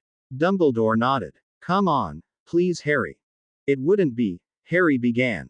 It would be totally safe, Ro interrupted. The mermaid's key is impossible for a wizard to dispel, you know that. And the merpeople have served the headmaster of Hogwarts loyally since the founding. There's no way anything can go wrong. Harry opened his mouth to reply but Ro beat him to it again. And don't try to tell me we can't be sure just because of what happened with the goblet. This totally different, right, Professor? Dumbledore nodded in amused agreement. Harry swallowed his retort and glared slightly at Dumbledore. Looking back at Ro, he sighed. He'd seen that look from his sister before. You will guarantee her safety? He asked the headmaster. Dumbledore nodded. All possible precautions have been taken. If Miss Thomas decides to volunteer, she will be given the mermaid's key. And placed in an enchanted sleep that she will awake from once you arrive to retrieve her. In the event that you do not arrive in time, the merpeople will wake her and bring her to the surface. The headmaster smiled. Of course, the sooner you arrive, the longer she will have to experience the effects of the mermaid's key.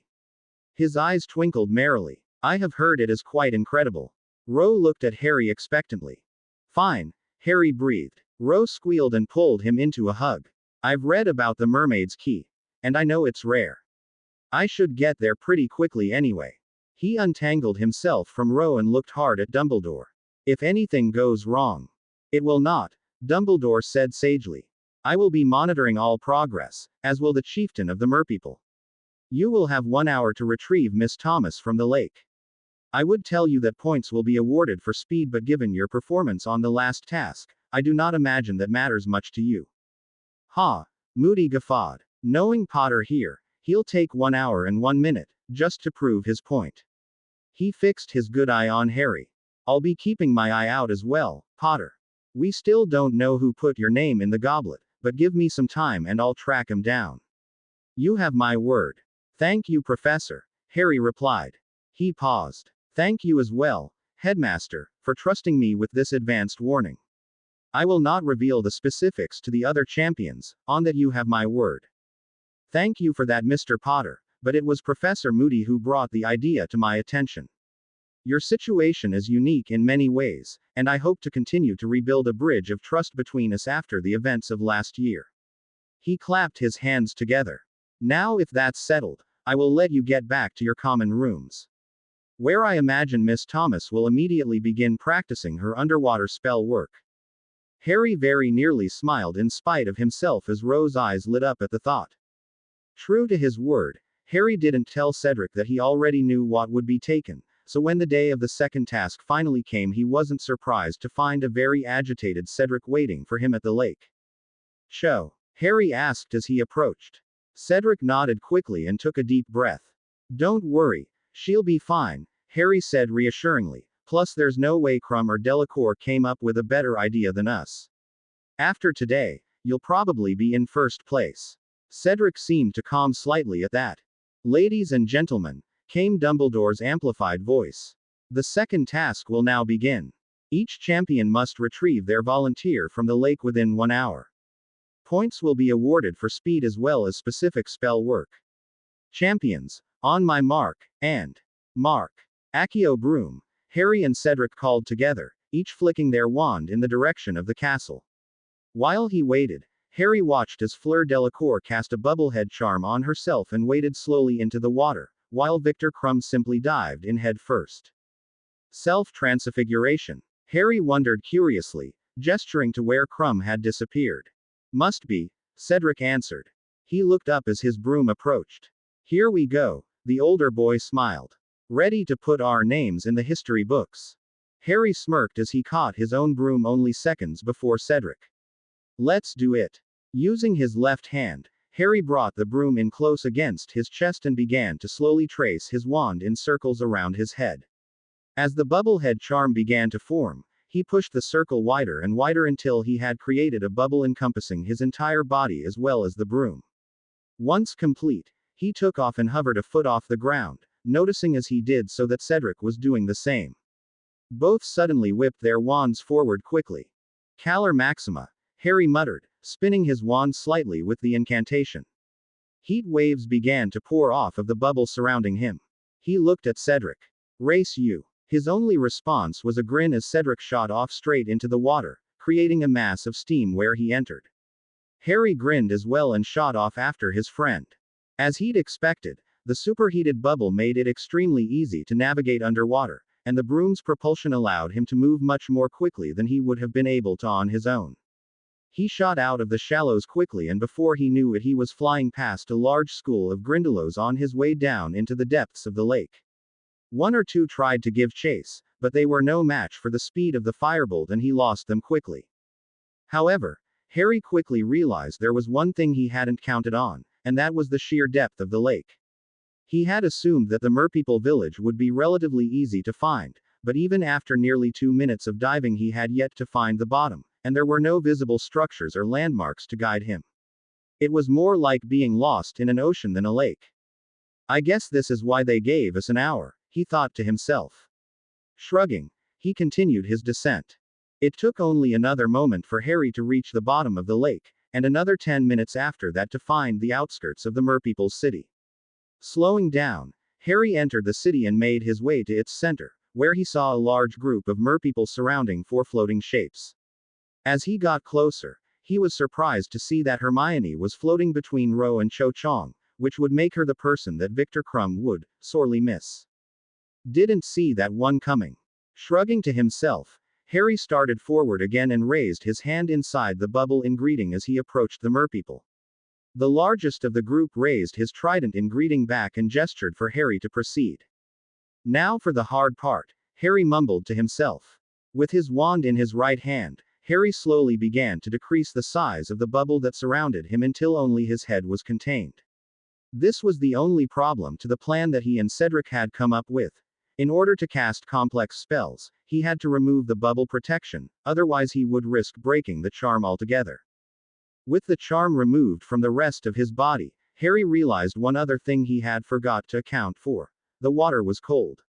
Quickly he touched his wand to the rope at Ro's feet and cast a quick cutting curse to free her. That done, he quickly re-expanded the bubble and recast the heating charm, this time on the inside of the bubble as well. Harry smiled as Ro opened her eyes slowly. It took a moment for her to realize what was happening, but her confusion quickly turned to excitement, and then to awe as the effects of the mermaid's key started to sink in. "You okay?" Harry mouthed to her. Ro nodded enthusiastically before turning to the nearest mermaid and engaging in what Harry could only call aggressive screeching. The mermaid's shoulders shook in laughter for a moment at the young girl's excitement before she too replied with screeching. Harry grinned as well. After the meeting with Dumbledore, he had done some more reading on the mermaid's key, and he now understood his sister's enthusiasm. In addition to allowing her to breathe underwater, the key also gave her the speech and senses of a mermaid. It was a truly rare gift, and if Harry knew his sister, she was going to use every last minute of it. Suddenly Harry caught a flash of movement out of the corner of his eye, and he turned just in time to see Cedric fly into the city square. "What took you so long?" Harry mouthed to his friend. Cedric just shrugged as he cancelled the heating charm on his bubble and edged up next to Cho. Harry watched as Cedric slowly increased the side of the bubble charm until it surrounded Cho as well. He pulled out a knife and cut the rope from her feet and secured her on his broom as she started to wake. His task complete, Cedric waved a quick goodbye and shot back up to the surface. Harry turned back around to see that Ro was now engaged in conversation with a large group of merpeople who seemed to be showing her around the city square. He edged over toward her just to be safe. Harry floated around, staying close to Ro for the 35 minutes or so when suddenly there was a huge commotion in the square. Harry spun around just in time to see a half-man, half-shark creature that could only be a poorly transfigured Victor Krum. He was worried for a moment that Krum would accidentally cut Hermione as he tried to bite the rope that held her, but that worry proved unnecessary. As quickly as he had come, Krum took off toward the surface with Hermione in tow. "She'll probably be mad she didn't get to stay down for a while," Harry thought to himself. "And Krum won't believe how badly he lost to Cedric. It has to be 30 minutes at least." Speaking of, Harry glanced at his watch and realized that the time limit for the task was approaching quickly. He gestured for Ro to wrap it up when another commotion from the square caught his attention. Although Fleur had not yet shown up, it appeared that her volunteer was starting to wake up as the end of the task drew near. The girl, who could only be Fleur's sister if her striking Veela features and silver hair were any indication, suddenly began kicking and thrashing about as she tried to free herself from the rope. One of the nearby guards moved forward to help, but the girl lashed out with her free leg, catching the merman on the underside of his jaw. Screaming, the young girl continued to thrash. "She's panicking," Harry realized instantly. And the extra senses from the mermaid's key are only making it worse. Quickly Harry motioned for Ro to follow him as he flew over to the young Delacour. "Talk to her," he mouthed to Ro. "Show her it's okay." Ro nodded in understanding before screeching and waving to get the young girl's attention. Seeing Harry and Ro, the girl stopped screaming, her panic being replaced by confusion. It took a moment, but after Ro carefully explained how it was that they were communicating in Mermish, the girl seemed to visibly relax. Ro reached down and untied the rope from the girl's foot, took her hand and swam back towards Harry. "Time," she mouthed, pointing to Harry's watch. Harry nodded. Drawing his wand, Harry gestured for the two girls to come closer and again began to expand the bubble to include all three of them. "Well," Harry asked once the girls were completely encased in the bubble. How was it? Oh, Harry, it was amazing. Ro gushed instantly. The senses alone are incredible, like feeling the entire lake and everything in it as part of your body. I can't even really put it into words, it's just, oh. I'm so sorry. She exclaimed suddenly, turned to look at the younger girl. I should have introduced you. Harry, this is Gabrielle Delacour, Fleur's younger sister. I'm sorry, I screamed, the young girl said meekly. I got scared when I didn't see my sister. Well, there's nothing to be afraid of, Harry assured her. I'm sure she's fine. She probably just got lost and now they're making her wait up above since the time limit is up. He gestured to the broom. Now both of you hang on. I'm going to take us back up to the surface. The ascent was largely uneventful, and it wasn't long before Harry broke the surface and touched down gently on the dock to let the girls off.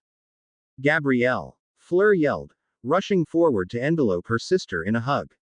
Rose smiled and gave Harry a slight nudge as the two began to converse rapidly in French. Hero Harry strikes again, she chuckled. Harry opened his mouth to retort but shut it quickly as he was suddenly surrounded by reporters and photographers. Mr. Potter, that charm. You are Diggory. Cheating. How do you respond? All right, everyone take a breath, Cedric broke in smoothly, stepping to stand beside Harry. As I've already mentioned, the charm was Harry's idea, but he was nice enough.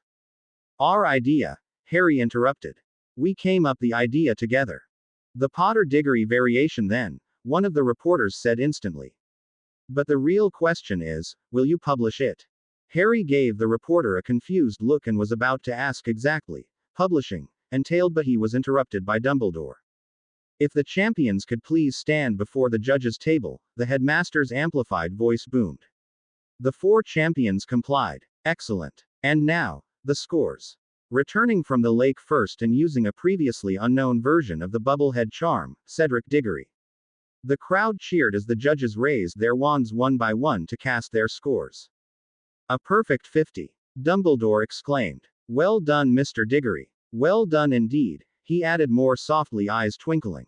In second place and using an incomplete self-transfiguration, Victor Crumb. The applause was less than Cedric had received as Crumb received his scores, but only slightly. A total of 40. Well done, Mr. Crumb. Stone-faced, Crumb inclined his head slightly in acknowledgement. Dumbledore continued. In third place, using the same previously unknown variation of the Bubblehead charm, and returning with both his own hostage as well as Miss Delacour's, we have Harry Potter. Harry groaned incredulously as he began to receive his scores. Oh come on, Cedric laughed. You had to expect that after saving both yours and Fleur's hostage. I suppose, Harry admitted. But a 45. That's better than Crumb. Cedric just shrugged as Fleur dejectedly received her own score, a 30. What can I say? They liked your new Bubblehead charm. Our new Bubblehead charm, Harry corrected him. Speaking of which, what did that reporter mean when he asked if we were going to publish it? Publish it where? He just means are we going to make it public, Cedric replied.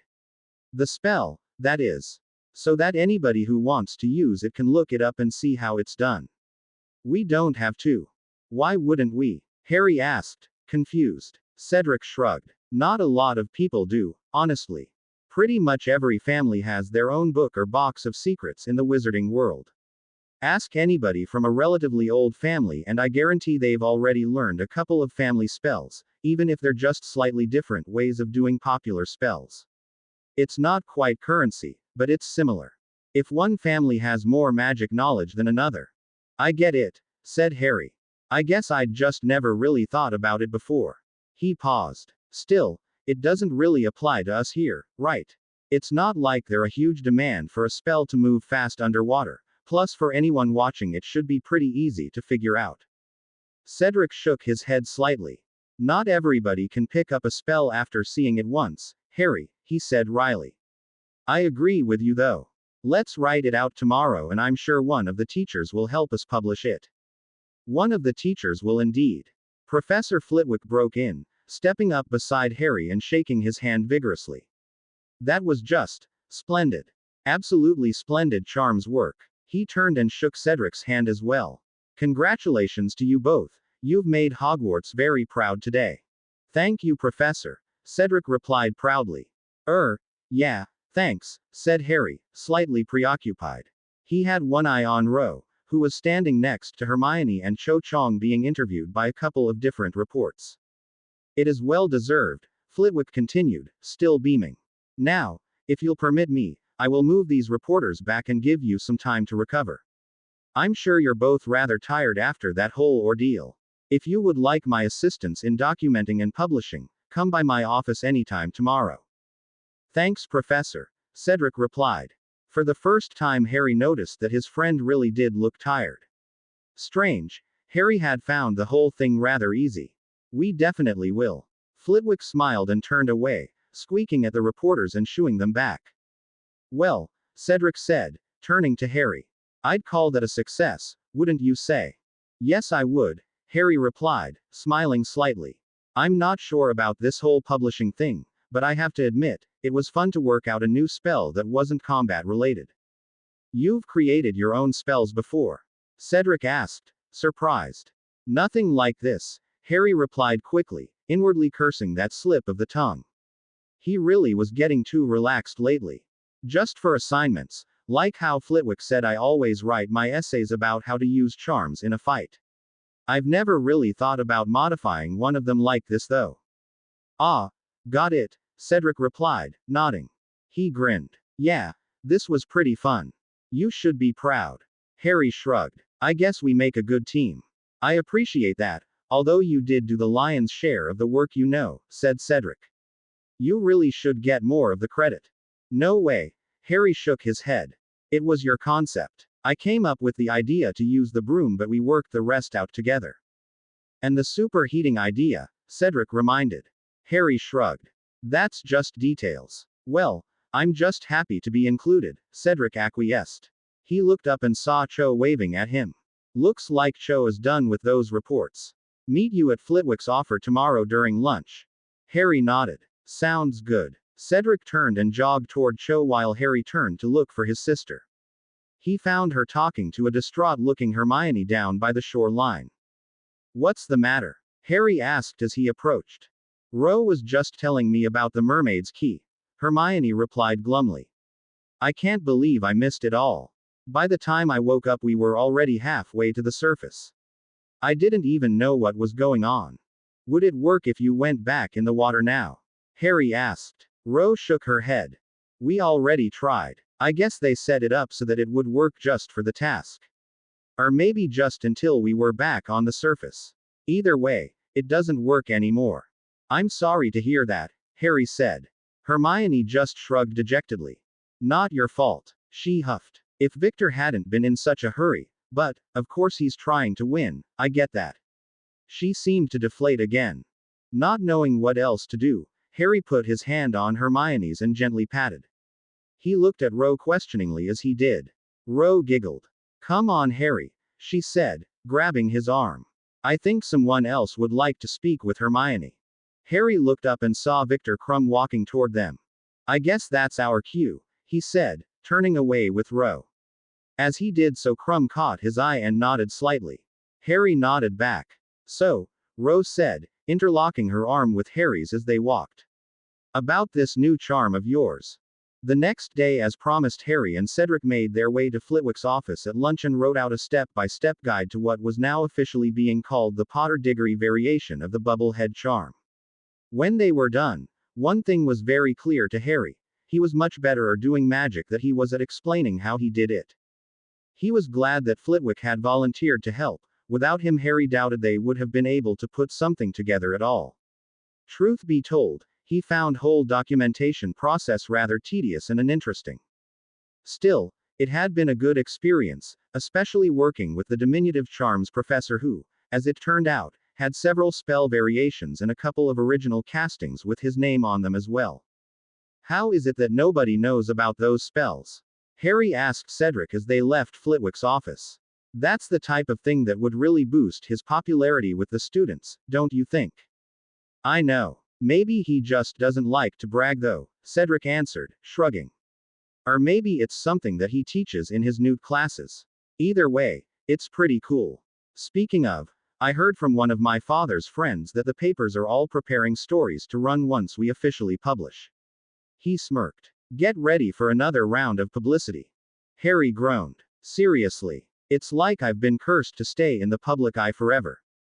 And what's the big deal anyway? It is really that rare for students to come up with a different way to do a spell. Actually, yes, it is, Cedric replied frankly. At least, it's rare for students to come up with such an advanced variation of a commonplace spell that can actually be taught to others. If one of us had done it accidentally, that's one thing, but that fact that we both did it and now we can actually document how, that's pretty rare. Combine that with the fact that we're actually willing to share it and, well, that doesn't happen very often. But why not? Harry pressed. Is it because nobody is coming up with new spells, or because they're keeping them secret? Probably a combination of the two, Cedric answered. I'm sure it happens a few times a year between the major magical schools, but most of the spells are either too hard to replicate or too minor to be published. He paused. I'm sure there are some students that just keep everything to themselves though, now that I think about it. There's been way too many talented witches and wizards that have come through here to think otherwise. That's my thinking exactly, said Harry. I guess most of the original work that gets done ends up in spellbooks sitting in family vaults. Cedric looked sheepish. Actually, yeah, we have a couple of those. I guess I should probably check my vault too then, Harry said, thinking. If that's the way it is, there's probably a couple of old Potter spellbooks in there somewhere. He looked up and saw the stairs to the dungeons. Well, Mr. Potter, Cedric said in mock formality. He extended his hand. It was a pleasure working with you, sir. I look forward to our next collaboration. Turn up the smarmy. I dare you, Harry joked, shaking the hand anyway. Any word on the third task? Not yet, Cedric replied, turning to leave. I'll let you know when I hear though. All right, same here. Harry turned to make his way down the stairs. See you later. All right, later. As Cedric had predicted, it only took a few days before the first major story about the Potterdiggory variation appeared in Wizarding Weekly. It was following quickly by the Daily Prophet, Witch Weekly, and then slew of other lesser-known papers. For the next couple of weeks, it seemed like once again Harry couldn't go a day without seeing his name in the paper. On the plus side, his resurgence in popularity gave Harry more reasons to practice on his own, and he was finally having success with shield-surpassing casting. Unfortunately, he couldn't really put his finger on why it was working now, which made it very difficult to explain to Blaise, who was still having no success at all. Harry also hadn't yet told Blaise about his confrontation with Daphne, mostly because he didn't know what to do about it. All in all, it was a good reason for Harry to spend more of his practice time for those few weeks alone, and he made the most of it. By March, Harry could successfully cast both Reducto and Stupefy as a slider 100% of the time. He was almost as successful with the Confundus charm and was making great progress on a variation of the limb-numbing hex that Snape had hit him with, Inficio Praejudice. Having overcome his block to learning sliders, Harry decided it was time to talk to Karkaroff again. His letter to the Durmstrang headmaster was returned quickly, and the following evening Harry made his way out to the ship for a meeting. When he arrived, he was greeted by a Durmstrang student who led him down several flights of stairs and into a large circular room with desks and bookshelves laid out around a circular dais in the center. Welcome back, Mr. Potter, Karkaroff said formally, rising from one of the desks to shake Harry's hand. I must admit I was expecting you, although not this soon. Your book was very educational, thank you, Harry replied just as formally. Per our last conversation, I was hoping you could provide some additional insight now that I have completed it. Karkaroff's eyebrow rose. Completed it? Am I to assume then that you are able to use the shield surpassing technique at will?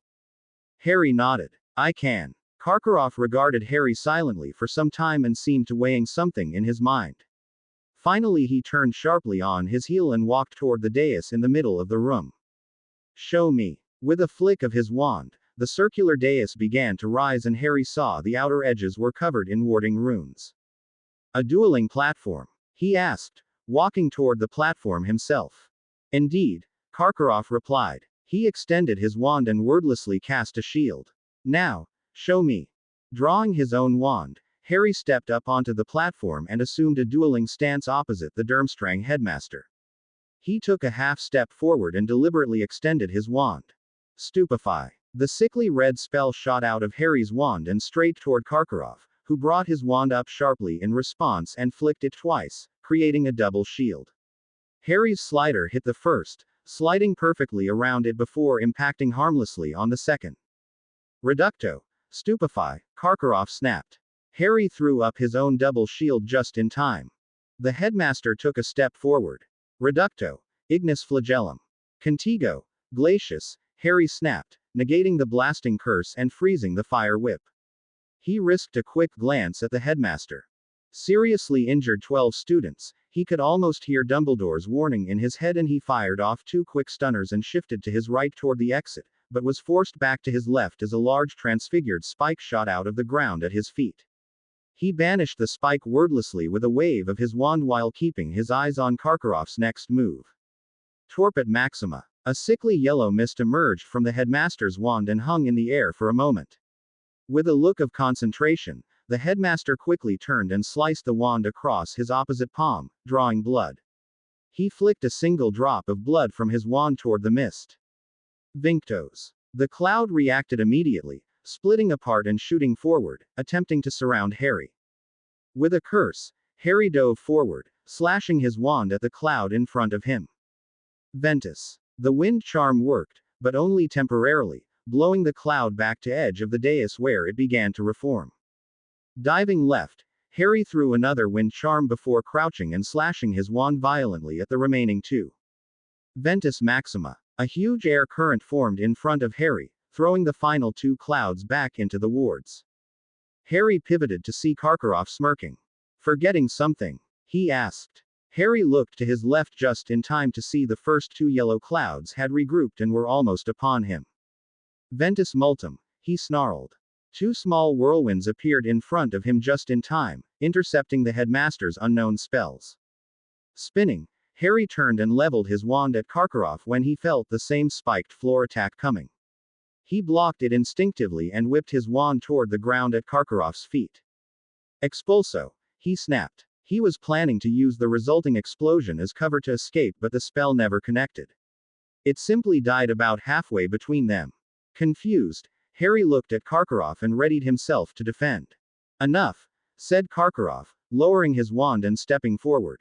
Harry stepped back to match, his wand still trained on the headmaster. Karkaroff stopped and held up his hand.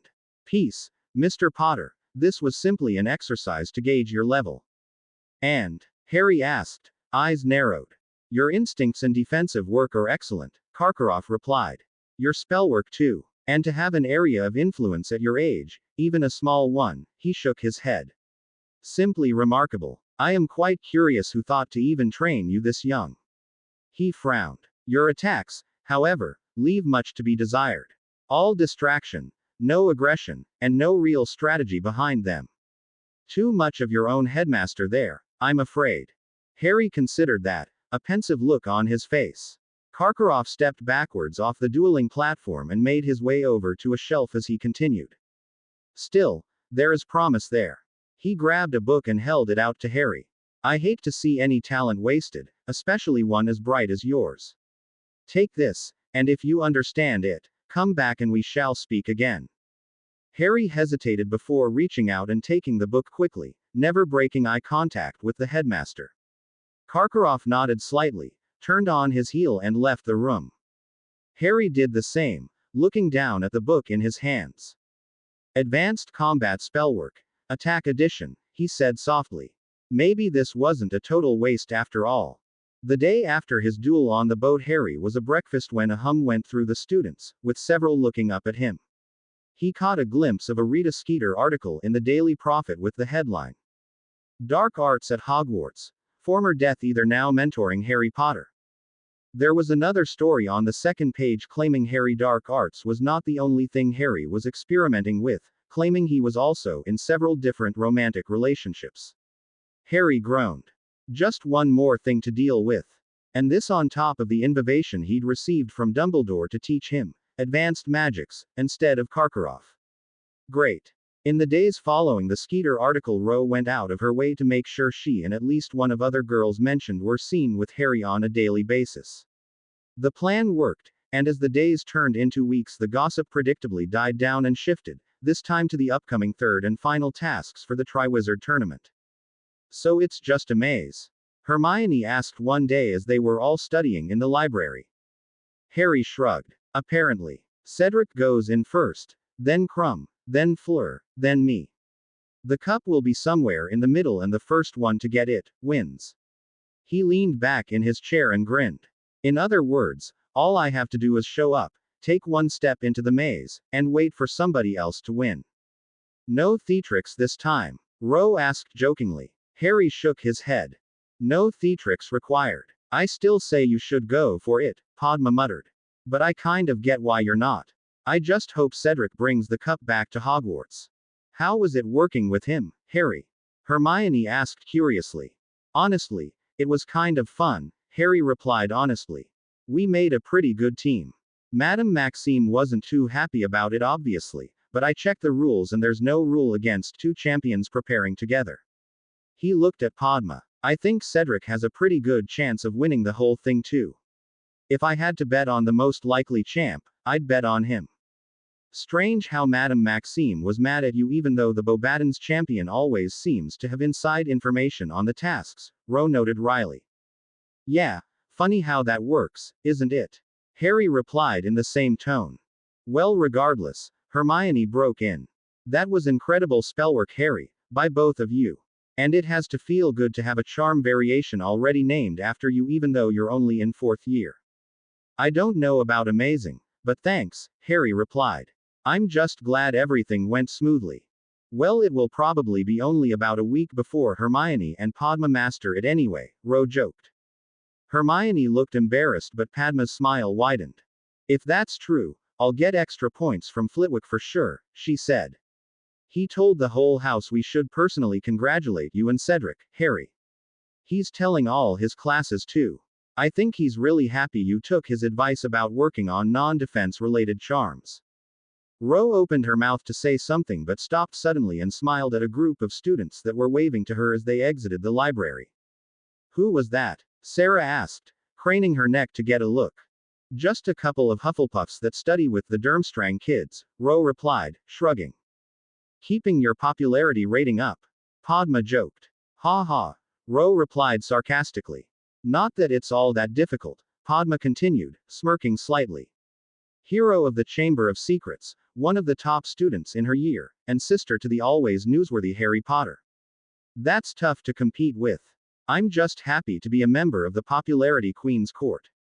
Anyway, Ro said purposefully, glaring at Padma. What I was going to say was that I'm with Flitwick. There will always be news about Harry, but I definitely like the headline. Harry Potter, Spellcrafter, a lot more than I like. Harry Potter, Promiscuous Dark Lord in Training. Padma laughed while Harry grimaced. The second might still sell more papers though, unfortunately, Hermione said quietly. Pretty much everybody believes Harry didn't enter himself now, or at least enough people that they've stopped writing about him as the 4th champion. But all that means is that they'll be looking for their next story. And if they latch on to what Rita Skeeter said, she trailed off. Yeah, bad news, Ro agreed. She turned to Harry. Any progress on finding out who told her? Harry shook his head. It had to be someone on the ship though, right? Sarah asked. One of the Durmstrang kids. Victor says there's no way any of them would have talked, Hermione responded. He said it's part of their honor code, especially for those students who have the opportunity to work with the headmaster directly. Padma looked doubtful but Harry nodded. That's exactly what he told me, and I believe him. Who? Ro asked. Karkaroff, said Harry. After the article broke he came to talk to me. He can't figure out how she knew either. He could be lying, but I don't think so. I think something else is going on, I just can't put my finger on what. I've said it before and I'll say it again, Padma broke in seriously. Igor Karkaroff is bad news, Harry. My parents were furious when they found out he was even allowed on school grounds, and my parents are never furious about anything. Honestly, I can't believe Professor Dumbledore hasn't said or done anything about it. Harry shrugged. He warned me about Karkaroff when he first got here, but that's it, he lied. Even after the duel, Padma pressed. Harry sighed. I told you, it wasn't really a duel, Skeeter was exaggerating. It was more like sparring, taking turns throwing difficult spells and shields, that type of thing. Students at Durmstrang get hurt doing that type of thing, Padma said grimly. Harry shrugged. I don't what else to tell you, it really wasn't dangerous at all. But, if it makes you feel any better, I doubt I'll be seeing him again. I'm sure he's spending most of this time preparing Crumb for the third task. Padma looked only partially mollified but let the matter drop, and the conversation moved on to more mundane topics. When the day of the third task finally dawned, Harry rose early and made his way down to the Great Hall for breakfast. When he was finished, he met up with Ro at the entrance to the Great Hall. What time is Jack due? She asked as he approached. Harry looked his watch. He should be coming up from Hogsmeade shortly, we can meet him outside. The two made their way out the main door and down the well-worn path that led to Hogsmeade. They walked slowly until they arrived at a fork, one route leading to the Wizarding Village, the other leading down to the Quidditch pitch. Oh look, you can see the beginning of the maze, Rose said, standing on her toes and pointing down toward the Quidditch pitch. They must have shielded the rest of it with that mist though, I can only see the start. Same here, Harry agreed. He looked at his watch then back toward Hogsmeade. We should see Jack by now. What time was his portkey? Ro asked. Check her watch as well. 10 minutes ago, Harry said slowly. He reached into his pocket and pulled out his messenger. Maybe he missed it. Where are you? Harry wrote. Suddenly he began to hear noises behind him and turned to see several groups of students making their way down to the pitch. A few of them waved to Ro as they passed. He stepped aside and glanced worriedly down toward Hogsmeade, but there was still no sign of Jack. He looked down at the messenger again. No response. Ro asked. Harry shook his head. He might just be shopping in Hogsmeade, you know, she said. That, or he missed the portkey, which would be just like him. She looked at her brother. Relax, Harry, I'm sure it's nothing, you know Jack. I'll send him a message too and wait for him here. You go down and get ready with the other champions. Harry reluctantly agreed, but couldn't shake the feeling that something wasn't right. He doubled his pace and reached the pitch quickly, where he sought out Cedric. The older boy was pacing slightly, obviously nervous, but he managed a weak smile and greeting as Harry approached. Hey Cedric, have you heard from Jack? Harry asked. Cedric shook his head. No, why? I thought he was portkeying in. He was supposed to be, Harry sighed. But he's not here and I can't get in touch with him. Maybe he missed the portkey. You could have someone run into Hogsmeade and check. Harry thought for a moment before nodding. Thanks, I'll do that. Oh, and good luck today. Thanks. Cedric's nervousness started to return. I'd say same to you, but today is one day I won't need it, Harry finished for him, smiling slightly as well. Just make it quick, will you? I don't want to sit around all day. Cedric just shook his head ruefully as Harry walked over toward his own starting spot, his worried thoughts returning. The messenger in pocket vibrated and he pulled it out in a flash. Look to the owl. Confused, Harry looked up and suddenly saw a large brown owl flew toward him, circling once before landing on his shoulder and extending its leg. Confused, Harry took the parchment and unrolled it.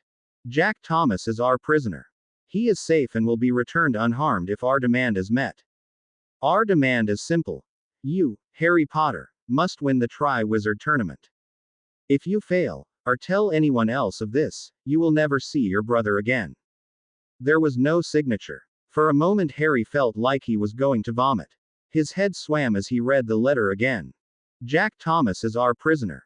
Ruthlessly Harry silenced his panicked thoughts and replaced them with anger. He whipped out his wand and began to trace a slow pattern around the messenger.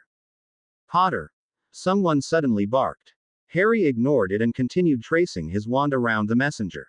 Potter. The voice came again, louder. Harry snapped his head up to see Professor Moody limping toward him quickly. Potter, I've got news, he said as he approached. I've found out. I'm sorry, there's no time, Harry cut him off, holding out the parchment. My brother's been kidnapped and I need to find him. He began to retrace the patterns around the messenger with his wand. 20 minutes. Ludo Bagman called from the top of the stands. Will the champions please take their places? This fits, Moody said gruffly. I found out this morning that some really big bets came in on you this morning, bets that didn't make any sense until now. Bets. Moody replied. Your odds were so long, not many places even had you on the board, but the ones that did got overloaded with bets from multiple sources this morning, clearly the same. Wait, what are you doing? Concentrating as he was, Harry barely heard him.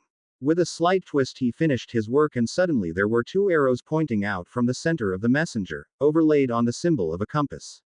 One short arrow pointed slightly to the northeast, directly to where Ro stood.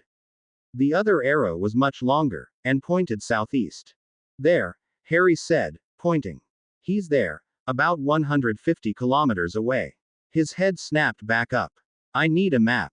Potter. Moody barked again, grabbing his arm. I'm not sure what you've got here, but don't be a fool and go running off. I've seen this before. If we do what they ask, we'll get your brother back and then we'll catch the kidnappers when they try to collect. Harry shook his head and jerked his arm out of Moody's grasp. I can't take that chance. What if I don't win? I'm the last to go in already. And even if I do, how do I know they'll keep to their end? Hell, he snarled. Jack could already be dead. I'll get you through, Moody said quickly.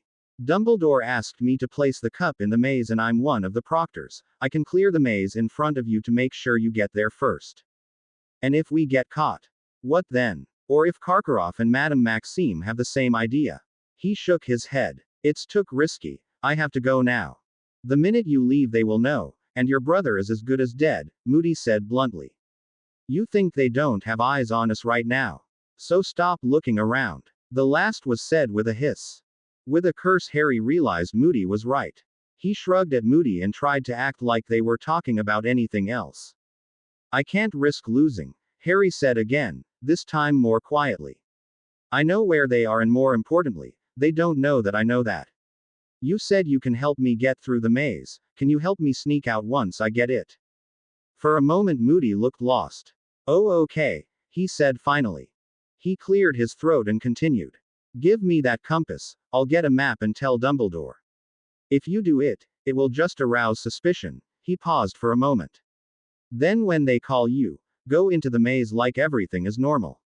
Walk forward until they can't see you from the outside anymore and I'll find you. We'll meet up with Dumbledore and rescue your brother together. Moody regarded him earnestly. Trust me on this, Potter. We'll get your brother back, but you have to trust me. Conflicting thoughts welled up in Harry, but it took only a moment to realize that Moody was right. He had been there for Harry. And with absolutely no idea what he was walking into, he could use someone he could trust in this fight.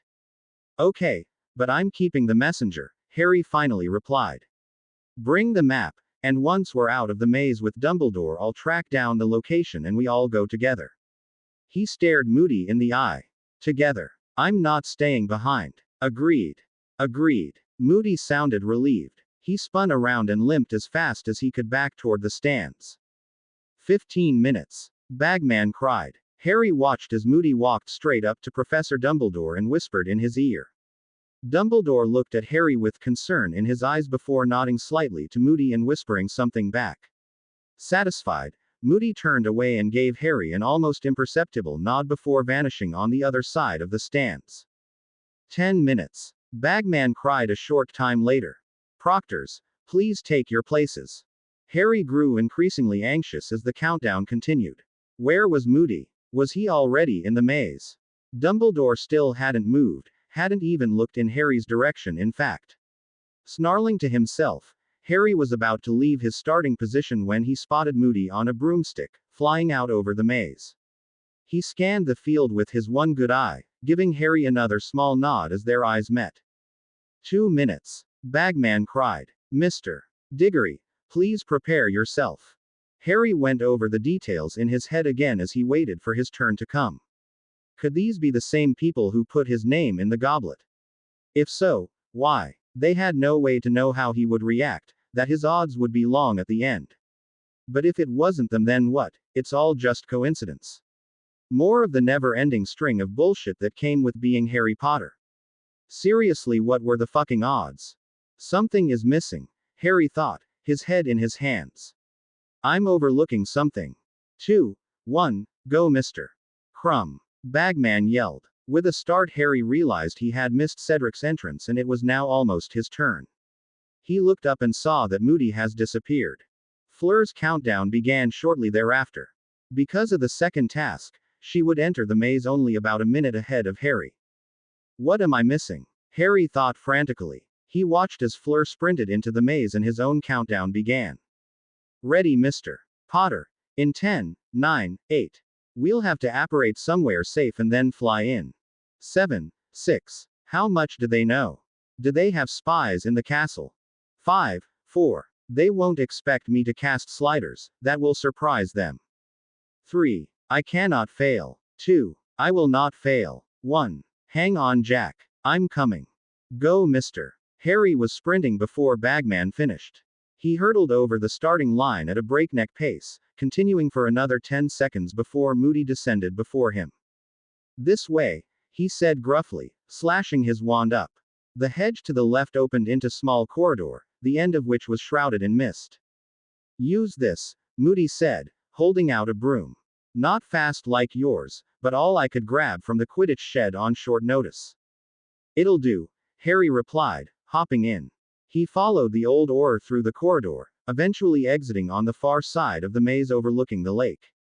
Here's the map, Moody said, withdrawing a piece of parchment from his pocket as he landed. Based on your reading, 150 kilometers southeast would put him somewhere around Little Hangleton. Harry surveyed the map quickly, rechecking the direction from the messenger, and agreed. He looked up and glanced around slightly. Where's Dumbledore? Change of plan, Moody growled. Dumbledore can't just up and leave with me or everyone will know something is wrong. Lucky for us, I know Little Hangleton. I made a portkey for Dumbledore, we'll use this as a staging area. He pointed to a point on the map marked, Little Hangleton. He'll slip away and meet us there. Then we can use your compass to locate the squib. He grabbed his broom and remounted. We have to get out of the wards for my portkey to work though, let's go. He shot off into the air, leaving Harry no choice but to follow. Harry pushed the broom to its limits and before long he felt the sudden lifting of the Hogwarts wards. He yelled to Moody but the wind carried his voice away, and it took another 30 seconds before the old oar finally landed. How long before they clear the maze? Harry asked, landing next to him. Another hour at least, Moody replied. We have the time, but we need to move. He held out his walking stick. Portus. This is the portkey, grab hold. We're going to arrive in a graveyard. Duck down when we get there and use that compass of yours to make sure we're close, just to be safe. Harry nodded and took hold of the stick. Activate, Moody muttered, tapping his wand to the stick. Harry felt the familiar tug behind his navel and the uncomfortable rushing sensation of portkey travel. He landed in a heap and heard Moody land softly behind. He reached into his pocket to pull out the messenger. He felt it before he heard it. Throwing himself sideways to his right on instinct, he threw out his left hand and tried to raise a shield but the stunning spell was too fast, and had come from too close. The stunner hit him in the left shoulder and Harry found himself instantly struggling to maintain consciousness. Can't. He tried to raise his hand again when the second stunning spell hit him in the chest and darkness overtook him. Consciousness came slowly to Harry. His head was pounding and his scar was absolutely on fire. He shifted his occlumency shields but was only able to slightly reduce the pain. He tried to raise his hand to his forehead but for some reason he couldn't. His vision swam as he opened his eyes. Blearily he looked down and saw restraints.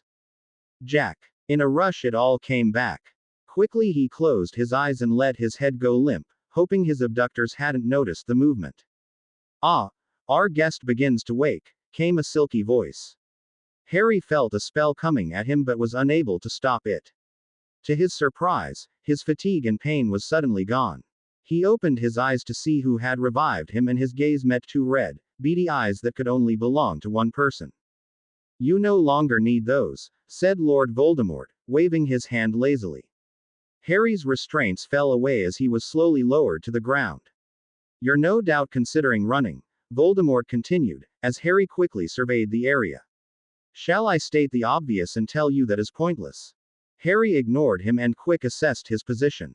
He was still in the graveyard, which now included roughly 12 wizards in black robes wearing what he recognized as Death Eater masks. Harry now stood with his back against a large mausoleum, with Voldemort in front of him and the Death Eaters arranged in a semicircle surrounding the two of them. He had no idea how long he had been out, but judging from the signs of sunset it hadn't been long. Cautiously he reached out to apparate and ran into a very strong anti-apparition ward. He was trapped, alone, with Lord Voldemort and his Death Eaters, in a graveyard that nobody knew about, hundreds of leagues from Hogwarts. And no one expected him to come back from the maze for another 30 minutes. But, I'm still alive. Harry thought to himself. Why am I still alive? Fortunately, Voldemort took Harry's silence for acquiescence. Good, he said approvingly. Next, you are no doubt wondering why you are still alive. Voldemort's lips parted in what could have been either a smile or a grimace and he spread his hands wide, his wand gripped loosely in his left hand. You've been told about the monster that killed your family, and now I even look the part. But, you will find that in this, as in many other things, you have been lied to, Harry Potter. Voldemort took a few steps to his right and beckoned for one of the nearest Death Eaters to come closer. As Voldemort moved away, Harry saw a small table with a few objects strewn about on it, including Harry's wand. Quickly so as not to be suspicious, Harry returned his gaze to the Death Eater that now stood next to the Dark Lord, noticing he had a very strange silver hand. I offer you now a chance to learn the truth, Voldemort continued. The truth about your birth, your parents' death, and everything else Dumbledore has kept secret from you. Of course, I do not expect you to believe my words alone. He smiled again. We are Slytherins, after all. So first, I offer you this. The Death Eater slowly removed his hood, revealing Wormtail. Harry bit back a snarl and watched as Wormtail knelt beside the Dark Lord. I see you've met, Voldemort said wryly. But do you know why? Why he revealed your location to me? Why your parents were in hiding to begin with? He spun slightly, gesturing with open hands to the assembled Death Eaters. Even most of you, my most loyal Death Eaters, do not know the whole story. He turned back to Harry. That Dumbledore used the Potters, as bait. There were startled murmurs among the Death Eaters. That's right, the great Albus Dumbledore, beacon of righteousness, he sneered at the last word. Used your parents and their newborn child as pawns, as he does all the fools who follow him. He stopped suddenly when he heard Harry snort. This is what you kept me alive for. Harry laughed mirthlessly. To convince me that Dumbledore is the bad guy, that he somehow made you murder my parents, kidnap my brother and trap me. Spare me, and where the hell is Jack? The squib is safe, Voldemort replied dismissively, waving a hand. I admit, he said more slowly, your parents died at my hand, but it was not murder. They fought and died honorably, as soldiers. This is, after all, a war. That I do not deny. He shook his head and leveled a hard gaze at Harry. But this history you've been fed, Harry Potter, it is slivers of truth surrounded by lies. It was Dumbledore, not I, that forced the Potters into hiding. He that suggested a secret keeper that he knew to be loyal to me. He that tried to use my spy to make them the target, and him that created the false prophecy. All a desperate attempt to hide one simple fact, he smirked toothlessly and opened his hands.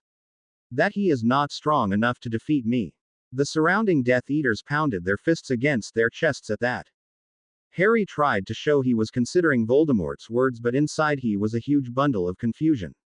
Where was he? How was Voldemort suddenly here? Why had Moody betrayed him? What was Voldemort trying to get out of him here? And where the fuck was Jack? 100 kilometers away, Cedric Diggory and Fleur Delacour were each having very different experiences with a spider. For Fleur, it was a rather stressful matter, as she was currently running for her life from a rather large acromantula. Jumping over a low hedge, she spun in midair and slashed her wand at the ground. Reducto. The ground exploded at the perfect time, shooting the acromantula into the air above her.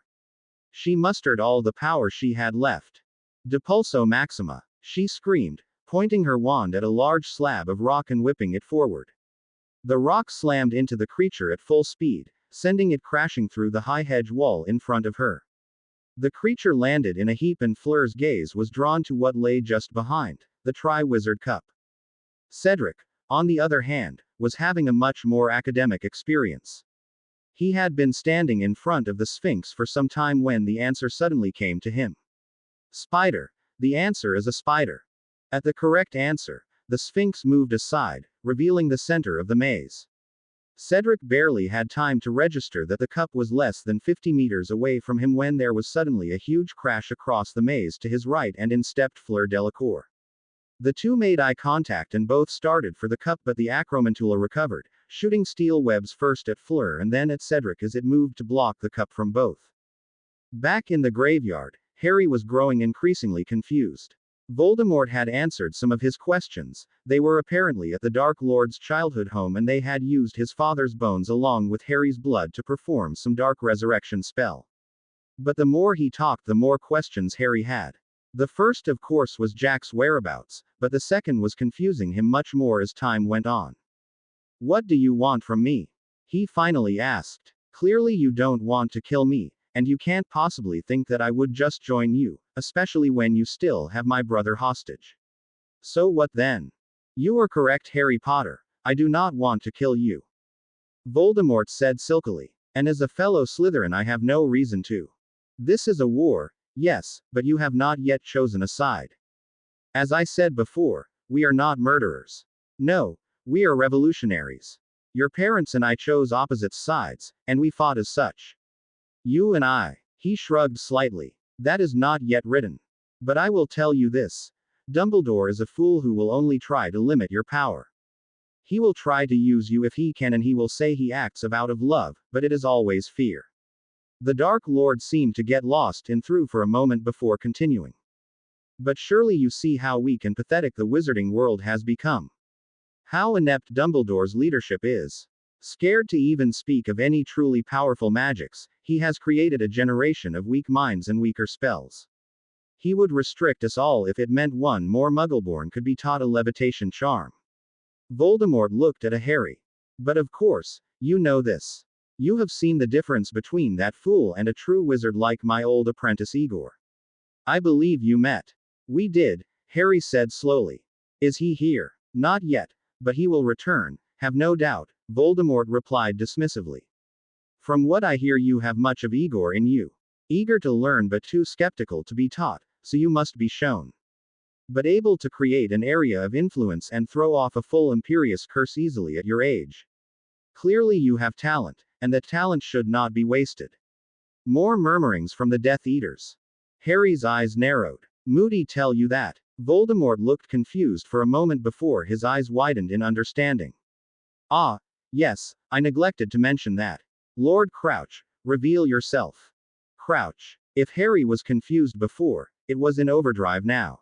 A lone Death Eater stepped forward holding Moody's staff and slowly removed his mask to reveal a man Harry did not recognize. "I'm afraid Alistair Moody has not been present at Hogwarts at all this year," the stranger said in a perfect imitation of Moody's voice. He touched his wand to his throat and continued in a more normal tone. "Bartemius Crouch Jr., at your service." "Junior," Harry said, again confused. "So." Crouch grimaced but nodded. "You see." Voldemort laughed. "Further proof the old fool has lost it. He let my most loyal servant teach under his nose the entire year. Interacting with the students, faculty, their research, everything. Dumbledore even trusted him to watch over you during the tournament when it was he who put your name in." He laughed again and this time the Death Eaters joined him. "He has failed at his post so spectacularly, one wonders how long he will be in it," he smirked at that. "But I digress. You have listened as I asked, so now I will fulfill my promise as well." He motioned to Wormtail. "Bring the boy." The rat quickly activated a portkey and vanished. Voldemort turned back to Harry. "I will return him to Hogwarts unharmed, as promised, and you as well. If you are eager to avenge your parents, then so be it. You may die as they did, in battle. But before that I will send you back with a message for Dumbledore, and a prediction for you. Think on both before you decide." Back in the maze, Cedric and Fleur were at a stalemate. Maybe it was because they were at the finish, but somehow the Acromantula had grown and it was all the champions could do to stay mobile and avoid its attacks. Repulso. Cedric tried another blasting charm, but it had even less effect than the last. He was getting weaker. He could tell Fleur was doing the same. It was time to change tactics. Hey! He yelled, dashing toward Fleur as she transfigured some vines into a net and hurled it at the creature. Look! Our only way past that thing is together, and I have an idea. We beat this thing together and then we decide who takes the cup. Deal. He held out his hand. Fleur gave him an unreadable look and let out a large breath. Deal, she said, shaking his hand. Okay, said Cedric. So here's what we going to do. As Harry waited anxiously for Wormtail to return, he saw Voldemort pick up his wand from the table. Stranger and stranger, isn't it? The Dark Lord remarked. To have so many similarities between us. And to share feathers from the same phoenix, no less. He saw Harry's surprised and his lips parted slightly. I see he neglected to mention that as well. He stepped closer to Harry. I want you to remember this, Harry Potter, he said as he slowly extended his hand to return Harry's wand to him. I have told you only truths, some hard to hear, but truth nonetheless. I give you the last one now. It was Dumbledore that delivered your family to me as a target. Ask him. Ask him about the false prophecy he created, how he delivered it to me, knowing I would find you. Ask him what spell really tore me from my body that night, because I tell you this now, it wasn't either of your parents who mustered the impossible magic to kill me. He reached out to hand Harry back his wand. Deliver my message and think on what is, Wormtail. He paused and glanced quickly over his shoulder. Now more confused than ever, Harry turned to follow the Dark Lord's gaze. These had better work, Fleur yelled, sprinting horizontally in front of Cedric as the Acromantula chased her. Cedric ignored her. Creo Bulla. Tardis Maxima Infunder Maxima, he muttered, concentrating. Nil Creo. Nil Creo. Nil Creo. He slashed his wand at the area between Fleur and the monster. Focusing hard, he waited. Fleur threw the last of her diversions and then sprinted backwards. As planned, the creature followed. Satis. Cedric yelled, shooting a silver beam from his wand that connected to 3 points now around the monster to form a triangle, stopped it in its tracks. He collapsed, exhausted, and turned to see Fleur had done the same. Did you freeze EET? She asked, looking at the suspended creature. Cedric shook his head.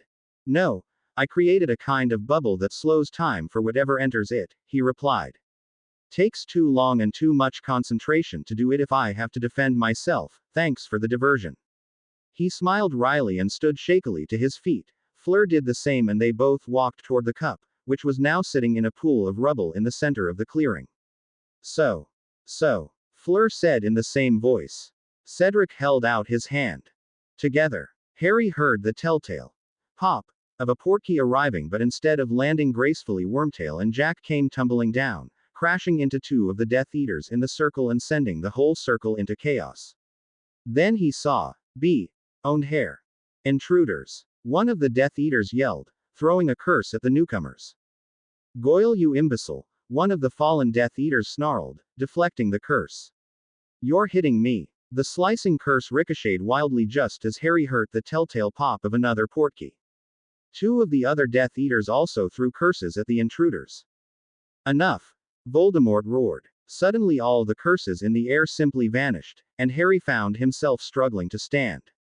When he was later asked to describe what happened, the best way Harry could put it was that it was as if the air around him had suddenly become 1,000,000 times heavier, as if gravity had suddenly increased on parts of his head and chest. Through gritted teeth he saw that most of the assembled Death Eaters were either on their knees or already fully prone on the ground. Harry himself was still on his feet, but it took everything he had to stay there. He watched as Voldemort walked casually towards Cedric. Harry tried to scream, but it came out as little more than a whisper. But it was Cedric, and Fleur too, both on the ground struggling to lift their heads. Friends of yours, Harry, Voldemort said, a quizzical look on his face. Then his eyes fell on the Triwizard Cup. Lord Crouch, he snapped, turning to look behind him. I take this to mean you forgot to restore the portkey to its original destination. Crouch whimpered and would have surely fallen to knees if he wasn't already there. The Tri-Wizard Cup was a portkey. Original destination. Something finally clicked for Harry. The portkey was for the winner. He was meant to have been the winner. Only the headmaster can make portkeys in and out of Hogwarts. He could almost hear Hermione and his sister reciting that together. Crouch couldn't make a portkey to just take him here. He had to wait until Dumbledore made one and then modify it. The cup. So the original destination was for the winner of the tournament. But that means. Quickly Harry surveyed the field. Voldemort was holding Crouch under the Cruciatus curse, and in doing so whatever the extra gravity effect was had gotten lighter. At least it felt lighter. Harry also had strange sensation of pushing back against it, but couldn't be sure what was doing the pushing. Whatever it was made it easier to look around though. Voldemort was to Harry's left, still reprimanding Crouch. Cedric and Fleur were directly in front of Harry, still fully prone on the ground, but Fleur had begun to raise her head just enough to look around. The Tri-Wizard Cup had rolled several feet in front of them, and now lay between them and Harry. The other Death Eaters were arrayed sloppily around the area, mostly on their knees, with a couple starting to regain their footing. One of those, Harry noted with a start, was Wormtail, who was also standing next to. Harry fell to his knees and all the breath left his body, as he looked into the cold, dead eyes of his brother Jack. He felt the oppressive force lift and he could register dimly that Voldemort was saying something, but he was simply unable to process anything else but the sight in front of him. Agony welled up in Harry. A biting, vicious pain, like being stabbed in the gut with a blade long enough to cut him in half.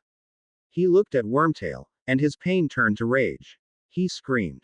Fleur had just regained her wits enough to realize she was in a graveyard with Harry and a band of Death Eaters when she heard her fellow champion let out a guttural scream.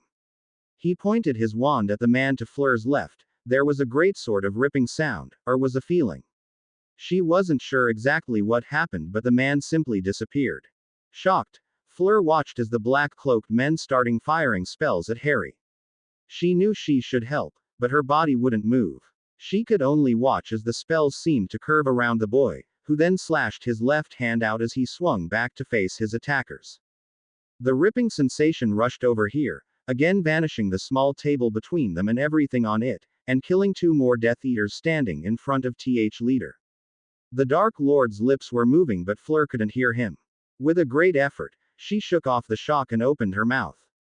"Ari," she squeaked. "Ari Potter, help." Harry felt like he was burning up from the inside. The power coursing through him was violent and painful, like his agony was spilling out of him, threatening to tear his world apart. "Help." For a moment, Fleur's voice cut through the agony. "ELPUS." Slowly, Harry's consciousness clawed its way back to the surface and he dropped to one knee, gasping for air. He saw several of the Death Eaters apparate away, and with a start he realized the wards were gone. He apparated to Cedric just as the remaining Death Eaters sent a volley of curses his way. "Ari," Fleur started, but Harry silenced her. "Hold on," he said, putting one hand between Fleur's and Cedric's while extending the other to summon the Tri-Wizard Cup. "Stop," snarled Voldemort, and Harry felt the pressure return, but it was too late. He caught the cup and with a pop the three students vanished. Cornelius Fudge was not having a good day. It had only been an hour since the so-called champions had returned from the maze, and it was perhaps the most confusing and maddening hour of his life. He looked again at Harry Potter in his infirmary bed before turning to the boy next to him. "So again, just so I have this straight," he began again, rubbing his temples to stave off what was sure to be a dragon-sized headache. "You never saw anything." "No, but I'm sure," Cedric started. Fudge held up his hand. Yes, I understand. You believe Potter and Ms. Delacour," Fudge snapped. "But the simple fact is that you were unconscious for this entire affair. Is that correct?" "Yes," Cedric replied through gritted teeth.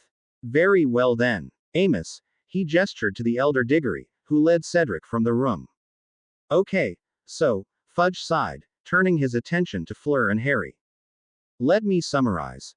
The person previously teaching here as Mad-Eye Moody was actually Barty Crouch Jr., who not only is not dead, but who has been secretly helping the ghost of you-know-who and now calls himself Lord Crouch." He nearly snorted the name. Crouch entered Mr. Potter's name in the Goblet of Fire in the hopes that he would win the Tri-Wizard tournament, be transported by a trick porky to a graveyard someplace called Little Hangleton, where the ghost of you-know-who would be waiting along with his Death Eaters to perform a resurrection spell no one has ever heard of, in order to have a pleasant conversation with the boy who killed him. That's. Harry started. Quiet, Fudge snapped. I've had to listen to your nonsense for an hour.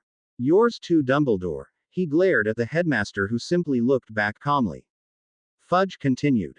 But then the new Lord Crouch instead decided to sneak Mr. Potter out of the arena via a different route, forgetting about the porky that was, for all intents and purposes, the sole goal of a 6-month rather intricate plot to rig the Tri-Wizard tournament. A plot that involved a virtually unlimited supply of Polyjuice potion that he could only have if he had also captured the most decorated Auror in the history of the British Ministry of Magic. Who has, in fact, gone missing? Dumbledore offered quietly. Fudge raised his hand again for silence. At some point, Peter Pettigrew kidnapped the squib boy, Thomas, and brought him to the graveyard also. This just so happens to occur at precisely the same time that Cedric Diggory and Ms. Delacour decide to take the Tri-Wizard Cup together. Which would be odd if this were any other story, but given the rest of this tale I will let that go. So Pettigrew kills Thomas, Mr. Potter kills Pettigrew and a few other adult dark wizards for good measure while he fights off you-know-who and his entire army on his way to finding the porky that he couldn't know existed and bringing everyone home safe and sound. Do I have that right? Not everyone, Harry snapped. Ah, yes, forgive me, Fudge replied. The squib friend of yours, whose body has not been found in the graveyard that shows no signs whatsoever of struggle, at least as of 20 minutes ago when our Aurors arrived on the scene. Surely you, of all people, remember how hard it is to track a Death Eater, Snape drawled slowly, speaking for the first time. If not, I could remind you. Thank you, Severus, Dumbledore interjected smoothly. Cornelius, we are all shocked at this turn of events, none more than myself. I assure you, we will find more answers in time, but for now you must move quickly to prevent the worst from happening. Prevent the worst, Fudge huffed. This crazy story is the worst. Dumbledore, I tell you now, I know you like to do things your own way and I think that's fine when it doesn't undermine the ministry, but you see here, he pointed his finger at the headmaster. I will not have you create a panic over some crazy student story, especially one by someone as already famous as Potter. You know who is dead. And if he wasn't, we would know. I'll hear no more on the subject, and if I do, there will be consequences. Do I make myself clear? It was not a question. Harry waited for Dumbledore to do something, but instead he simply nodded. Of course, Minister, he said. Severus, will you please see the Minister out? After they had left, Harry turned on Dumbledore. What the hell was that? He started. He winced. His head was killing him. Dumbledore waved him off. Now is not the time, Harry, he said firmly. There is much to do, but first you must rest, both of you. He looked kindly at Fleur for a moment before motioning to the nurse. I do not know exactly how you did what you did in the graveyard, but based on your and Miss Delacour's account it was extremely powerful, and uncontrolled. He looked at Harry with an unreadable gaze. Voldemort will want that power, however he can get it. And you should take care not to lose control like that again. His gaze softened. Something I will certainly work with you on, my boy. But not now. Yes, now, Harry snapped, rubbing his eyes. We need to. I need, he stammered as he lost his train of thought, his vision grew blurry. Rest now, Dumbledore said softly. We will talk about a great many things when you have recovered. Harry tried in vain to fight the sedative before slipping slowly into unconsciousness.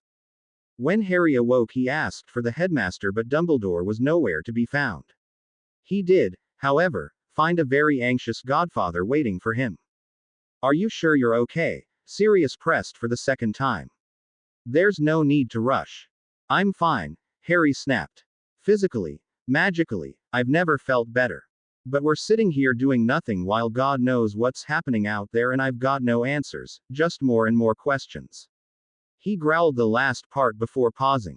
Did they find? No, Sirius replied softly. They didn't find Jack, or any signs of the resurrection, or the fight. They did find Moody though, the real one. Where? In his trunk, Of all places, Sirius barked a laugh. Crouch had turned the final compartment into a makeshift prison cell. He was keeping Moody right under our noses, fresh polyjuice material right at his fingertips. Then that's our proof, Harry said quickly.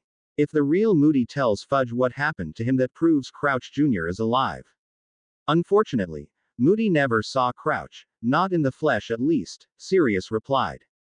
He's not sure how he was taken initially, and every time after that he only saw the polyjuiced version of himself. But this proves he was taken regardless, Harry said stubbornly. Surely Fudge sees that as at least some evidence, he saw Sirius grimace. What? Unfortunately, it's the opposite, Sirius said, shaking his head in disgust. He's got his head so far up his own ass about Dumbledore being against him that he's using this as proof against us, saying this is proof that Dumbledore has lost it and can't even control his own school. At Harry's incredulous look, he continued. I know, it's ridiculous. But it means we have to be very careful with who knows that information. Right now, Fudge doesn't want it public because he can use it as leverage over all of us, but if it does come out, there's no telling how the public will react. Especially if it comes along with Fudge removing Albus as headmaster. So, we do nothing? Harry asked, incredulous. We sit here and wait for Voldemort to come kill us. No, we're safe here, Sirius replied firmly. Even at full strength he wouldn't dare try something at Hogwarts, not while Albus is in charge. The castle is old magic, most of it beyond me, but know this much. As long as Albus Dumbledore is headmaster, we are safe here. It might be the only place we can say that about. What does that mean? Sirius looked at Harry seriously. It means dark times are ahead, he said slowly. I'm not sure how much you actually know about the first time you know who came to power, Harry, but whatever you've heard, I assure you, it was much worse. You know who had half the country under his influence, whether by force or by choice, and the other half was so scared of ending up dead or worse that most people didn't do anything to stop it. If it wasn't for people like Dumbledore and your parents, we would have lost. We might have still, if it wasn't for you. Harry remembered the Dark Lord's words from the graveyard. It wasn't either of your parents who mustered the impossible magic to kill me. Sirius, what do you know about that night, when my parents were killed? Harry asked carefully. Voldemort said something about a false prophecy. He said Dumbledore set my parents up to be attacked. Sounds like more of you know whose lies, Sirius shook his head. Don't believe a word of it, Harry. He'll say anything he can to make you doubt what's right.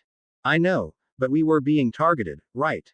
That's why my parents went into hiding, under Fidelius. Voldemort was coming for us, why? Was there a prophecy? No, at least not that I know of, Sirius replied honestly.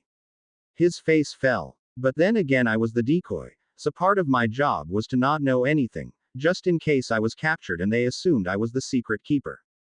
He clenched his fists. If it hadn't been for that fucking rat, now he's done this too.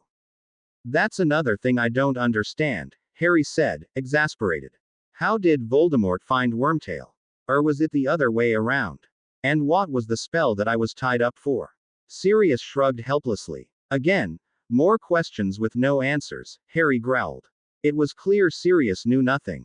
If anything Voldemort had said was true, he would get no confirmation from his godfather. I need to talk to Dumbledore. But first I need to see Ro. Harry said, swinging his legs over the bed and jumping onto his feet. Whoa there. Sirius held out hand to stop him. There'll be time for that when you're healed. Stop saying that, Harry barked, shrugging the hand away. My brother is dead and I've been lying on my back doing nothing for God knows how long. He was practically shaking. I'm leaving. Now. Sirius stepped back involuntarily at the look on his godson's face as Harry walked quickly out of the room. He had taken less than 10 steps when Dumbledore suddenly appeared in front of him. You were looking for your sister, the headmaster said, raising his hands in faux surrender. I assure you she needs the rest. Madame Pomfrey charmed her so she could sleep soundly. She will most certainly need you when she awakes. Harry couldn't disagree with that. Then I think it's time you and I talked, Harry said flatly. You owe me some answers. Indeed I do, my boy, Dumbledore replied. Indeed I do. A short while later they sat in the headmaster's study. As you know better than most, I am not perfect, he began. Harry snorted mentally. I have made a great many mistakes in my long life, and maybe none greater than my actions with your parents in the First War. Voldemort told you of a false prophecy. This is a lie, wrapped in a truth, perhaps wrapped in another lie. At Harry's confused look, he gestured for Harry to follow him over to his pensieve. There was a prophecy. Here it is in its entirety. He waved his wand and a woman's voice began to speak. The one with the power to vanquish the Dark Lord approaches, born to those who have thrice defied him, born as the seventh month dies, and the Dark Lord will mark him as equal, but he will have power the Dark Lord knows not. The voice trailed off. Harry looked daggers at the headmaster. So you're telling me my parents are dead and my life is a war zone because some drunk seer made a riddle? Are you? Wait, he shook his head. Voldemort said fake prophecy. You said lie wrapped in truth. I understand your anger, Harry, and I do say I deserve it. But please allow me to finish. Yes, the prophecy is real. Or rather, it is real now. When this was made in truth, you were not the only wizard born as the seventh month dies to parents that had defied Voldemort. But it was your parents' decision to act like you were, and to make Voldemort believe the child was you. They also believed, as I did, that we could use this prophecy to force Voldemort into making a mistake. His face fell. That I did not see Wormtail for what he was is my biggest regret, for that undid everything. But why does Voldemort believe the prophecy was fake? Ah yes, Dumbledore snapped back to attention. We leaked the information that there was a prophecy about a child that would defeat the Dark Lord with the only Order member with direct access to Voldemort. Information, as you will learn, is as powerful as magic in this fight. Voldemort maintains his support through fear and intimidation, and the idea that a prophecy has been made about his downfall would severely undermine his whole ecosystem. I knew that such information, if believable, would force him to act immediately and, I hoped, rashly. He smiled sadly. Which as he did, just not in the way I hoped. He paused for a moment before continuing. In any case, he made my operative swear an unbreakable vow that he would never reveal to anyone that the prophecy was real, and would instead tell everyone it was simply a ploy to discredit him. It appears he plans to continue with that story now. It also may describe why he is still so interested in recruiting you rather than killing you. The power he knows not.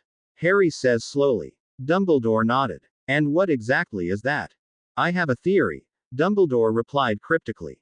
I thought I had more time to develop it, but it appears that once again, I was wrong. Give me a day to gather what I have and we will speak of this again. He looked at Harry with what looked almost like pity. Until then, try to rest. Harry didn't react. The request was futile, and they both knew it.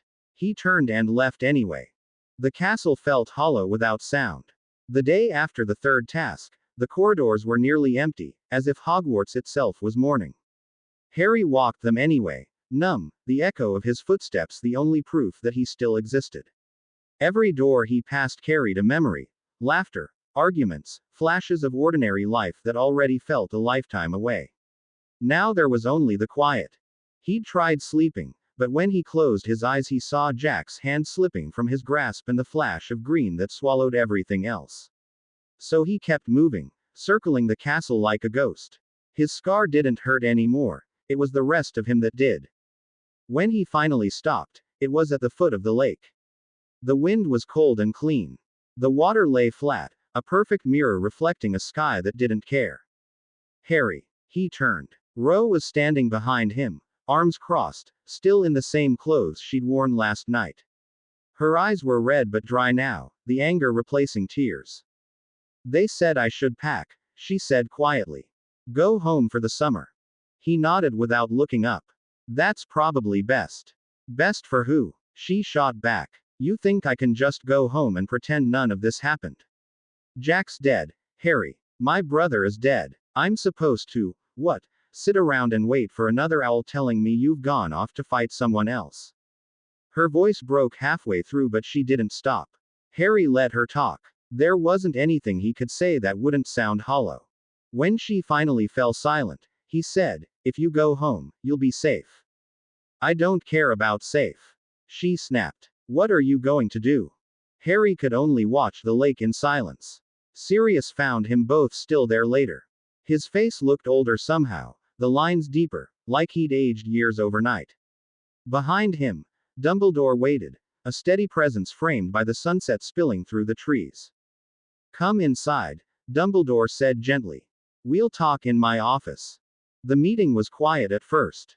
No grand pronouncements, no speeches.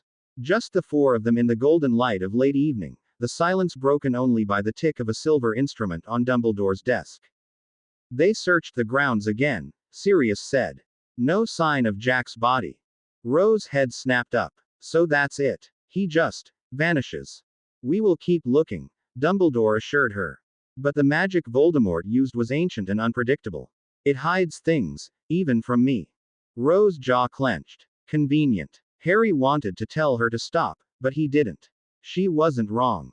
Dumbledore turned to him. You faced him again. Harry nodded once. And lived again, Sirius added, forcing a grim smile. That counts for something. Barely. Sirius sighed. You did what you could. No one else could have done more. Harry didn't answer. The truth was, he didn't know what else he could have done, only that it hadn't been enough. Dumbledore watched him with that same unreadable calm. We will need to speak of what comes next, he said quietly. But not tonight. Tonight we honor the dead. The ceremony was small, held near the lake where the maze had once stood. A single stone stood for Jack, set at the edge of the water. No speeches this time, just the whisper of the wind through the reeds and the quiet murmur of names. Cedric came. He didn't speak at first, just stood beside Harry with his hands in his pockets. He was brave, Cedric said finally. The kind of person who made everyone else better just by being there. Life won't be the same without him. Harry nodded, staring at the lake. No, it won't. Cedric glanced sideways at him. We keep going. That's what he'd have done. You and me, we make it mean something. Together then. Together. Rose stood apart, arms folded again, the wind tugging strands of hair across her face. When Harry caught her gaze, she looked away. That night, the great hall glowed with candlelight for the leaving feast, but it felt like a wake. Students spoke in low voices. The laughter was forced. At the staff table, Dumbledore's face was grave but calm. When he stood to speak, he didn't talk about victory or loss. He talked about endurance, about carrying the memory of the fallen as a promise. Harry didn't really hear him. His eyes wandered across the hall, to Cedric sitting with his friends, to Fleur at the Beauxbatons table, head bowed. To the empty spaces that wouldn't be filled again. When it was over, Cedric came by his table. Keep in touch, he said. No more surprises. Harry managed a nod. Take care of yourself. Fleur passed by next, her expression calm and distant, the poise of a diplomat hiding something more human beneath. You and Cedric. You fought well, she said softly. First you saved my sister, now you save me. I will not forget that. Don't worry about it, Harry replied, faking a smile. Something flickered in her expression. Pride, gratitude, maybe both. You are very strange, Harry Potter.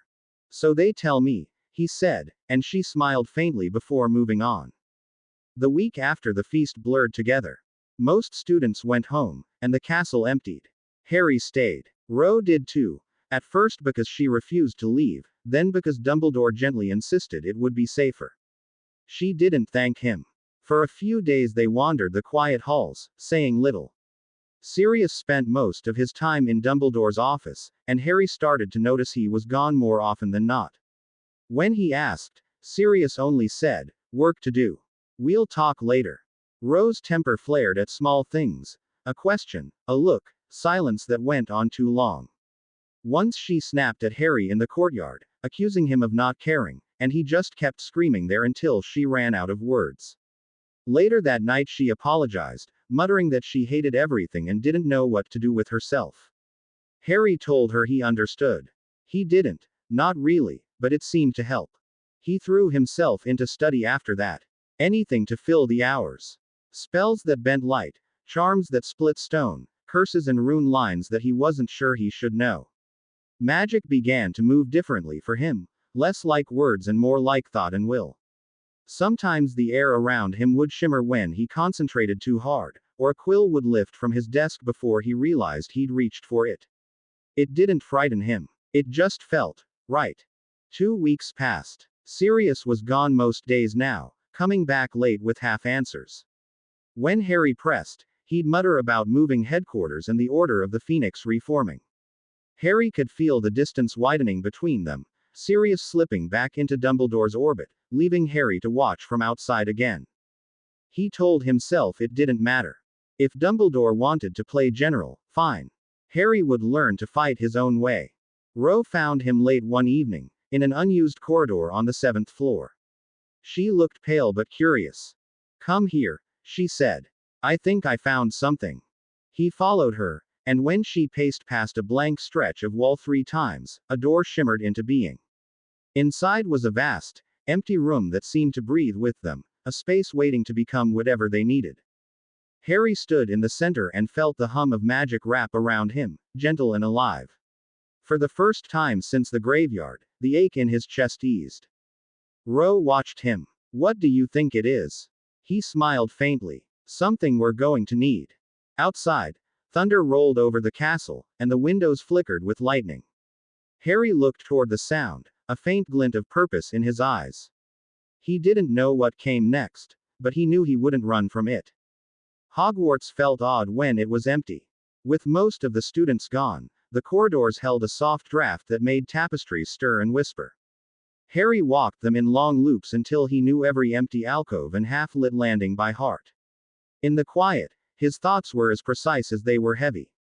Every step brought him back to the same point. He hadn't protected Jack.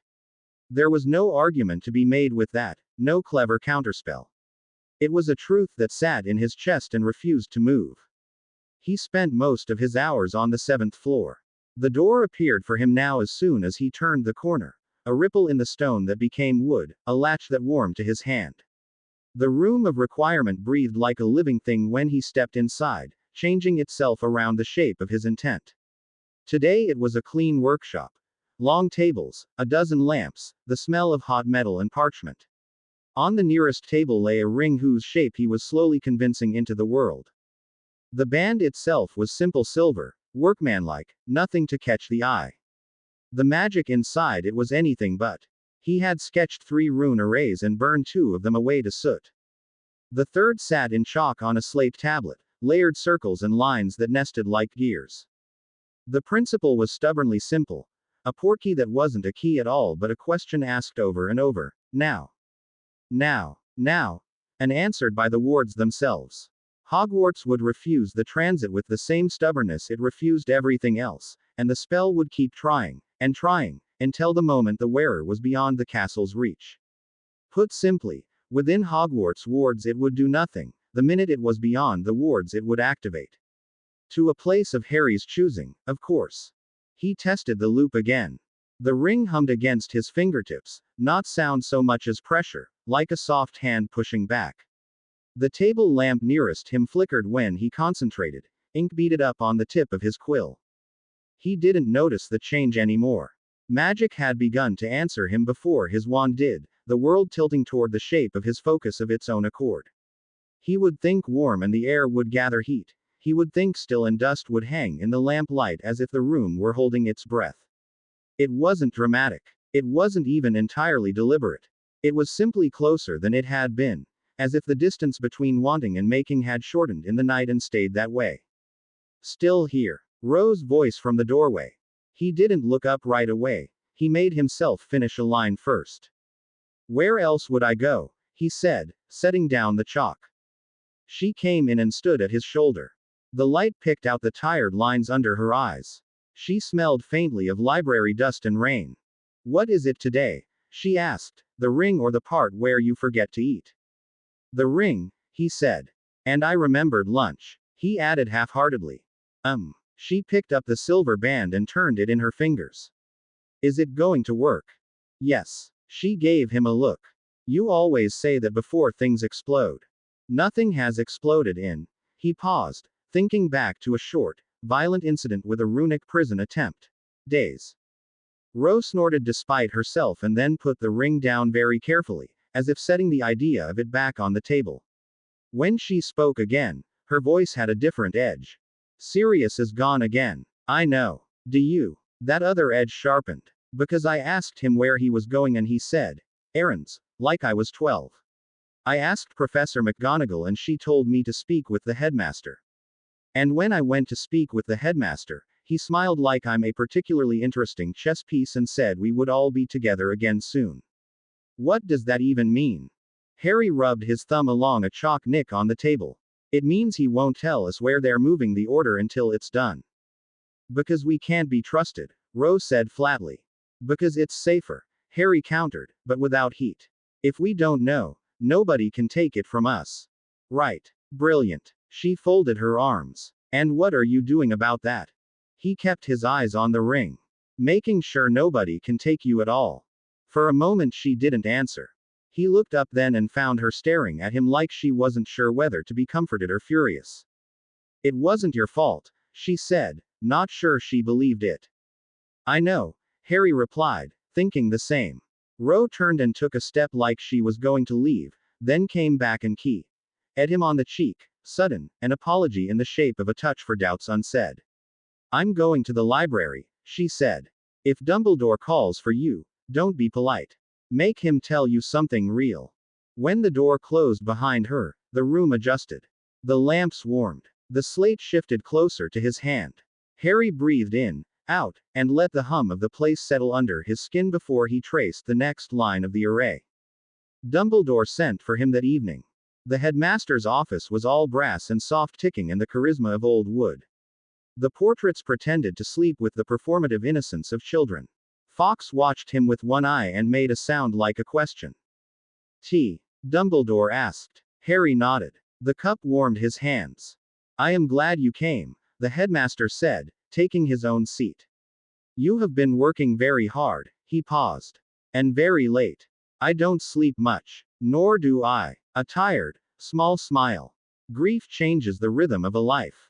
It is not a thing that can be argued with. One must learn to move around it. Harry sipped and said nothing. I am told you have made the room of requirement quite your own, Dumbledore continued, his tone hopeful. A useful space. It tends to offer what one needs rather than what one wants. A subtle but important difference. I need a lot, Harry said. You have always needed very little, Dumbledore corrected gently. What you want, Mr. Potter, is something else. He set his cup down. Sirius asked me to tell you that he misses you in those hours when he is not here to do it himself. He is helping us prepare a place where we will all be safe. It is not secrecy for secrecy's sake. I give you my word. Harry gave a small nod that wasn't assent. I asked you here, Dumbledore went on, because there is a matter on which I would like to offer guidance. He laced his fingers together, gazing at them as if the words might be written there. Your magic is changing. Harry blinked. How? Because mine did, when I was your age, Dumbledore said, and for a moment the warmth in his voice wasn't a choice, it was a memory. Because I can feel it when you are in the room, the way a violinist can hear when another instrument is slightly out of tune, or in tune to something new. He rose and crossed to the window. The evening light struck his half-moon spectacles and made them briefly opaque. There is a kind of magic spoken of in the oldest records, Dumbledore said, voice quiet. Most who sought it found nothing but silence. Some called it illusion, some temptation. The old texts warned that those who touched it risked losing themselves, as though the void were hungry. He studied the steam rising from his cup. I have long wondered if this was the power the prophecy speaks of, the one Voldemort knows not. I cannot say for certain, but the way you described what happened in the graveyard made me think it could be. Professor, I'm not sure I understand. Harry began. Dumbledore moved to a cabinet and returned with a bundle of hand-stitched scrolls bound in red string. These are not instructions, he said, placing them in Harry's hands. They are the notes of men chasing echoes, mine included, of what we have come to call void magic. Harry turned the scrolls over in his hands.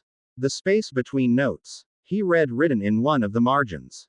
As I said, not instructions, Dumbledore replied. But if you truly are to face Tom again and win, you will need to master something he will not expect. And Harry, he added, voice low, your instinct will be to make weapons of what you learn. Do not forget there are other uses. A shield can also win a battle if you build it wide enough. Harry thought of the ring on the 7th floor. I won't forget. He didn't read the scrolls right away. He took them to the room and set them on the table, then went back to the ring. The array waited exactly where he'd left it, chalk lines unblurred, the silver loop precisely in the center. He breathed out and let the room quiet. The lamps dimmed to a low hum. The air cooled. Silence between notes, he thought, remembering the look in Dumbledore's eyes when he'd said it. There was something about that line that resonated, he just couldn't put his finger on why. He shook his head. Focus. He turned his full attention back to ring, touching the core with his wand. Now, no, Harry whispered, and the loop obeyed him. Not because he overpowered it, but because for one suspended moment he was closer to the place the question was asked from than the spell itself.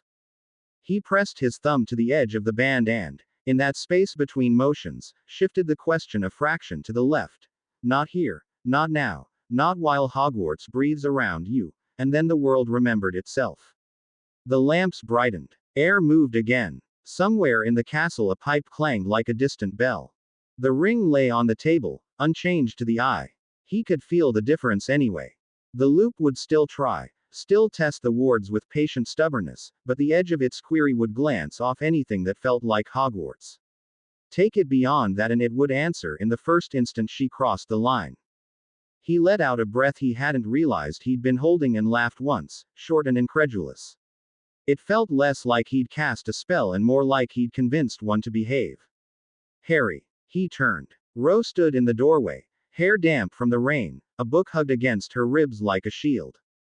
I thought you were with Dumbledore, she said. I was. And, he hesitated. He could tell her about the scrolls and the tea and the kind way Dumbledore had warned him about moving too quickly. He could tell her about this new branch of magic he was now supposed to master. He didn't. Not because he wanted to keep it from her, but because he didn't know how to put it into words without sounding like an idiot. He told me Sirius is helping set up a safe house, Harry said. He didn't say where.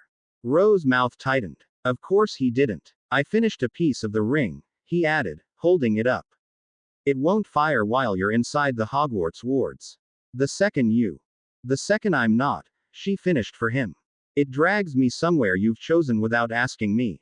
Her tone wasn't cruel, it was honest. You know that's not the same as protecting me. It's the best I can do right now, Harry said slowly. Like you, she caught herself, but the quiet part hung in the air. The room didn't change this time. It held both of them as if unsure which way to lean. I didn't mean that, Rose said finally. She shook her head, angry at herself for both. If Dumbledore thinks keeping us in the dark is safer, fine. Then we tell us. No more secrets between us to match his. Harry nodded. All right. And eat, she added, a familiar scold pulled over the rawness like a blanket. You look like you're trying to starve yourself into a ghost. He almost said he felt more present than he had in weeks. More here, but she was already turning toward the door. As she reached it, lightning widened the corridor beyond. For a heartbeat she was a cutout in a sheet of light, a silhouette against the storm. Ro, he said. She looked back. It will work, he told her, the ring cold and solid in his palm. Next time. Something in her expression softened. I know, she whispered, and then, because she couldn't help herself, make it sooner rather than later. When she was gone, Harry stood very still in the middle of the room. He placed the ring on the table like a promise and tugged the red string free of Dumbledore's bundle. The first scroll crackled when he unrolled it, the ink a dark brown that had once been black. He read until the lamps were circles in the dusk and the storm moved off into the hills. He read until the words inside the scroll stopped being words and became shapes he could touch with his mind. He read until the hum in his hands settled into something steadier than hunger. Outside, the castle shifted and sighed around him, an old house making room for a new winter. Harry touched the ring once with 2 fingers, the way one might check a pulse, and found it strong. He didn't know where Sirius was sleeping, or what Dumbledore's safe house looked like, or how long he would be asked to wait outside other people's doors. He didn't know what this supposed void would want from him, or even if it existed. He only knew this. The next time the world tried to take someone from him, it would have to get through him first. And he did not intend to be polite. He completed the ring the next day. Harry watched the last line of the array drink the light from his wand and settle, thin as hair, into the chalk circle. The room of requirement held itself still, as if the castle were listening for the click of a lock from very far away.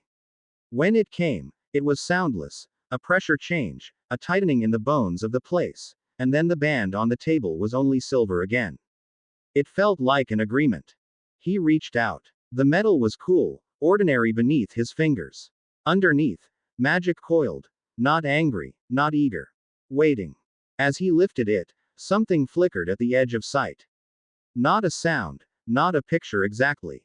A hall of stone lit by torches that did not smoke, a sense of height and weight and age. Two figures facing one another at a distance that was not measured in feet. The feeling that one was asking to be forgiven. It vanished. Harry found himself standing with his hand tight around the ring, the room exactly as it had been, the lamps steady. He let out a breath and laughed once, quiet at his own nerves. What was that? The ring still thrummed faintly when he lifted it again. Alive, aware, ready. Too ready. He would need an easy way to deactivate and reactivate it for things like Hogsmeade Weekend and Diagon Alley trips. Only when he would also be there, of course. He turned back to the table and started to draw a final set of runes for activation. They were supposed to leave the castle any day now, and he had promised to finish before then. It was a promise he would keep. 2 days later he was packed and waiting in front of the Great Hall. Ro nudged him with her shoulder. You hear that? What? The stairs. They keep pausing. She tilted her head and the staircase paused obligingly, a beat of hesitation before grinding into motion again. Hogwarts doesn't want to let you go. Harry smiled at that. Maybe it's celebrating. He joked without mirth. He put his hand on the wall next to him and felt it hum, faint as a cat purring behind a wall. For a heartbeat he saw the same vision he had seen in the room a requirement.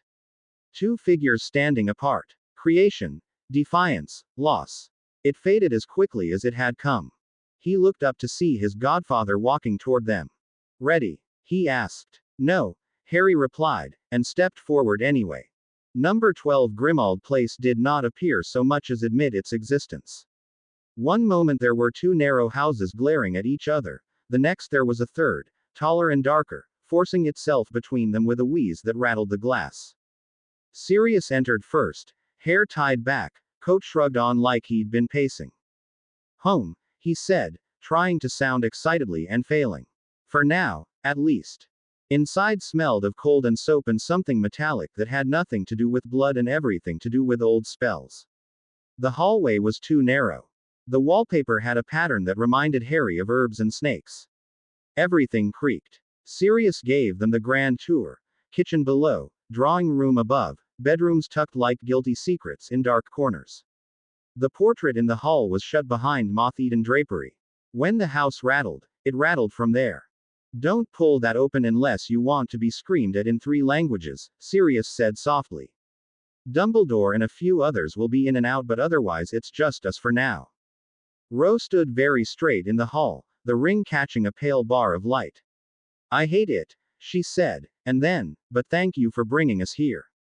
Sirius's grin went brittle. You and me both, he said. But it's safe. He looked at Harry then, something tight behind the bravado. Stay out of the attics for now. The old wards, they're touchy. Let the house get used to you first. The house gets a vote. Ro muttered. Sirius's eyes flicked to the ceiling again. In this one, yes. Ro and Harry each chose their bedrooms and settled in as well as they could.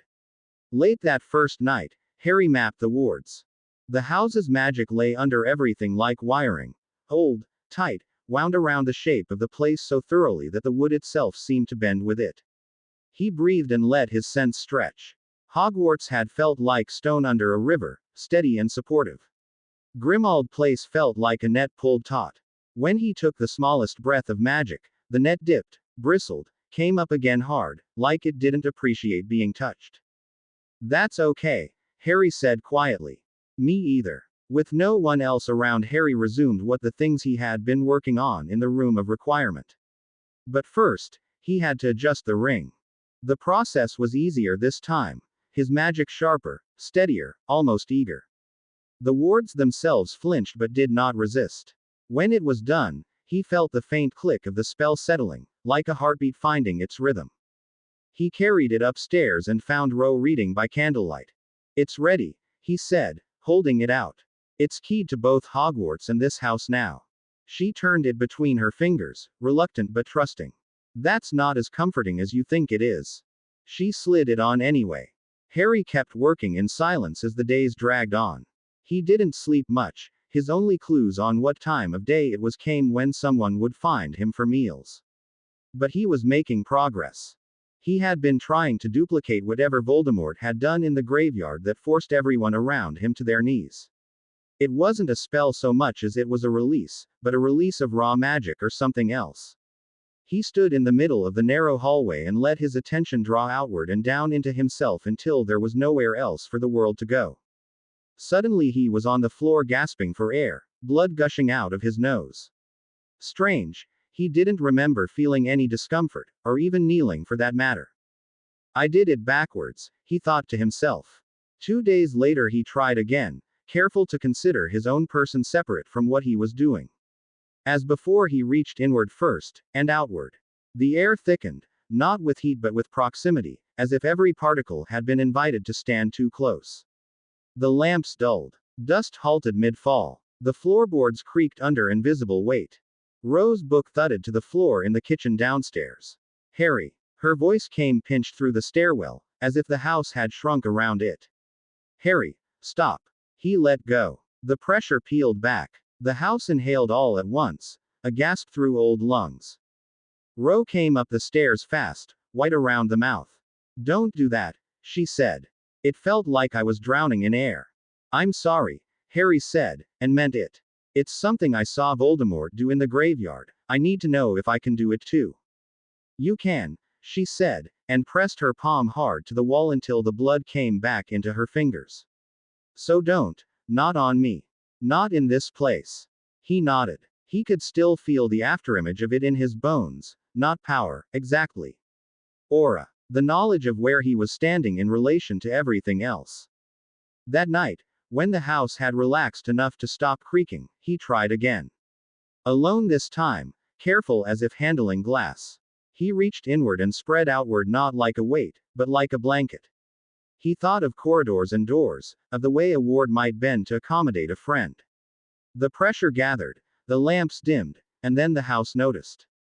A ripple went out through the wards, soft as a question. For a startled heartbeat they reached back toward him, curious. Then they fled. The walls did not shrink. The floorboards did not groan. The change was quieter than that, a subtle drawing away, as if the house had remembered it did not like to be touched. Harry stood with his hands and slowly drew his aura back into himself with a small smile. It wasn't much, but it was progress. His smile faded as he thought about what came next. In the morning, the Weasleys would arrive with noise and laughter and try to pretend this was a normal summer and not the start of a war. After that would come work, and arguments, and the ever-tedious presence of adults telling him what they thought was best for him. He closed his eyes. The ring was not in his hand. It was where it should be, asleep on Ro's finger. They were safe, and for now that was enough. He would endure the invasion of normalcy certain to start tomorrow and continue to do his own work in secret. For now, that was enough. The Weasleys arrived like bad weather. Grimmauld Place, which had been sleeping with one wary eye open for a week, woke all at once to laughter, complaints, and the thud of trunks on the stairs. The air filled with the smell of soot and peppermint. Portraits snapped awake in outrage. Curtains swelled as if trying to muffle the noise. Molly Weasley's voice was the first real human sound the house had heard in days. She moved through it like a storm front, directing everyone by name and volume. Behind her came Arthur, pockets bulging with spare cogs, smiling the small, apologetic smile of a man who loved his wife's storms. Fred and George followed with identical grins and an expanding bag of experimental misery. Ron trailed behind, scowling at his shoelaces. Ginny and Hermione, last, looked around with open curiosity and an unease neither bothered to hide. Sirius was incandescent with relief. He met them at the door, coat half buttoned, grin too wide.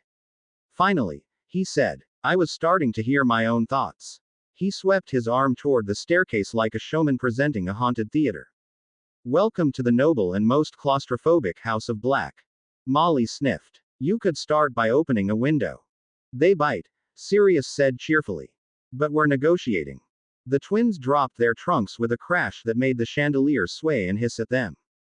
Ginny and Hermione darted off somewhere, leaving Ron and Harry scowling at each other before Harry excused himself back to his room. By dinner, every chair in the kitchen was occupied. The table groaned under stewed potatoes and a roast that looked too big for their motley crew.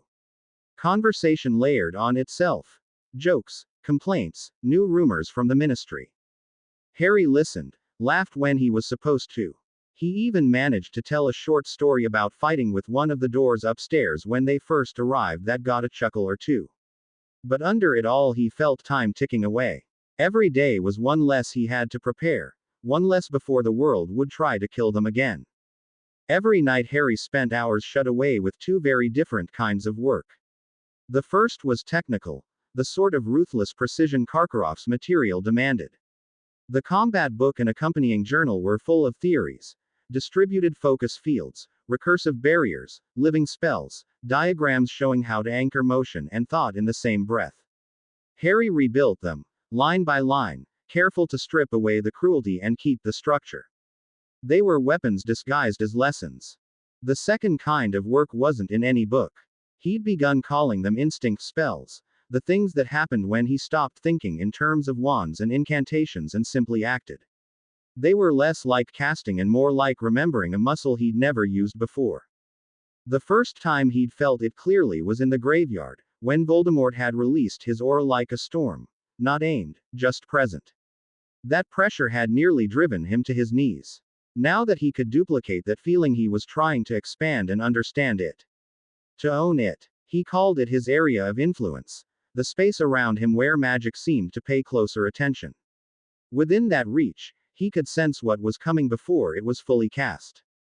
Together, the two studies formed a strange balance. Karkaroff's craft made him exact, while the instinct spells made him unpredictable. The line between them was getting thinner. And people had started to notice. Fred and George whispered through dinner about the thumps and weird air pressure that came from his room at odd hours. Ron finally asked point blank if he was summoning Dementors for fun. Even Molly, who never stopped mothering, even in war, began watching him with the polite, worried stare people reserved for injuries they didn't understand. Ro noticed most of all. When he shut himself in a room, she would sometimes stand outside the door for a full minute, jaw tight, as if deciding whether to knock it down. Twice she did knock hard, and said, eat, or stop, and then walked away before he could thank her or argue. The third time she didn't knock. He found her hours later in the pantry, hands white on the edge of a shelf, a jar of jam trembling in place between them. If you're going to shake the house, warn me, she said without turning. I don't like surprises anymore. I know, he said quietly. Do you? She asked, and the words cut. The ambush happened after dinner, when the house felt full and exhausted. Harry stepped into the drawing room to grab a book and found Fred and George already there, leaning against the mantel like identical gargoyles.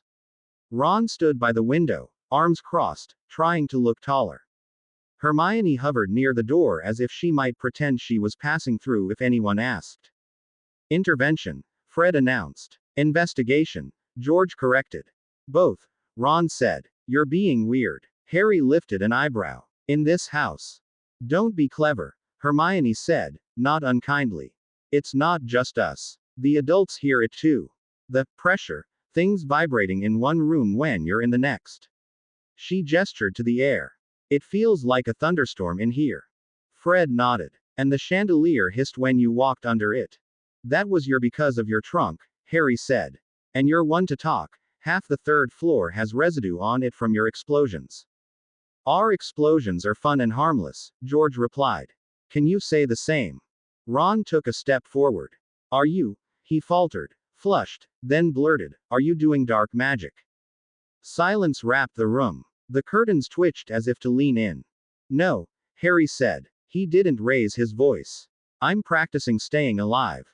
By increasing gravity? Fred asked. By learning what Voldemort already knows, Harry said. So that next time, we're not surprised. Ron scowled, but uncertainty showed through. You could just tell us what you're doing. I could, Harry agreed. And then you could tell everyone else without meaning to. Or try to copy it and hurt yourselves. Or decide it's wrong because it doesn't look like homework. That's not fair, Hermione said quietly. It's kind, Harry said. I'm not experimenting on you. I'm not experimenting near you if I can help it. He glanced at the ceiling. The house answered with a soft pop somewhere in the pipes. And for what it's worth, the house prefers I keep to myself. The house is a coward, Ron muttered. The house has good instincts, Harry said. From the doorway. He's not summoning Dementors, Rose said. Too fast, too sharp, before she could make her voice gentle. He's preparing to run off and fight Voldemort. There were assembled gasps at that, but Harry did not deny it.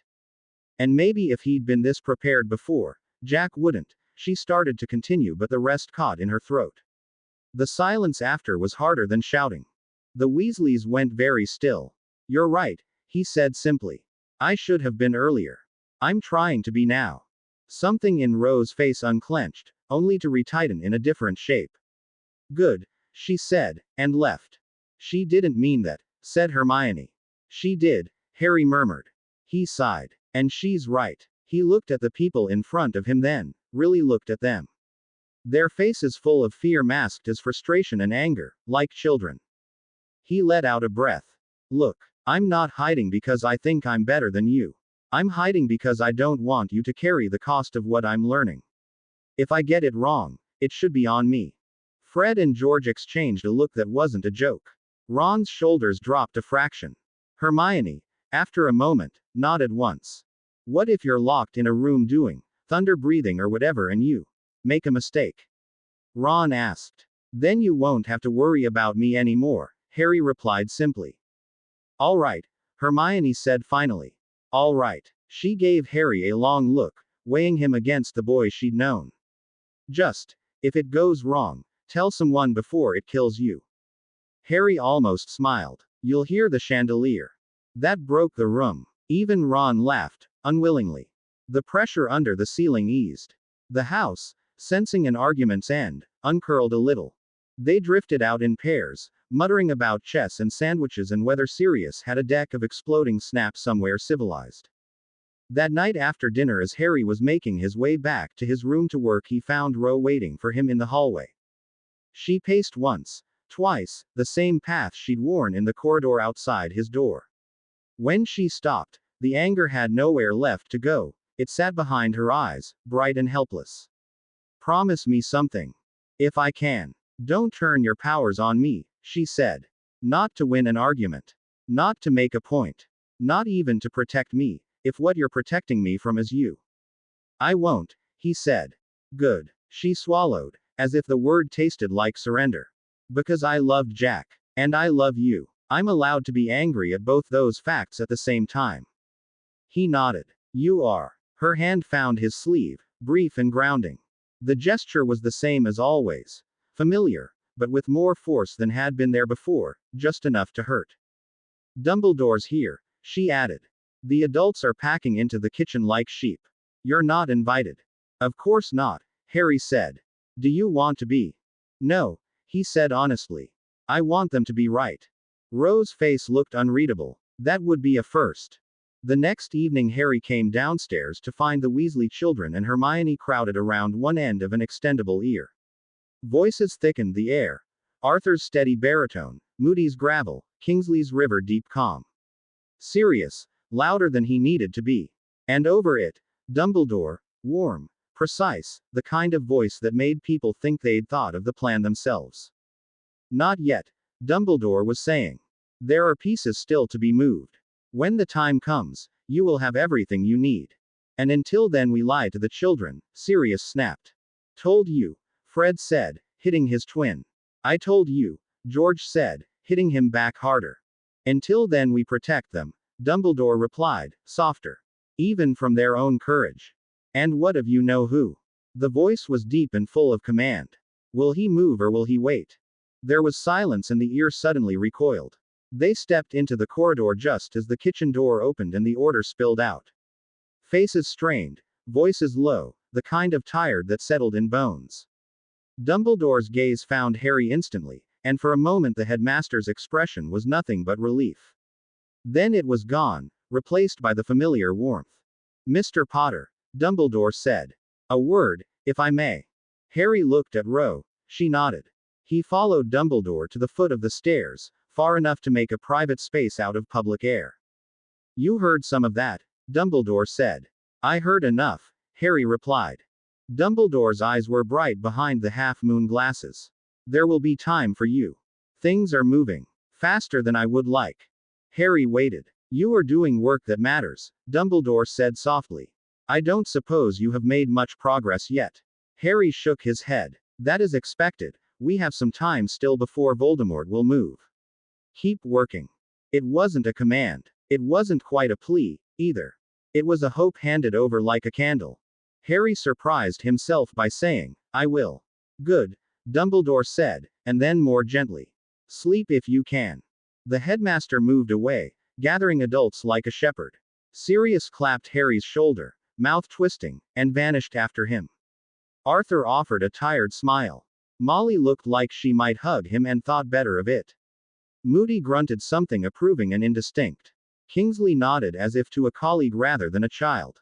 When the hallway quieted, Hermione stood in the doorway of the drawing room, watching him with a look he couldn't name. After a beat she said, if you want someone to talk to honestly, without panicking, I can do that. I'll keep that in mind, Harry said, and meant it. She disappeared into the noise. Ro reappeared beside him like she'd been there all along. What did he say? She asked. She thinks I need to talk to someone, Harry said. Ro made a face. She's right. Then, because the night had given her too much space to think, she added in a raw whisper meant for no one, grief won't bring Jack back. No, Harry said. It won't. They climbed the stairs. At the turn of the landing, the house paused, then yielded, not welcoming, not approving, simply allowing passage. In his bones, Harry felt his area of influence fold in and settle, a cloak gathered tight against weather. Harry sighed and got dressed. When he arrived in the foyer he saw Cedric and Fleur already there, all looking equally confused. What are you? He began. Ms. Delacour and Mr. Diggory have asked to join the order, Dumbledore said, appearing suddenly in the doorway. Before that becomes official we thought it best to have a little assessment. If you will, the headmaster said, holding out an old glove. Each placed a finger on it and were promptly transported to Hogwarts. Harry took a moment to probe and accept the castle wards, crossing corridors that still felt like they were holding their breath. The great hall had been cleared, tables gone, banners drawn high, flagstones marked with a set of chalk rings nested like targets. Pale early light cut long bars across the floor. Dumbledore waited near the staff table with his hands behind his back. Cedric stood to the left, rolling his shoulders loose. Fleur was to the right, hair tied off her face, wand in hand, jaw set. They all watched the headmaster. He watched the rings. Think of this as a calibration, Dumbledore said mildly, as though he were asking them to stand straight for a tailor. Nothing formal. He didn't say duel. He didn't need to. Mr. Diggory. Cedric drew his wand. Dumbledore didn't signal a beginning. But pressure arrived nonetheless. A string of silent silver bolts shot into the air, stitched low. Cedric set a shallow protega with the front edge down, enough angle to deflect rather than catch. A transfigured lash tried for his ankles. Cedric shaved it with a tight diffindo and scattered the slack with a short flick repulso that turned the pieces to grit. A low trip Jinx skated in from the blind side. Cedric hop-stepped inside the line and curled a banisher around it, riding the curl so the Jinx spent itself on the stone. Balanced, Dumbledore said. Real approval. Cedric's breath changed only slightly as he moved back out of the ring. Miss Delacour. Dumbledore threw a 3-charm braid. Cold, pressure, and a slow burn hex laced together. Fleur worked like a blueprint, no motion wasted. She shuddered her shield. Thin facets designed to bleed off the cold, angled panes to shed pressure, thick lines braced where the burn would try to bite. Then she sent a stunner that skipped one key off the flagstone to duck the counter ward, a late rise under its lip. Dumbledore turned his hand slightly and the light folded neatly and winked out. Very good, he said approvingly. It sounded like he meant it. And you, Harry. Harry stepped to the inside ring, set his weight over the balls of his feet, and let the room sharpen. No flourish. No opening move. Do only what you need to. Nothing more. The first probe came as a silent nudge, a low cutter meant to test reaction time, nothing more. Harry let it slide against a paper-thin Protega, guiding rather than stopping. A transfigured ribbon snapped at his calf. He countered without thinking, shaving just enough from the ribbon's spine to make its own tension undo it as he deftly sidestepped an attack from beneath him, stepping around the blaster as it hit stone.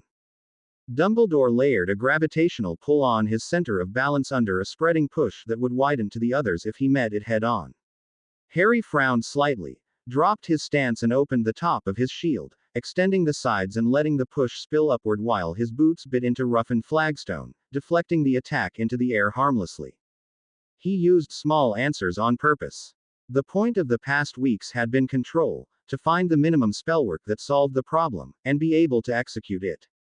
Dumbledore changed rhythm. A scatter of ice arrows fell from high in the rafters and then changed course abruptly. Joint seekers, nasty if you let them stack.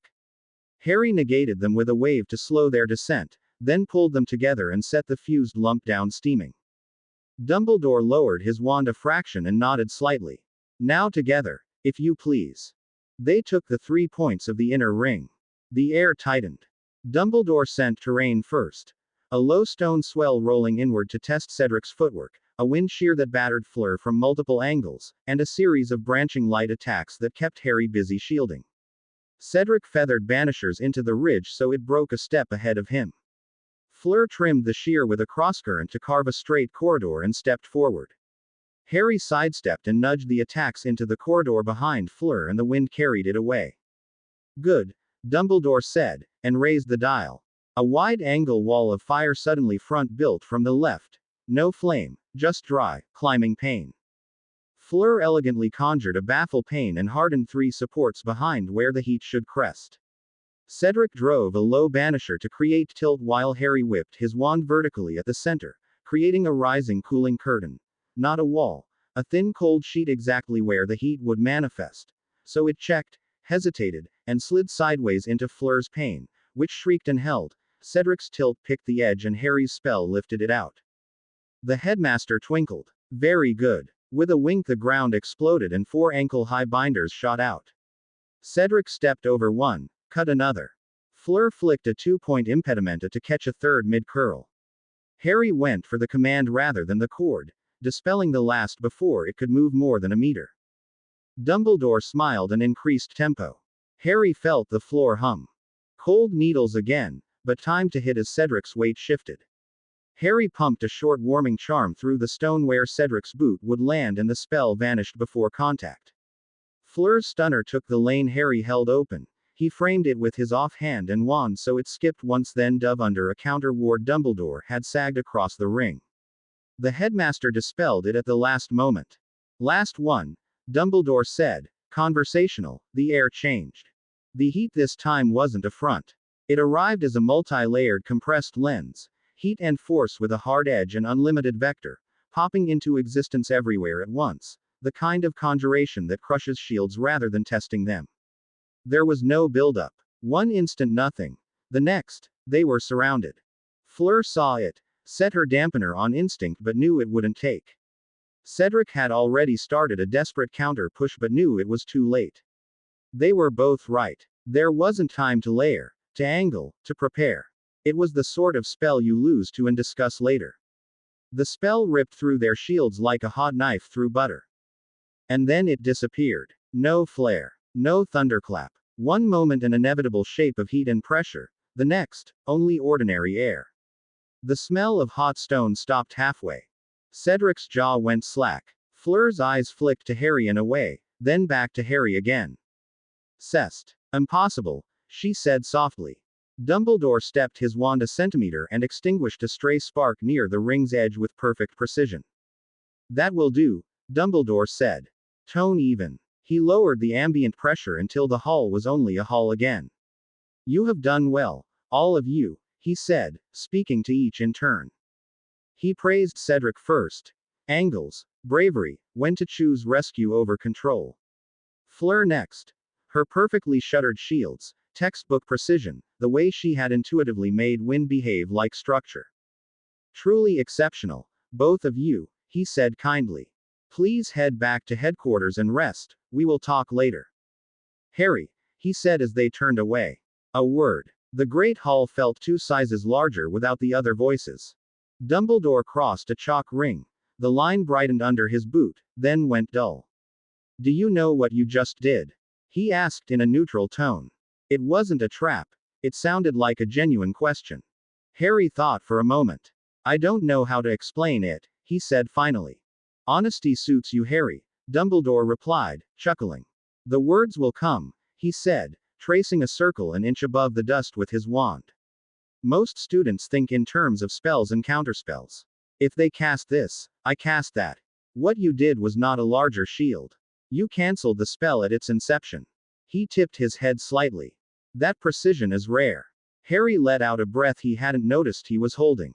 Is that? He asked, not sure how to voice the question.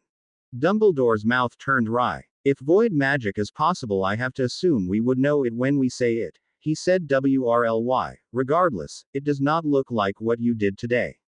Do not let rumor and poetry distract you. You are not pulling from the void. He tapped the faint circle. You are making the right thing happen in the smallest possible space. Still impressive, especially for one your age. His smile fell. But not something he knows not. Harry nodded. He hadn't thought so, but the feeling was new, so he had to ask. For now, Dumbledore continued, gentle as always, we keep this between us. Miss Delacour is inquisitive, Mr. Diggory conscientious. Neither impulse serves your focus. I'll clear time in your schedule for the 2 of us to dig deeper into the theory of the void. I fear it is more important now than ever. Understood, Harry said. The relief surprised him. Fewer eyes would mean fewer questions he couldn't answer. Dumbledore's gaze softened. Listen to me, Harry, he said, quiet enough that the chalk dust seemed to listen. The power you need will not arrive as a larger spell. It will arrive as the ability to do less without losing. Not to fight him at his own game, which is no doubt what he is preparing for. He smiled wryly. That is what Tom does not know. You have it in you. The words fit what the morning had felt like.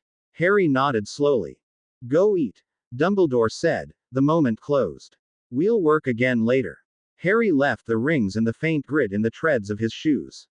The corridors had gathered light while they'd been working. He felt steadier, as if his feet knew where to go on their own. Fleur intercepted him by the staircase. What you did, she said without greeting, is not taught. Is not possible. She paused. Or shouldn't be.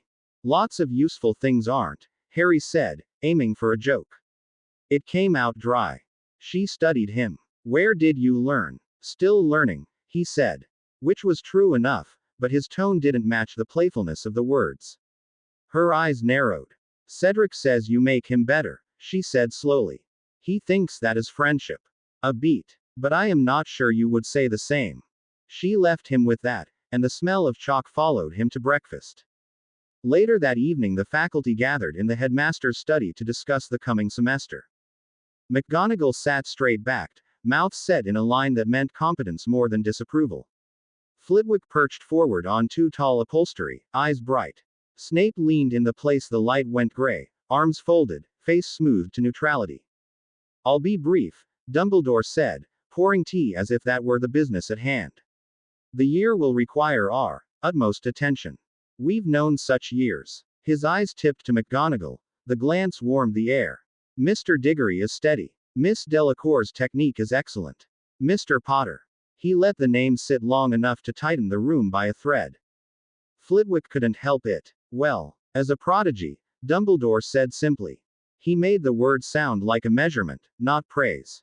He's stronger, and more economical. Because of that, his training must be focused. One voice. We're attempting something delicate. Flitwick's brows climbed. Meaning you don't want his focus diluted by other voices, including ours. Meaning we need to teach him enough to defeat Voldemort in far less time than I had hoped, Dumbledore said, shoulders falling slightly. He looked at Flitwick. You know better than most what is at stake, Phileas, he said slowly. And what is required. No doubt after their encounter in the graveyard Tom will have come to the same conclusion. Harry is special, perhaps even more than we thought. Then let us all train him, Flitwick said excitedly. I would never ask you to deny him, Dumbledore said, and somehow the sentence sounded like permission while giving none. But you know as well as I he cannot defeat Tom as he is now. How many years would it be before you think him ready? Flitwick was silent. He shows promise. Yes, Dumbledore went on, turning to Snape as if answering an unasked question. Cancelled a spell at the point of inception rather than fighting the form. An incredible feat for one so young and yet still what, a decade behind. 2. No. The headmaster shook his head. No, we will not win this by building a better weapon. Harry's strength lies in his unconventionality. He looked at each of them individually. You must trust me, I will work with him directly. I will need your help to clear room in his schedule. Turning to Flitwick, he added, I'm not cutting him off from you. I'm maintaining focus. Give me this term. Then we reassess together. The professor nodded reluctantly, only Snape seemed unsurprised. Flitwick's shoulders lowered a fraction. Very well. He meant I'll be watching, and Dumbledore let him mean it. Chairs scraped softly. Robes whispered. Portraits yawned on cue. Flitwick paused at the door, then went. McGonagall set a hand on Dumbledore's shoulder in passing, a small, loyal pressure.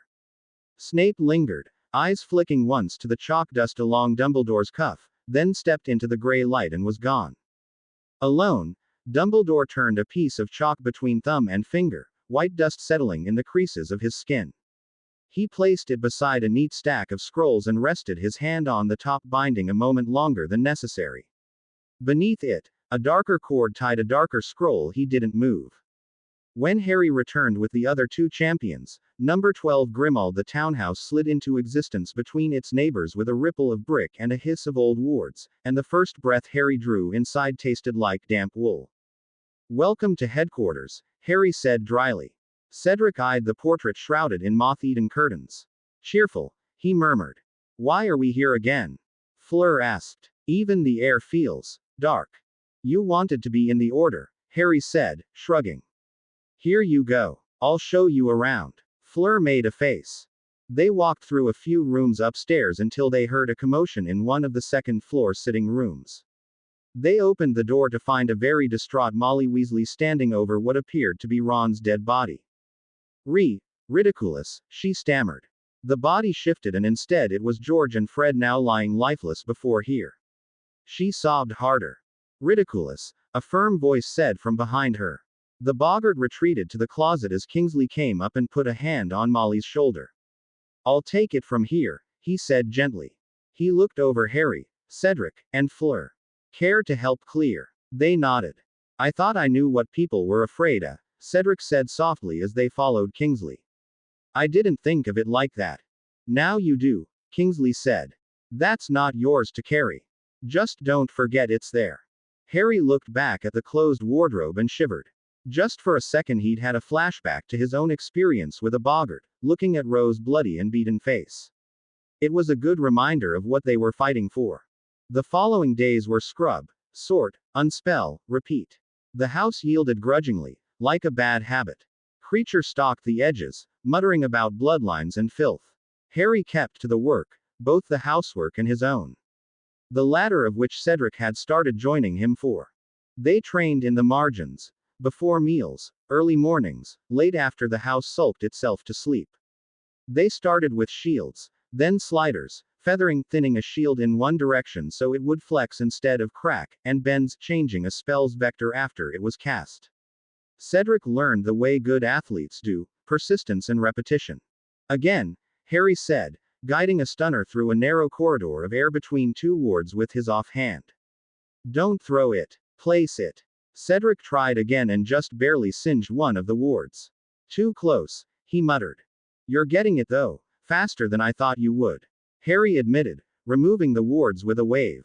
If you can master this and sliders together, that creates a whole new world of possibilities in any fight. Harry, how the hell do you know all this? Cedric said, wiping sweat off his forehead. This is so far past anything they teach at Hogwarts, in any year. I've got some books I can give you, Harry answered. They're not exactly approved though, if you know what I mean. You can't tell me you learned all of this from some shady textbooks, Cedric pressed. Bends and feathering I've never even heard of. I've always been able to take concepts and expand on them, Harry said after a moment. I don't know how, I just can. Plus I've been in more fights than you, so some of it is just experience. Well, whatever it is, I'd like to keep learning. The next time you and I are face to face with Death Eaters, I'm not going to be just a liability. Who's a liability? Tonks asked, overhearing the end of their conversation. Her hair was its usual bright, reckless pink again today. If half of what I hear is true, I'd trust you to have my back in a fight any day. Careful what you wish for, Cedric said playfully. I'll catch you later, Harry. His gaze lingered on Tonks as he left. She looked at Harry. Care to take a walk before the next round of heroic dusting? They started up the stairs. Keeping up your behind-the-scenes training, I see. He asked. Harry said, shrugging. And honestly, sometimes trying to explain things to him helps me understand them better. Forces me to think about things different ways. That's valuable. I feel the same when training new recruits now, Tonks agreed. Less with spells and more with tactics, but the idea is the same. Can I ask you something? Harry said. Probably. Why do you do this? They stopped briefly at the top of the stairs and looked down to the entryway below. You're already in the Auror Corps. Why join the Order too? Can't be easy serving two masters. Tonks's mouth opened and shut. Because it's the right thing. She tried, then shook her head. Or because Kingsley would be disappointed in me if I didn't. She shrugged. And because sometimes people just need something to believe in. That's all. They don't need a speech. They need a person who points at the dark and says, I'll go first. Harry thought about Molly's face in the corridor. Does that actually help? More than you think, Tonks said. Belief in a purpose is a powerful thing. It turns slow hands quick. I've seen a mess of witches and wizards fight like lions because they had something to believe in.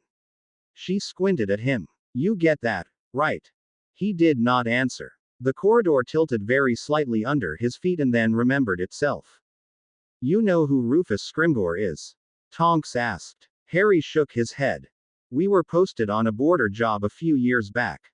Nasty camp. Half the Aurors knew, the other half tired. He shows up uninvited. Says he's only observing, which is what he says when he wants to fight something. Spends the morning learning names. Afternoon, a proper push comes at us, maskers, heavy.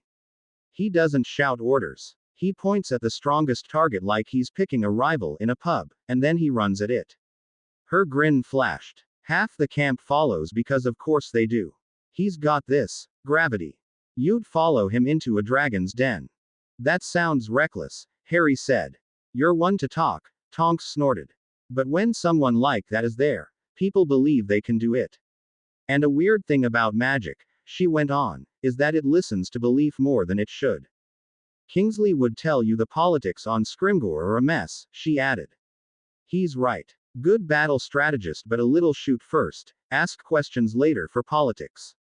Although, she twirled her wand absently. That might be what we need right now. They started back. Tonks let the silence be good for a few steps, then said, You're thinking again. Spill, what's on your mind? She grinned. Or maybe, who? Everyone, Harry said, surprising himself with the honesty. Cedric. Mrs. Weasley. Even you. He gave her a playful nudge. I've always been in danger. I'm used to it. But now it's everyone. He could come for anyone at any time. Tonks nodded. Everyone has someone they can't bear to lose. Not everyone can protect them. She gave him a nudge back. You can help with that. Not alone. Not all at once. But you, Harry Potter, you've got that same kind of gravity to make people follow you. I don't want people to follow me, Harry said quietly. Voldemort might miss me and hit them. Then keep teaching them better shields, she brightly. Anyway, That's enough sincerity for one staircase. Tomorrow we set the attic on fire. Metaphorically. Probably. Harry chuckled and followed her back downstairs. When the night had thinned and the house had settled into its own kind of silence, Harry sat alone in the kitchen with a cup that had lost its handle. The window reflected a boy leaner than he used to be. Tonks drifted in, stole half of his tea, and sat cross-legged on a chair like rules had been suspended in her vicinity. Kingsley says we've got a midnight patrol, she said. Do you want to believe you'll sleep or should we admit it's not going to happen and teach Cedric some stealth techniques while we're out? I'll grab him, Harry said. Tonks tilted her head, measuring something. You decided something tonight. He didn't argue. You were right, he said. People need someone to point at the dark and go first. Tonks's grin softened into something that looked suspiciously like pride. We can do that, she said. We'll make a nuisance of ourselves until the dark gets bored. Only the strong can protect the weak, Harry said quietly.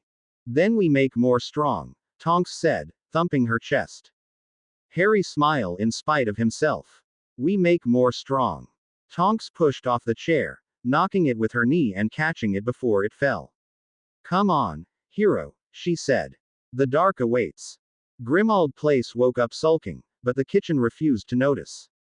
Harry came in to find Hermione already there, sleeves rolled, cataloging a crate of cursed cutlery with a quill tucked behind one ear.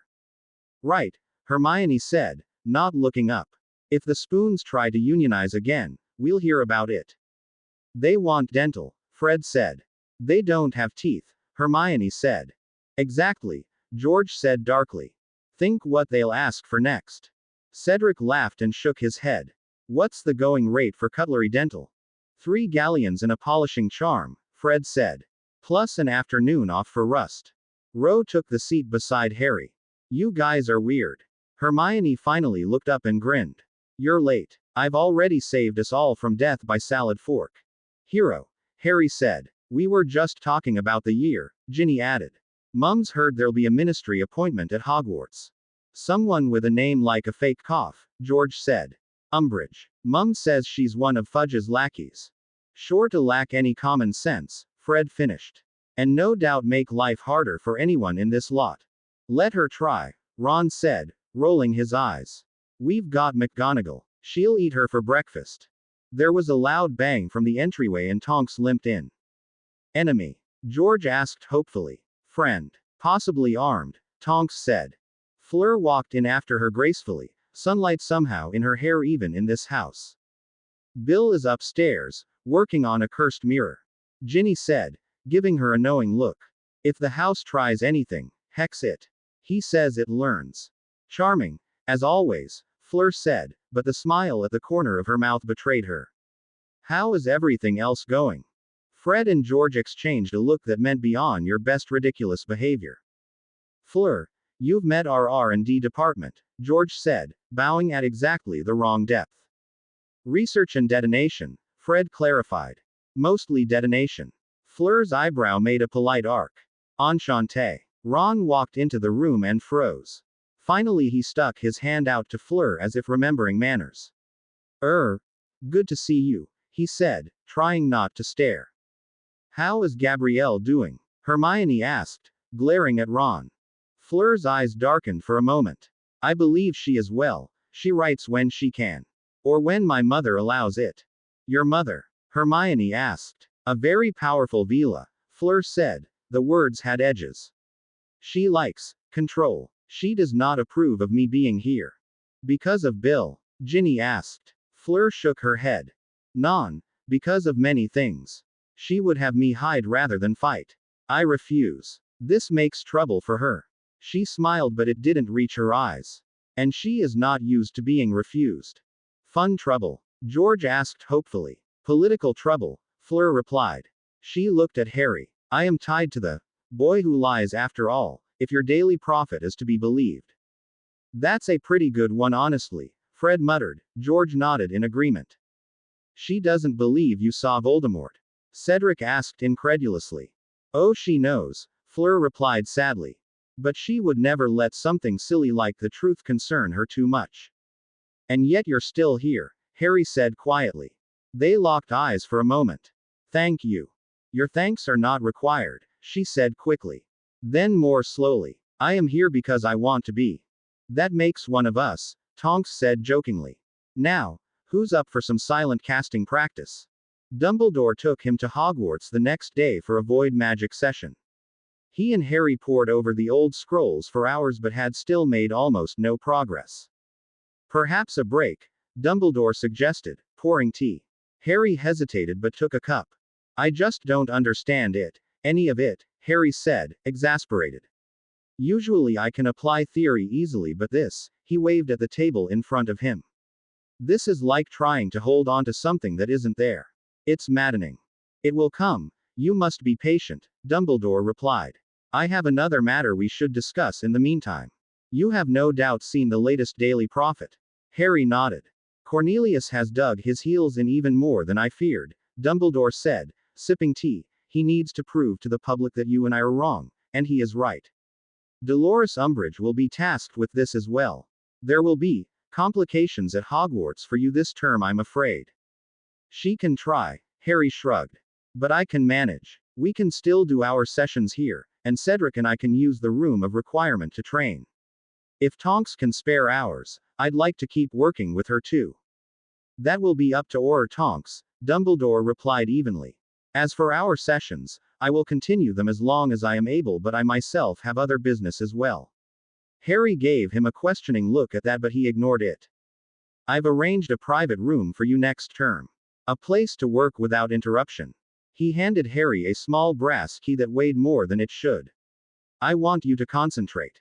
On what? Harry asked, though he knew. We must make some progress on void magic, Dumbledore said thoughtfully. I know it may seem hopeless, but we must know if you can duplicate what you did in the graveyard. What about normal training though? Harry asked. It was a frequent argument between them. It's not just Voldemort, Karkaroff is still out there too. I've seen some of what he can do. What if I have to face him to get to Voldemort, and whatever we find with void magic doesn't work on him? Harry, Dumbledore said softly, and the gentleness took the edge off the name. If you chase strength where everyone else chases it, you will meet Tom on the ground he knows best. If you learn to remove the ground, he falls. He spread his hands. We must think differently. I don't have patience for people who mean to kill my friends, Harry said. At some point you have to plan to start taking out his supporters, don't you? Dumbledore's eyes cooled without hardening. If you follow that thread, he said carefully, you become a man who believes burying more bodies makes you the winner. That man always loses even when he wins. What does that even mean? Harry said, throwing up his hands. You expect me to win a war without any casualties. Just what do you think this void power is? I cannot claim to know everything in this, Dumbledore said tiredly. I can only assure you that we will figure it out together. But this much I do know, the combat books you got from Igor do not contain the secrets to defeat Voldemort. And I am afraid mastering those techniques will come at the expense of mastering those you truly need. He paused for a moment. Perhaps a slightly different lesson might help.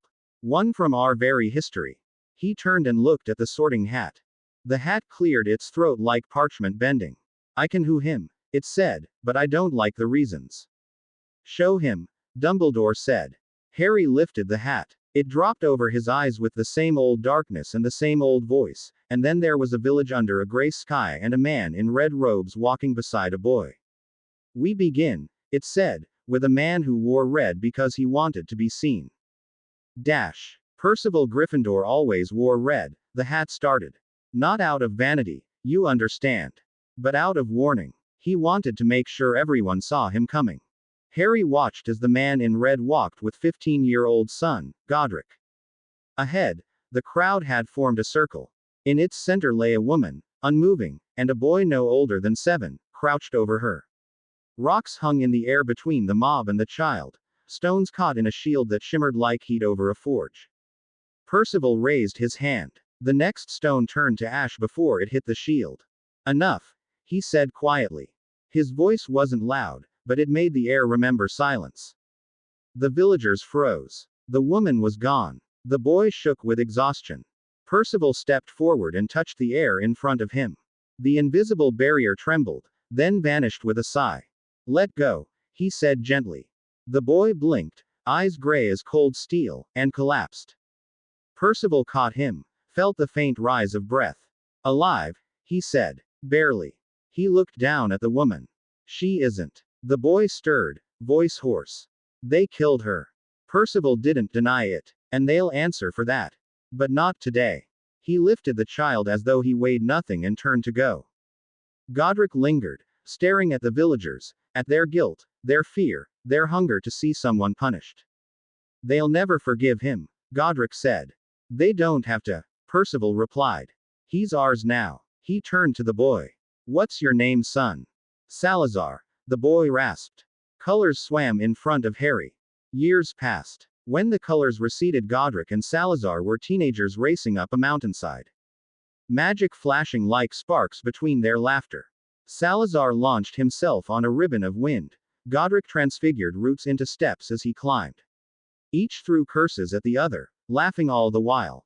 Salazar reached the ridge first, as he always did, flinging himself onto the grass with a grin. You're slower every year, he chided. You're faster because you cheat, Godric said, laughing and collapsing beside him.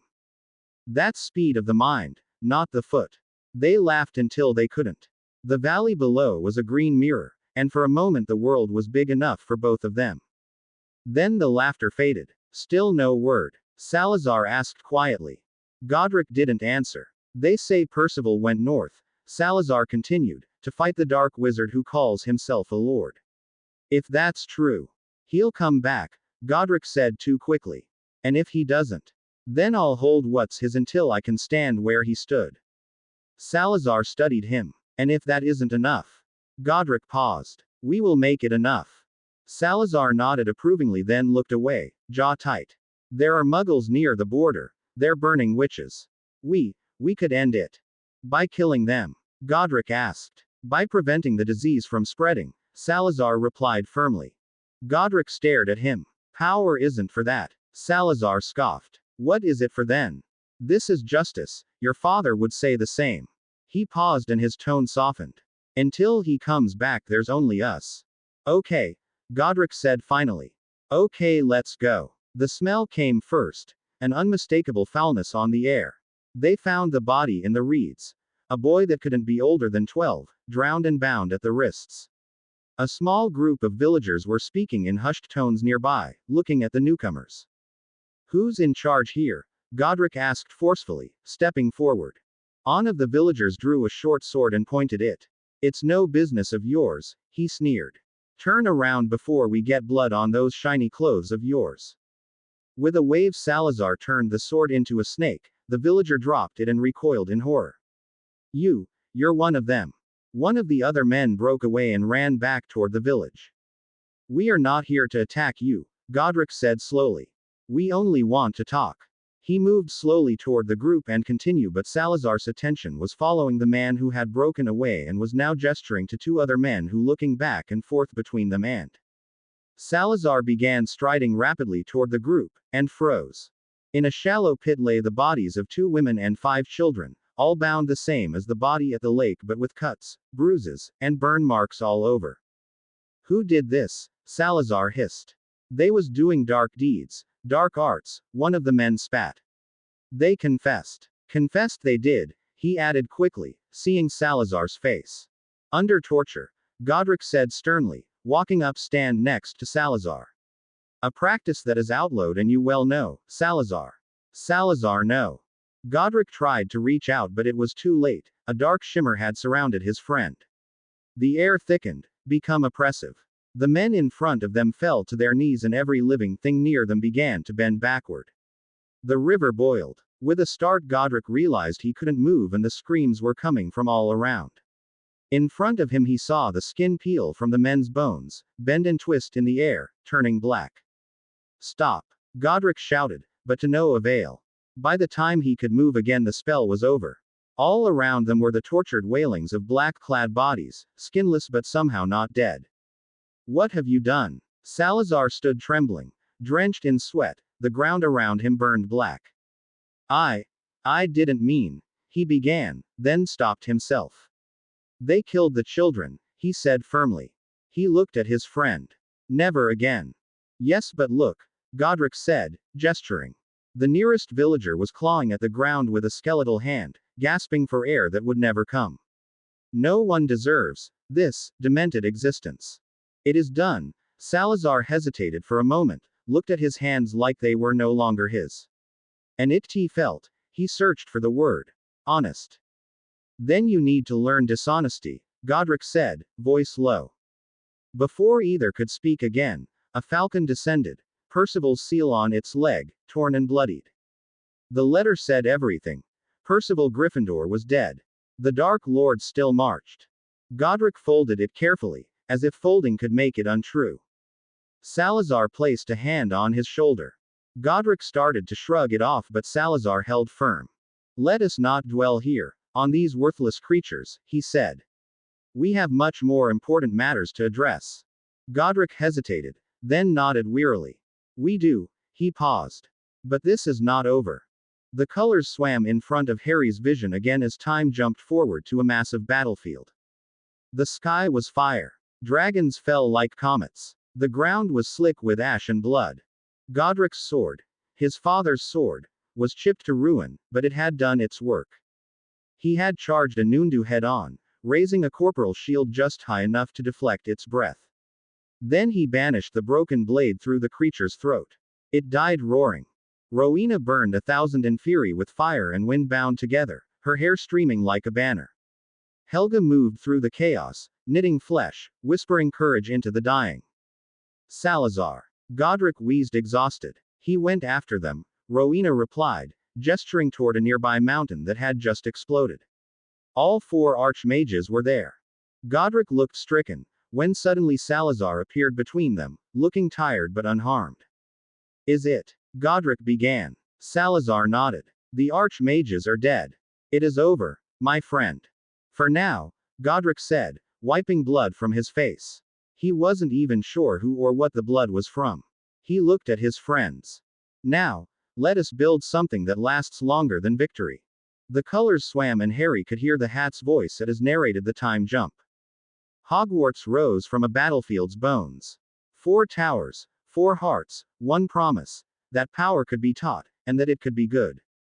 Helga filled the kitchens and the dormitories with warmth. Rowena designed corridors that shifted to confuse cruelty. Godric trained students to wield strength like a blade meant for defense. Salazar taught power, and the art of pursuing it. They were happy for a time. Even Salazar laughed again, on rare mornings. As time went on, he came out less and less though. Always a new experiment, always some new barrier to break. Be careful, Godric joked to him one day. Or you'll end up trying to break the world and I'll have to stop you. Salazar smiled. You always say that. He conjured something from the air. A sword, reborn. Its edge shimmered with memory. You found it, Godric breathed. My father's sword. I remade it, Salazar said. Now it knows you, and a little of me. Use it when the world forgets what it owes you. What did you put in it? Understanding, Salazar said. And correction. It can kill anything, even the things I created by mistake. The things by the river, Godric said softly. Salazar nodded. They feed on despair. I call them dementors. This sword should be able to end them. End anything, he finished softly. For the first time, Godric saw fear flicker in Salazar's eyes. It was gone a moment later. Years turned, and time was kind only to one of them. Godric aged. Salazar did not. One night, in the tower, the argument began the way all real arguments do, too quietly. You look tired, Salazar said. I am, Godric replied. Holding the world up gets heavy. It shouldn't, Salazar said. We were meant for more than this. Godric snorted. We're not gods, Salazar. Salazar's eyes glowed faintly, golden at the edges. You always say that, he answered softly. And yet who else in this world truly answers the prayers of the helpless? Who slays the monsters when they are at the gate? Changes the weather or creates barriers to save the town? Who mends the sick, punishes the wicked, attacks injustice and creates order? Ask yourself, Godric, when the Muggles pray, who do you think they're praying to? You're losing yourself, Godric said sadly. And I fear I am too old to bring you back. No, Salazar said, stepping closer. I just stopped pretending. Almost all the secrets of this world are known to me, save one. There's a wall, a barrier between us and the true source of creation. We can touch magic through the barrier, but only a little at a time, so everything we've built is on the first plane of existence. You're rambling again. You never did enjoy deep magics, Salazar sighed. But even you must realize I'm right. It's like we're on the first floor of a two-story castle, except there are no stairs. We can hear and smell what's above, but never touch. It's maddening, he finished with a snarl. If only I could break through. Into what? Godric demanded. Into nothing. Into the infinite. Godric reached for him. You'll destroy everything. No, Salazar said softly. I'll remake everything. And go he did, the hat said softly. And Godric followed. He said goodbye to Helga, to Rowena, to the woman who loved him. He set me down, drew the sword once, to be sure it still knew his hand, and walked out. Neither returned. But the sword came back. No one carried it. It simply appeared beside me. Still warm. The hat's voice dimmed. So you see, Mr. Potter, we know how the story ended. Not how it happened.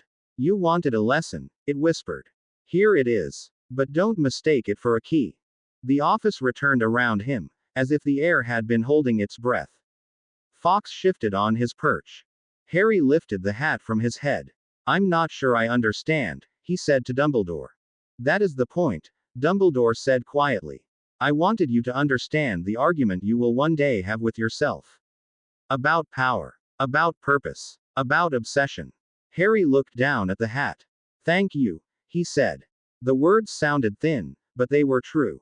He set it back on the shelf. He left the office, the echo of the story folding into the steps behind him. When the door closed, the hat spoke again. I've done as you commanded, it said. But I didn't want to. Mark me, this is a mistake. You're building a prison for the boy and calling it a lesson. Dumbledore didn't look up from the silver threads he was entangling. Your concern is recorded. The hat gave a soft, weary chuckle. Stories have teeth, it said. You always forget to count them. To be continue. I hope you enjoyed this story. Also remember to subscribe and like this video. See you in the next video.